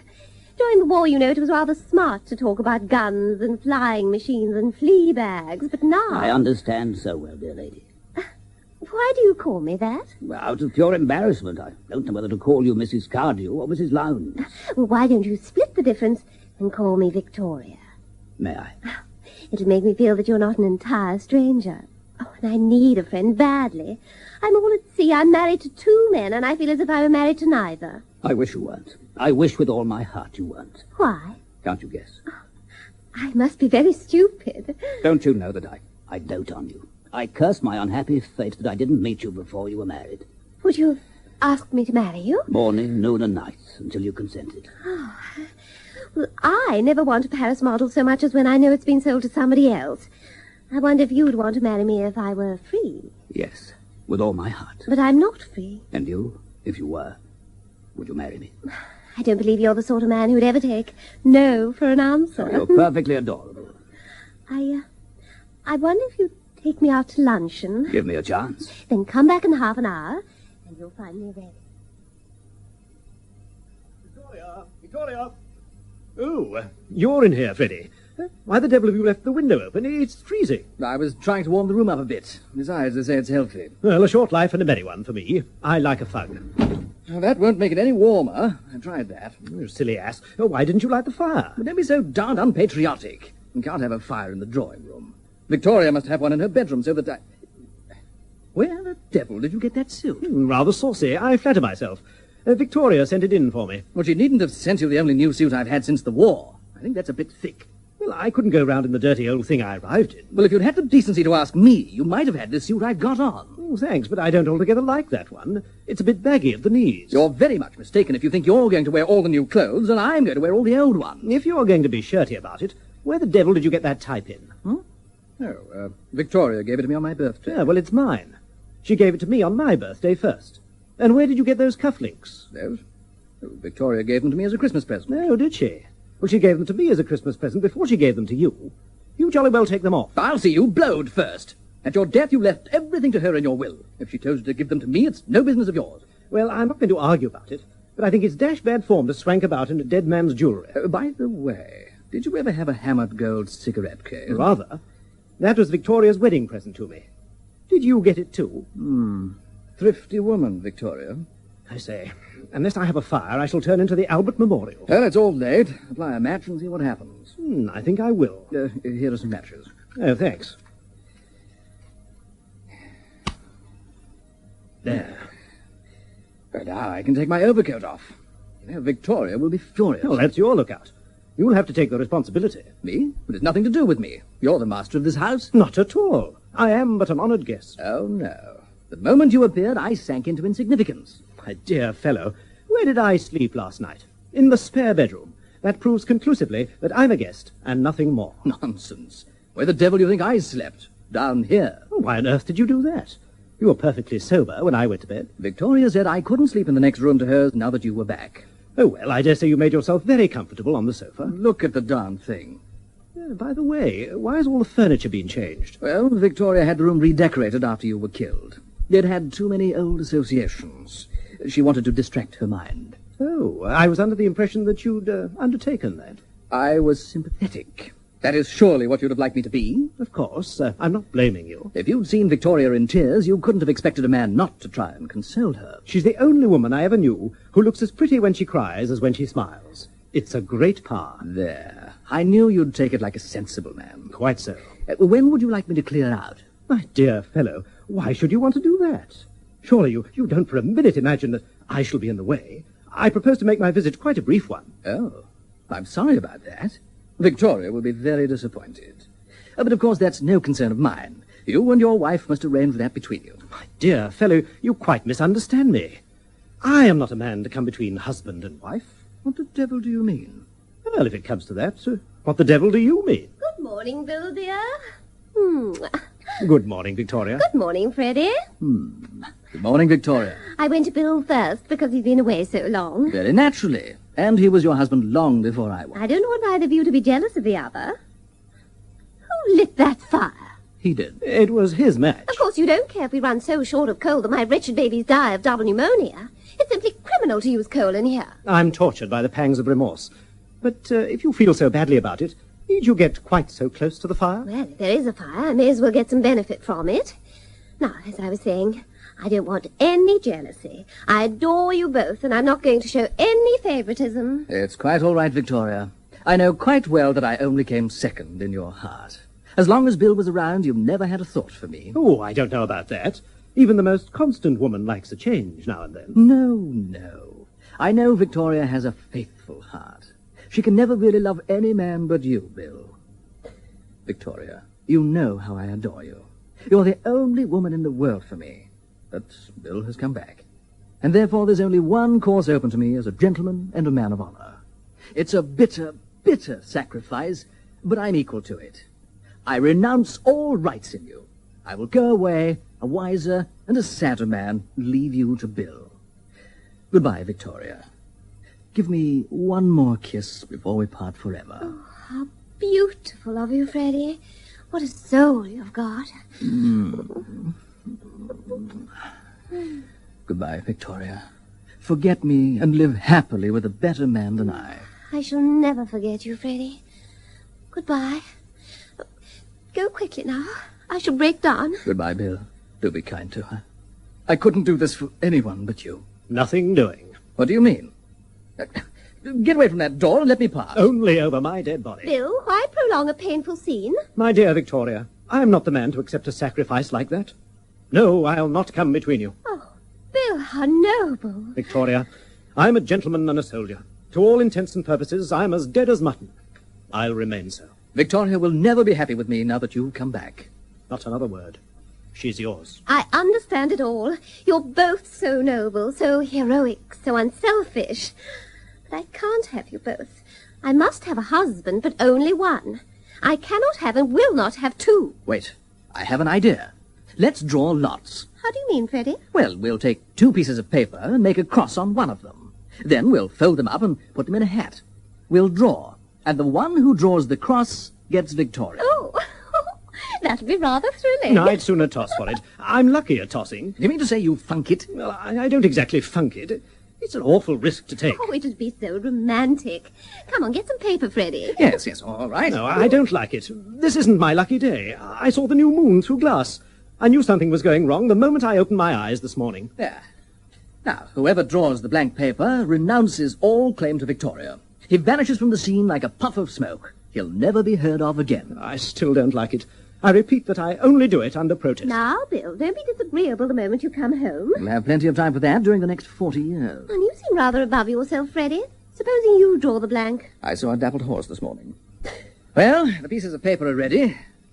What shall we put them in? Well, here's the waste paper basket. That's the best thing. Right. Now, you do understand. One of these papers has a cross on it. I will put the 2 papers in the basket. There we are. And now Victoria shall hold it. It's agreed that whoever draws a blank shall leave the house at once. Yes. Right. Here you are, Victoria. Now, shake them well. All right. I say, isn't this thrilling?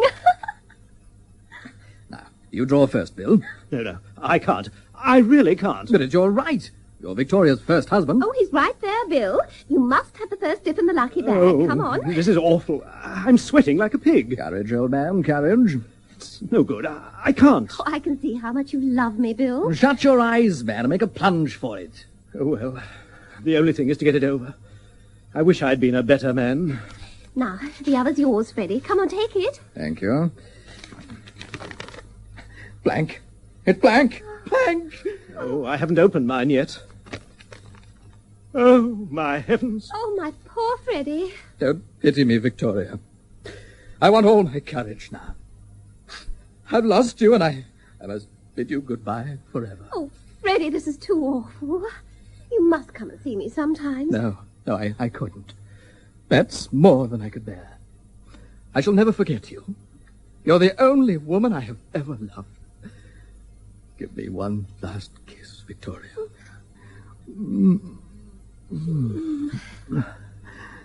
Goodbye. Before you go, you might just let me have a look at that other piece of paper. The one with the blank on it. Why do you want to see it? Just curiosity. Now, really, Bill. I don't know how you can be so heartless, giving way to curiosity when my heart is breaking. Anyway, I threw it on the fire. Oh, no, you didn't. You put it in your pocket. I've had enough of this. Can't you see that I'm a desperate man? Not half so desperate as I am.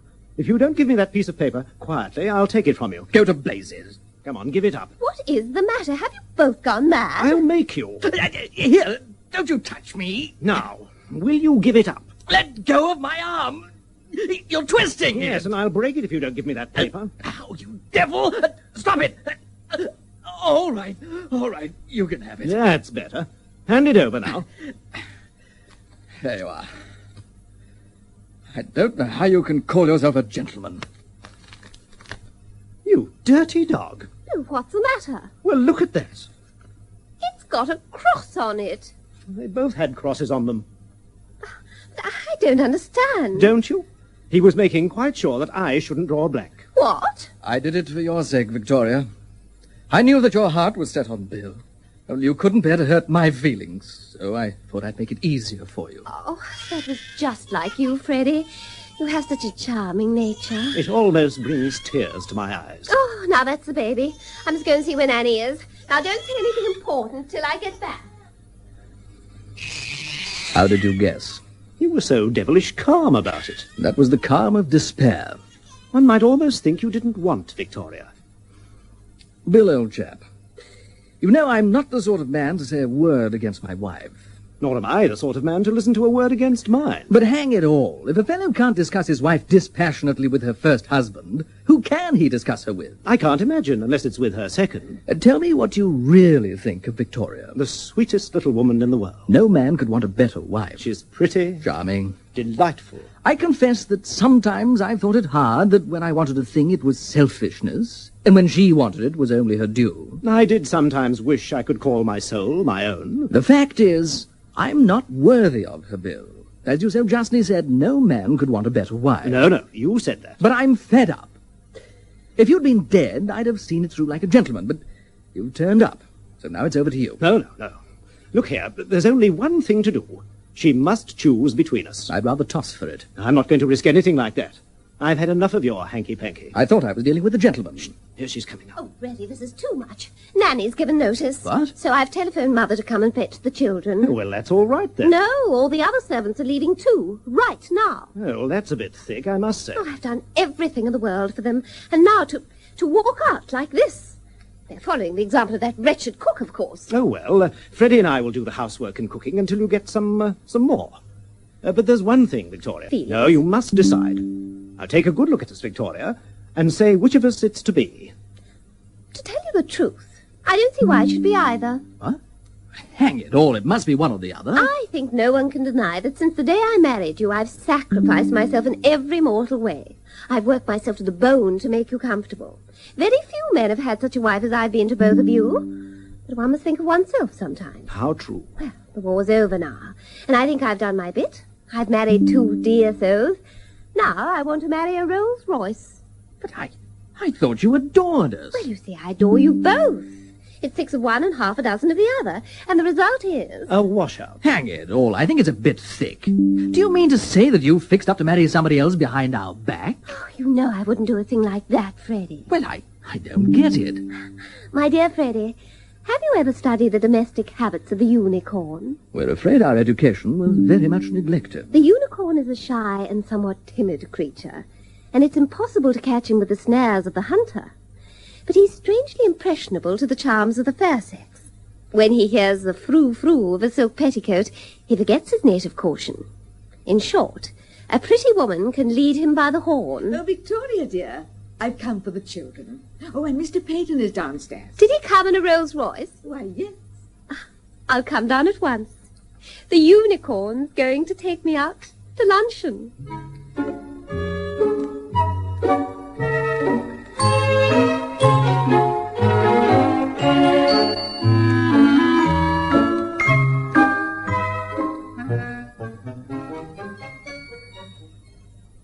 New Skip is the best powder for automatic washing machines.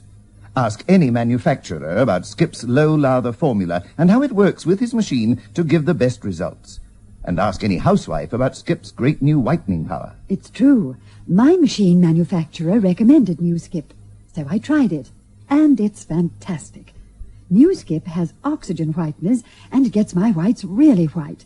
And Skip is great for colors, too. Whichever program I use on my automatic washing machine, Skip gives me wonderful results. Yes, Skip is best for your clothes and your machine. That's why it's recommended by all 16 top manufacturers of automatic washing machines. Close-up toothpaste is for close-ups. Close up when you're kissing. Kissing. Close up when you're touching. Touching. Close up when you're smiling. Smiling. Yeah. Close up is for close up. When you're close to people, really close, you need new Close-Up toothpaste. Clear red or clear green mint. 2 whiteners clean your teeth their whitest white. A real mouthwash gives you fresh breath. Close-Up, it gets breath as fresh as possible and teeth as white as possible. Close up when you're kissing. Kissing. Close up when you're touching. Touching.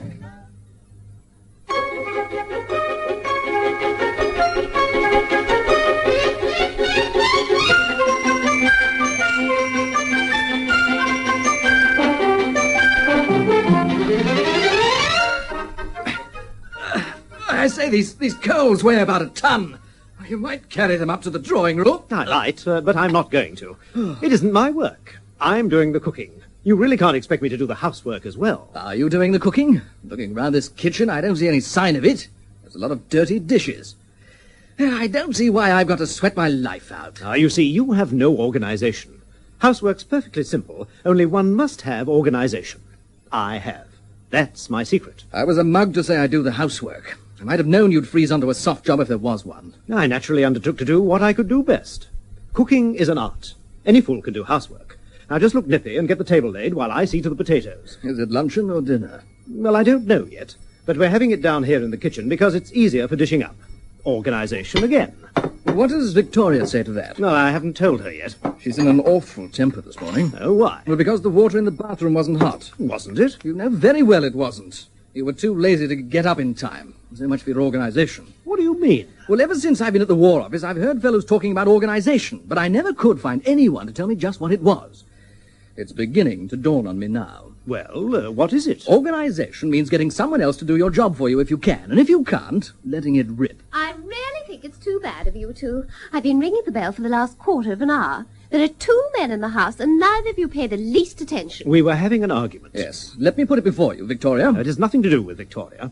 I'm the cook, and I won't have anyone come interfering with my kitchen. You must do something, Victoria, or you'll get no luncheon. I shan't be here for luncheon. Why not? Because Mr. Lester Peyton has made me an offer of marriage, and I have accepted it. But you've got 2 husbands already, Victoria. Hello, who's that? That's my solicitor. Oh, what? I told him to come at once. I'll go and open the door, Freddie, will you? What the dickens does he want? He's going to fix up my divorce. You're not letting the grass grow under your feet, are you? Hurry and answer the door, darling. All right. I was just taking my apron off. This is a desperate step you're taking, Victoria. Well, I had to do something. You must see that the present situation is absolutely impossible. Well, if you've quite made up your mind to divorce me, I can almost look upon you as another man's wife. What do you mean by that? Only that I can make love to you without feeling a thundering ass. Oh, careful, they're coming. It would never do for my solicitor to find me in my husband's arms. It would be outrageous. How do you do, Mr. Raham? How do you do? Do you know my husband? I'm pleased to meet you, gentlemen. I dare say it will facilitate matters if I am told which of you is which and which is the other. Well, this is Major Cardew, my first husband, and this is my second husband, Major Lance. Oh, that makes it quite clear. How do you do? How do you do, Major? How do you do, Major? Oh, interesting coincidence. Both majors. I suppose Mrs. Lance has put you in possession of the facts, Mr. Raham. I think so. We had a long talk in my office yesterday. She is determined to divorce you both. I've told her that this is not necessary, since she is obviously the wife of only one of you. It's just as well to take no risks. But do I understand that you 2 gentlemen are agreeable? Speaking for myself, I'm prepared to sacrifice my feelings, deep as they are, to the happiness of Victoria. Very nicely and feelingly put. And you, sir, will you give this lady the freedom she desires? Yes, of course. Certainly. Well, so far so good. Now, it will save time and trouble if we get up the case against both of you in the same way. Since neither of you will defend the case, there is no need for you to go to the expense of legal advice, and so I propose to go into the whole matter with you now. You can feel quite easy about taking Mr. Raham's advice. He's arranged more divorce cases than any man in England. You must be a very busy man. I assure you, Major, I'm one of the busiest men in London. Well, I will come to the point. In this country, if a couple, for reasons which merely concern themselves, wish to part company, a husband needs only to prove adultery to divorce his wife. But the English law recognizes the natural polygamy of man, and so when a wife desires to divorce her husband, she must prove, in addition, cruelty or desertion. Now, do you wish the cause of offence to be cruelty or desertion? Well, personally, I should prefer desertion. Certainly. I should very much dislike being cruel to Victoria. And you know, I could never hurt a fly. Well, then we'll settle on desertion. I think myself it is the more gentlemanly way, and besides, it is more easily proved. I will arrange it all by means of letters. An application for the restitution of conjugal rights will be made, and then 6 months later we shall bring an action for divorce. 6 months later? But when will I be free, then? In about a year. Oh, but that won't do at all. I must have my freedom by, before the racing season ends at all events. Oh, as soon as that? Well, the Derby, if possible. Certainly by the 2,000 guineas. Yeah, In that case, it will have to be cruelty. It can't be helped. They'll have to be cruel. I don't like the idea, Victoria. Try and be a little unselfish for once, darling. I'd never strike a woman. If I don't mind, I don't see why you should. Cruelty has its advantages. If it's properly witnessed, it has a convincing air which desertion never has. My mother will swear to anything. Servants the better. The judges are often unduly suspicious of the mother-in-law's testimony. But you can leave it safely to me. I've devised my own system and have never known it to fail.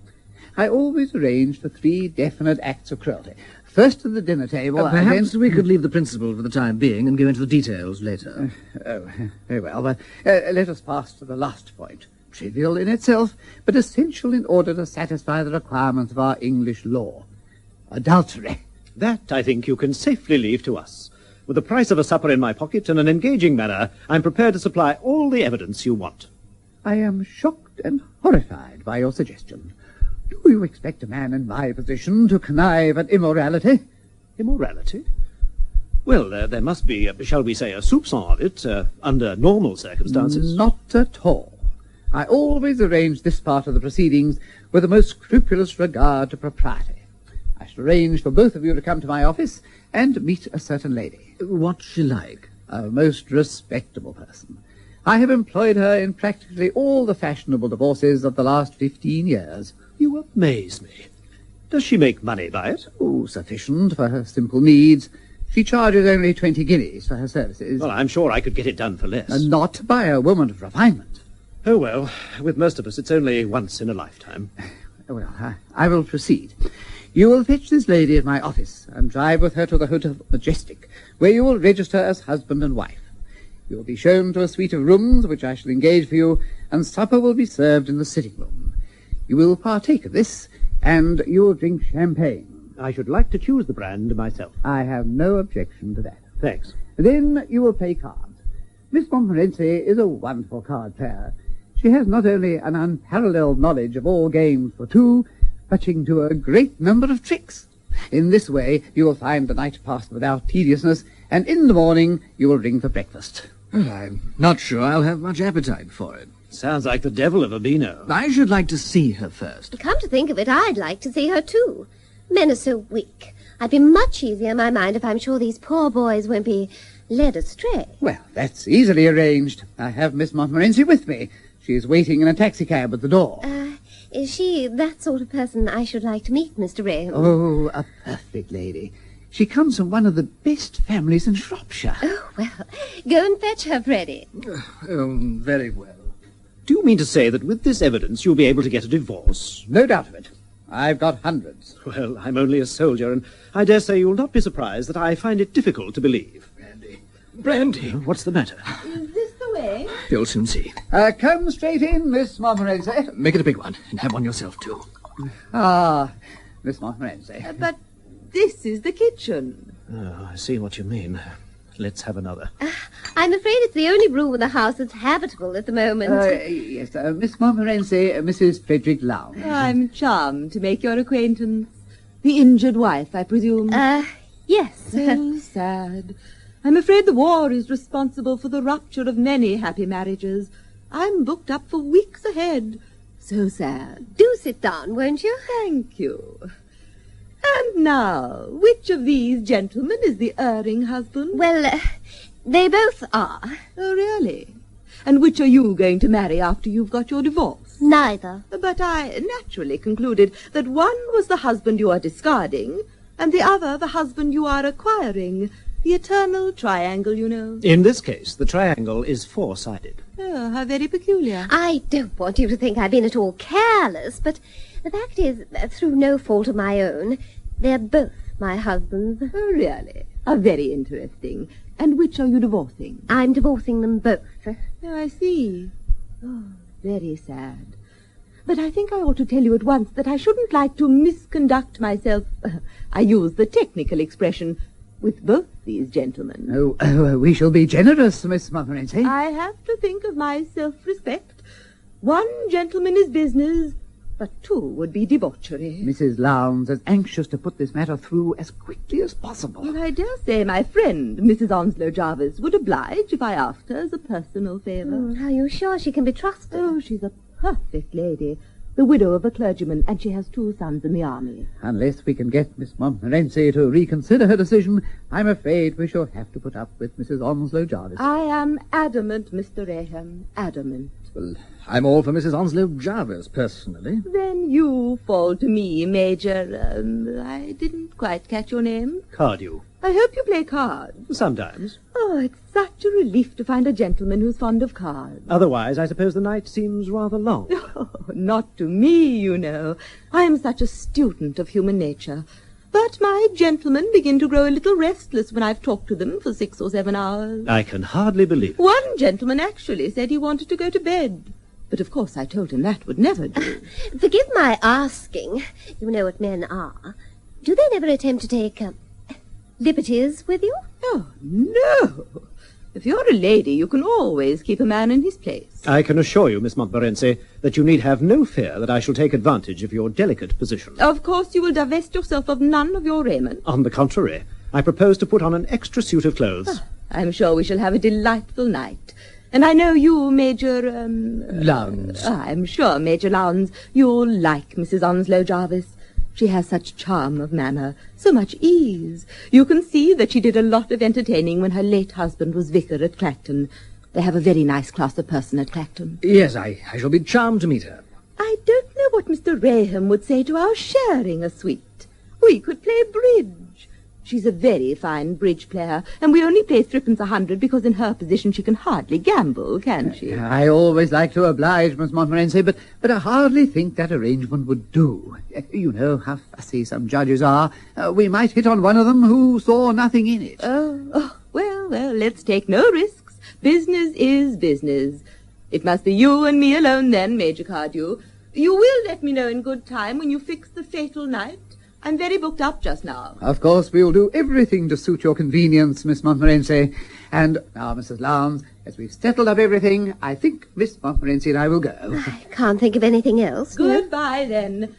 I am not going to say goodbye to you, Major Cardew, but au revoir. Believe me, I look forward to our next meeting. Good morning, Mrs. Lowndes, and good morning, Major Cardew. Shall I show you to... No, we shall find our own way out. Goodbye, Mr. Raham. Goodbye. Goodbye. Well, this is a bit of all right you've let us in for, Victoria. Well, darling, it's the only thing I've ever asked you to do for me in all my life, so you needn't complain. I'll bear it like a martyr. The only thing left is for me to bid you goodbye. Already? You must understand, under the circumstances, it wouldn't be quite nice for me to stay here. Besides, without servants, it's beastly uncomfortable. I should go to Mother. Oh, your mother? Where else would you expect a woman to go in a crisis like this? And the children are there already, so, Won't you even stay for luncheon? Lester will give me a better one, I think. In any case, I realize it's a painful moment for both of you, and we shan't make it any easier by dragging it out. True. Goodbye, Bill. I forgive you everything, and I hope we shall always be good friends. Goodbye, Victoria. I hope this will not be, by any means, your last marriage. When everything's settled, you must come and dine with us.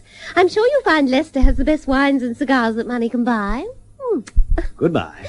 And now, Freddie, it's your turn. Now that there's nothing more between us, you might give me back that tie pin I gave you. Here you are. Thank you. And there was a cigarette case. You've no doubt got it in your pocket. Take it. Thank you. They say jewelry's gone up tremendously in value since the war. I'll give Lester a cigarette case as a wedding present. You always do, Victoria. Men like it. Goodbye, Freddie, dear. I'll always have a pleasant recollection of you. Goodbye, Victoria. Would you like a taxi? No, thanks, I'll walk. I think the exercise will do me good. Wonderful woman. Yes, I shall never regret having been married to her. Now, what about lunch?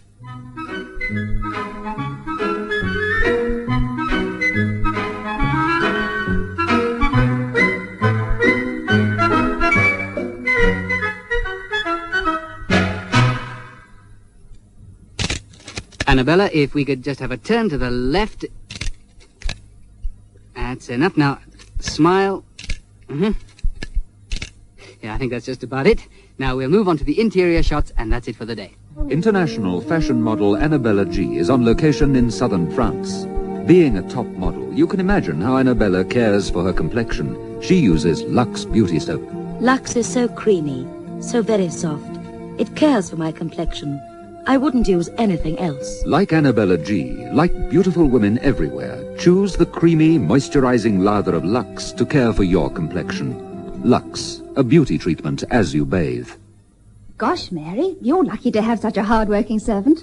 What do you mean? I haven't got a maid. Well, how on earth do you manage to keep your floors so clean and shiny? Ah, that's easy. I use Dual. Dual? Yes, Dual, the self-shining floor cleaner. It's so easy because Dual cleans and polishes in one go. How do you mean? Well, Dual lifts all the dirt out of the floor and dries to a bright, long-lasting shine, all by itself. So when you use Dual, you don't have to worry about polishing? No, Dual cleans and polishes in one go. In tonight's Lux Radio Theatre presentation of Home and Beauty by W. Somerset Maugham, the part of Victoria was played by Margaret Milner Smythe, with Roger Service as Bill Cardew, her first husband, and Tony Wood as Freddie Lowndes, her second husband. As her mother, you heard Sheila Raymond Jones. John Simpson played the part of Lester Patton, and Peter Lee Hunt that of Mr. Raham, the lawyer. Miss Montmorency was played by Gillian Lomberg. Home and Beauty was adapted by Helen Cunningham, produced for Lux Radio Theatre by Rolf Jacobs, and directed by Delphine Lethbridge.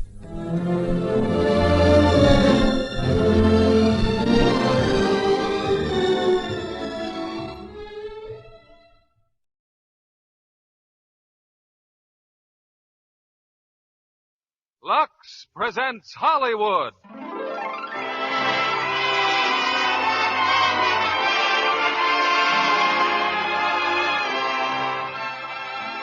Lever Brothers Company, the makers of Lux Flakes, bring you the Lux Radio Theater, starring Frank Sinatra, Katherine Grayson, and Gene Kelly in Anchors Aweigh.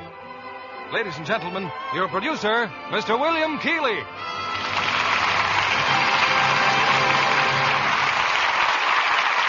Greetings from Hollywood, ladies and gentlemen, and to that, may I add very special holiday greetings. This time of year calls for music, gaiety, and laughter. And so we've gone out of our way to bring you all three in a play that so many of you have requested. Metro-Goldwyn-Mayer's great screen hit, Anchors Aweigh. And to do it full justice, we present its three original stars, Frank Sinatra, Katherine Grayson, and Gene Kelly, in a delightful comedy romance highlighted by unforgettable songs. Songs I'm sure you'll all be humming as you leave the theater. Humming tomorrow, maybe, as you wash those dishes in rich, mild Lux suds. For especially this time of year, when entertaining is an almost daily ritual and time is precious, I'm sure Lux Flakes are brightening the holidays by helping you care for your nice things more easily and quickly. And in that way, they're promising a Happy New Year to you all. It's time for Anchors Aweigh, and here's our first act, starring Frank Sinatra as Clarence Doolittle, Katherine Grayson as Susan, and Gene Kelly as Joe Brady.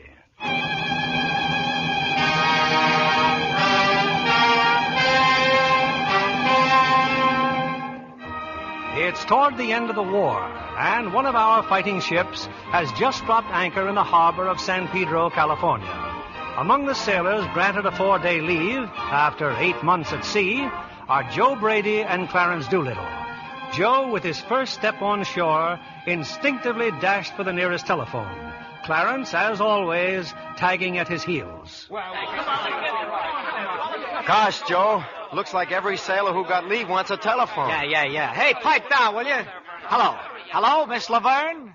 Miss Lola Laverne? Come on. Hey, shut up, you guys, will you? Yeah, can't you see he's talking to his girl? Is this the face that launched 1,000 ships? Yeah, it's Joe, all right. Hello, you beautiful creature. Hey, how do you like that? Well, it'll be a couple hours before I hit Hollywood, honey. Oh, I know what you mean, baby. Oh, can you wait? Boy, what technique? Well, let's decide that later, baby. After 8 months at sea, all I want to do is look at you for a long time. Sure, I'll hurry. Goodbye, honey.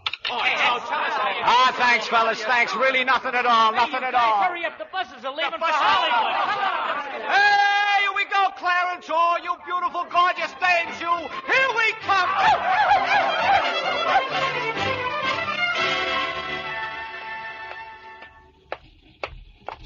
Now, look, Clarence. Ever since we got to Hollywood, you've been following me. You got a date, haven't you? Uh-uh. Well, I thought you... Uh-uh. It's always been like this, Joe. Every time we hit port, all I do is go to the library. So you like books. What's the beef? Well, I thought it'd be fun to try something different. You know, like going out with girls. But, I don't know how to begin. Nah, don't give me that, Clarence. After all, you're from Brooklyn. Joe, even in Brooklyn, things can go wrong. What do you mean? Well, right from boys' high school, I went to the cathedral, see, and I was the assistant choir master. Oh. Yeah, right from there, of course, I went into the Navy. And I wouldn't tell that to anyone but you, Joe. Well, do you want a couple of phone numbers? Thanks, but I'd be too scared to use them. But when you mentioned Lola, I thought you'd... Lola? Hey, are you kidding? Well, if I could go with you, I could learn something. After all, Joe, everybody knows you're the best wolf in the Navy. And besides, you gotta help me. What do you mean I gotta help you? Well, didn't you save my life when I fell overboard? Huh? I didn't ask you to save my life, so now you're responsible for me. So now How do you like this guy? Well, look, Joe, what's the sense in having your life saved if you can't have any fun with it? Well, look, if I find a dame for you and get you started, will you call it quits? Gee, that'd be swell, Joe. I'm certainly... Hey, Joe. Hey, look, that police car, Joe. Well, what about it? Joe, that cop. Hey, you sailors. Come here, you guys. Hey, wait a minute. What's the idea? Let's not have any unpleasantness, fellas. Now, just get in the car. Hey, what'd we do? Look, I got a date. We'll tell you all about it at headquarters.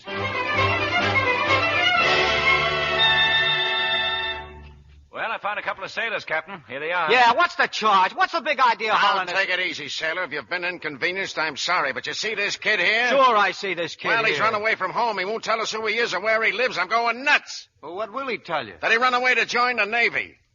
Oh, I see. Hi, Admiral. Hi, sailor. So you want to join the Navy, huh? Aye, sir. Okay. Attention. State your name and rank. Donald Martin, sir. Boy. Where do you live? 1515 Foothill Road. Hey, just like Daddy tells him. He wouldn't tell us nothing. Well, look, mate, it's like this. Before they'll take you in the Navy, you got to have a letter from your mother or father saying it's okay, see? But I don't have a mother or father anymore. Oh. You think a letter from my Aunt Susie would be okay? Well, sure. Why not? Okay, McGinley. Drive them all over to the kid's house. Oh, no, nothing doing. Oh, we don't mind, Joe. It'll take you 5 minutes. No, I can't. Look, what am I going to do about Lola? She's waiting for... Well, look, are you sure it'll only take 5 minutes? Maybe less even. Come on, kid. Here we go.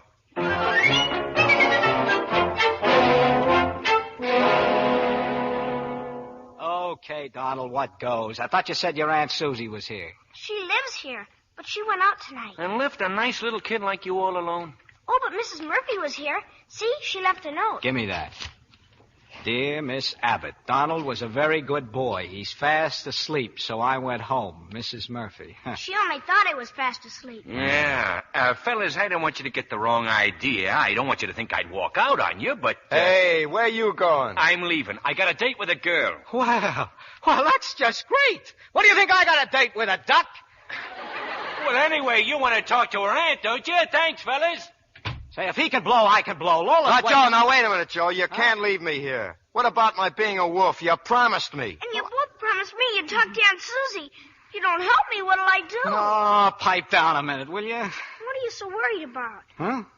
Oh, things, sailor. Things. You'll understand when you get older. They used to say that to me, too, Donald.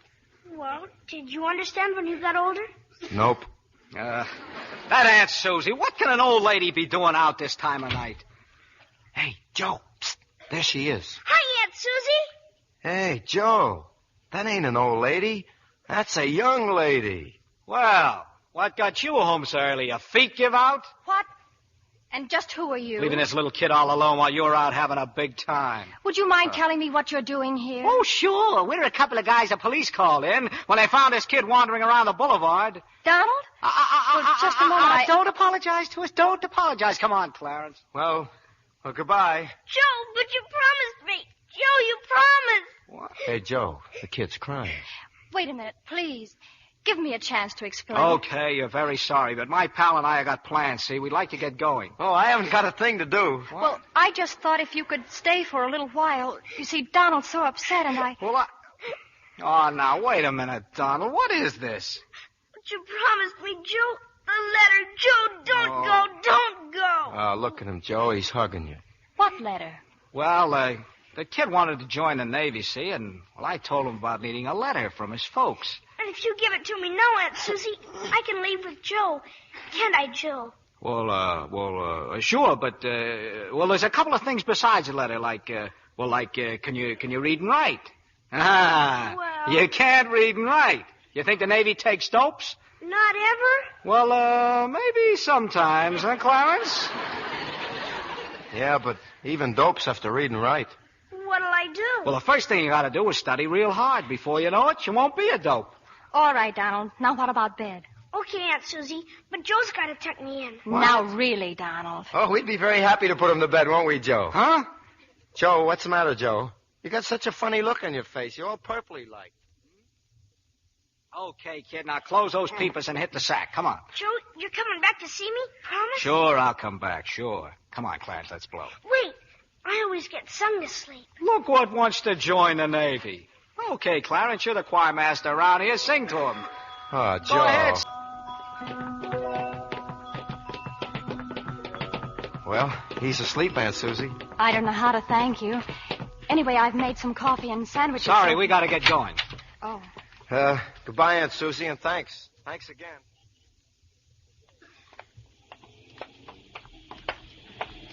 But where are we going, Joe? I better phone Lola. That looks like a bar down the street. I'll phone from there. Joe, wait a minute. There's something I got to talk to you about. What? About getting a girl, I mean.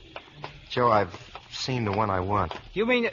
Oh, no, Clarence, no. Oh, Joe, remember, you promised me. Okay, I promised you, but I didn't promise you Aunt Susie. Now, come on, get in the cafe. I got a phone.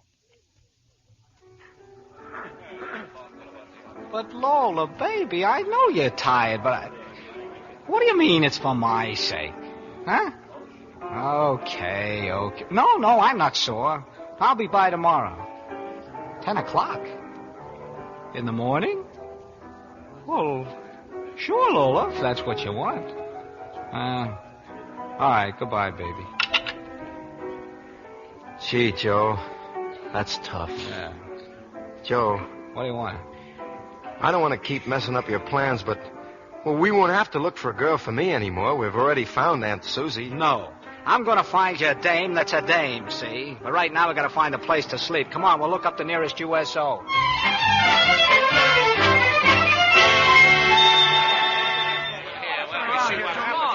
Hey, there's a couple of beds down there, fellas. Thanks, pal. First night's leave for you guys? Yeah. Well, what do you say? Do you want to talk? Oh, sure. We got in a little trouble, didn't we, Joe? We picked up a little kid, see? Yeah, and what a little kid that was. What?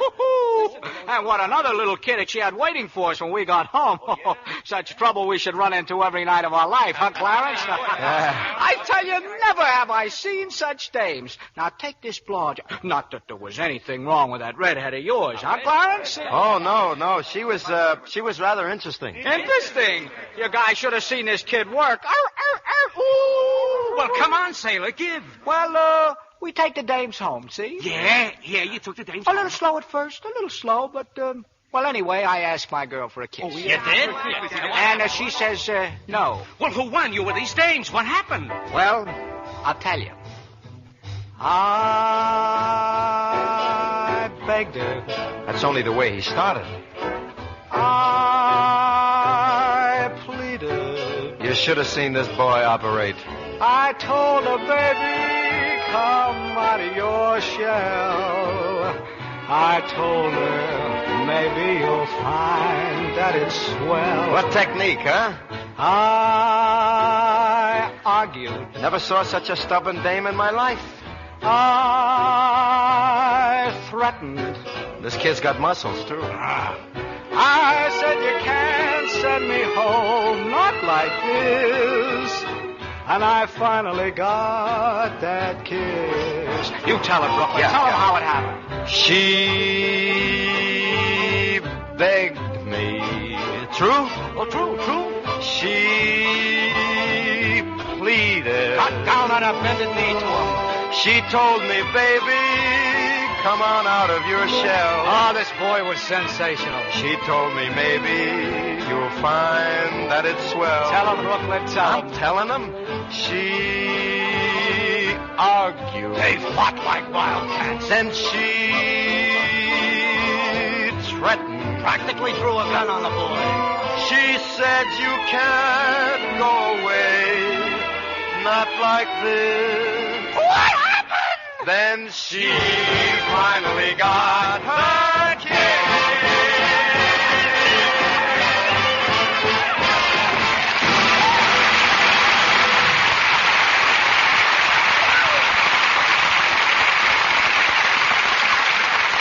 In just a moment, our stars will return with Anchors Aweigh. Why are you looking in the mirror, Libby? Oh, I'm wondering if I'm getting old. Here's Peggy Ann Garner, who was practically a child yesterday, having her first screen romance in Thunder in the Valley. That's quite a leap. Who's the lucky man? A 20th Century Fox chose Lon McAllister. Oh, it's a very touching love story with Peggy Ann and Lon playing the part of children of simple Scottish shepherds. And there's a dog in it who really wrings your heart. How does Peggy like growing up? Well, she says the hardest part of Thunder in the Valley was making her first love scenes for the screen. But in real life, she loves being grown up enough to wear the new look. And graduate from bobby socks to nylons? That's right. She still gets a kick out of dressing for a date in a long dress and beautifully sheer nylons. I hope she knows how to take care of her nylons. Well, of course. She follows the example of the studio and always uses Lux. A very sound idea, seeing that Lux Flakes make nylons last twice as long. Scientific strain tests proved that. Oh, Peggy Ann is a Lux fan. And no smart girl would ever let her nylons be washed with a strong soap or rubbed with cake soap. She knows those things make runs come quickly. Just what our strain tests showed. Stockings washed with Lux lasted twice as long. Well, the young fry like that idea. It's just like getting an extra pair of nylons every time they buy a pair. Let's suggest this New Year's resolution to all the women in our audience. For longer wear, give nylons nightly Lux care. We return you now to William Keighley. Act 2 of Anchors Aweigh, starring Frank Sinatra as Clarence Doolittle, Katherine Grayson as Susan, and Gene Kelly as Joe.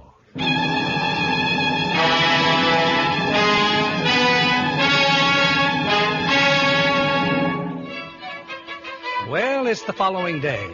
And has Joe Brady at long last had his date with Lola? Well, what do you think, with Clarence around? But, Joe, I had to let you sleep, Joe. You look so peaceful there in bed. And besides, you needed the rest badly, didn't you, Joe? Like I need a hole in the head. When I did wake up, when I phoned Lola, you know what she told me to do? Well, do you? Now, Joe, no rough stuff now, Joe. Joe, lay off, will you, Joe? Now, late in the afternoon, and much against his better judgment, Joe has allowed Clarence to talk him into calling on Donald and Aunt Susan. Oh, what a nice surprise. Well, we promised Donald we'd come back, and Clarence here bought him some toys. Oh, Mr. Doolittle, how sweet of you. Oh, that's okay. Where is Donald? Donald's still in school. Won't you sit down? Say, speaking of Donald, aren't you a little young to be bringing up a kid? Well, I'm all the family he has. I know it's hard on Donald. I mean, I never know when the studios are going to call me. Like last night. Oh, you were working last night? Mm-hmm. I thought you were out on a date. Oh, an actress, huh? Well, what do you know? Yeah, gee whiz, movies. Well, I'm not really an actress. Just an extra. What I really want to do is sing. Well, why don't you? Oh, that's easy to say. Oh, well, there's always a chance that someone will hear me. There's some really great musicians at the studios, Stokowski and Jose Iturbi. Iturbi, huh? Mm-hmm. And then whenever I can sing, I sing in a little Mexican cafe. As a matter of fact, I'm singing there tonight. So if you'll excuse me, I'd better run up and change. Well, if you want somebody to hear you sing, here's your boy right here, Clarence. What? Clarence? Well, sure. He used to be the assistant. Oh, wait a minute, Joe. Careful. Remember what you promised me. Well, anyway, you know that fella you mentioned before, Iturbi? Well, Clarence and Iturbi are just like this. Pals. No, Joe, please, Joe. Well, why not tell her? Look, Aunt Susan, while you change your dress, Clarence will call up Iturbi and arrange for him to hear you sing. Oh, Clarence, do you really mean that? Certainly he means it, don't you, Clarence? Yeah, I guess I do, yeah. Oh, how can I ever thank you, Clarence? There, you see? She's grateful to you already. Now you get a date with her and, But, Joe, I don't know Iturbi. You lied to her, Joe. You told me you knew a guy named Iturbi in Brooklyn. Yeah, Max Iturbi, he's a butcher. Details. Always worrying about details. I tell you, Clarence, it's a cinch.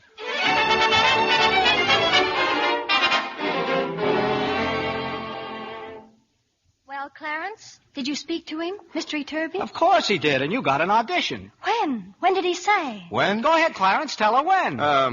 Saturday morning at 11:15. Oh, I just don't know how to thank you. It's about the nicest thing anyone's ever done for me. Look, Clarence has so many things to tell you. Why don't you two go to that Mexican place together, have dinner, and talk it over? Well, I think that would be a wonderful idea. It's swell. Joe, you better come, too. No, I couldn't do that. I couldn't. I've got a date. Oh, Joe, you said you weren't meeting Lola till 10 o'clock? Well, you two work it out while I call Mrs. Murphy. She's coming over to stay with Donald again. What do you want to drag me along for? Because I don't know what Turby told me on the phone. Okay, but I'm blowing early, do you understand? Early. Yeah,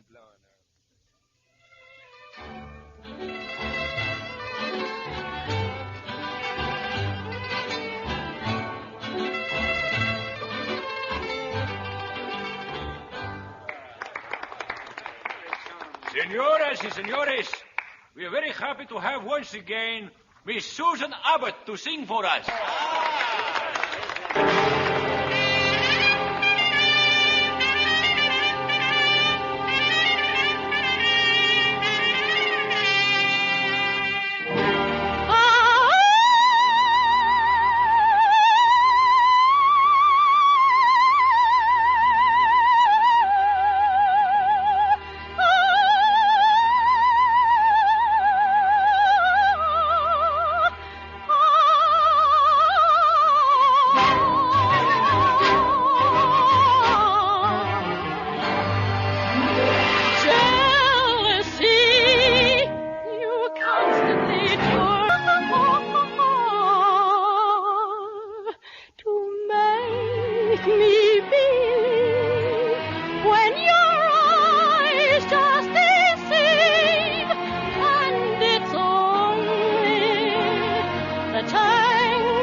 Gee, Susie, you were wonderful.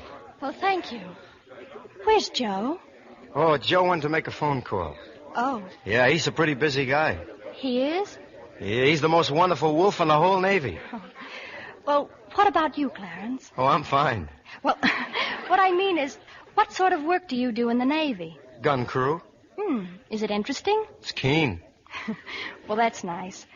And, we missed you. Oh, I'll bet you did, huh, Clarence? Hey, Joe, try these enchiladas. They're murder. Susita, your song was best yet. Thank you, Pedro. Pedro, guess who I'm going to sing for on Saturday morning? Jose Turby. Susita, excuse, please. I tell Mama. Hey, Susie, it's only an audition. Do you think you ought to tell people? Yeah, what if everything didn't go just right?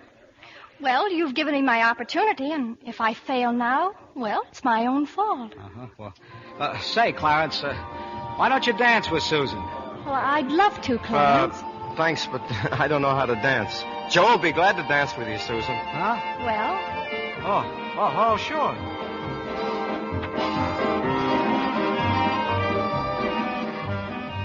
Gee, look at him dancing.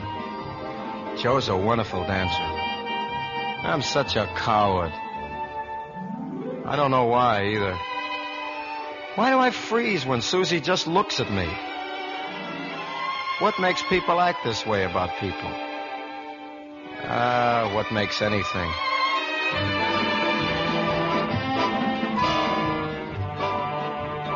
What makes the sun set? What makes the moon rise? What makes the tide remember to hide? And why does it soon rise? What makes a star fall? Where does it fall to? Why does its flight make... No, you too? Yeah, Flatbush. Cream paint. Well, how do you like that? You here all alone? No, I'm with a girl. She's dancing, see? Huh? Oh, Miss Abbott, huh? Oh, she's a swell girl, all right. Yeah, only I don't know how to talk to her. I can't ever talk to girls at all. Well, you're talking to me, aren't you? Oh, it's sure different. You're from Brooklyn. Yeah. Yeah, I know. Excuse me, Joe. What did you say? I said, most girls are so easy to figure out. They are? Yeah, but, well, you're... Oh, one time you looked kind as if you knew all the answers, and then 10 minutes later, you're like a little kid. Just when a guy starts thinking maybe he ought to buy an ice cream cone or a doll or something, all of a sudden you're grown up again. I am? Yeah. Yeah, and everything gets all kind of mixed up and interesting. I mean, that's what Clarence said about you. You know, he thinks about you all the time. He does? Well, who do you think about, Joe? Well, I don't know, Aunt Susie. Right now I'm a little confused about everything. All of a sudden, let's get back to the table, huh?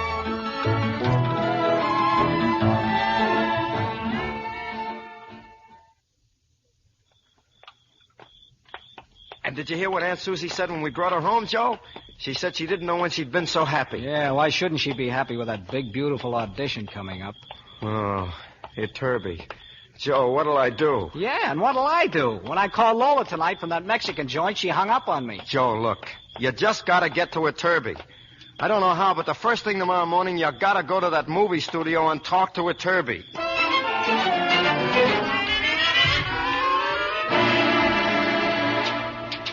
Mr. Turby's office. Well, I'm sorry, Mr. Whitney, but Mr. Turby isn't in. Yes, I'll tell him you called. Now then, you're Mr. Brady. Yeah, I wanted to see... If you'll sit down over there, Mr. Turby should be here shortly. Thanks a lot, miss. Strange you didn't tell me you had an appointment. Come in. And my name is Susan Abbott, and I have an appointment to see Mr. Well, hello there. Don't you ever speak to sailors, lady? Well, Joe, what are you doing here? Well, Clarence is off having a little chat with Jose, and I'm waiting for him to come back. Come on, let's go have a Coke or something. Well, I was just... Saturday. Come on, Susan, let's go. Joe, I don't understand. Well, I don't understand either. What are you doing here at the studio? Well, I'm working here today as an extra, so I thought I'd... And that's where you almost made a terrible mistake. Boy, are you lucky I was in Turby's office to stop you. But, Joe, why? Well, look. You go to see Mr. Turby now. You try to talk to him, see? Well, he's polite, but very busy, and it's just no good. But if you wait till Saturday morning, well, Turby's expecting to see one of these big, beefy opera singers, and you walk in. You'll look like $1 million. Oh, believe me, Aunt Susie, you'll kill him. Well, yes, maybe that would be better, Joe. Sure. So come on, let's have that Coke.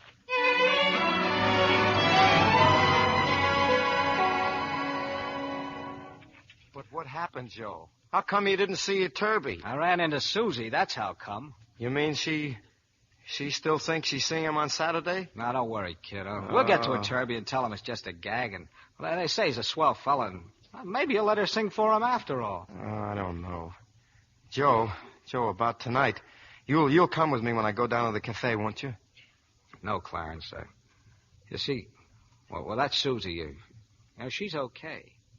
You see her alone.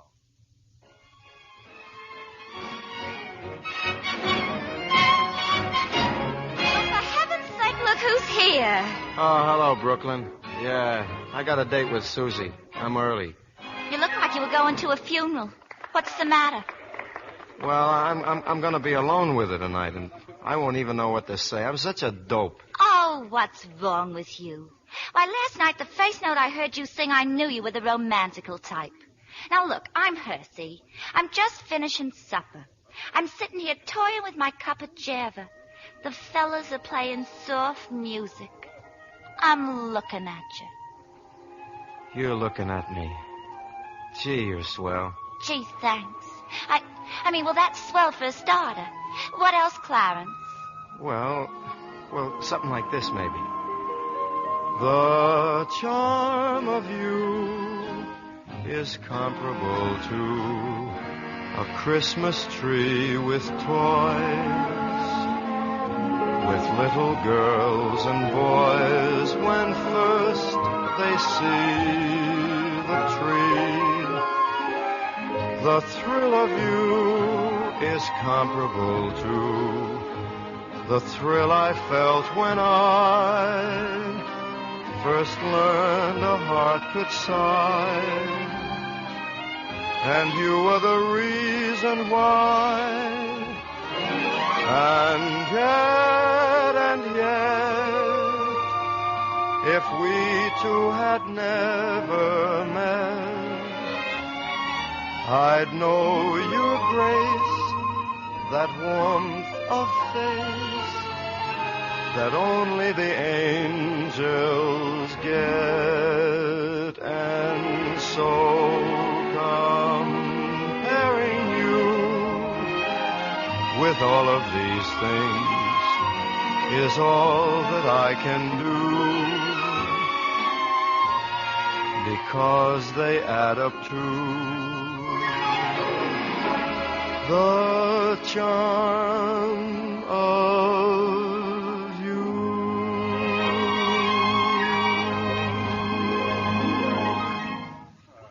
Gee, I'd give a month's tips to have somebody sing to me like that.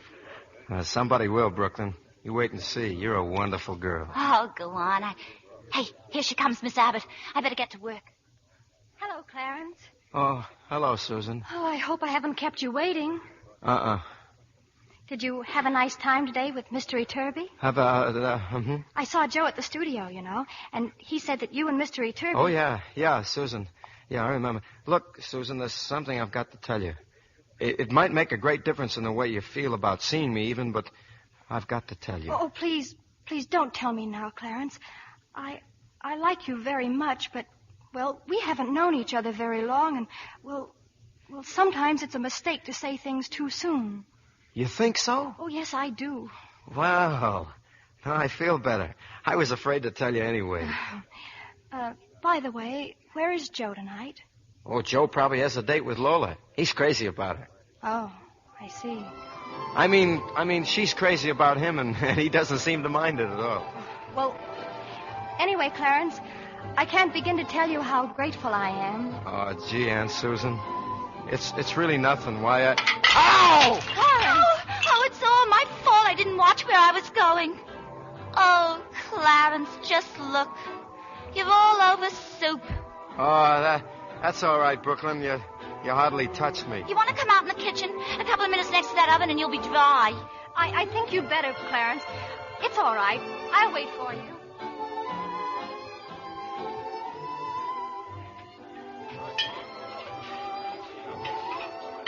Are you getting dried out, Clarence? Oh, yeah, I'm doing fine. There's a noodle in your hair. Oh. I'll get it for you. Gee, thanks. You know, I wish I could stay here and talk to you. You do? Yeah, you know something, Brooklyn? With you around, I feel like I was home again, in Flatbush. Gee, thanks. You're welcome. And that's not all. The more I look at you, Brooklyn, the more...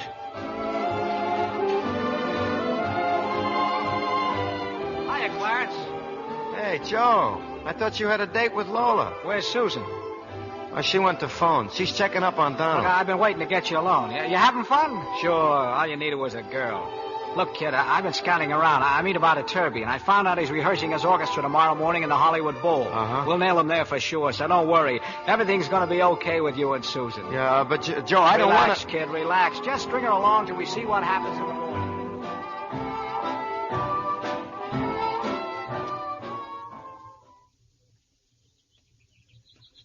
It's no use, Joe. Etterby's in the bowl, and we're here in the street. Guards at every entrance. Even you can be licked, Joe. We just got to tell Susie the truth, that's all. Okay. Well, she's working at the studio today. I'll try to find her. No, wait a minute, Joe. This time's up to me to do it. No, I'll tell her. She'll be good and sore, but she'll be sore at me, right?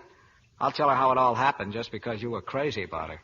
Well, what's the use? We're due back in San Pedro tomorrow, and our leave is practically over. Oh, Clarence, Susie's not a girl just for a leave. She's a kind you come home to, and this'll do it. Joe. Yeah? There's something I've been wanting to tell you. What? Never mind. I guess you're right. Okay, I'll meet you at that little bar near Susie's house about 6 o'clock. Yeah, sure. Okay, Joe.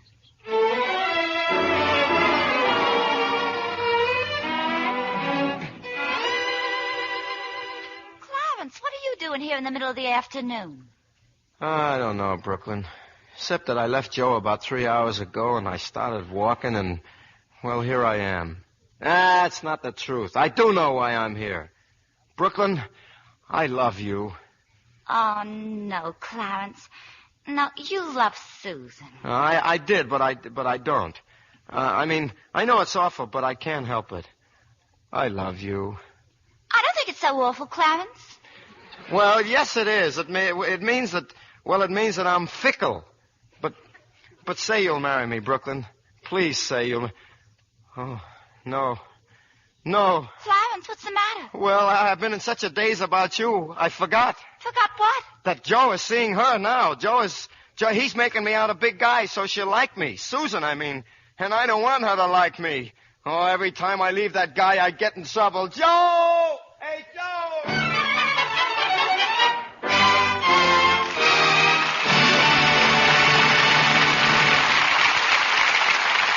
We pause now for station identification. This is CBS, the Columbia Broadcasting System.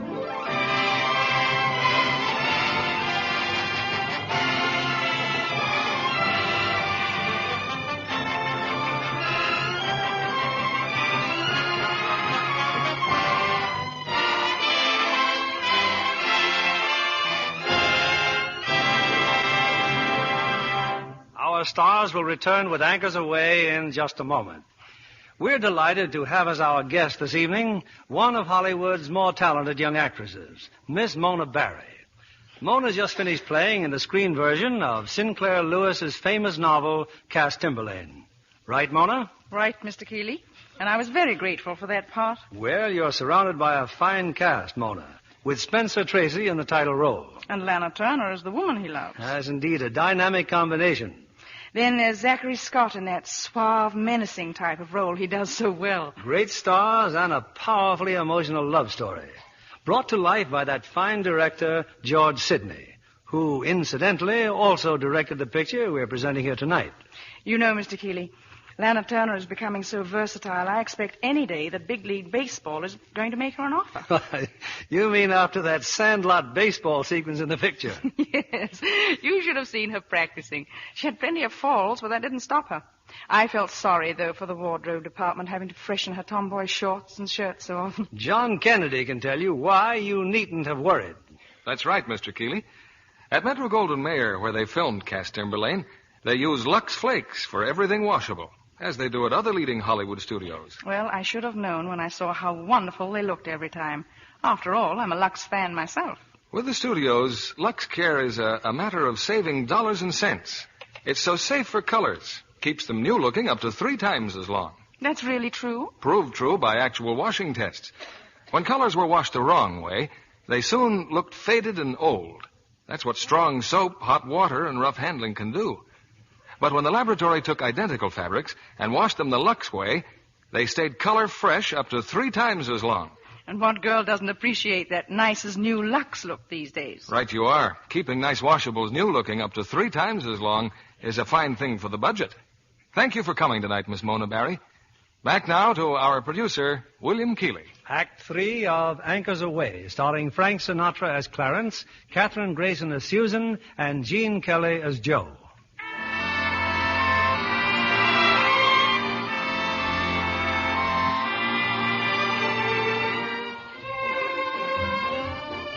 Poor Clarence Doolittle. He's so in love with the waitress from Brooklyn, he forgot all about the fact that Joe's been patiently waiting at the picture studio to see Susan, to tell her the truth about the make-believe audition and shoulder all the blame. But there's one fact Clarence couldn't possibly know. Joe Brady's fallen quite hopelessly in love himself with Susan. Why, Joe, I didn't know you were here. Hello, Susan. Are they through shooting? Can I talk to you? Well, what would you like to say, Joe? Well, well, perhaps I can tell you. Clarence is a very fine boy. Oh, I know that. You saved his life, so you owe him something, and you've decided that he's just about right for me. Does that about cover it? No. No, that doesn't come anywhere near it. Oh, yes. And you, well, you like a very definite type of girl, and I'm very definitely not it. Don't be mad, Aunt Susie. I'm sorry. What is it, Joe? Well, Susie, what I've got to tell you, it's not very easy, but, the same thing happens every time I'm with you. I hear myself saying words that never have anything to do with the things I really feel about you. Well, all I know are the things you say, Joe, and I don't like them. But I've never said what I really wanted to say because my way of saying it just isn't good enough. Well, then there must be some other way. Oh, sure. Sure there is. It comes right out of Romeo and Juliet and the Three Musketeers and all that stuff they say in books and movies. Yeah, movies, like they're making here now. They're full of words I want to say, but I can't. Well, did you ever think of trying, Joe? Nah, they'd laugh at me.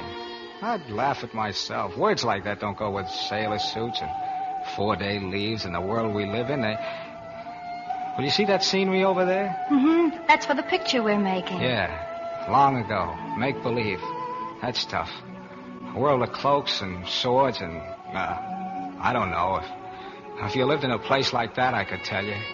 Oh, Joe, why don't you tell me? Please tell me. But all right, then I will. Susan, I love you. I love you.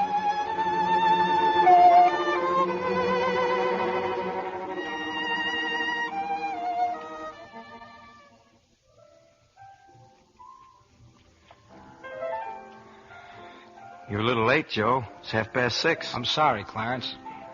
Joe. Yeah? You, Yeah? Nothing. Clarence?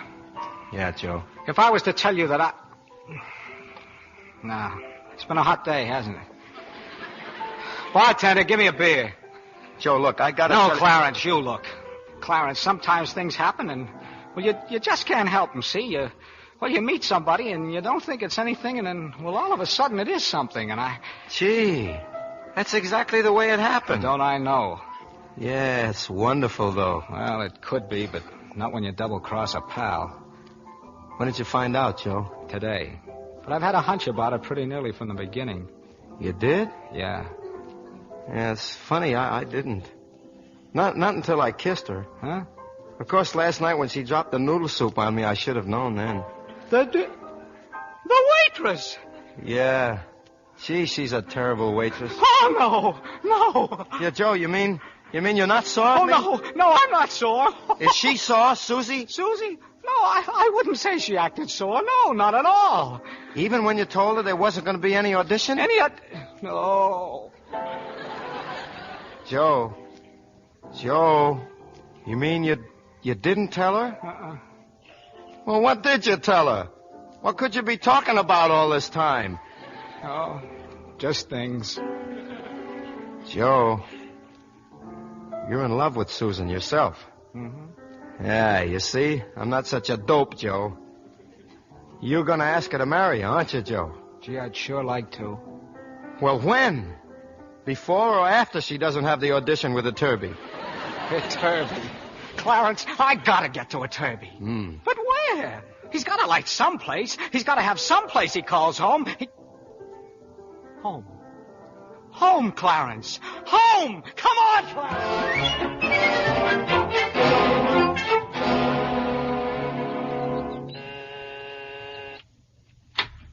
Yes, gentlemen? Oh, good morning. Has Mr. Turby... You're the same sailors who were here last night. All night. We slept under the tree. Oh, I'm terribly sorry, but he gave a concert last night in Bakersfield. Yeah, you told us. That was last night, but he just phoned. He's going straight to the studio. Oh, thanks. Gee whiz, that's awful. What are you going to do, Joe? You know, our bus leaves at noon. Well, I'll go straight to Susie's house and stop her before she leaves for the audition. Now look, Clarence, don't let this spoil it for you, kid. You go to see Brooklyn. You haven't got much time. Well, I'll be glad to go with you, Joe. Nah, beat it, pal. This is something I got to handle myself. And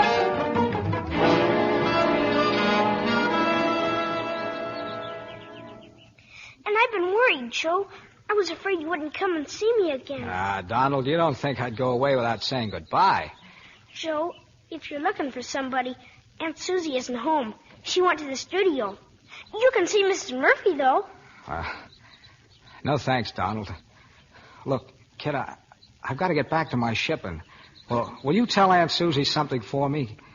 You tell her that I tried awfully hard to make things come out right, and that I'm awfully sorry it had to end that way. Have you got that? Yes, sir. Good. Well, thanks, Sailor. Thanks a lot. Well, here you are, Susie, your coffee and donut. Thanks, Eddie. I wouldn't have kept you waiting, but seeing who you were just talking to. Boy, Hosea Turby. Oh, and I'm the biggest fool you ever saw. Hey, now, wait a minute. Sure I was talking to him, Eddie. Didn't you hear me? Good morning, Mr. Turby. I'm so excited. Imagine running into you here in the cafeteria. Huh? Susie, what is this? What is it? It's just the joke of the month. Oh, I was foolish enough to believe in someone.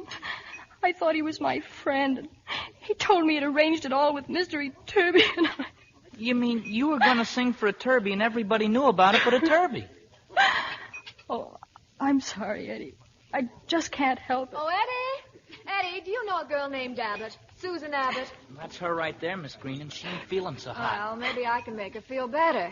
Miss Abbott, I'm Mr. Turby's secretary. Remember? Oh, yes, I do, and I promise I won't ever bother him again. You see, I didn't know... He didn't know either, Miss Abbott, but he knows now. You thought you had an audition for 11:15 this morning, didn't you? Yes, I made a terrible mistake. Well, Mr. Turby thinks a screen test and audition would be much better. He what? Well, I would have come sooner, but I've been busy phoning wardrobe and makeup. Here, your instructions are all in this paper. Stage 3, Miss Abbott, at 11:15.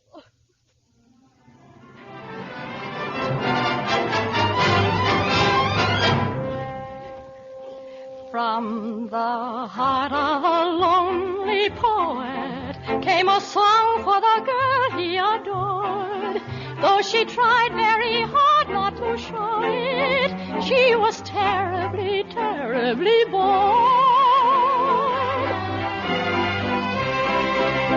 But then the poet asked her if she'd like to waltz, and her eyes shone, and the moon shone, and the stars shone up above.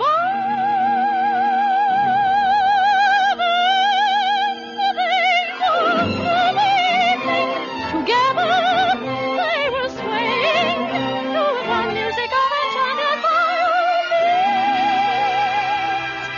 He held her up the night of her, till the moon faded above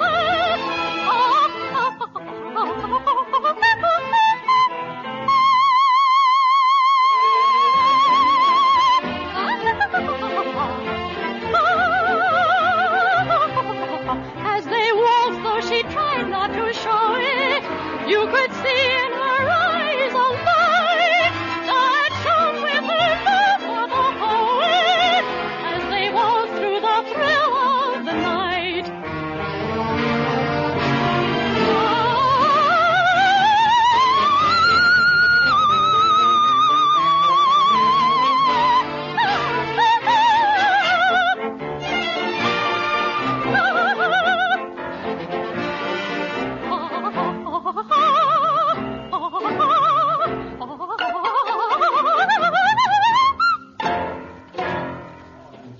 Miss Abbott, that was wonderful. Come to my office as soon as you're through talking to Mr. Turby. Oh, thank you very much. Young woman, you're going to be a star.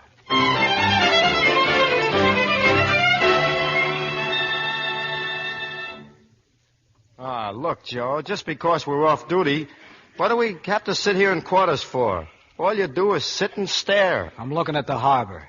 We're shoving off tonight, aren't we? It'll be a long time before we see land again, won't it? Ah, don't give me that. Why don't you write Susie a letter, Joe? I don't have anything to tell her. Well, tell her you're sorry. She knows I'm sorry. How does she know? Clarence, you write a letter, will you? Write Brooklyn 2 letters, or wash some socks, or go to sleep, but don't... Joe, D-O-D. what's the matter, Joe? D-O-D. Oh, excuse me, sir. I didn't see you. Seaman Brady. Aye, sir. Seaman Doolittle. Aye, sir. Why aren't you men on deck? Don't you know that there's a big entertainment program about to start? Don't you want to see those Hollywood stars? Well, we're off duty, sir, and I guess we don't feel like being entertained. Oh, you don't you? There's a man named Turby on board asking for you. Turby? He's asking for us? You heard me. Aft on the quarterdeck. Get going, both of you. He said after deck, Joe, but I wouldn't know it, Turby, if I... Brooklyn! Flatbush! What are you doing here? Oh, are you complaining, honey? Brooke. Joe. Hey, Joe. Look at me. I'm kissing her, Joe. I'm hugging her, Joe. Hey, Joe, I'm a wolf. Hey, where's Joe? See where the band is? Well, look. Aunt Susie. Yeah, Aunt Susie. All hands attention, all hands attention. At ease, men. I've been requested by our guest of honor, Mr. Etterby, to grant a young artist permission to make her debut right here. Therefore, I'd like to introduce a singer discovered by the United States Navy, Miss Susie. Aunt Susie! There's Joe! There's our Joe! Joe! Susie!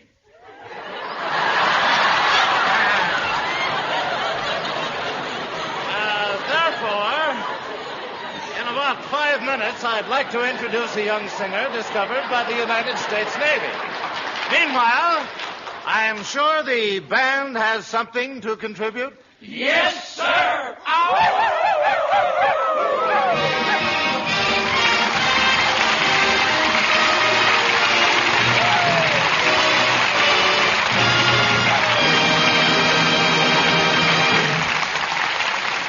Our stars will return for their curtain calls in a moment. What's that book you're reading, Libby? Oh, a book of riddles. Let's see how smart you are, John. Here's one. What word of 5 letters is never pronounced right? You have me there. It's wrong. W-R-O-N-G, see? Try this. Why is a bridegroom more expensive than a bride? Oh, I give up. What's the catch? The bride is given away. Oh, but it's going to cost them plenty after they're married. Oh, not if she's a Lux bride. For instance, she'll get 3 pretty slips for the price of 1. And that's no riddle, ladies. We know by actual washing tests that slips and nightgowns washed the Lux way stay lovely 3 times as long. Identical slips washed the wrong way with a strong soap, hot water, and rough handling look faded and old very soon. So if you wash your undies the Lux way, it's like getting 3 lovely garments for the price of 1. And that's especially important these days when our dollars have to stretch like a rubber band. Lux Flakes are real budget stretchers because they're such thrifty care for all your nice things. Here's Mr. Keeley at the microphone. For rounding out the year on such a happy note, our thanks to Joe Pasternak, who produced Anchors Aweigh, and to the stars who brought it to our stage, Frank Sinatra, Katherine Grayson, and Gene Kelly.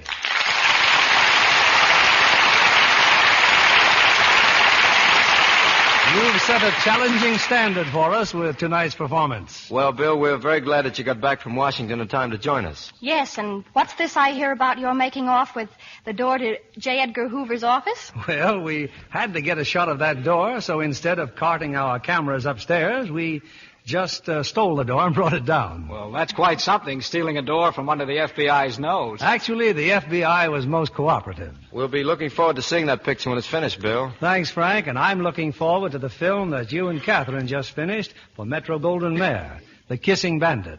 Well, all I can say is that Frank's voice is as good as ever in that picture. For that matter, that husband you keep at home is no slouch either. You mean Johnny Johnston? Yeah. He and Catherine make a fine duo. As for you, Gene, we're happy to see you on your feet again. Yes, after all those broken legs, I'm sure Gene's fans are anxious to know if he'll ever dance for them again. Well, here's my answer, Frank. Well, lay it on us, kid.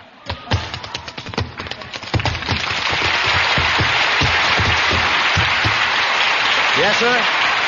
Looks like the old Kelly, Gene. And Gene's fans will have a chance to see him dance when MGM releases his next picture called The Pirate. Say, speaking of pictures, Bill, what's playing here next week? Next Monday night, to start the new year off with flying colors, we're presenting RKO's great comedy success, The Farmer's Daughter, with its 2 romantic stars, Loretta Young and Joseph Cotton. And lovely Loretta has, I think, the most entertaining role of her career in this gay adventure of a Swedish housemaid grappling with love and politics. A wonderful way of saying Happy New Year, Bill. Good night. Good night, and best wishes to all 3 of you.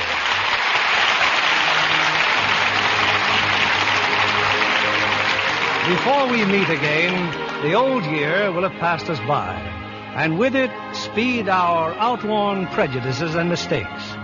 We stand upon the threshold of new opportunity, the chance to strive anew for tolerance and justice, to the end that all mankind may truthfully look forward to a happy new year.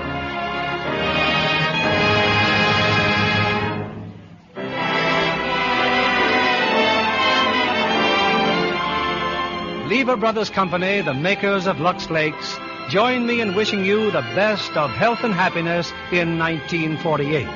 And we invite you to join us again next Monday evening when the Lux Radio Theater presents Loretta Young and Joseph Cotton in The Farmer's Daughter. This is William Keighley saying good night to you from Hollywood.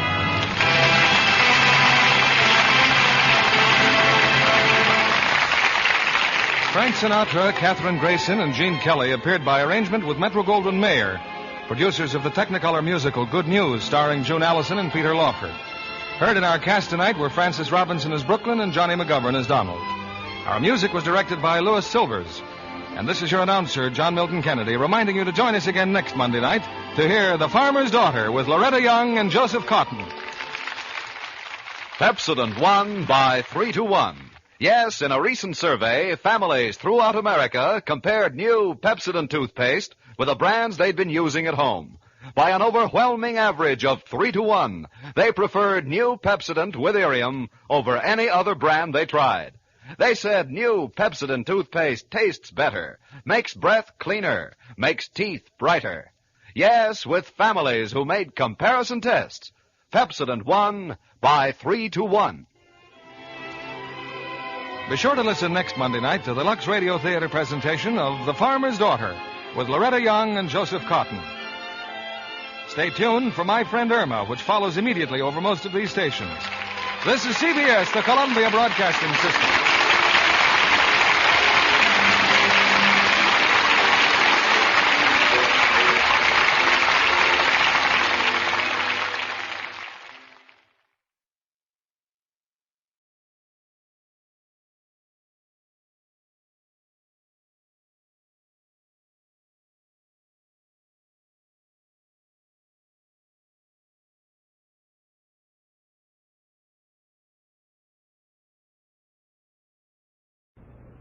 I must tell you about a brother of mine who's a doctor here in New York, in order to illustrate a certain point I wish to get over. When we were children, we used to visit every Sunday afternoon an old couple whom we were taught to call familiarly Uncle Bill and Aunt Hannah. And in the course of the visit, my young brother Tom always used to ask Uncle Bill for a dime. He started this whole affair. Except he grew out of it.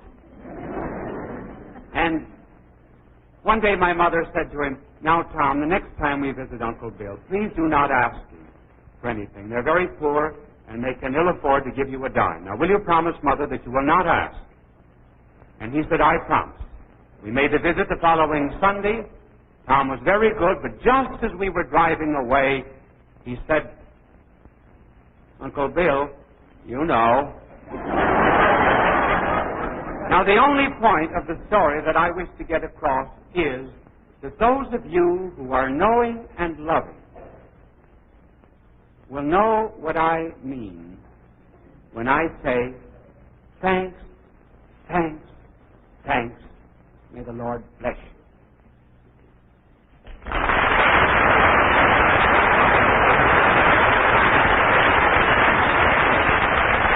Well, the burden of this telecast is to be the meaning of Christmas, but in order to do it, we must give you some philosophies of life.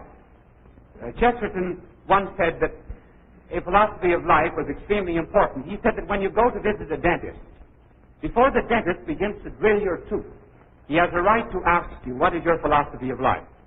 Because if your philosophy of life is wrong, he can't be sure that you will pay your bill. An old wise Socrates once said, marry. If your wife is good, you'll be happy. If she's an old shrew, you'll become a philosopher. Socrates became a philosopher.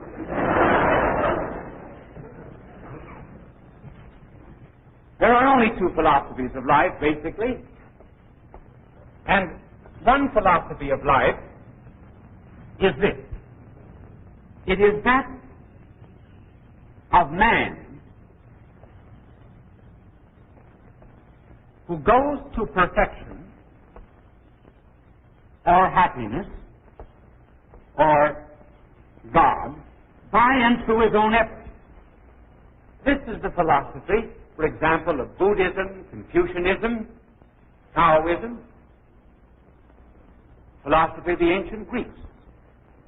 One reached happiness, it was assumed, by contemplating the gods, or as the Eastern religions still believe, by some form of ascesis and self-discipline, by which, for example, in the Eightfold Path of Buddha, you crush all desires and eventually achieve some kind of perfection. This happens to be the philosophy of many today who have a queer kind of psychologism, which often goes by the name, wrongly enough, of Christianity. They hope that by rearranging their mental states, or by passing on torches to fellow man, or by doing something fairly good in the natural order, that they will attain some kind of perfection.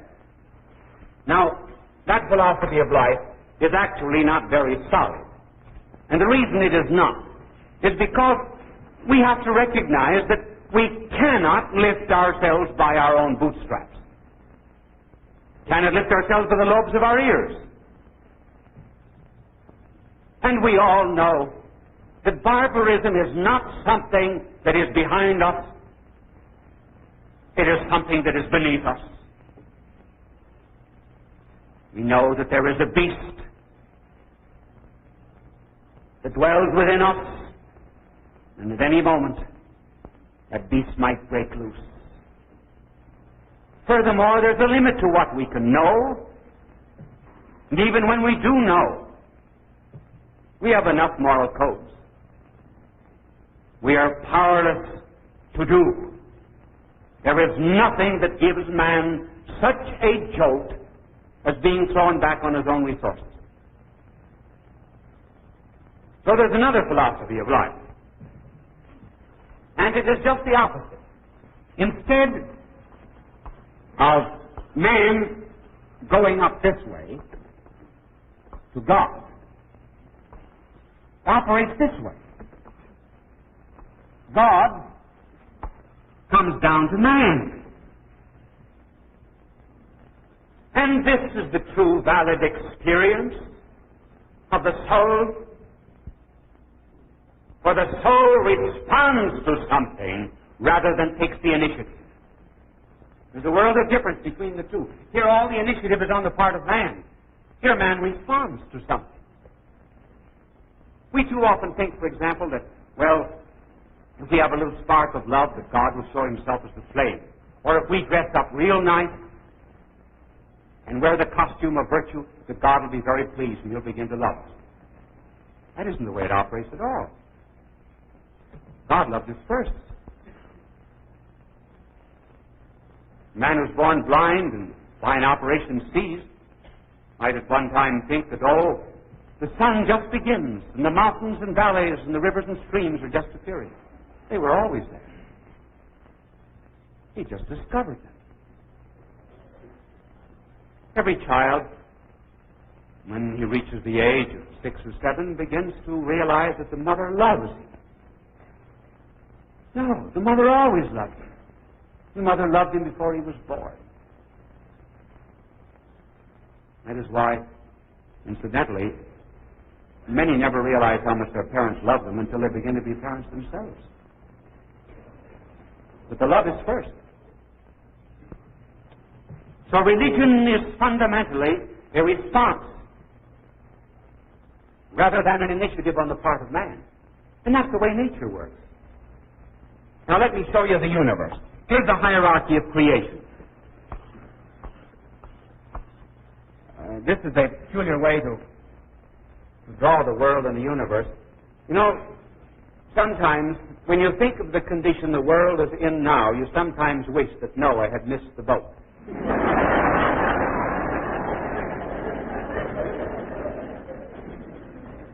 And for the benefit of those who think the world owes them a living, it's well to remember that the world was here before they were. Well, this is the hierarchy of creation. At the bottom are chemicals, then plants, then animals, then man. Running through the universe is this law. Nothing ever mounts to a higher level except the higher thing comes down to it. For example, if the chemicals, the phosphates, the moisture, the air, the sunshine are to be living things, the plant must come down to them. Plant must descend to them. If the plant could speak, the plant would say, unless you die to your lower existence, you cannot live in my kingdom. But if you die to this lower existence that you have, you will begin to be a living, palpitating thing. And continuing it, if, for example, the plant, mustn't forget how to spell, otherwise I get 1,000 letters. Chemicals. Chemical.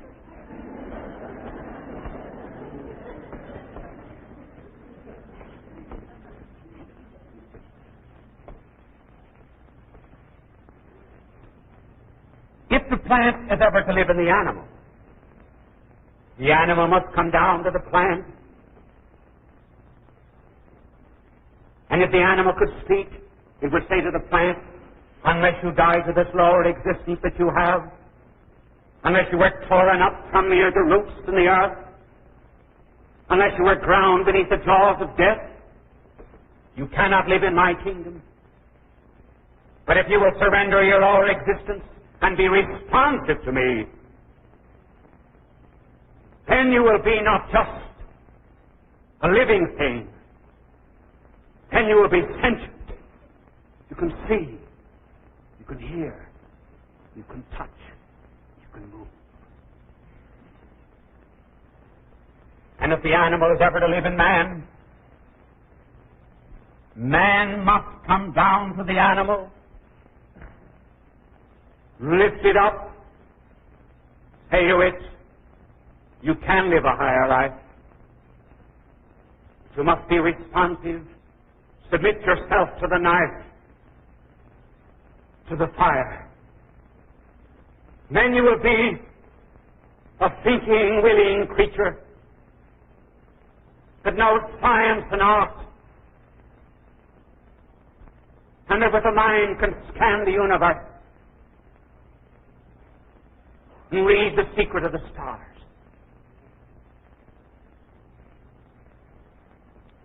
But shall evolution stop here in progress? Chemicals have no right to say there's no life above them. Plants have no right to say there's no life above them. So there is a higher life above man. And that higher life is God.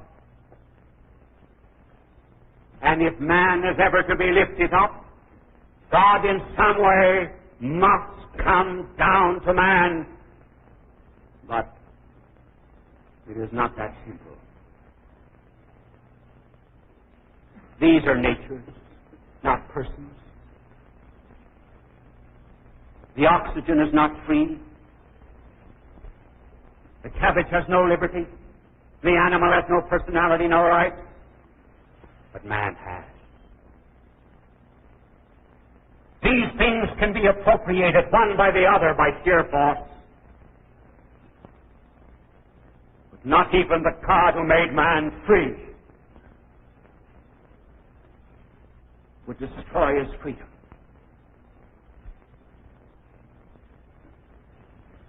If man is ever to be taken up, he will have to go through some process of discipline, it is true. But if he's ever to be taken up, there must be a free act on the part of man. And one day there came out from the great white throne of light an angel of light. An angel. See, have you noticed how common angels are now? For Christmas, isn't it wonderful? An angel came out from the great white throne of light and descended down over the plains of Esdraelon and came to a woman kneeling in prayer. through the angel, God said to the woman,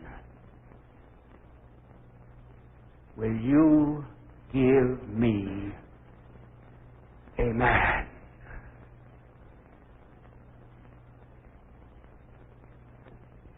Will you give me a human nature?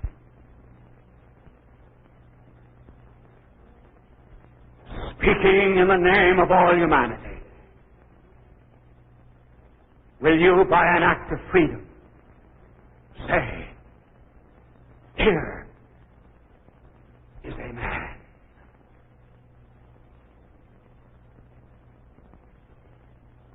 And she says, fiat, be it done. The woman's mission is submission. Surrender. And that man could not be without love, without fire, without passion. But there are other fires than those of the flesh and other passions than those of Eros. And the fire and the passion and the love that descended upon her was the spirit and the flame and the love of God. 9 months passed. And one night, there rang out over the stillness of an evening breeze, out over the white-chalked hills of Bethlehem, a cry, a gentle cry. The sea did not hear the voice, for the sea was filled with its own cry. The great ones of the earth did not hear the cry, for they could not understand how a child could be greater than a man. There were only 2 classes of people who heard the cry that night: shepherds and wise men. Shepherds, those who know they know nothing. Wise men, those who know they do not know everything. The very simple, the very learned, never the man with one book. Never the man who thinks that he knows. And when they came, they saw a babe whose tiny hands were not quite long enough to touch the huge heads of the cattle, and yet a babe who was steering the sun and moon and stars in their courses. Baby feet that did not walk, but they could not bear the weight of divine omnipotence. Eyes that might have read the secrets of every living heart that hour. Under that baby brow was beating a mind and an intelligence that formed the universe, along with a human intelligence that would grow in age and grace and wisdom before God and men. And this babe who was born was not a man who made himself a god, was not a man who was an ethical reformer, not just a teacher like Buddha or Socrates, not someone who would develop a consciousness of Godhead as he went on, but someone who from all eternity was God and began to be in time, the only one on earth that ever had a prehistory to be studied, not in the dust and the slime of primeval jungles, but in the bosom of an eternal Father.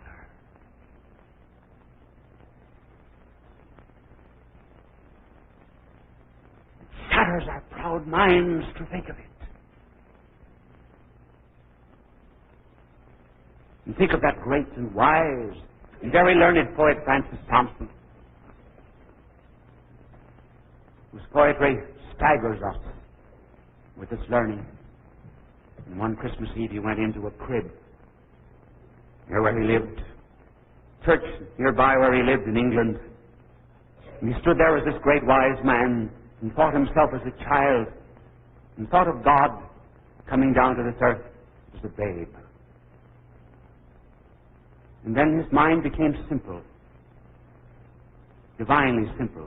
And he said in his poem, "Little Jesus, wast thou shy once?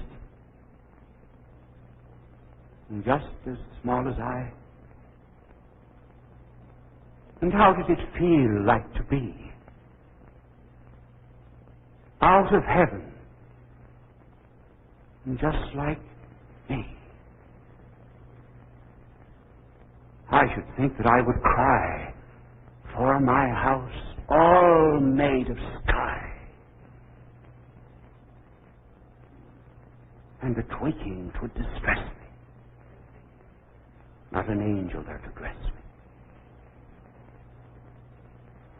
Hadst thou ever any toys? Like us, little girls and boys? And didst thou play with all the angels that were not too tall, with stars for marbles? Did the things play, "Can you see me through their wings"?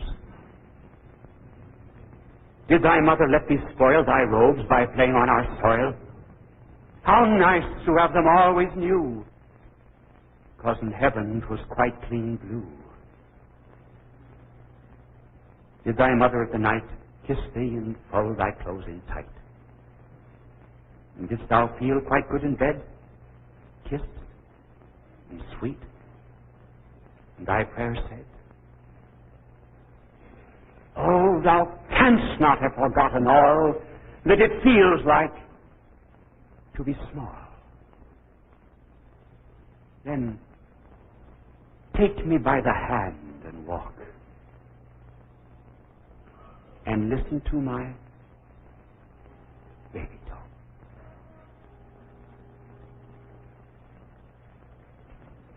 That was just his way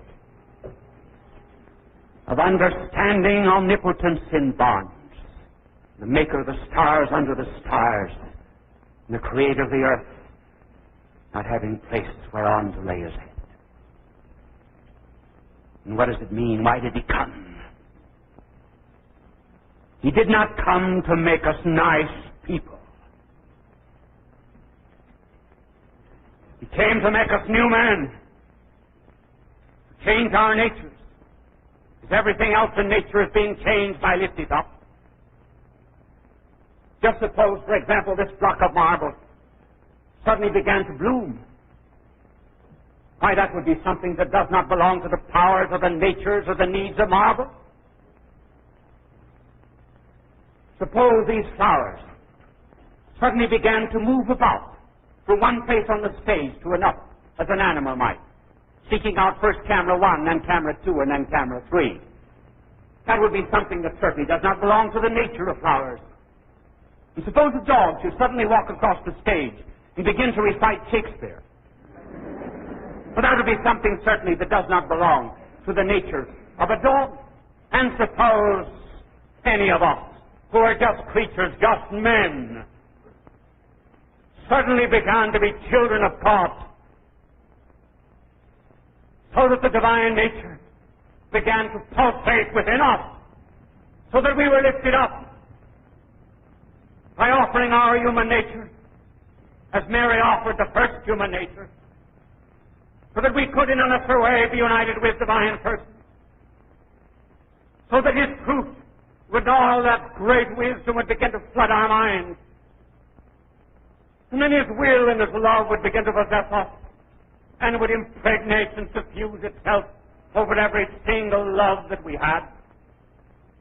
Oh, if that ever came to pass, and it does come to pass, that would be the meaning of Christmas. That's why the Son of God came to this earth, to make us other sons of God, to make us more than just human beings. It's not easy. It's very hard. You say, oh, I'm a beast. I'm foul. I dare not be lifted up. Remember that he was laid in a manger, and his companions were beasts. That is our hope, our joy, our peace, our Merry Christmas.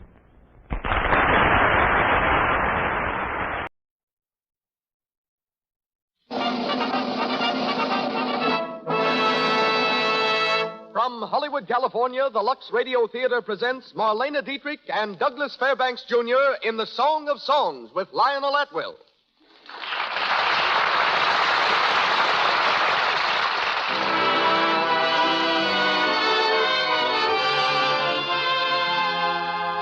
Lux presents Hollywood. We want to thank all of you for your loyalty to our product, Lux Flakes, the loyalty which makes this program possible. The lights of our marquee blaze forth tonight with the names of Marlena Dietrich, Douglas Fairbanks Jr., Lionel Atwill, and Pedro de Cordova. And as guests, Walt Disney, creator of Mickey Mouse and the Silly Symphonies. Louis Silvers conducts our orchestra, and our entire production is under the direction of Hollywood's master showman. Ladies and gentlemen, Mr. Cecil B. DeMille.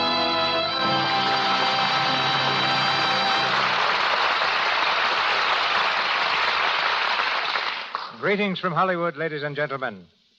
The taxicab drivers of New York are known as the most efficient, London's the most patient, and those of Paris the most impetuous and chivalrous in the world. The Parisian cabbies first proved themselves during the World War, when they loaded their whimsical chariots with troops and raced them to the front in defense of their city.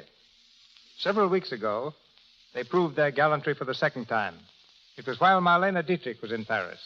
Miss Dietrich, of course, used cabs many times. But without exception, every driver refused to accept a fare or a tip. No amount of persuasion from the embarrassed Marlena did the slightest good. The drivers met her proffered francs with Gallic gallantry, smiled faintly, bowed deeply, and asked as their only reward permission to shake her hand. Each of them volunteered his services for the remainder of the day, and Marlena was unable to convince them that they had families to support and that the landlord isn't paid with handshakes. Miss Dietrich also visited London. While there, she saw the play French Without Tears and liked it so well that she asked Paramount to buy it. The result? She starts work on the picture next month. Marlena expects to visit London again next summer. But then her passport will read, Marlena Dietrich, citizen of the United States. Tonight, Miss Dietrich reenacts one of her most memorable screen characterizations, the role of Lily in The Song of Songs. Solomon gave us the title. Herman Suderman wrote the book, Edward Sheldon the play, and Paramount produced the picture. Opposite Miss Dietrich, as Richard Waldo, is Douglas Fairbanks, Jr., whom I'm proud to have known since his Knickerbocker days, when he and one of my daughters did their algebra problems on the floor of my home. It's hard to believe that this young man has been in pictures 15 years. Well named the international ambassador from Hollywood, Doug has made several films in England and has also taken an active part in producing pictures. His last visit abroad was after he made The Prisoner of Zenda, but he was promptly summoned home to star with Ginger Rogers in Having Wonderful Time. He leaped across the 7,000 miles in about 6 days, including a few hours' stop in New York to see the stage play. His next RKO film co-stars him with Irene Dunn and is tentatively called Joy of Loving. From the film cast of The Song of Songs is Lionel Atwill as Baron von Meersbach.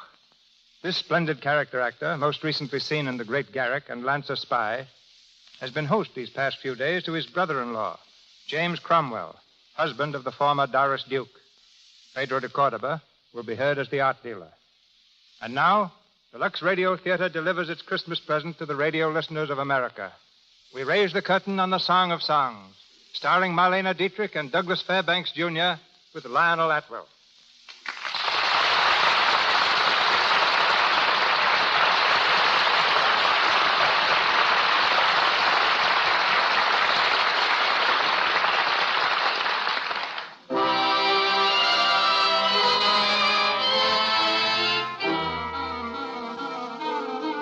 The Orient Express, Berlin to Constantinople, threads its way across the hills of Central Europe.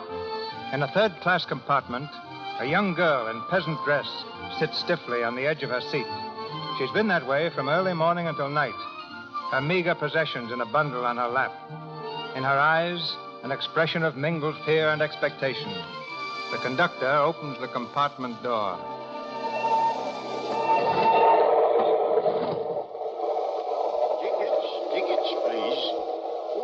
Good evening, Fräulein. Good evening. Well, we're almost there now.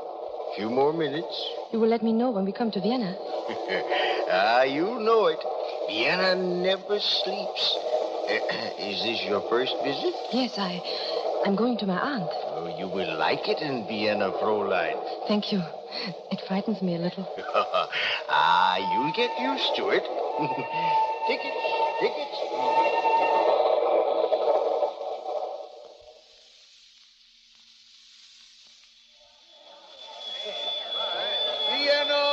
Vienna, Orient Express for Budapest and Constantinople. Vienna. Take your bundle, Fräulein. Carry your bundle, Fräulein. Carry your bundle, Fräulein. Porter.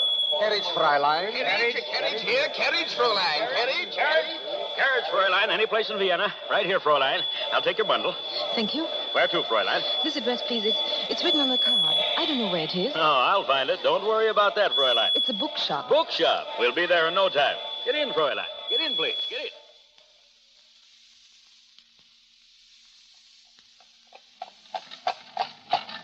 Oh. Here, Fräulein. The bookshop, eh? Yes. How much, please? 10 shillings, Fräulein. 10 shillings. Here. Thank you, Fräulein.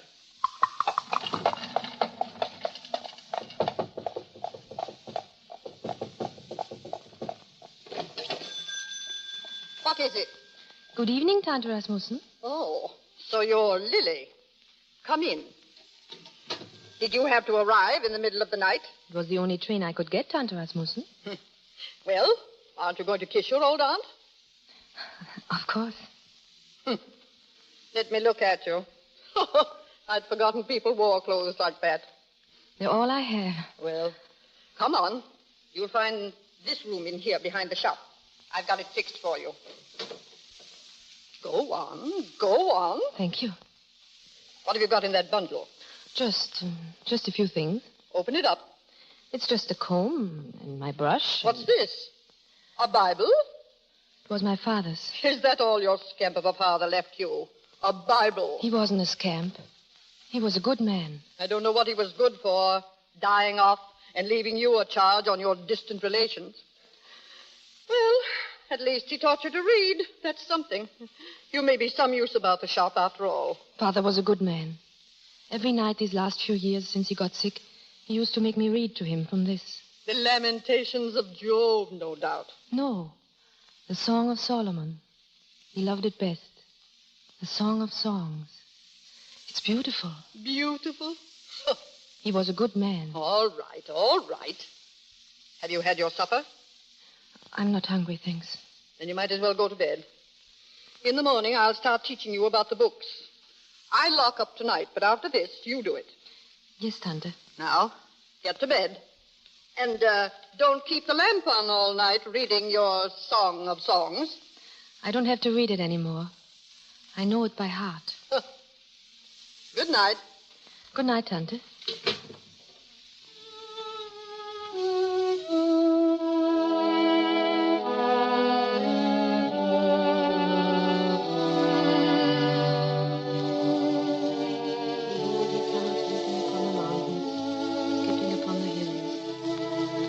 Night on my bed I sought him, whom my soul loveth. I sought him, but I found him not. I will rise now and go about the city in the streets, and in the broad ways I will seek him, whom my soul loveth. I will seek him, whom my soul loveth.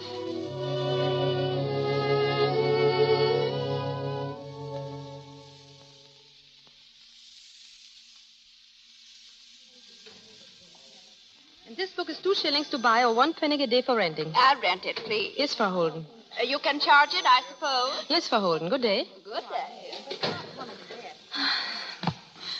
Good morning, sir. You're looking for a book? Huh? I said, you're looking for a book. That's what people usually come in a bookshop for. I'm sorry. I thought perhaps I could help you. Well, you can't. No one can. I'm lost. You understand? Lost in a sea of... Oh. Hello. Hello. Who are you? I work here. I'm Mrs. Rasmussen's niece. I don't believe it. What? An old witch like Rasmussen couldn't have a niece like you. Who are you? I'm Mrs. Rasmussen's niece. Well, you ought to know. How long have you been here? Just a little while. What kind of book were you looking for, please? Book? What have you got on sculpturing? There's some on the shelf over here. No, I've got those. Read 'em all, cover to cover, nothing in them. Then I don't know. What I need is something inspirational. Inspirational? Yes, you know, something that'll make you work when you don't want to. I'm afraid I can't help you. No? Well, I wouldn't be too sure about that. You are Mr. Waldo, aren't you? That's right. Richard Waldo, New York, Paris, and Vienna. How did you know? I've heard some of the people talk of you. People that come in the shop. Oh, yes? What did they say? Well, they said that... Never mind. I don't want to hear it. Did you ever model? Model? For an artist, for a sculptor? Oh, no. Well, you ought to. You're beautiful. Please, Don't be so modest. I didn't say you're a beautiful woman. I said you're a beautiful model. There's a difference. Oh, is there? How would you like to model for me? Oh, but I couldn't. Don't be silly. Let me see your profile. But you don't know. Perfect. You'd be a wonderful model. But my aunt... No, your aunt's too fat.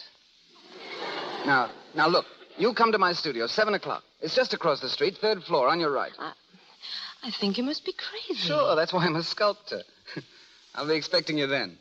I can't come. Good morning. Oh, good morning. You're looking for a book, Mr. Waldo? Yes. I found one. Here. You'll send that over to my studio, please? Of course. Thank you. Well, good morning. Good morning. Good morning. Good morning. What book is that? What? That book he bought.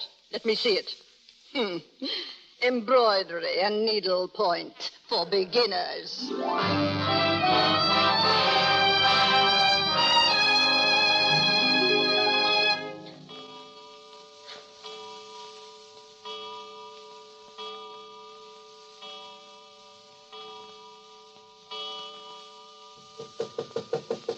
Come in.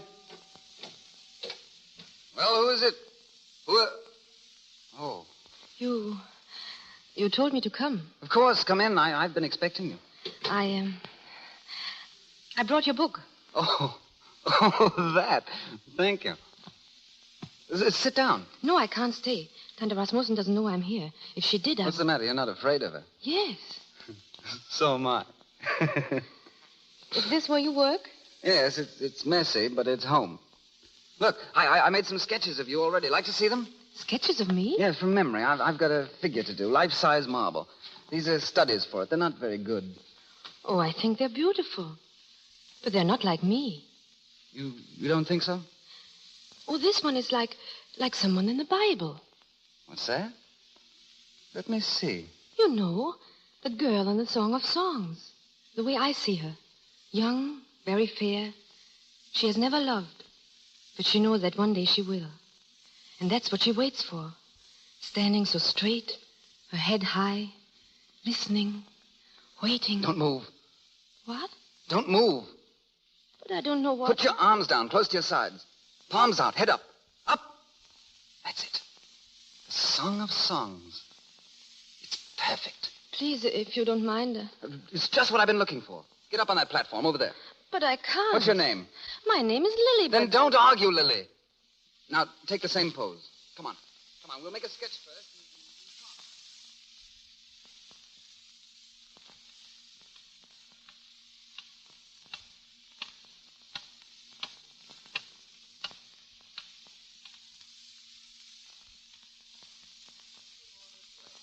Right. Tired? A little. All right, you can rest now. Thank you. I'll get it. Next the clay and then the marble. And then a song out of marble. A song of songs. Who is it? Am I welcome? Oh, come in. I was passing and saw your light. I thought I'd come up and see how you were getting along with my statue. Well, I made a sketch of it. Like it? Very good. Well, you see what I'm getting at. I think so. Very interesting. Aren't you going to introduce me? Oh, sorry. Baron von Merzbach. Lily. How do you do? How do you do?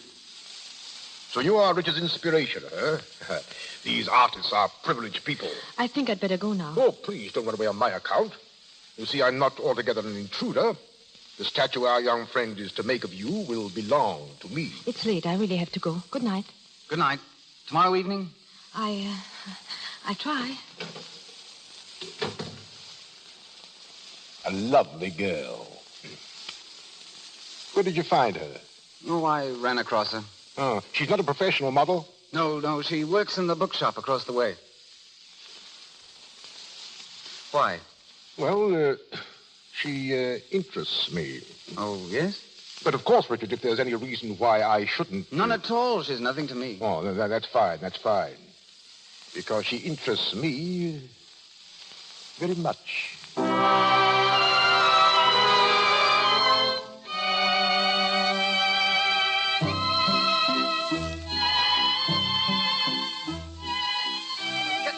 Armature, Baron. That's just a frame for the clay model. I see.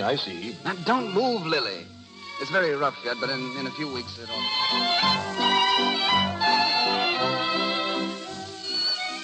You ready to cut the marbles soon? Eyes open, Lily, please. Charming. Excuse me, Baron. Huh? Oh, am I on your way? I'm sorry.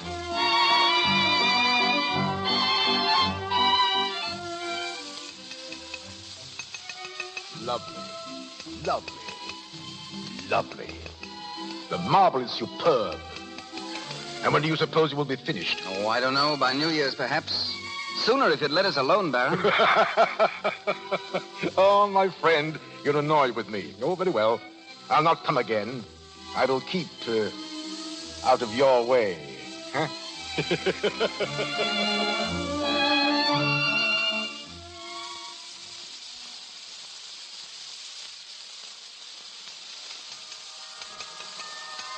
Christmas, Richard. Lily, where in heaven's name have you been? I know. I'm late. Third time this week. Oh, Richard, so many people in the shop all day, all evening. What's that got to do with me? Christmas Eve is the same as any other for an artist. I'm sorry, Richard. What have you got there? Flowers. I can see that. What are they for? I don't know. Where'd you get them? A man. What man, the Baron? No, I didn't know him. I met him downstairs in the street. You mean to say you accepted flowers from a stranger in the street? He was very handsome. What's that to do with it? Nothing. Perfect stranger, and you accept... It's indecent. Jealous? No, I'm not jealous. Throw those flowers away. I won't. Throw them away, do you hear? Give them to me. No, let me go. Come on, give them to me. Oh, you're hurting me. Oh, Lily, I didn't mean it. Look, you've crushed the flowers. And I bought them for you. Oh, darling, please forgive me. Why? Because I love you, Lily. Because I love you, darling. Richard, did you just find that out? I don't know. I should have known always. I have known. From the first night I came here. I saw things then for the first time. The gold in the sunlight, the deep brown of the earth, the whiteness of the snow. So beautiful. I won't have you squandering your love that way. What about me? When I put my hands on the earth, it's you I'm touching. The wind on my face is your kiss. You are in everything I think and feel and do, and will be till I die. You feel that way? You shouldn't, Lily. Shouldn't? Why? Don't love too much, ever. We weren't made to love that much. You don't want me to love you? Yes, I do. I do, Lily. Then that's my way. The way of the girl you have carved from the cold stone. But her heart is not cold. And she says, set me as a seal upon thine arm, as a seal upon thine heart. For love is strong as death.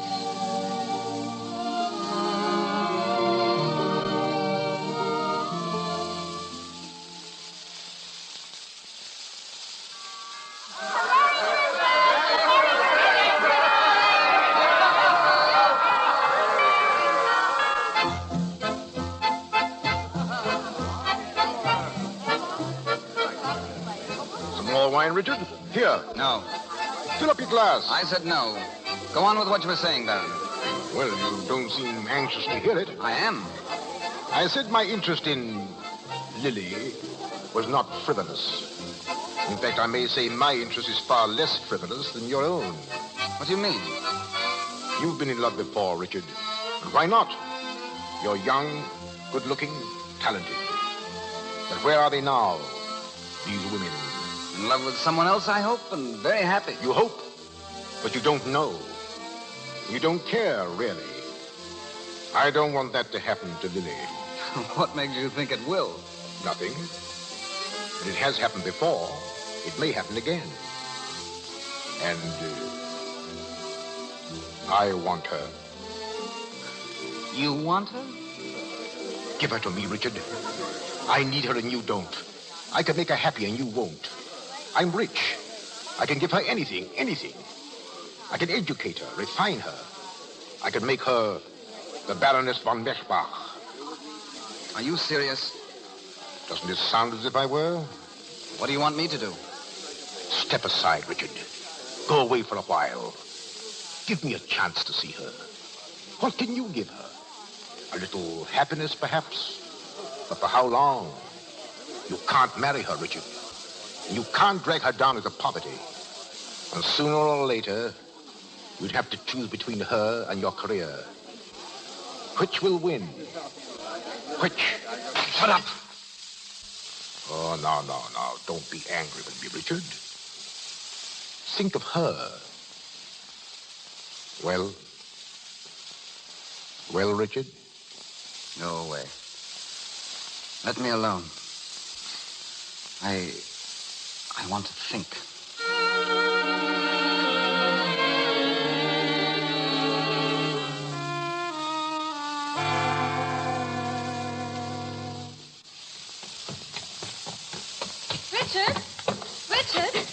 Richard, why don't you...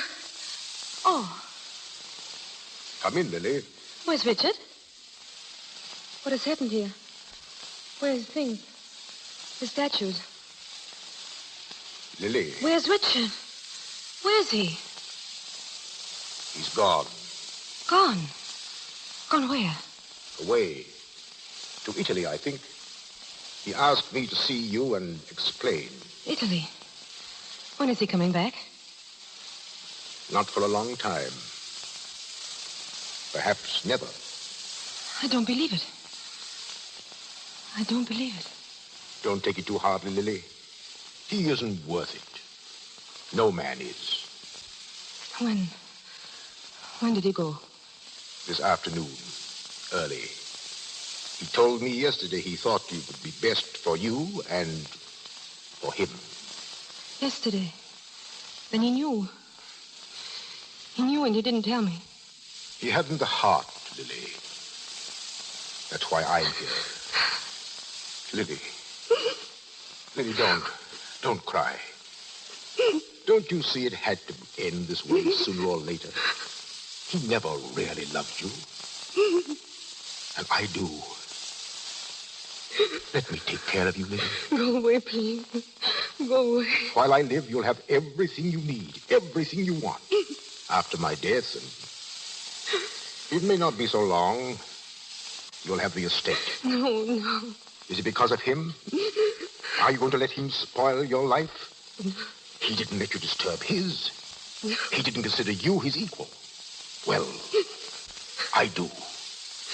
Come with me and I'll make you his equal. I'll clothe you and teach you. I'll make a great lady out of you.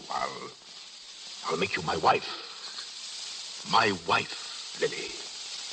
And when you meet him again, you'll be the Baroness von Meschbach. The Baroness, Lily. And he'll be nobody. Obscure, penniless, living in garrets. You can buy a statue from him, perhaps, for charity's sake. Is it worth it, Lily? For his lies? They were lies. All of them. Then let me help you, Lily. Make him pay for them. Oh, it will be sweet, Lily. Yes. will be sweet.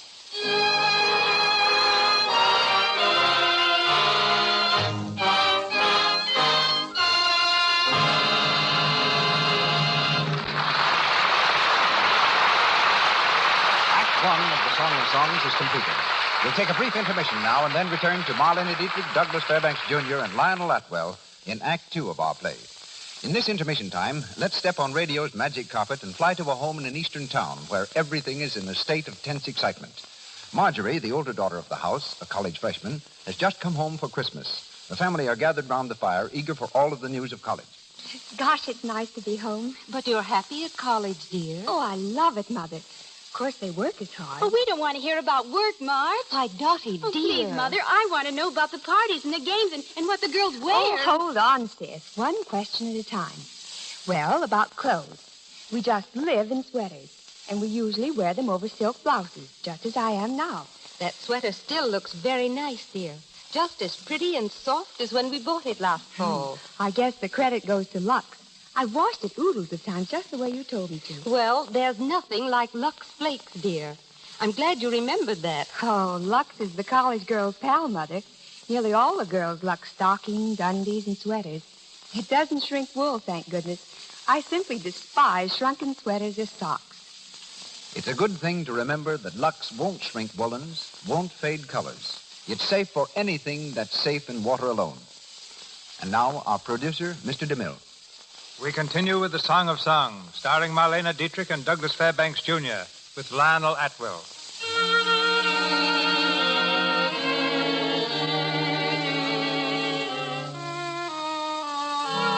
A year has passed. A long, dull year filled with bitterness and disillusionment. As the Baroness von Merzbach, Lily lives only for the time when she will see Richard again, to humble him with the difference in their rank. The Baron, failing in health, has grown jealous of his young wife. In the library of their country house, he stands by the window looking out. Suddenly he turns and addresses the housekeeper savagely. Where is she? Where is she? I've told you. For the fourth time, she's gone riding. Doesn't she know we are having guests? I told her that. Riding. It's her own suggestion that she learn. Along with her French and her music and her singing, you suggested that I didn't intend her to be out every day. No? Then perhaps you shouldn't have provided so handsome a master. What? He is handsome, your riding master. And young. Be quiet. Please remember you are my housekeeper. Nothing more. When I want your opinion, I'll ask. I've been your housekeeper for 10 years. It's only recently that I've been reminded of it. That's enough. When she comes in, I want to see her. Once. You understand? I understand. Oh. Shall we rest a while, Baroness? I think so. Oh, let me help you down. There we are. Thank you. It is very beautiful here. Yes, I come here often by myself. Why have you never brought me? Well, it's rather silly. This place is a sort of retreat for me, a sacred resting ground. Whenever things look hopeless and black, I come here to be alone. Are things so hopeless now? Yes, Baroness. They have been for a long time. How long? Since I first came here. Since I first met you. I'm sorry you said that. I think tomorrow I shall ride alone. Because you want to, Baroness? Or because you're afraid? I'm not afraid. I've watched you in that house. Your soul is dying there. I've watched you with me. I've seen you smile. It meant nothing. It did to me. Lily, I love you. Let go of my hand, please. No, you've got to listen to me. You've got to. That was not meant to hurt you. Only to prove to you that our rides together have been only that. We will not ride tomorrow.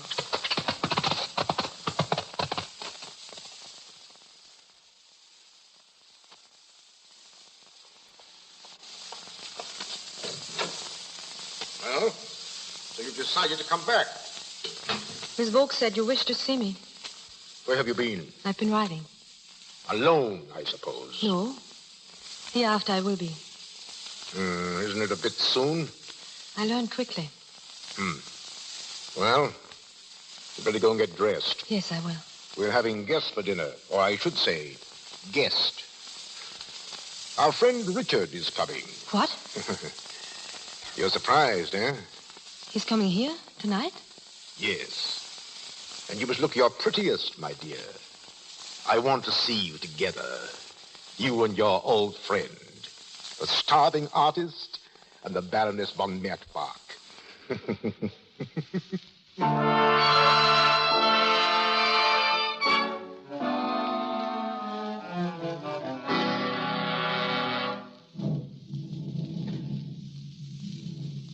Sit down, Richard. Sit down. You arrived just in time, huh? Nasty weather. Yes. Cigarette? No, thank you. Lily will be down in a moment. Oh, you'll be surprised at the change in her. She's a woman, Richard. Matured. Beautiful. You said something in your letter about... About a business matter. Yes. I've been thinking, Richard. That statue. What was it? The Song of Songs. Where is it? I never finished it. What? Why, it was almost done. It was... I never finished it. I see. Of course, I know you paid for it. I'll do something else for you. I'll pay you the money back. I can get it somehow. No. Forget it, my friend. Forget it. And you've already paid me back, you know. I have the original.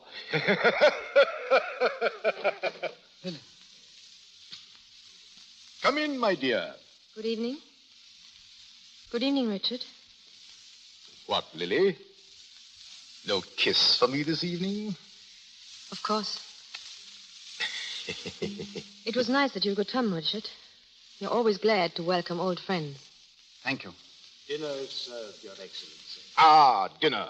Take the Baroness, Richard. Go on. The young before the old. The young before the old.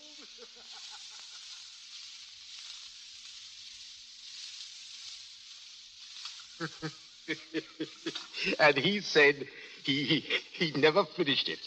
Never finished the statue after spending months of work on it. There's an artist for you. We'll drink to him, huh? More wine, Lily. I've had enough, thank you. I see you think that I've had enough also. But tonight, I go the limit. We celebrate, huh? Isn't she lovely, Richard? Isn't she everything I said? Huh? and you must hear her sing, my boy. You'll sing for Richard, won't you, my dear? And French. She speaks French and rides. Yes, like a real lady, Richard. A real baroness. Excuse me. And just to think, I owe all my happiness to you. You exaggerate, Baron. Not at all. You didn't know that, did you, my dear? That when I told Richard how I felt about you, he... Go on. Why did you stop? Well, because it seemed to me that Richard kicked me under the table. He must have had a reason. Oh, he's just modest. Likes to pretend he's a cynic. Doesn't want his good deeds known. I'm modest enough to wish we'd talk about someone else. No. I like to hear about good deeds. What did he do? Well, he stepped aside when I wanted you. Did he? Yes. With rare friendship, he gave you to me. How touching. One of the most beautiful gestures I have ever encountered. Beautiful. Yes, I can just see the scene. You two bartering as to which one should have me. Lily. And he gave me to you. Lily, don't. As if I weren't a human being, but something to be passed on from one pair of hands to another. No, you don't understand. Well, forgive me, please. I forgot for a moment that I was a baroness. The baroness has no emotions. Excuse me. Lily. Come back. Listen, Lily. Fool you. Why did you tell her that?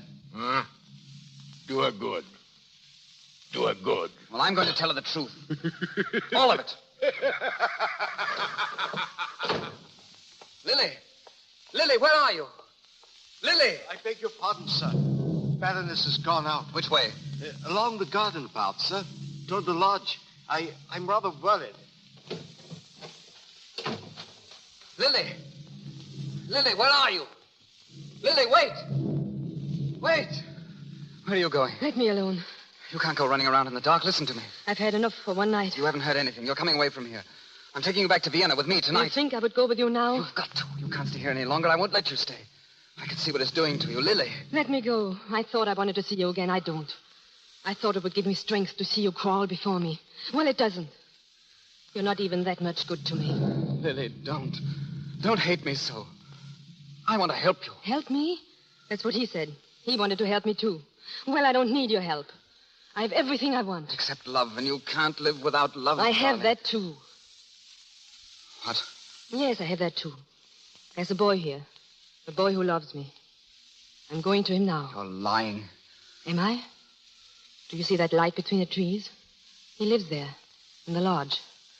I'm going to him now. Lily, don't. Have I hurt you, Richard? Is there an ache in your throat? Do your eyes sting like fire? Mine did. I love you, Lily. Richard, don't love too much. We weren't made to love that much. Goodbye.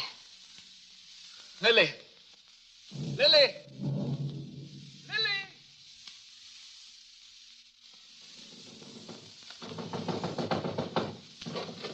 Baroness. Let me in. Shut that door, please. Baroness, why did you come here?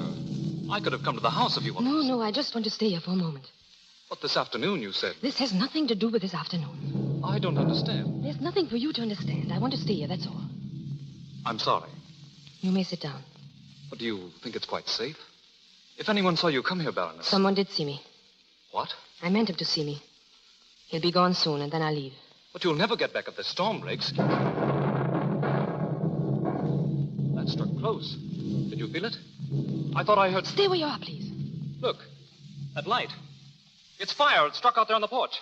The whole place will be blazing in a minute. Come on. We can't get out that way. It's a furnace. The whole front of the lodge. Come on, the back way, quickly. We can go through the... Baroness, don't stand there. Baroness! Baroness, are you mad? The whole place is on fire.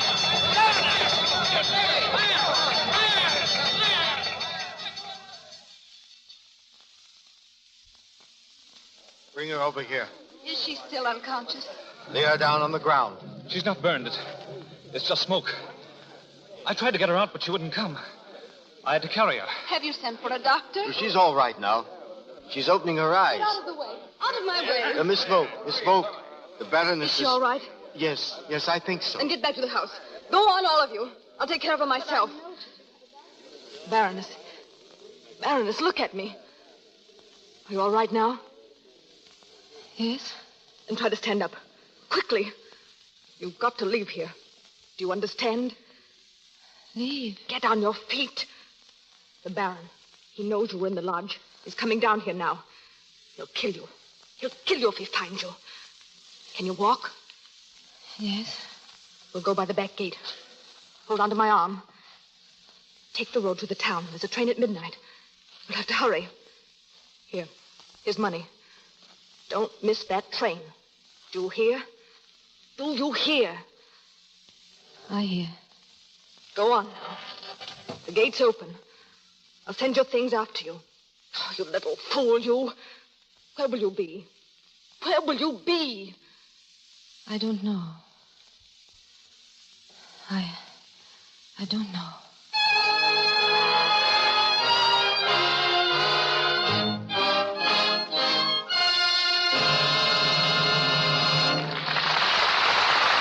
We pause for station identification. This is the Columbia Broadcasting System.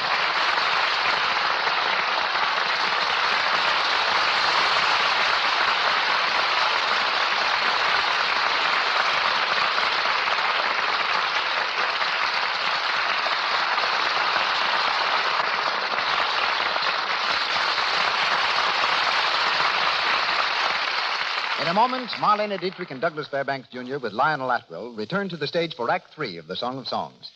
In this brief intermission, we bring you special Christmas news. A new way to make your Christmas tree more glittering, more exciting. Decorate it with real-looking snow. You can make it easily with Lux Flakes and apply it in no time. Here's how you do it. Pour a box of Lux Flakes into a big bowl or dishpan and add lukewarm water.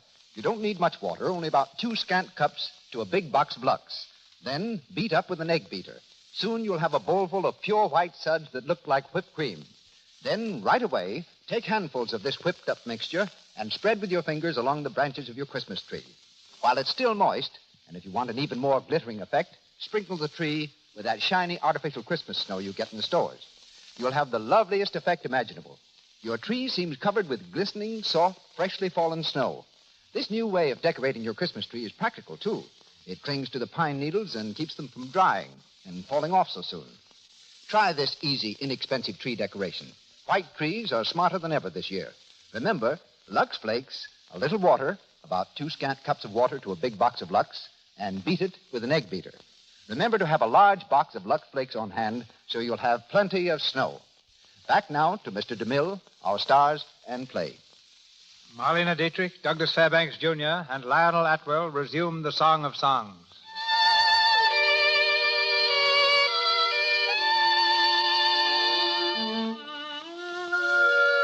More months have passed, and Lily has vanished, lost in the maze of the city. In Richard's studio, the statue of the Song of Songs stands completed, gleaming with a ghostly radiance. Richard, looking tired and worn, exhibits some of his work to a dealer. Here's one. There's Dove here. You can have it for 10 shillings. 10 shillings? That is very cheap. I need the money. Unfortunately, I have no need for the statue. Oh, there's a mate that goes with it. With the holidays coming on, Your holidays are not important in my shop. Oh. My clients... What's this? What? This life-size marble. Is it yours? Yes. The Song of Songs. Very beautiful. How much do you want? For that?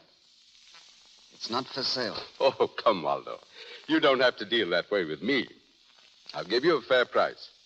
I'll give you 1,000 shillings. No. More, perhaps. I said no. Whom did you make it for? The Baron von Merzbach. The Baron von Didn't he die recently?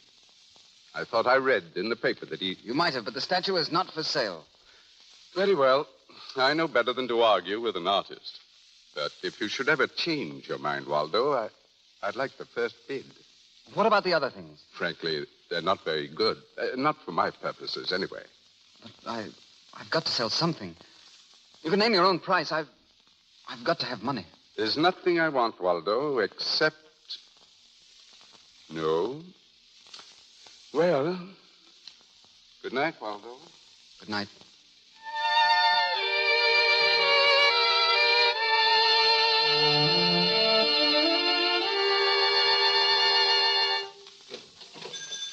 Good morning. Good morning. Something for the holidays? A gift, perhaps? Oh, it's you again. Good morning, Mrs. Rasmussen. Have you any word yet? No, I haven't. I should think you'd be tired of asking. You'll let me know, won't you? Oh, I'll let you know. I don't want her on my hands again. Ungrateful little fool. She'd be on velvet now if she'd had any sense. What with him dying. But did she think of me? Did she think once of her old aunt? No. Off she went. Where? I've looked every place. They've never even heard of her. Have you tried the gutter? She may be there. If she is, I put her there. And I'll bring her back.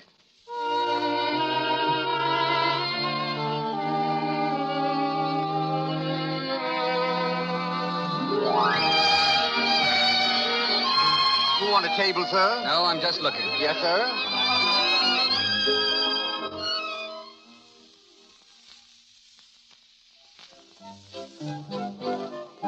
Looking? What do you mean, looking? Don't you like it? People come here to spend. Then I'll get out.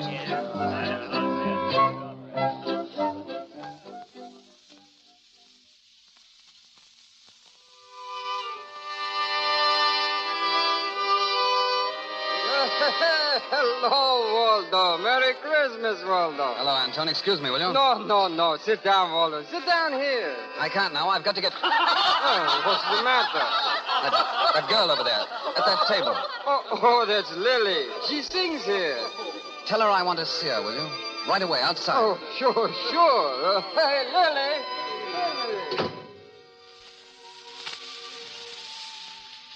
Lily.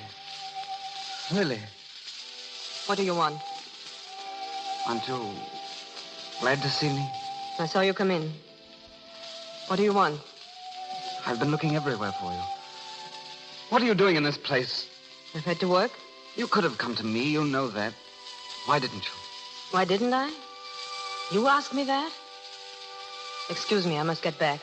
You're not going back in there. You're coming with me now. Am I? Lily, what's happened to you? You're changed. You're hard. You're bitter. I wouldn't be a good model now. The freshness is gone. Did you expect anything else? Why have you been looking for me? Why did you come here? Did you expect to find me as I used to be? Lily, we can't talk here. Please come with me. Very well. Why not?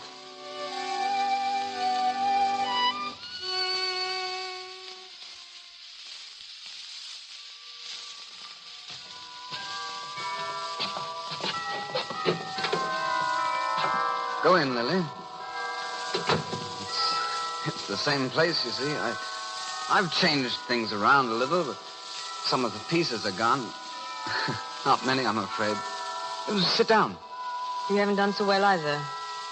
Have you, Richard? No, Lily. You said you never finished the statue. I did, later. No office? No office. It's my best work, too. It's the only worthwhile thing I've ever done in my life. Why did you bring me here? To talk about her? And about ourselves. I brought you here because I thought when you saw this room again, you'd remember another Christmas. Centuries ago, Lily. You bought flowers for me. Do you remember? I have no flowers now. I brought you here because I thought you might love me again as you once did. I never did. That isn't true. I never did. There was a young girl once, centuries ago, who came up those stairs as I did tonight. She loved you. With all her soul, she loved you. I'm not that girl. You are in your heart. In my heart, least of all. Shall I tell you something? Sometimes that young girl comes to me at night. As she used to go to you. She whispers those words to me. The words you loved to hear. I sought him, whom I so loved. I sought him, but I found him not. I called him, but he gave me no answer. Lily. The watchmen that went about the city found me. They smote me. They wounded me. They took away my veil from me. Lily, don't. I love you. I do love you. Then you love someone who's dead. You love a corpse. I'm dead. What right has she to live? That statue there. Let her die, too. Lily, don't touch it. Let her die. Let her die. Let her die.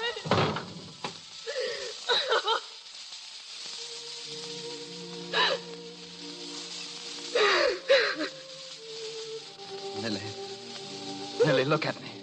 Let me go. Never, Lily. Never. Don't you see, darling? We can start again. You've destroyed her, and we can start again.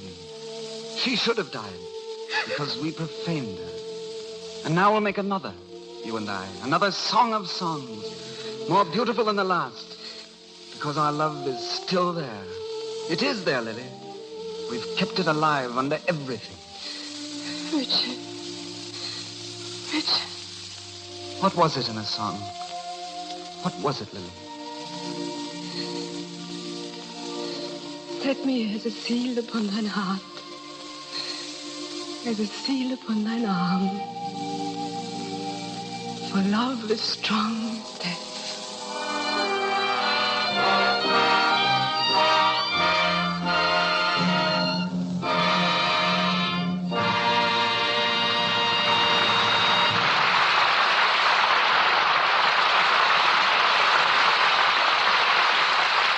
Song of Songs is ended. of Marlene Dietrich, Douglas Fairbanks Jr., and Lionel Atwill will be heard again before we say goodnight. Hollywood, land of perpetual sunshine, December roses, and rising temperatures, is going to have a snow-white Christmas. Yes, it's true.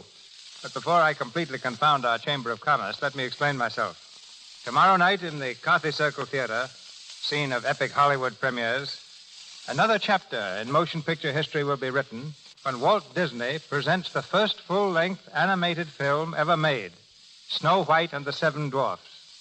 For giving us Mickey Mouse, Donald Duck, and the Silly Symphonies, the world owes Walt a great debt. He was the first to make animated cartoons in sound and then in color. And with Snow White, he pioneers once again in a picture that took 3 years to make and involved more than 2 million individual drawings. Walt is standing beside me now. I should say he's quaking beside me now. He's nervous, trembling, and out of breath. Buck up, Mr. Disney. What's wrong? Nothing much. Except I've been running around in circles so long, it's getting to be a habit. Carthy circles? Well, that's just one of them. I think I've got stage fright. No, you've got premiere fright, which is much worse. You ought to know you've produced and opened more than 200 pictures. Yes, and I'm just as scared the 200th time as I was the first. But I hear Snow White and the Seven Dwarfs is the screen's greatest innovation in years. Well, your own first full-length picture, The Squaw Man, was considered quite a departure. After all, people had only seen two-reelers up to then. So I can forgive your condition tonight, even though you look as though you've done all the work yourself. Oh, far from it. If I had tried to make this picture by myself, working 8 hours a day and going to a sanitarium for 2 weeks each summer, it would have taken me 250 years. And you figured that wasn't quite fast enough. Anyway, lots of luck. Pardon me, did you say lots of lucks? I said luck. But the name Snow White suggests Lux Flake. So that Lux Flakes maybe played some part in your production. Well, I'm grateful to Lux Flakes. They made Snow White a household word to women who wash their own fine things, long before I ever thought of putting her on the screen. I also understand that Lux Flakes play a big part in cutting down Hollywood's wardrobe bill, which reminds me how costly a young lady Snow White was to clothe. We figure her costumes cost about $100,000. Just a minute, Walt. How do you figure that when all our costumes were made with paint and brush? But it's true, even though she wears only 2 dresses, and both of them are drawings. You take the salary of the artists and the animators, and there are hundreds of them. The cost of the paints, color, photography, and Technicolor, and little Snow White's 2 dresses add up to $100,000. The cost of our entire picture is almost as much as your own new film, The Buccaneer. And yet you didn't have to pay the salary of a single star. We who produce pictures with human beings figure their salaries alone consume 25% of our budgets.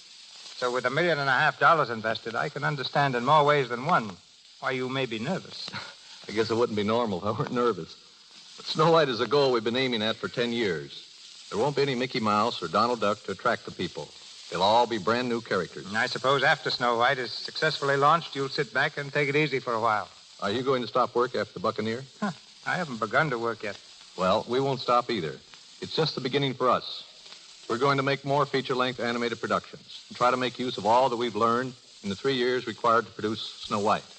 We don't think we know so much even now, and we're using all the outside advice we can get. What sort of outside advice? Well, there's Sidney Franklin, for example, the man who directed Good Earth.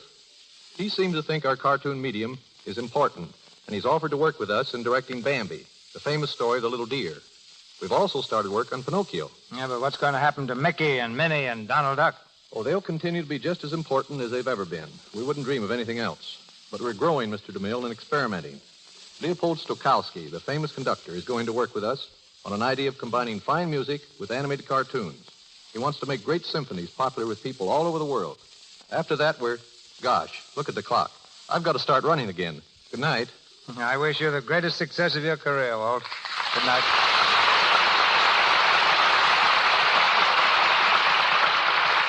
And now, in this season of Christmas stars, we bring you one of Hollywood's brightest, Marlene Dietrich.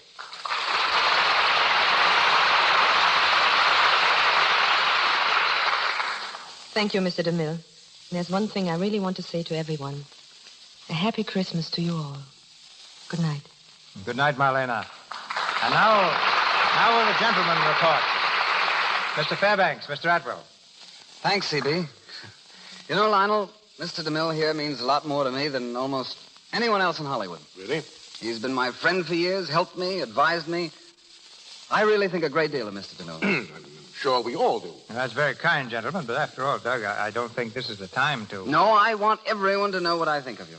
For example, you like boats. You like to get away on the water. Peace, quiet, time to think things out. Any man who likes boats as much as you is bound to be a big man. You're not leading up to borrowing my boat by any chance, are you? Well, I thought if you weren't doing anything... Yes, and how are you, Lionel? Fine, CB, thanks, fine. But speaking of hobbies, my stamp collection is really the... Of course, I have a boat of my own, but it's in England, on the Thames. And if you're ever over there, I want you to feel that my boat is yours. Now, just take it any time and keep it as long as you want. But, Doug, I haven't the slightest idea of going to England. Well, that's all right. I just want you to know that it's there when you do go. Well, thanks. That's very generous.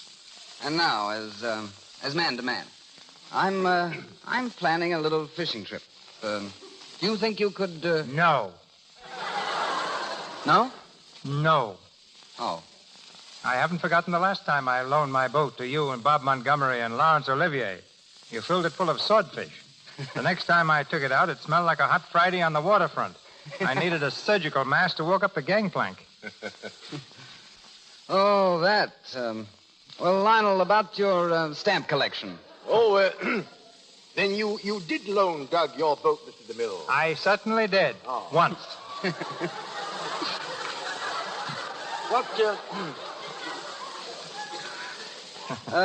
What else happened? Lionel, what were you going to say about your stamp collection? Oh, yes.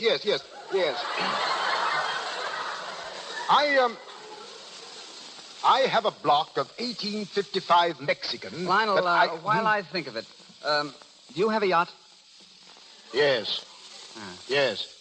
Yeah, but about those stamps, I've never seen anything like... Mr. DeMille, don't you think that Lionel's a great actor? I mean, his performance tonight, the work he does on the screen. Why, if I just had 1/10 of the... Yes, Doug. Yes, Lionel? My boat's in dry dock for the winter. In dry dock? Yes, in Baltimore. Oh. Oh, Miss Dietrich. Yes. Miss Dietrich's a great artist, too, but she doesn't have a boat. You know, I'm afraid, Doug, the only boat you're going to get is the next one you take to England. When will that be? Well, there you've got me. It'll probably be next summer. I think I'll get back then. I'll be pretty busy here for a while, but someday I hope to have things worked out so I'll be able to make 2 or 3 films here a year and 1 abroad. Mm-hmm. And if I can sandwich in an appearance in the Lux Radio Theater every now and then, why, I may even forgive CB for not letting me take his boat this time. But, well, we'll see. Good night, CB, and what I said about my boat still goes. Thank you, CB. Good night, shipmates. Good night. Miss Dietrich's current film is Angel. Louis Silvers appeared through courtesy of 20th Century Fox Studios, where he was in charge of music for Love and Hisses. Now, an important announcement from Mr. DeMille. Next Monday night, the Lux Radio Theater closes its book of 1937 presentations. To mark the occasion, we bring you a radio adaptation of that remarkable and highly successful motion picture produced by Samuel Goldwyn, Beloved Enemy. The romantic, thrilling drama of a young Irish patriot and a beautiful English girl torn between their love of country and their love for each other. Our stars, Brian Aherne of the original cast and one of the screen's most beautiful actresses, Madeleine Carroll.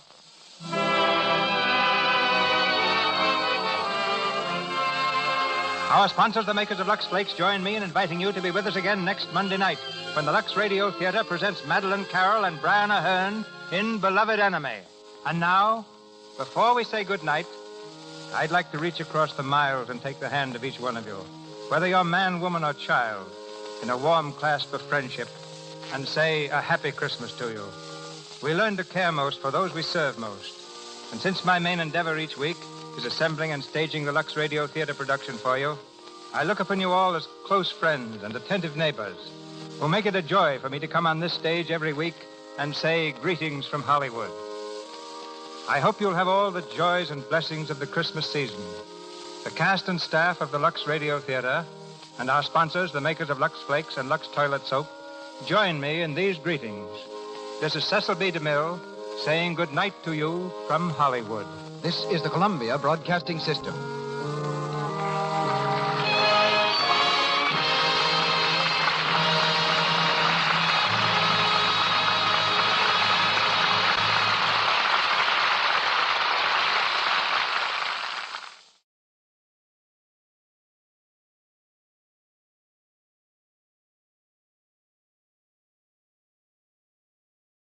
Ladies and gentlemen, the Railroad Hour. And here comes our star-studded show train.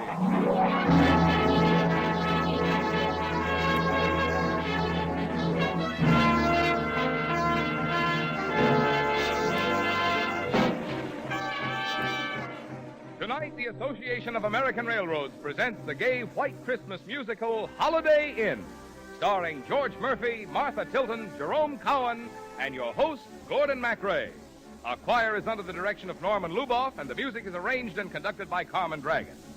Yes, tonight another great musical success is brought to you by the American Railroads. The same railroads that also bring you most of the food you eat, the clothes you wear, the fuel you burn, and all the other things you use in your daily life. And now, here is Gordon MacRae.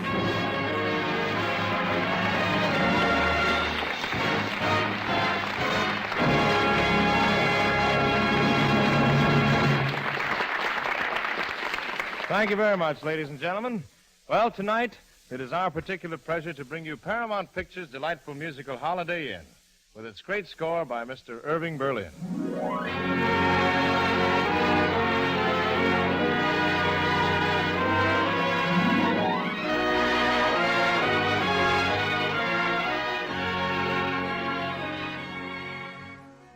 As the lovely leading lady of the piece, you will hear Miss Martha Tilton. Mr. Jerome Cowan appears as the agent Danny, who handles the careers of Ted Hanover and Jim Hardy, played respectively by Mr. George Murphy and myself. And so for the next 45 minutes, come with us and have a happy holiday. Happy holiday! Happy holiday! Looking back, I see that each of the moments I treasure and remember was a melody. Because for each moment there was a song, and for each song there is now a memory. Happy Holiday takes me back to the beginning. 1 year ago, Christmas time. I was working in a florist shop, and all of a sudden the door opened, and Ted Hanover walked in. He was whistling. Oh, was I surprised. The most famous dancer on Broadway doesn't walk into a shop every day. I just stood there with my mouth open. Excuse me, do you usually go around like that, or are you waiting for someone to throw in a fish? Well, I'm sorry, Mr. Hanover. I just never expected to see you. Oh, you know who I am. Oh, yes, I know who you are, all right. Well, I'd like some orchids, the finest in the house. A corsage? No, I want a dozen, so she can pin them any place she wants. Oh, all right. Oh, you know that song, huh? We're using that in our act. Well, I only know the beginning. Happy holiday, happy holiday. While the merry bells keep ringing, may your every wish come true. Happy holiday, happy holiday. May the calendar keep ringing happy holidays to you. If you're burdened down with trouble, if your nerves are wearing thin, pack your load down the road, come to Holiday Inn. If you're laid up with the breakdown, throw away your vitamin. Don't get worse, grab your nurse, come to Holiday Inn. Happy holiday. Happy holiday. May the calendar keep ringing. Happy holiday to you.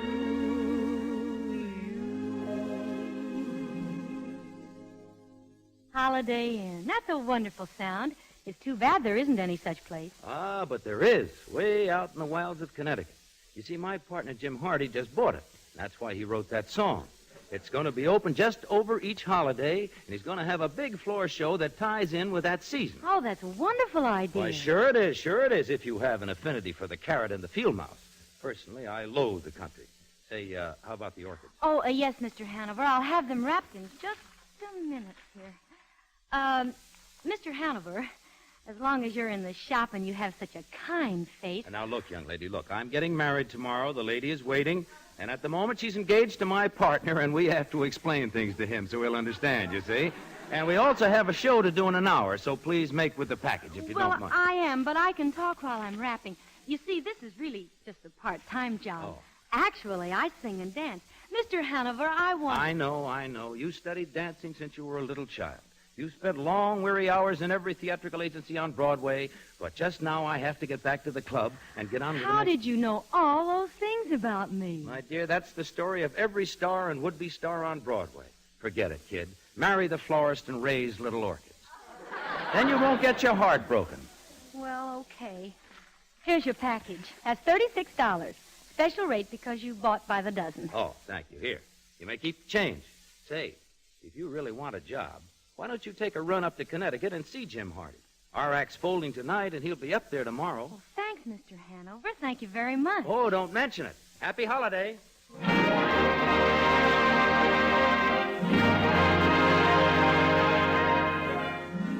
Happy holiday. I didn't realize then how much that song would come to mean to me. The next day, I invested a little money in a train ticket and went up to Connecticut and knocked on the door of Holiday Inn. Jim opened the door. Well, hello. Santa Claus is a day early this year, I see. Come in. Mr. Hardy? Yep. Here, let me help you out with those things. Thank you. It was a cold ride up from the station. I'm Linda Mason, Mr. Hardy. Well, I'm glad to know you, Linda. I happened to run into Ted Hanover, and he suggested I come to see you about maybe getting a job in the show. You dropped the wrong name, lady. Ted Hanover's about as popular around here as measles. Oh. Well, you can't blame a girl for trying. You see, I work in a florist shop, and yesterday Mr. Hanover walked in and asked for a dozen orchids. Yeah. And today the girl that I was going to marry yesterday is wearing them. Oh, that beautiful Lila. Oh, I'm sorry. Oh, it's all right. I'll get over it. I'd rather she made him unhappy than me. Well, when are you going to open the inn? New Year's Eve. Did that wolf in tap shoes tell you the idea of the inn? You see, I've written some special music for each holiday. Why, no. I had no idea you were a composer, too. Well, I had hoped to get the inn open tonight. I'd written a special song for the occasion, but I just couldn't make it by Christmas. Oh, I'd love to hear the song. You would? Well, fortunately, I happen to have a piano handy. I live for moments like this.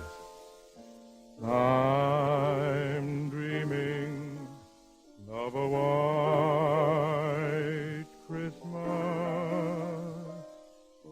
just like the ones I used to know, where the treetops glisten and children listen to hear sleigh bells be merry and bright, and may all your Christmases be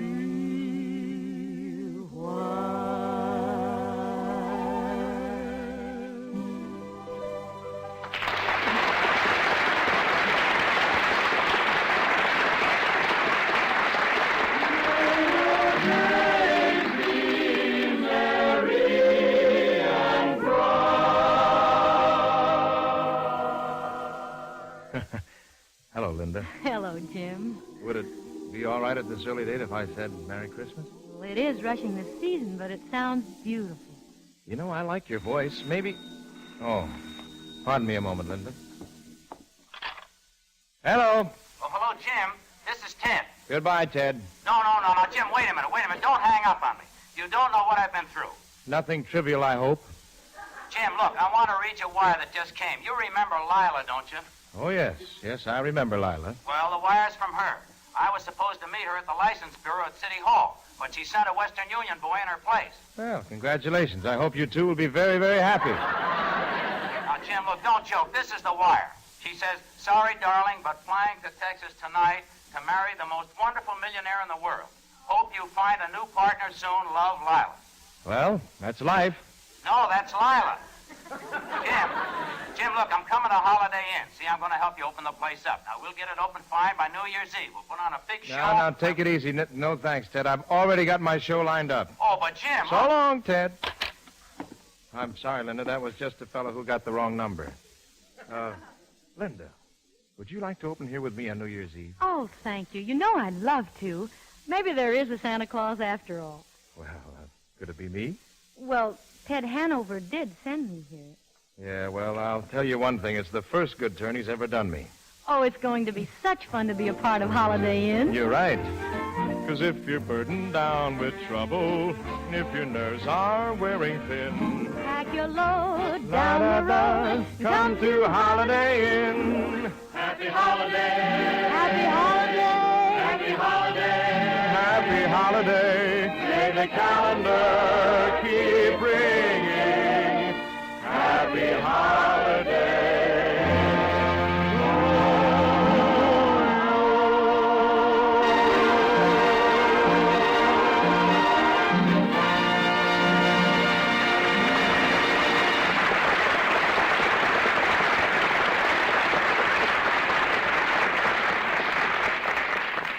Well, here we are, starting on that last week just before Christmas. A week that's likely to get pretty frantic for a lot of us.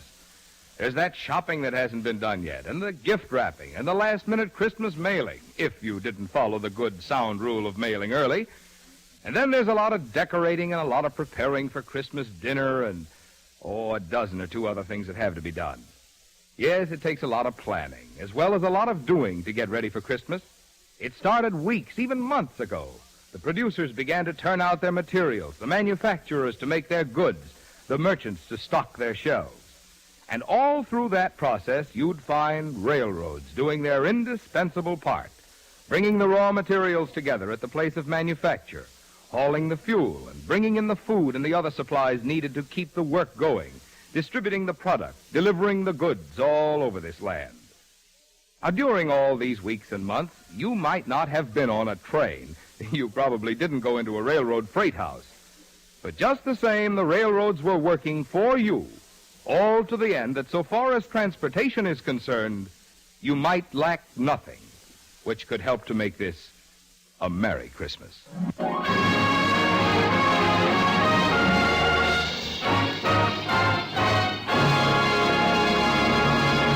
And now back to Holiday Inn, starring George Murphy, Martha Tilton, Jerome Cowan, and your host, Gordon MacRae. Happy holiday. Happy holiday. Yes, for each moment there was a song, and for each song there is now a memory. On New Year's Eve, Holiday Inn was jammed with people. After the first floor show, Jim and I went out in the kitchen and helped dish salads onto plates. I remember looking at Jim and thinking, this really is the beginning of a new year in my life. Penny for those thoughts. Oh, well, I was just thinking, it's almost the new year. Yeah, those old hands are practically straight up, aren't they? 1 minute to midnight, 1 minute to go. 1 minute to say goodbye before we say hello. Let's start the new year right. 12 o'clock tonight when they dim the light. Let's begin kissing the old year out. Kissing the new year in. Let's watch the old year die with a fond goodbye and our hopes as high as a kite. How can our love go wrong if we start the new year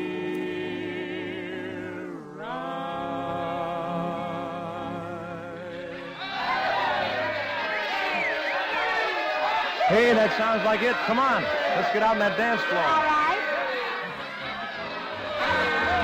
Happy New Year, everybody! Hello, Jim, old pal, old friend, old pain in my neck. Hey, Ted, what are you doing out here at Holiday Inn? Happy New New Year! Hiya, baby, hiya. Good evening, Mr. Hanover. Now, look, Ted, you're a little the worse for alcohol. How about going upstairs and lying down? Oh, no. I don't want to go upstairs. Come on, little girl. Come on. How about a little dance with old Ted Hanover, huh? No. Come on, Linda. It's all right, Jim. I don't mind. Oh, listen to that music. Just listen and get with it. Oh, that's a baby. That's a baby. Just glide it. Just glide it. Hey, there's Ted Hanover and his new partner.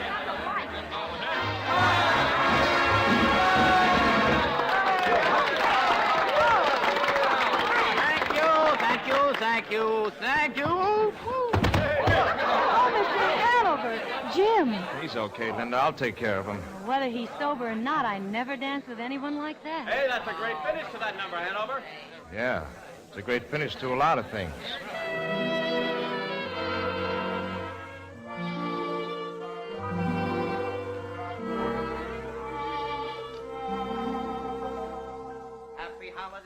Happy holiday. Oh, no, not that.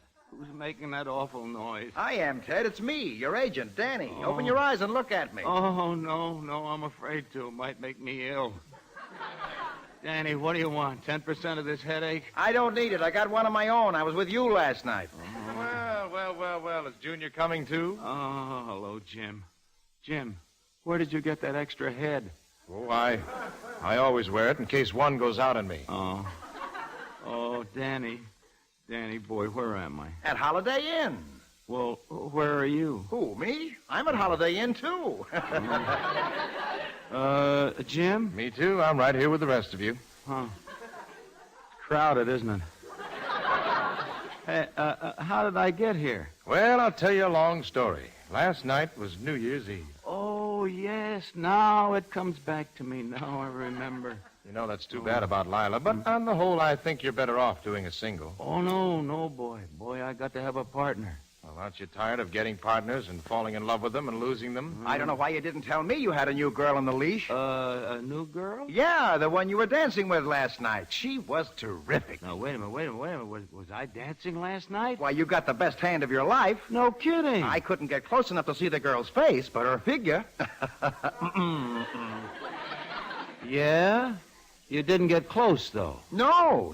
The closest I was when she was leaving the dance floor. I only saw her then from the back. Uh-huh. She was about this. I mean, she has a... Well, if I ever saw her from the back again, I'd recognize her. You saw her, Jim. You describe her. Who, me? Well, I wasn't watching very closely. She was medium-built sort of girl with a medium face. She had an evening gown on with a medium kind of belt in the back. Just a medium girl. Yeah, she built like a former girlfriend of mine named Consuela Schlepkiss. Yeah, that Consuela was all right. Used to play the pinball machine a lot down at the corner drugstore. Why, I remember one time she was high man 3 weeks in a row. Oh, that's dandy. Thanks. That helps a lot. Oh, I'm happy to help you out any time, Danny. I'll do as much. I want to tell you something, boys. She'll be back. A chance meeting in the night. Destiny drawing two pairs of feet together. No woman could pass up a chance like... She'll be back next holiday, and I'll be here waiting. Oh, you will, huh? Yes, I will, huh? Okay. It's your time. Waste it. I'll see you later.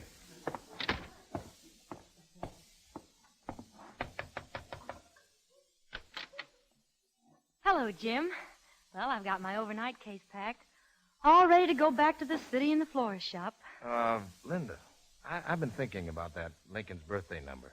I've decided we better do it in blackface. Blackface? Mm-hmm. You and I, the chorus, and everyone in blackface.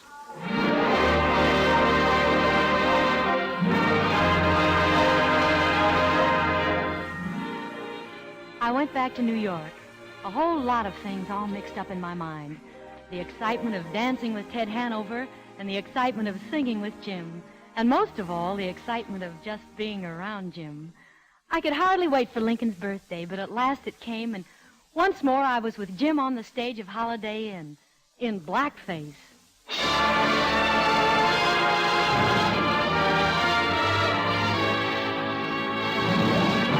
There's a man who's the pride of this great nation. The man who's the cause of this celebration. And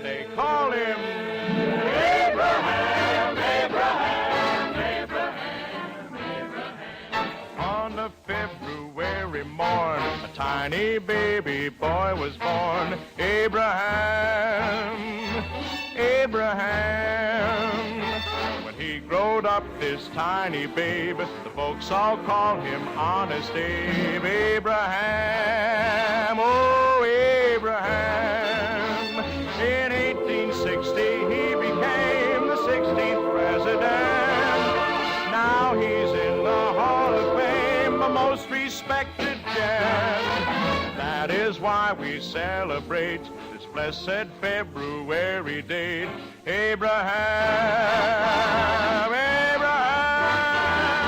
The country's going to the dogs to shout it loud and long. Then from a cabin made of logs, the right man came along.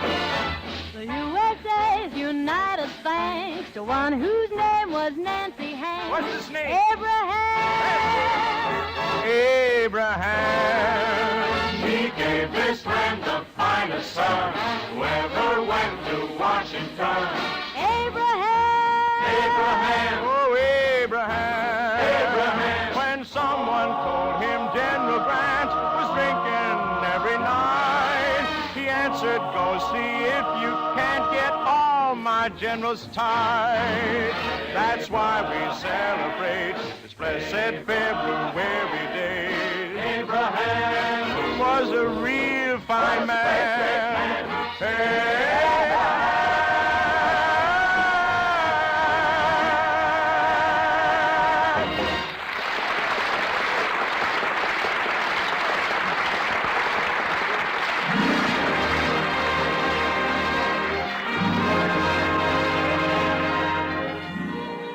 That was Lincoln's birthday, Jim and me in blackface. And let me tell you, even with charcoal all over his kisser, he was something to start a girl dreaming.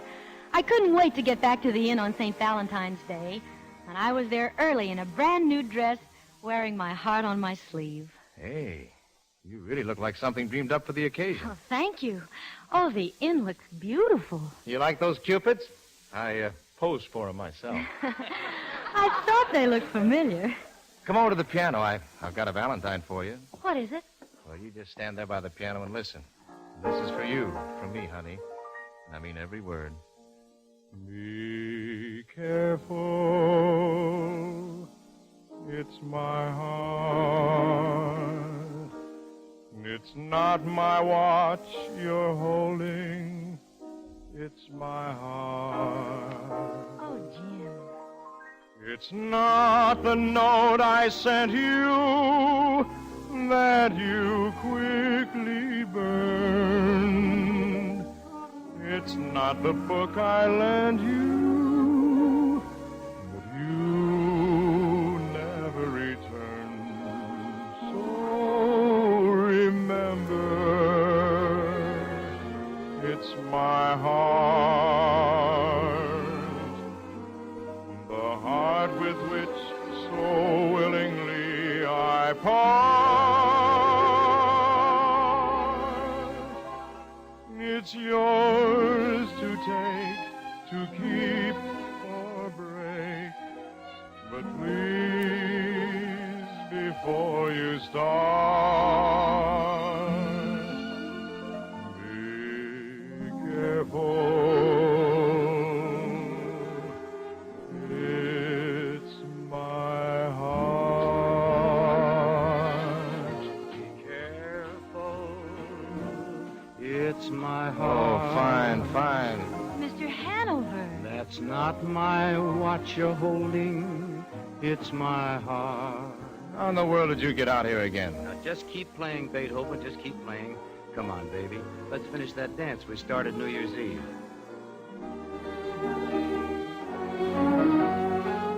You know, I've been hunting for you ever since New Year's Eve. You have? Well, I've been right here. You have?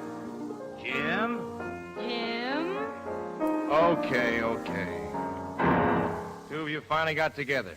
And I'm sure neither one of you need me anymore. Jim. Oh, Jim, don't be such a churl. Whatever that is. Don't pay any attention to him. He's just jealous because I always take his girls away from him. Now, can I help it if he isn't attractive to women? I can't believe Jim would act like that. Say, Say, wait a minute. Where have I seen you before? I mean, before New Year's. I sold you some orchids. Of course. You're the girl in the flower shop. Well, it's a small world, isn't it, huh? Well, come on. We'd better start practicing. You and I are going to dance together tonight. Tonight and every night from now on.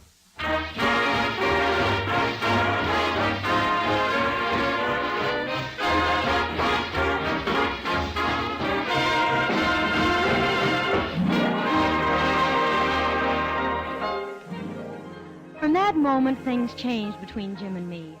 Oh, we went on doing shows together at Holiday Inn, but from that day I was dancing with Ted, not singing with Jim. The holidays were far from happy then. Easter was a bust. May Day was dark and rainy. June, the month of brides, was completely grim. And then came the 4th of July.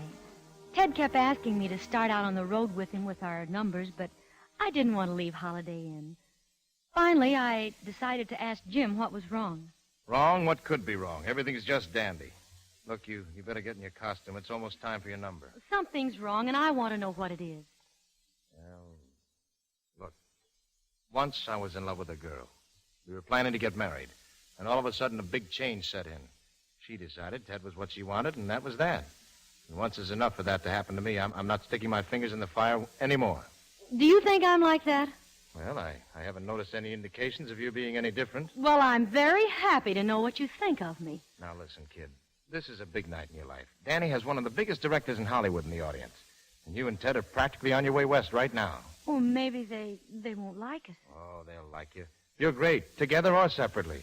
And when they see that ballroom number and that 4th of July solo of Ted's, all you have to do is make your reservations on the Super Chief. And, by the way, that's all right with me, too. Well, okay, that's all right with me, too.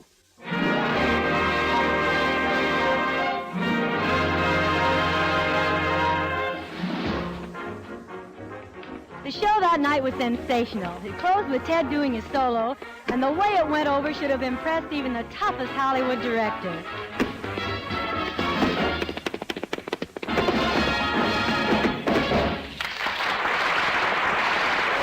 That was really great, Ted. Thank you, Jim. Oh, Ted, you were sensational. You too, Linda. Thanks, Danny. Folks, I want you to meet Hollywood's greatest picture director, Mr. Howard Dunbar. How do you Mason, do? Hanover, it's nice to meet you. And Mr. Dunbar, this is the greatest dance team in the business. Hanover and Mason. Yeah, that really was a show. This is the owner of Hollywood Inn, Jim Hardy. Say, Jim, is there some place that's quiet where Mr. Dunbar and I can discuss business? Well, you can go right over there in my office. Well, as a matter of fact, Danny, it's Mr. Hardy I'd really like to talk to. Hey, Jim has a great voice, hasn't he, Mr. Dunbar? Well, his voice is fine, all right, but it's the idea of Holiday Inn that interests me. I think there's a picture in it. And we could do a story around two guys and a girl and use all the special songs you've written, Mr. Hardy. Hey, that's a sensational idea. Well, now, Mr. Dunbar, of course, considering the originality of the idea, we've got to get a pretty good price. Now, wait a minute, Danny. Don't let your 10% run away with you. Thanks for the offer, Mr. Dunbar, but I'm not interested in selling. Not interested? Jim, are you out of your mind? It's the heat, Mr. Dunbar. The heat. He hasn't been himself all day. The ideas are natural for pictures, Jim. Well, of course, we'd star Mr. Hanover and his partner in the picture. I'm not interested in selling. Well, that's up to you. Well, now, wait a minute, Jim. Wait a minute. Don't be in such Jim, a hurry. would you be decent for once in your life and let somebody else around here have a chance? You had to louse this up for me, too, didn't you, Ted? Whether it's a girl or an idea or a song or even a new hat, as soon as I get it, you want it. And you usually get it, too, don't you? Oh, now, Jim, you're my best friend. Yeah, I always have been. But you always seem to wind up my worst enemy. Well, okay, you've wrecked everything now anyhow. Take the idea, take the music, take Linda, take the whole darn thing. And both of you do me a favor, will you? And stay away from me from now on. Okay, Mr. Sorehead, if that's the way you wish it. Well, Mr. Hardy will want you in Hollywood, too, to write the music. No, thanks. I'll write the music here and send it to you. Jim, if you'd only listen to me. What do you want now, Linda? Shall I throw in my shirt, too? Happy holiday. There's the next show. Happy holiday. Yeah, happy holiday. And many of them. May the calendar keep ringing. Happy holiday.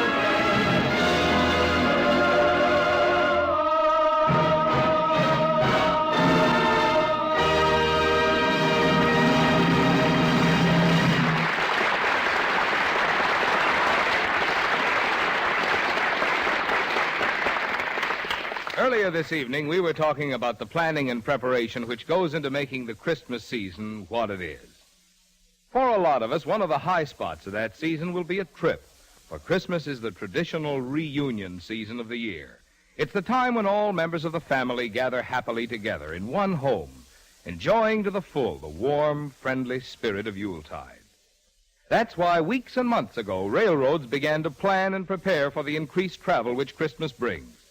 It was necessary first to figure ahead as closely as possible how many of you would travel, and where, and when. The next step was to line up the extra cars and the extra trains that will be needed. And that means also lining up the extra people that will be needed to run them, and making the necessary arrangements in busy terminals to get the trains in and out promptly, and to take care of the crowds. Many of these things can be planned ahead on the basis of experience and expectation. But then there comes along sometimes the unexpected. Weather, for example, a storm, snow, fog, icy roads would mean that a good many of you who plan to travel some other way might change your minds when the time comes to go and decide to go in the warmth and comfort and safety of the train. And if that should happen, the railroads will do their best to take care of you, too. So the railroads are making ready to carry you and your family on your Christmas journeys, and they hope that many of you will ride with them. But no matter how you go, they wish you a safe journey and a joyous reunion at journey's end.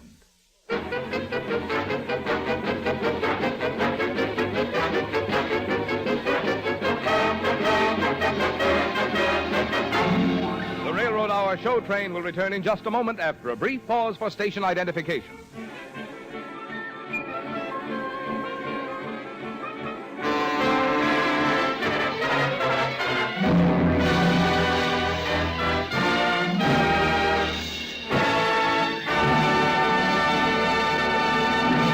Now to Act 3 of Holiday Inn, starring George Murphy, Martha Tilton, Jerome Cowan, and your host, Gordon MacRae.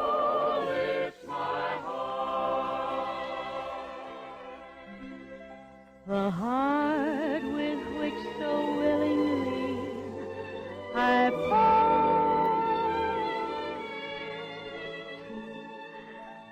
it's yours to take, to keep or break. But please, before you start, be careful. It's my heart.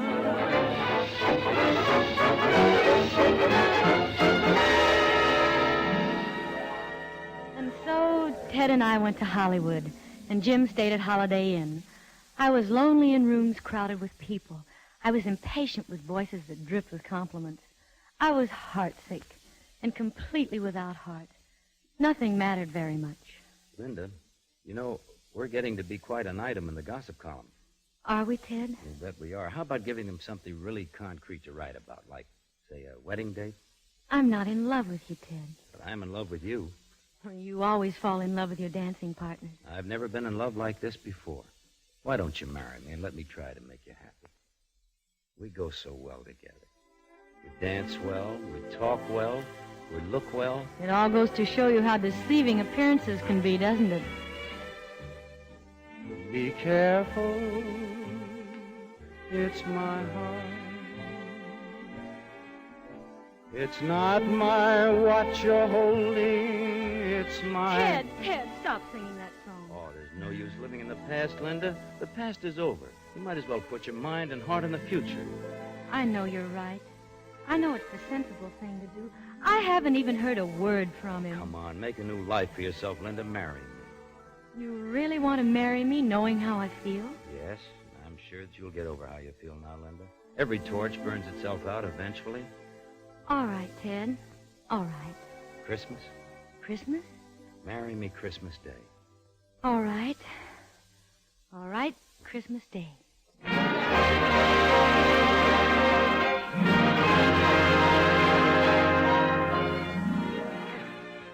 And so Ted and I planned a wedding for Christmas Day. And back at Holiday Inn, Jim sat alone, listening to a record he had made of a Thanksgiving song. He sat by himself, talking back to the record. Okay, sing it good, Pappy, and cheer me up. I've got got plenty to be thankful for. Are you kidding? I haven't got a great big yacht to sail from shore to shore. Still, I've got plenty to be thankful for. Hey, you're really loaded, Dad. I've got plenty to be thankful for. Oh, so? Like what?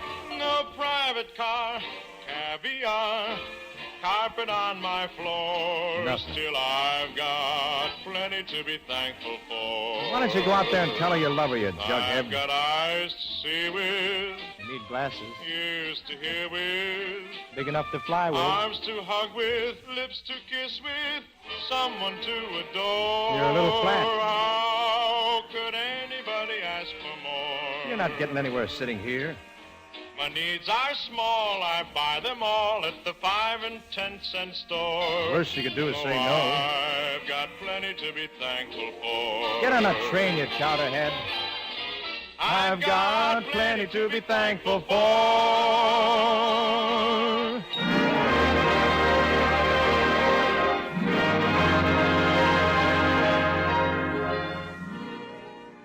On the night before Christmas, we shot the last scene of Holiday Inn. I walked on the set, and there was the inn, just as it had been on the day I walked in and asked Jim for the job. There was the Christmas tree and the piano. There was everything, just as it was. All the props were there. Only the people were different. I wandered around touching things until the director said, All right, darling. Now you come in with the sleigh, and we'll follow you on the boom from outside into the inn. And when you get there, go to the piano and do your song. You just make me cry when you sing it, and I'll get you out of here early so you can start getting ready for that wedding. Yes, Mr. Dunbar. All right, ready for a run-through.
I'm going to Linda's marry my girl. Jim, Ted. I'm going to marry Jim. I'm sorry, but it's the only right way for this story to end. Well, it's very nice of you to let me know.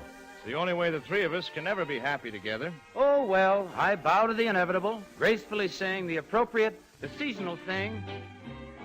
Happy holiday. Happy holiday. Happy holiday. Happy holiday. May the calendar keep ringing. Happy holiday.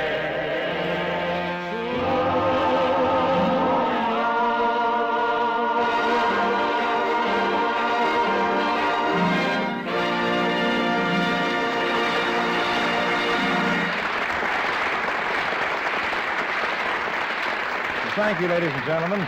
This is Gordon MacRae giving a special thank you to George Murphy, Martha Tilton, and Jerome Cowan for guesting with us tonight. And to our splendid supporting cast, Jack Edwards and Jess Kirkpatrick. Holiday Inn was adapted for radio by Gene Holloway. Well, next week the show train will arrive on the same tracks and at the same time.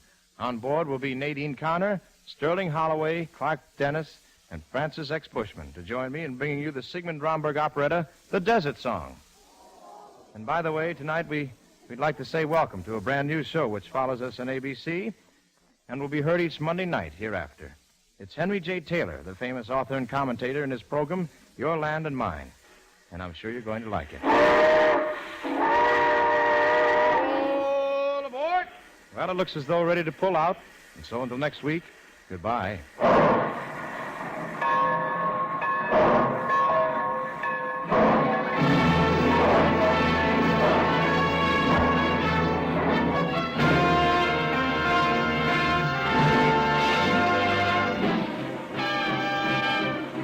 Holiday Inn was presented through the courtesy of Paramount Pictures, whose current release is the Technicolor production The Paleface, starring Bob Hope and Jane Russell. George Murphy appeared by arrangement with Metro Goldwyn Mayer, producers of the all-star Technicolor musical Words and Music, based on the lives and music of Rodgers and Hart. Gordon MacRae appeared by arrangement with Warner Brothers. This is Marvin Miller speaking. The Railroad Hour is brought to you each week at this time by 132 railroads of the United States. Each one of them has its own operations and services. Each one competes keenly with others for business. But all of them work together through the Association of American Railroads for the improvement of all railroading and for better service to you. Friends, this is Gordon MacRae again. All of us who helped to bring you the Railroad Hour join with our guest stars and the American Railroads in sincere wishes that you will have a Merry Christmas and a truly happy holiday season.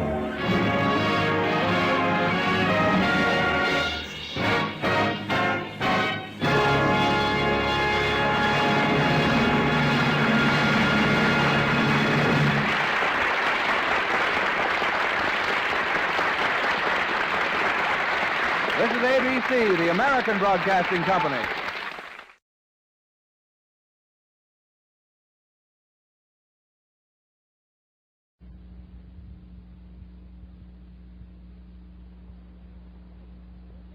Lux presents Hollywood.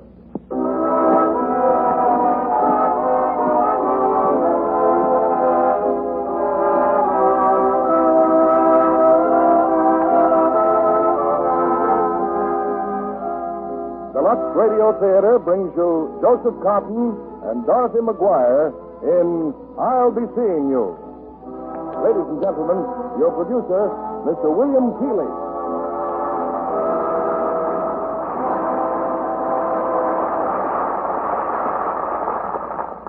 Greetings from Hollywood, ladies and gentlemen. And to those greetings, may I add our heartiest wishes for a very Merry Christmas. It's a privilege for me, for all of us, to share the enjoyment of this peacetime Christmas Eve with you. Traditionally, Christmas brings people closer together, and that's what happens in our play tonight. The poignant story of two people who find themselves very much in love, but whose Yuletide happiness is shadowed by a strange threat. It's David O. Selznick's screen hit, I'll Be Seeing You, starring Joseph Cotton and Dorothy McGuire. In true holiday spirit, one of our listeners in the East has just written me of a Christmas relief bundle that she and a group of women sent to friends and relatives in Larvik, Norway.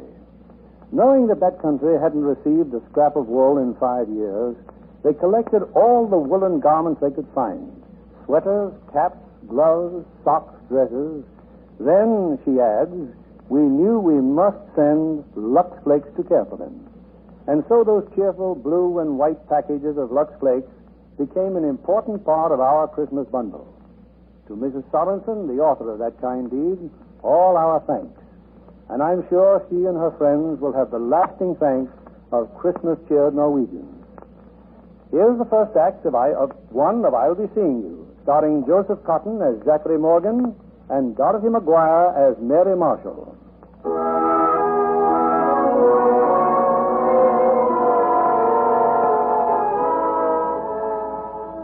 On the 24th of December, just 1 year ago, a girl left the warden's office of the state prison for women. She walked across the wide courtyard to a massive iron gate. What's your number? 40721. Here's my pass. Mary Marshall? Yes? Wait a minute.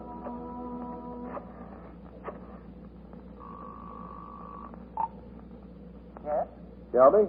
North Gate. 40721 with the pass. Check. Let her out. Okay, thanks. You're free as a bird, girlie. How long? Till the 1st? Remember that. Till January 1st. And don't cross the state line. I'll remember. And don't forget, we'll be holding that nice little room for you.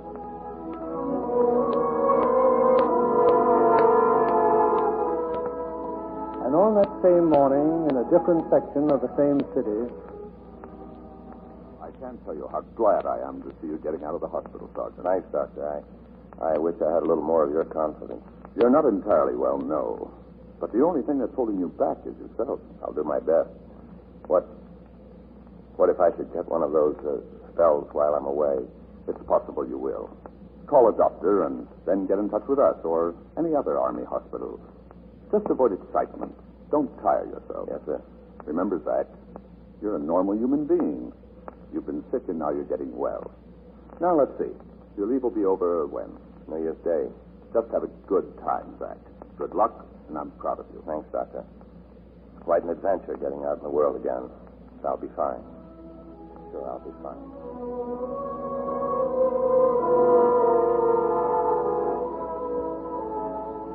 And that's how, an hour or so later, a girl named Mary Marshall and a soldier named Zachary Morgan looked at each other from opposite seats of a westbound train. Excuse me, but you dropped your magazine. What? Here, your magazine. You dropped it. Oh, thank you. Going home on a furlough, Sergeant? I'm on a furlough. They gave me a furlough. You? Oh, I'm taking a vacation. Christmas vacation. Oh. What sort of work do you do? Well, I travel.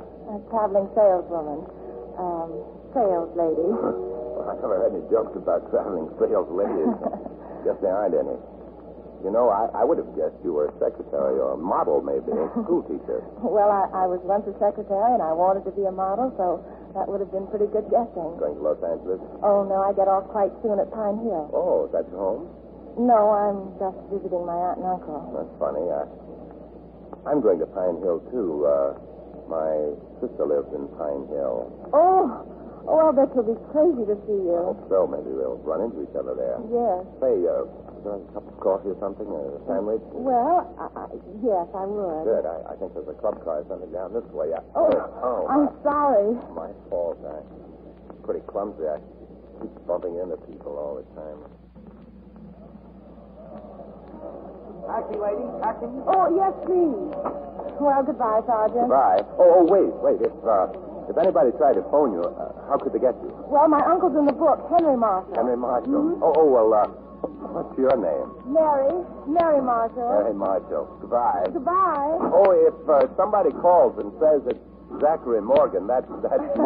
Well, I'm glad to know you. Have a good vacation. I will. You too. Oh, mister, you happen to know of any hotels around here? There's just one, Sergeant, but it's filled up. There, YMCA? Why, yes. You see that church steeple back there? Well, that's Center Street. Just turn to your left and you run right into it. Thanks a lot.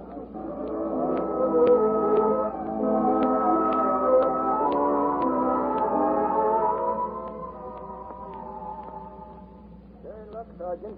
Just this one room left. It'll do fine. I'll take it. Staying here for long, are you? A week or so. I'm not sure. Oh, about the rent. No hurry, boy. Just stop at the desk sometime. And if there's anything you want, you just holler. Thanks, I will.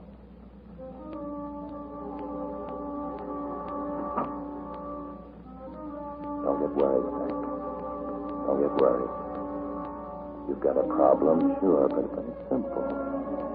You hang up your coat, unpack your bag, and put everything neatly away without dropping anything or bumping into the furniture. You think you can do that? Well, let's try. That damage wound is all healed, but the wound in your mind... The wound in your mind is... It'll take a little longer. Don't get too tired. Don't give in. Then you won't get any of those things that wind up with a shot in the arm or an ice pack or that little room. What's the matter, Zach? Forgot where you were for a moment? It's all right. Yeah. You'll get well. You'll get well. You'll get well.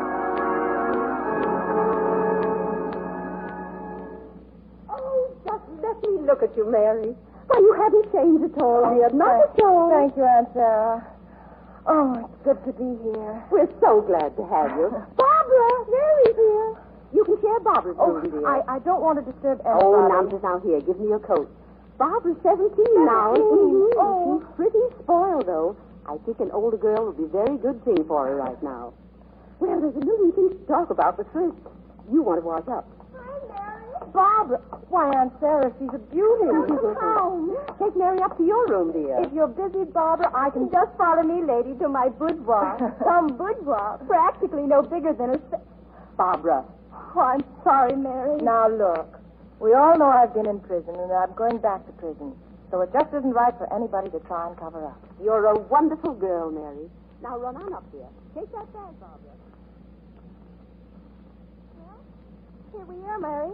All the comforts of home. It's nice, Barbara. We have our own bathroom. See? Mm-hmm. Oh, Mary, I was just thinking that that's an awfully nice suit you have on. Well, thank you. You were thinking something else, too. Well, I guess I was. Well, I never knew they gave vacations to people. Well, I didn't know about it either, Barbara, until the warden told me.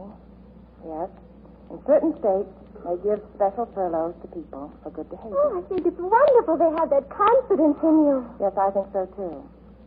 Well, I'd better wash up. There are 2 towel racks, Mary. Yours is on the left. Thank you.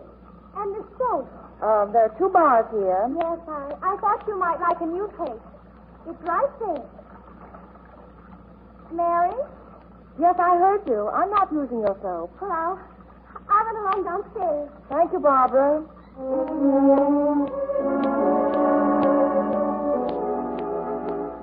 First, I want to hear about Uncle Henry. How is he? Oh, fine, dear. Except he works too hard.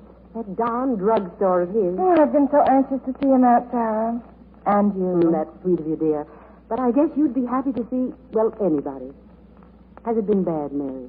Oh, I've survived. It's just this feeling I get about coming out into the world again. Now, you listen to me. You did something, and you're paying your debt to society. Most people will be willing to let it go at that. I know, but I just don't seem to belong. I don't fit in. And the dreams I've had for the future are just impossible. Well, most dreams are, dear. But I'm not talking about palaces and rainbows. I'm talking about a home like this with a kitchen and a stove and an icebox.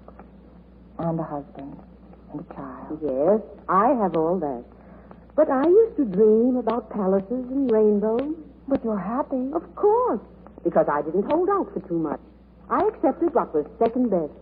You have to get used to accepting what you think is second best, and then you find out that it's first best after all. Oh, Barbara! No, I don't see how that could ever work for me. Well, I have time to think about it. Lots of time. Coming, dear. It's for Mary. For me? Oh, it's this way, dear, in the hall. It's the man, Mary. He sounds super. Come along with me, Barbara. We'll set the table. Hello? Oh, yes, Zach. Of course I meant it. Oh, well, what about your sister? Oh, that's too bad. Well, I'd love to, Zach, but, oh, wait a minute. Yes, dear? It's a soldier I met on the train. Oh? He came to visit his sister, but he just found out she's away and he wants me to go to dinner. But why not ask him here for dinner? May I answer? Why, of course. Tell him to come right over. Hello, Zach? You're to come here for dinner. Oh, but we want you. Oh, 617 Elm Street. That's right. Goodbye. Is he good looking, Mary? Why, I don't know. Didn't you notice? Now, that's enough, Barbara. Just get the table set. Wow, a soldier for dinner.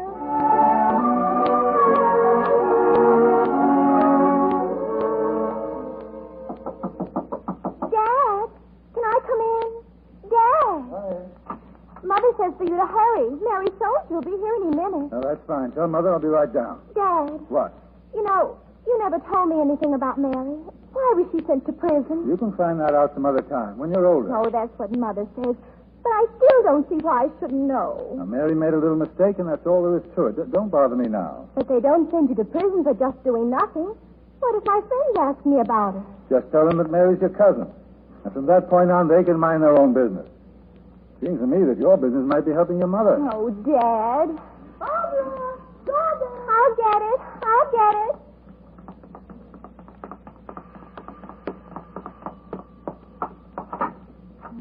Oh, I'm sorry. I thought this was a Marshall home. It is. Is Miss Marshall here?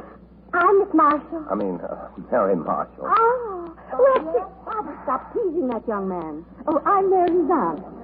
You're Zach. Yes. Please come in. This is Barbara, my foolish daughter. Hi. Hello, Zach. Oh, hello, Mary. Oh, well, you found it all right. Mary, take Jack into the living room. Make him comfortable. Henry! Here I come. Come along, Barbara. Oh, Mother. This is swell, Mary. I haven't been in a real home like this in almost as long as I can remember. It's too bad about your missing your sister. Mary, I'm in this house under false pretenses. I really haven't a sister. I just made all that up. Made it up. Yes, when you said you were getting off the train at Pine Hill, I had to make some sort of excuse so I could get off, too. Oh. Well, good evening. Oh, Uncle Henry, this is Sergeant Morgan, my Uncle Henry. Happy to have you here, Sergeant. Thank you. Very happy. Make yourself at home. How about a little drink? I have some bourbon. Oh, thank you. I'm not drinking just now. Well, I'll let you in on a little secret. Neither am I. Funny thing, people that have it don't want it. People that can't get it. Well, you ought to see the act they put on my drugstore to get that stuff. Dinner's ready. Come and get it. Mary, you sit over here. And Zach, down there. Thank you. And Dad, no, I think you ought to be over there. Oh, there, lovely. dear. Oh, That's it. Think I'll say a little blessing. We thank you, God, for our daily bread. We'll do our best to deserve it. Please look after all our dear ones, all the boys who are far from home, and all who are in the hospital. Amen. You aren't used to saying grace, are you, Zach? Well, in the Army, I guess you don't have time. But you said as if you meant it, sir. I do, Sergeant. Makes me want to say that, well, I'm grateful, too, for being here, for everything. Oh, thank you, Zach. Hey, you must be quite a soldier. Don't say that. Oh, let the man eat his soup. But look, the Good Conduct Medal. 2 campaigns in the South Pacific and the Purple Heart. For heaven's sake, where'd you learn all that? Girl gets to know medals like she does boogie woogie. But the Purple Heart, why, that means you were wounded. Oh, come on, Zach. Tell us how you got to be a hero. Barbara. And after dinner, you take off some of that lipstick. Looks as if you fell into a pot of paste. Sergeant, you must have been disappointed not to find your sister. Well, Oh, yes. she had a chance to spend the holidays in California. It was quite yes. sudden. She wasn't expecting that, was she? Oh, no, she wasn't. Zach, are you mad at me? Huh? Well, for asking all those questions. No, I'm not mad. You mad, Mary? No, I'm not mad. Mr. and Mrs. Marshall? What's there to be mad No, about? Barbara, I don't think anybody's mad. Well, then, for heaven's sake, pitch in, everybody. Pitch in.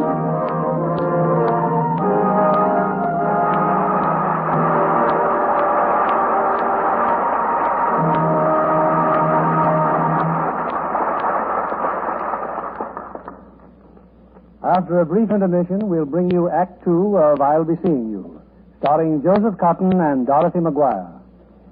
Every screen picture started as an idea in the mind of a writer. Tonight, Betty Bryant, wife of Leslie Charteris, one of Hollywood's most famous writer of mystery stories, is here as our guest. Mr. Charteris wrote the famous Saint series and Universal's colored thriller, Lady on a Train. Tell me, Betty, I hear Leslie writes very rapidly. What's his secret? Well, for one thing, he never changes a word. Sounds like genius. He says he really doesn't like writing. He'd rather cook. He does that, too. Yes. And I don't mean just steaks and chops. Some of his more sensational recipes take a day to do. The most I can handle is scrambled eggs. You know, if I didn't know Leslie had written so many exciting stories, I'd say he'd missed his vocation. Which of his mysteries is your favorite? Well, my favorite story is Saint Overboard. But my real favorite's something the public's never read. The letter Leslie wrote asking me to marry him. He wrote you instead of asking you in person? Well, you see, I was singing in New York, and he was working here in Hollywood. And now you're both here. Tell me, what does Leslie do besides work? Well, we both love to take our trailer for a quick vacation. Doesn't that mean extra work for you? I like it. We take a minimum of baggage and a box of trusty Lux Flakes, Mr. Keeley. Lux is a wonderful fresher-upper after a dusty ride. You know, for things like underthings and bosses. I'm sure John Kennedy likes to hear you say that, Betty. Yes, and thousands of women all over the country agree with Mrs. Charteris. They've discovered that Lux Care keeps pretty undies, as well as other nice washables, lovely much longer. In actual tests, slips and nighties washed with strong soap, hot water, and rough handling soon look faded and drab. But with Lux Care, the identical garments stayed lovely 3 times as long. I don't doubt it, Mr. Kennedy. And if Santa brings me some pretty new lingerie for Christmas, you can be sure that I shall continue to use Lux Care. Well, Betty, I hope Santa is listening in, and many thanks for being with us. We continue with Act Two of I'll Be Seeing You, starring Joseph Cotton as Zack and Dorothy McGuire as Mary.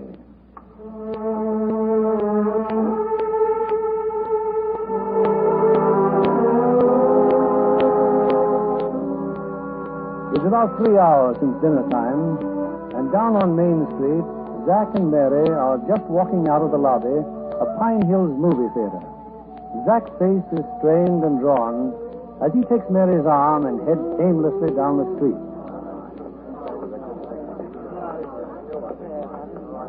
What's the matter, Zack? Chilly? Oh, no, not chilly. I don't know where you're walking. We go the other way. All right, sorry. Zack, what's the matter? Nothing's the matter. It was the picture, wasn't it? About the war. Zack, why didn't you say something? It wasn't such a bad picture. Is war really like that? I guess so. You guess so. Well, they have experts making those pictures. I guess that's the way they see the war. A beach a mile long and thousands of soldiers and tanks and machine guns. I guess that's the way it is. It wasn't that way for you. Well, it's just the difference in size. To a guy that's in it, the war is about 10 feet wide and kind of empty. It's you and a couple of fellows from your company, maybe, and the Japs. It's all kind of mixed up. Sometimes it's all full of noise, and sometimes it's quiet. It depends on what you're thinking about, I guess. How scared you are, how cold you are, and how wet you are. Mary, you know what? What? I mean, well, usually I don't like to talk about the fighting. I never said anything about it ever before, not to anybody. Oh, I'm sorry. I should have known. No. I feel kind of good. Let's have a drink or something. All right. There's a place across the street. Yeah, well, let's see what it's like. Let's go across the street.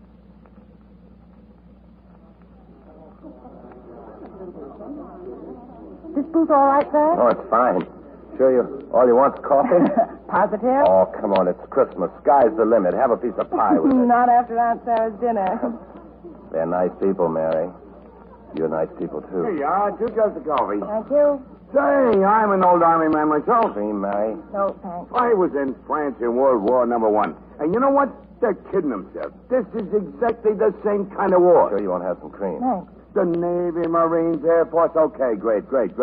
But this one's going to be just like the last one. A soldier like you or me, walking out in his own 2 feet and slugging it out with his rifle. With his bayonet. Sugar? Oh, thanks. You got enough nutballs? Yeah, plenty. Like I was saying, when this thing starts, I try to sign up again. I tell him I want a chance to knock a couple of Japs' heads together. I'm strong, see? Squash them like a couple of eggs, I could. But they wouldn't have me. Wouldn't let me fight. Why? On account of this. Look, my face, see? Yeah. Go on, look. I don't mind. I see. Zack, are you sure you're all right? It's kind of a twitch, see? I got a little show shock. Well, left me with this. Nobody ever notices it, but that squirt medic turns me down. Now, tell you how I get this. Shut up. What's the matter with him? Zack, where are you going? Hey, what's up, sister? Hitting a bottle, huh? Zack, please.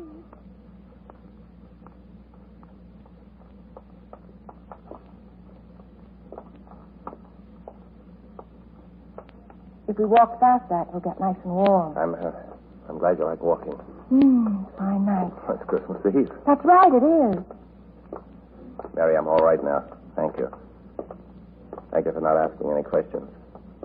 Sometimes I don't like questions either. Let's just walk, Let's just walk.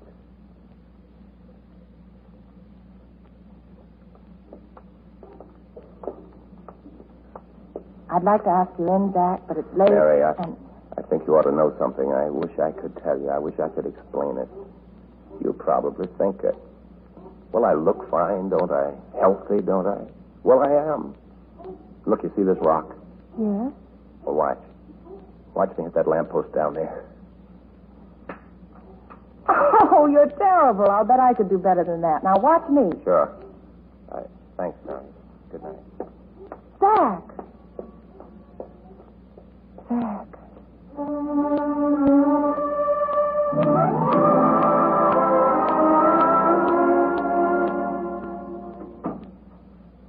Mary? Oh, hello, Barbara. I thought you'd be asleep. I've been writing letters. Look at them all. I'm the pinup girl for 5 fellas. I keep up their morale, maybe. It must be nice to help somebody's morale. Oh, you can write letters. You know, they just like to get mail from anybody. I mean, well, you don't have to know them awfully well, too. When I was 17, I had trouble finding the right words, too. Oh, I'm sorry, Mary. I keep hurting you. That's all I do. I keep hurting you, and I don't want to. I guess it's uncomfortable for you to meet somebody like me. But maybe when you get to know me, you'll feel differently. Oh, I want to know you, Mary. Really, I do. Barbara, how much do you know about me? Well, not much. Mother and Dad still treat me like a child.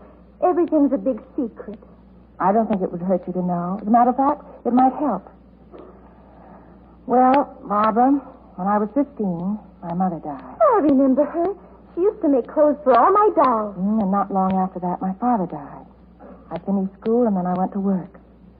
In a couple of years, I found myself working for a man, well, the kind of man you dream about when you're 19 and lonely. He was single, he was good-looking, and, well, I started dreaming. Bosses do marry their secretaries. Well, one night there was a party. It was the first time he'd asked me anywhere. It was at his apartment. Except that when I got there wasn't any party, only him.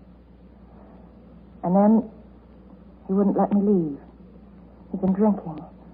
And, it was all mixed up like some kind of terrible nightmare. Once I almost got away when he fell over a chair, but he caught me and dragged me back. And then I pushed him.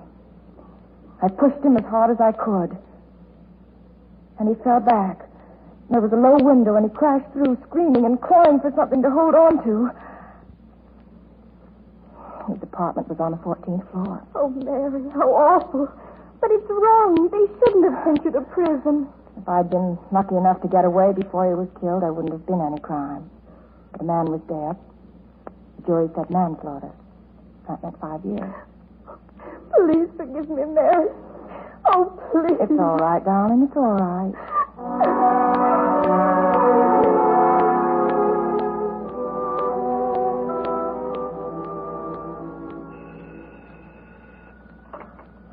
Hello? Is that you, Mary? Yes. This is Zach. Good morning. Merry Christmas. Merry Christmas. Mary, I'd like to see you if I can now. It's sort of important. Well, certainly, Zach. Do you want to come here? The family's just going to church. Well, Mary, I want to talk to you about last night, and it may take some time. Well, I have time. Plenty of time. There's the bus that leaves the railroad station. It goes up to a lake. They say it's pretty out there, and we can be by ourselves. That'll be fine, Zach. I'll meet you at the station in 20 minutes. All right? Oh, that's fine, Mary. Thank you. Bye. And just before they left the church, they insisted you come for Christmas dinner. So no arguments, please. Now, look, they don't know me from Adam. It's Christmas. Yes, it is Christmas, and I'd say that was the best reason of all why you should come. Oh, well, sure, I'll be glad to. Well, that's better. Look, there's the lake, Zach. Not a very big lake. We can sit here on this rock if it isn't too cold. Well, let's try it out. This reminds me of the lake I used to go to when I was a kid back in Maryland. I had a job every spring there, repairing the boats. Oh. Mary, I want to tell you why I got mad at that man in the coffee shop last night and why I walked away like that after I threw the rock at the lamppost and missed it. You don't have to tell me that. Look, I was brought up in a home, an orphan's home. Well, that's nothing to be ashamed of. Well, I'm not. It's not like being in prison or anything like that. No. Well, in the home, there was a janitor. He was a shell-shock case, too. Whenever we could get our hands on any firecrackers, we'd bang them off and laugh at him, the way he'd jump. Well, that fellow in the coffee shop reminded me of him, and they both made me think of what I'd be in a few years. Only the difference is that now they have a fancy word for it, neuropsychiatric. The doctors must know a lot more about it. Maybe they do. But they don't know something about me that I know.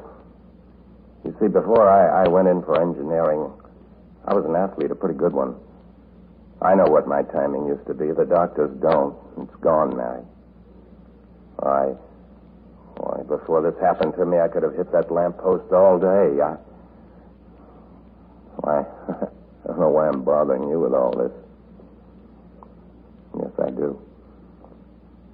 I'm bothering you because I feel so much better when I talk to you. I to be with you. Mary, I want to talk about you. Tell me. What? Well, for instance, how did you become a traveling sales lady? Well, I started out wanting to be a model, and after that I got with this dress company, and now I travel for them. Where? Well, after your vacation, where do you go? Back to Dallas, and then to New Orleans, Florida. Mary, can you make me believe in myself the way you believe in yourself? What makes you think I do? I can tell. The way you walk, the way you talk, the way you hold your head. Maybe that's just pretense to impress you. Look, there's a boat down there. Where? Oh, not a real boat, just a toy boat. At the edge of the water, see? Oh. Half buried there in the mud. Yeah, some little kid once owned that boat. Probably thought it could take him all around the world and back. I wish it could. I wish we could get on it and... Where would you like to go? Not Florida or New Orleans, someplace like the moon, maybe. With a good breeze, maybe we could make it. Mary, if it's we're a real boat, the moon a real place, would you go? There's no harm in dreaming, is there, Jack? Yes, I'd go. I'd go.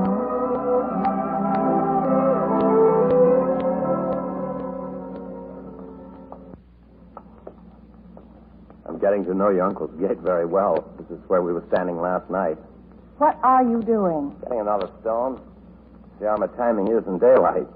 Hey, what's the idea of knocking it out of my hand? I'm not going to have you run out on me again. Now, come on in the house.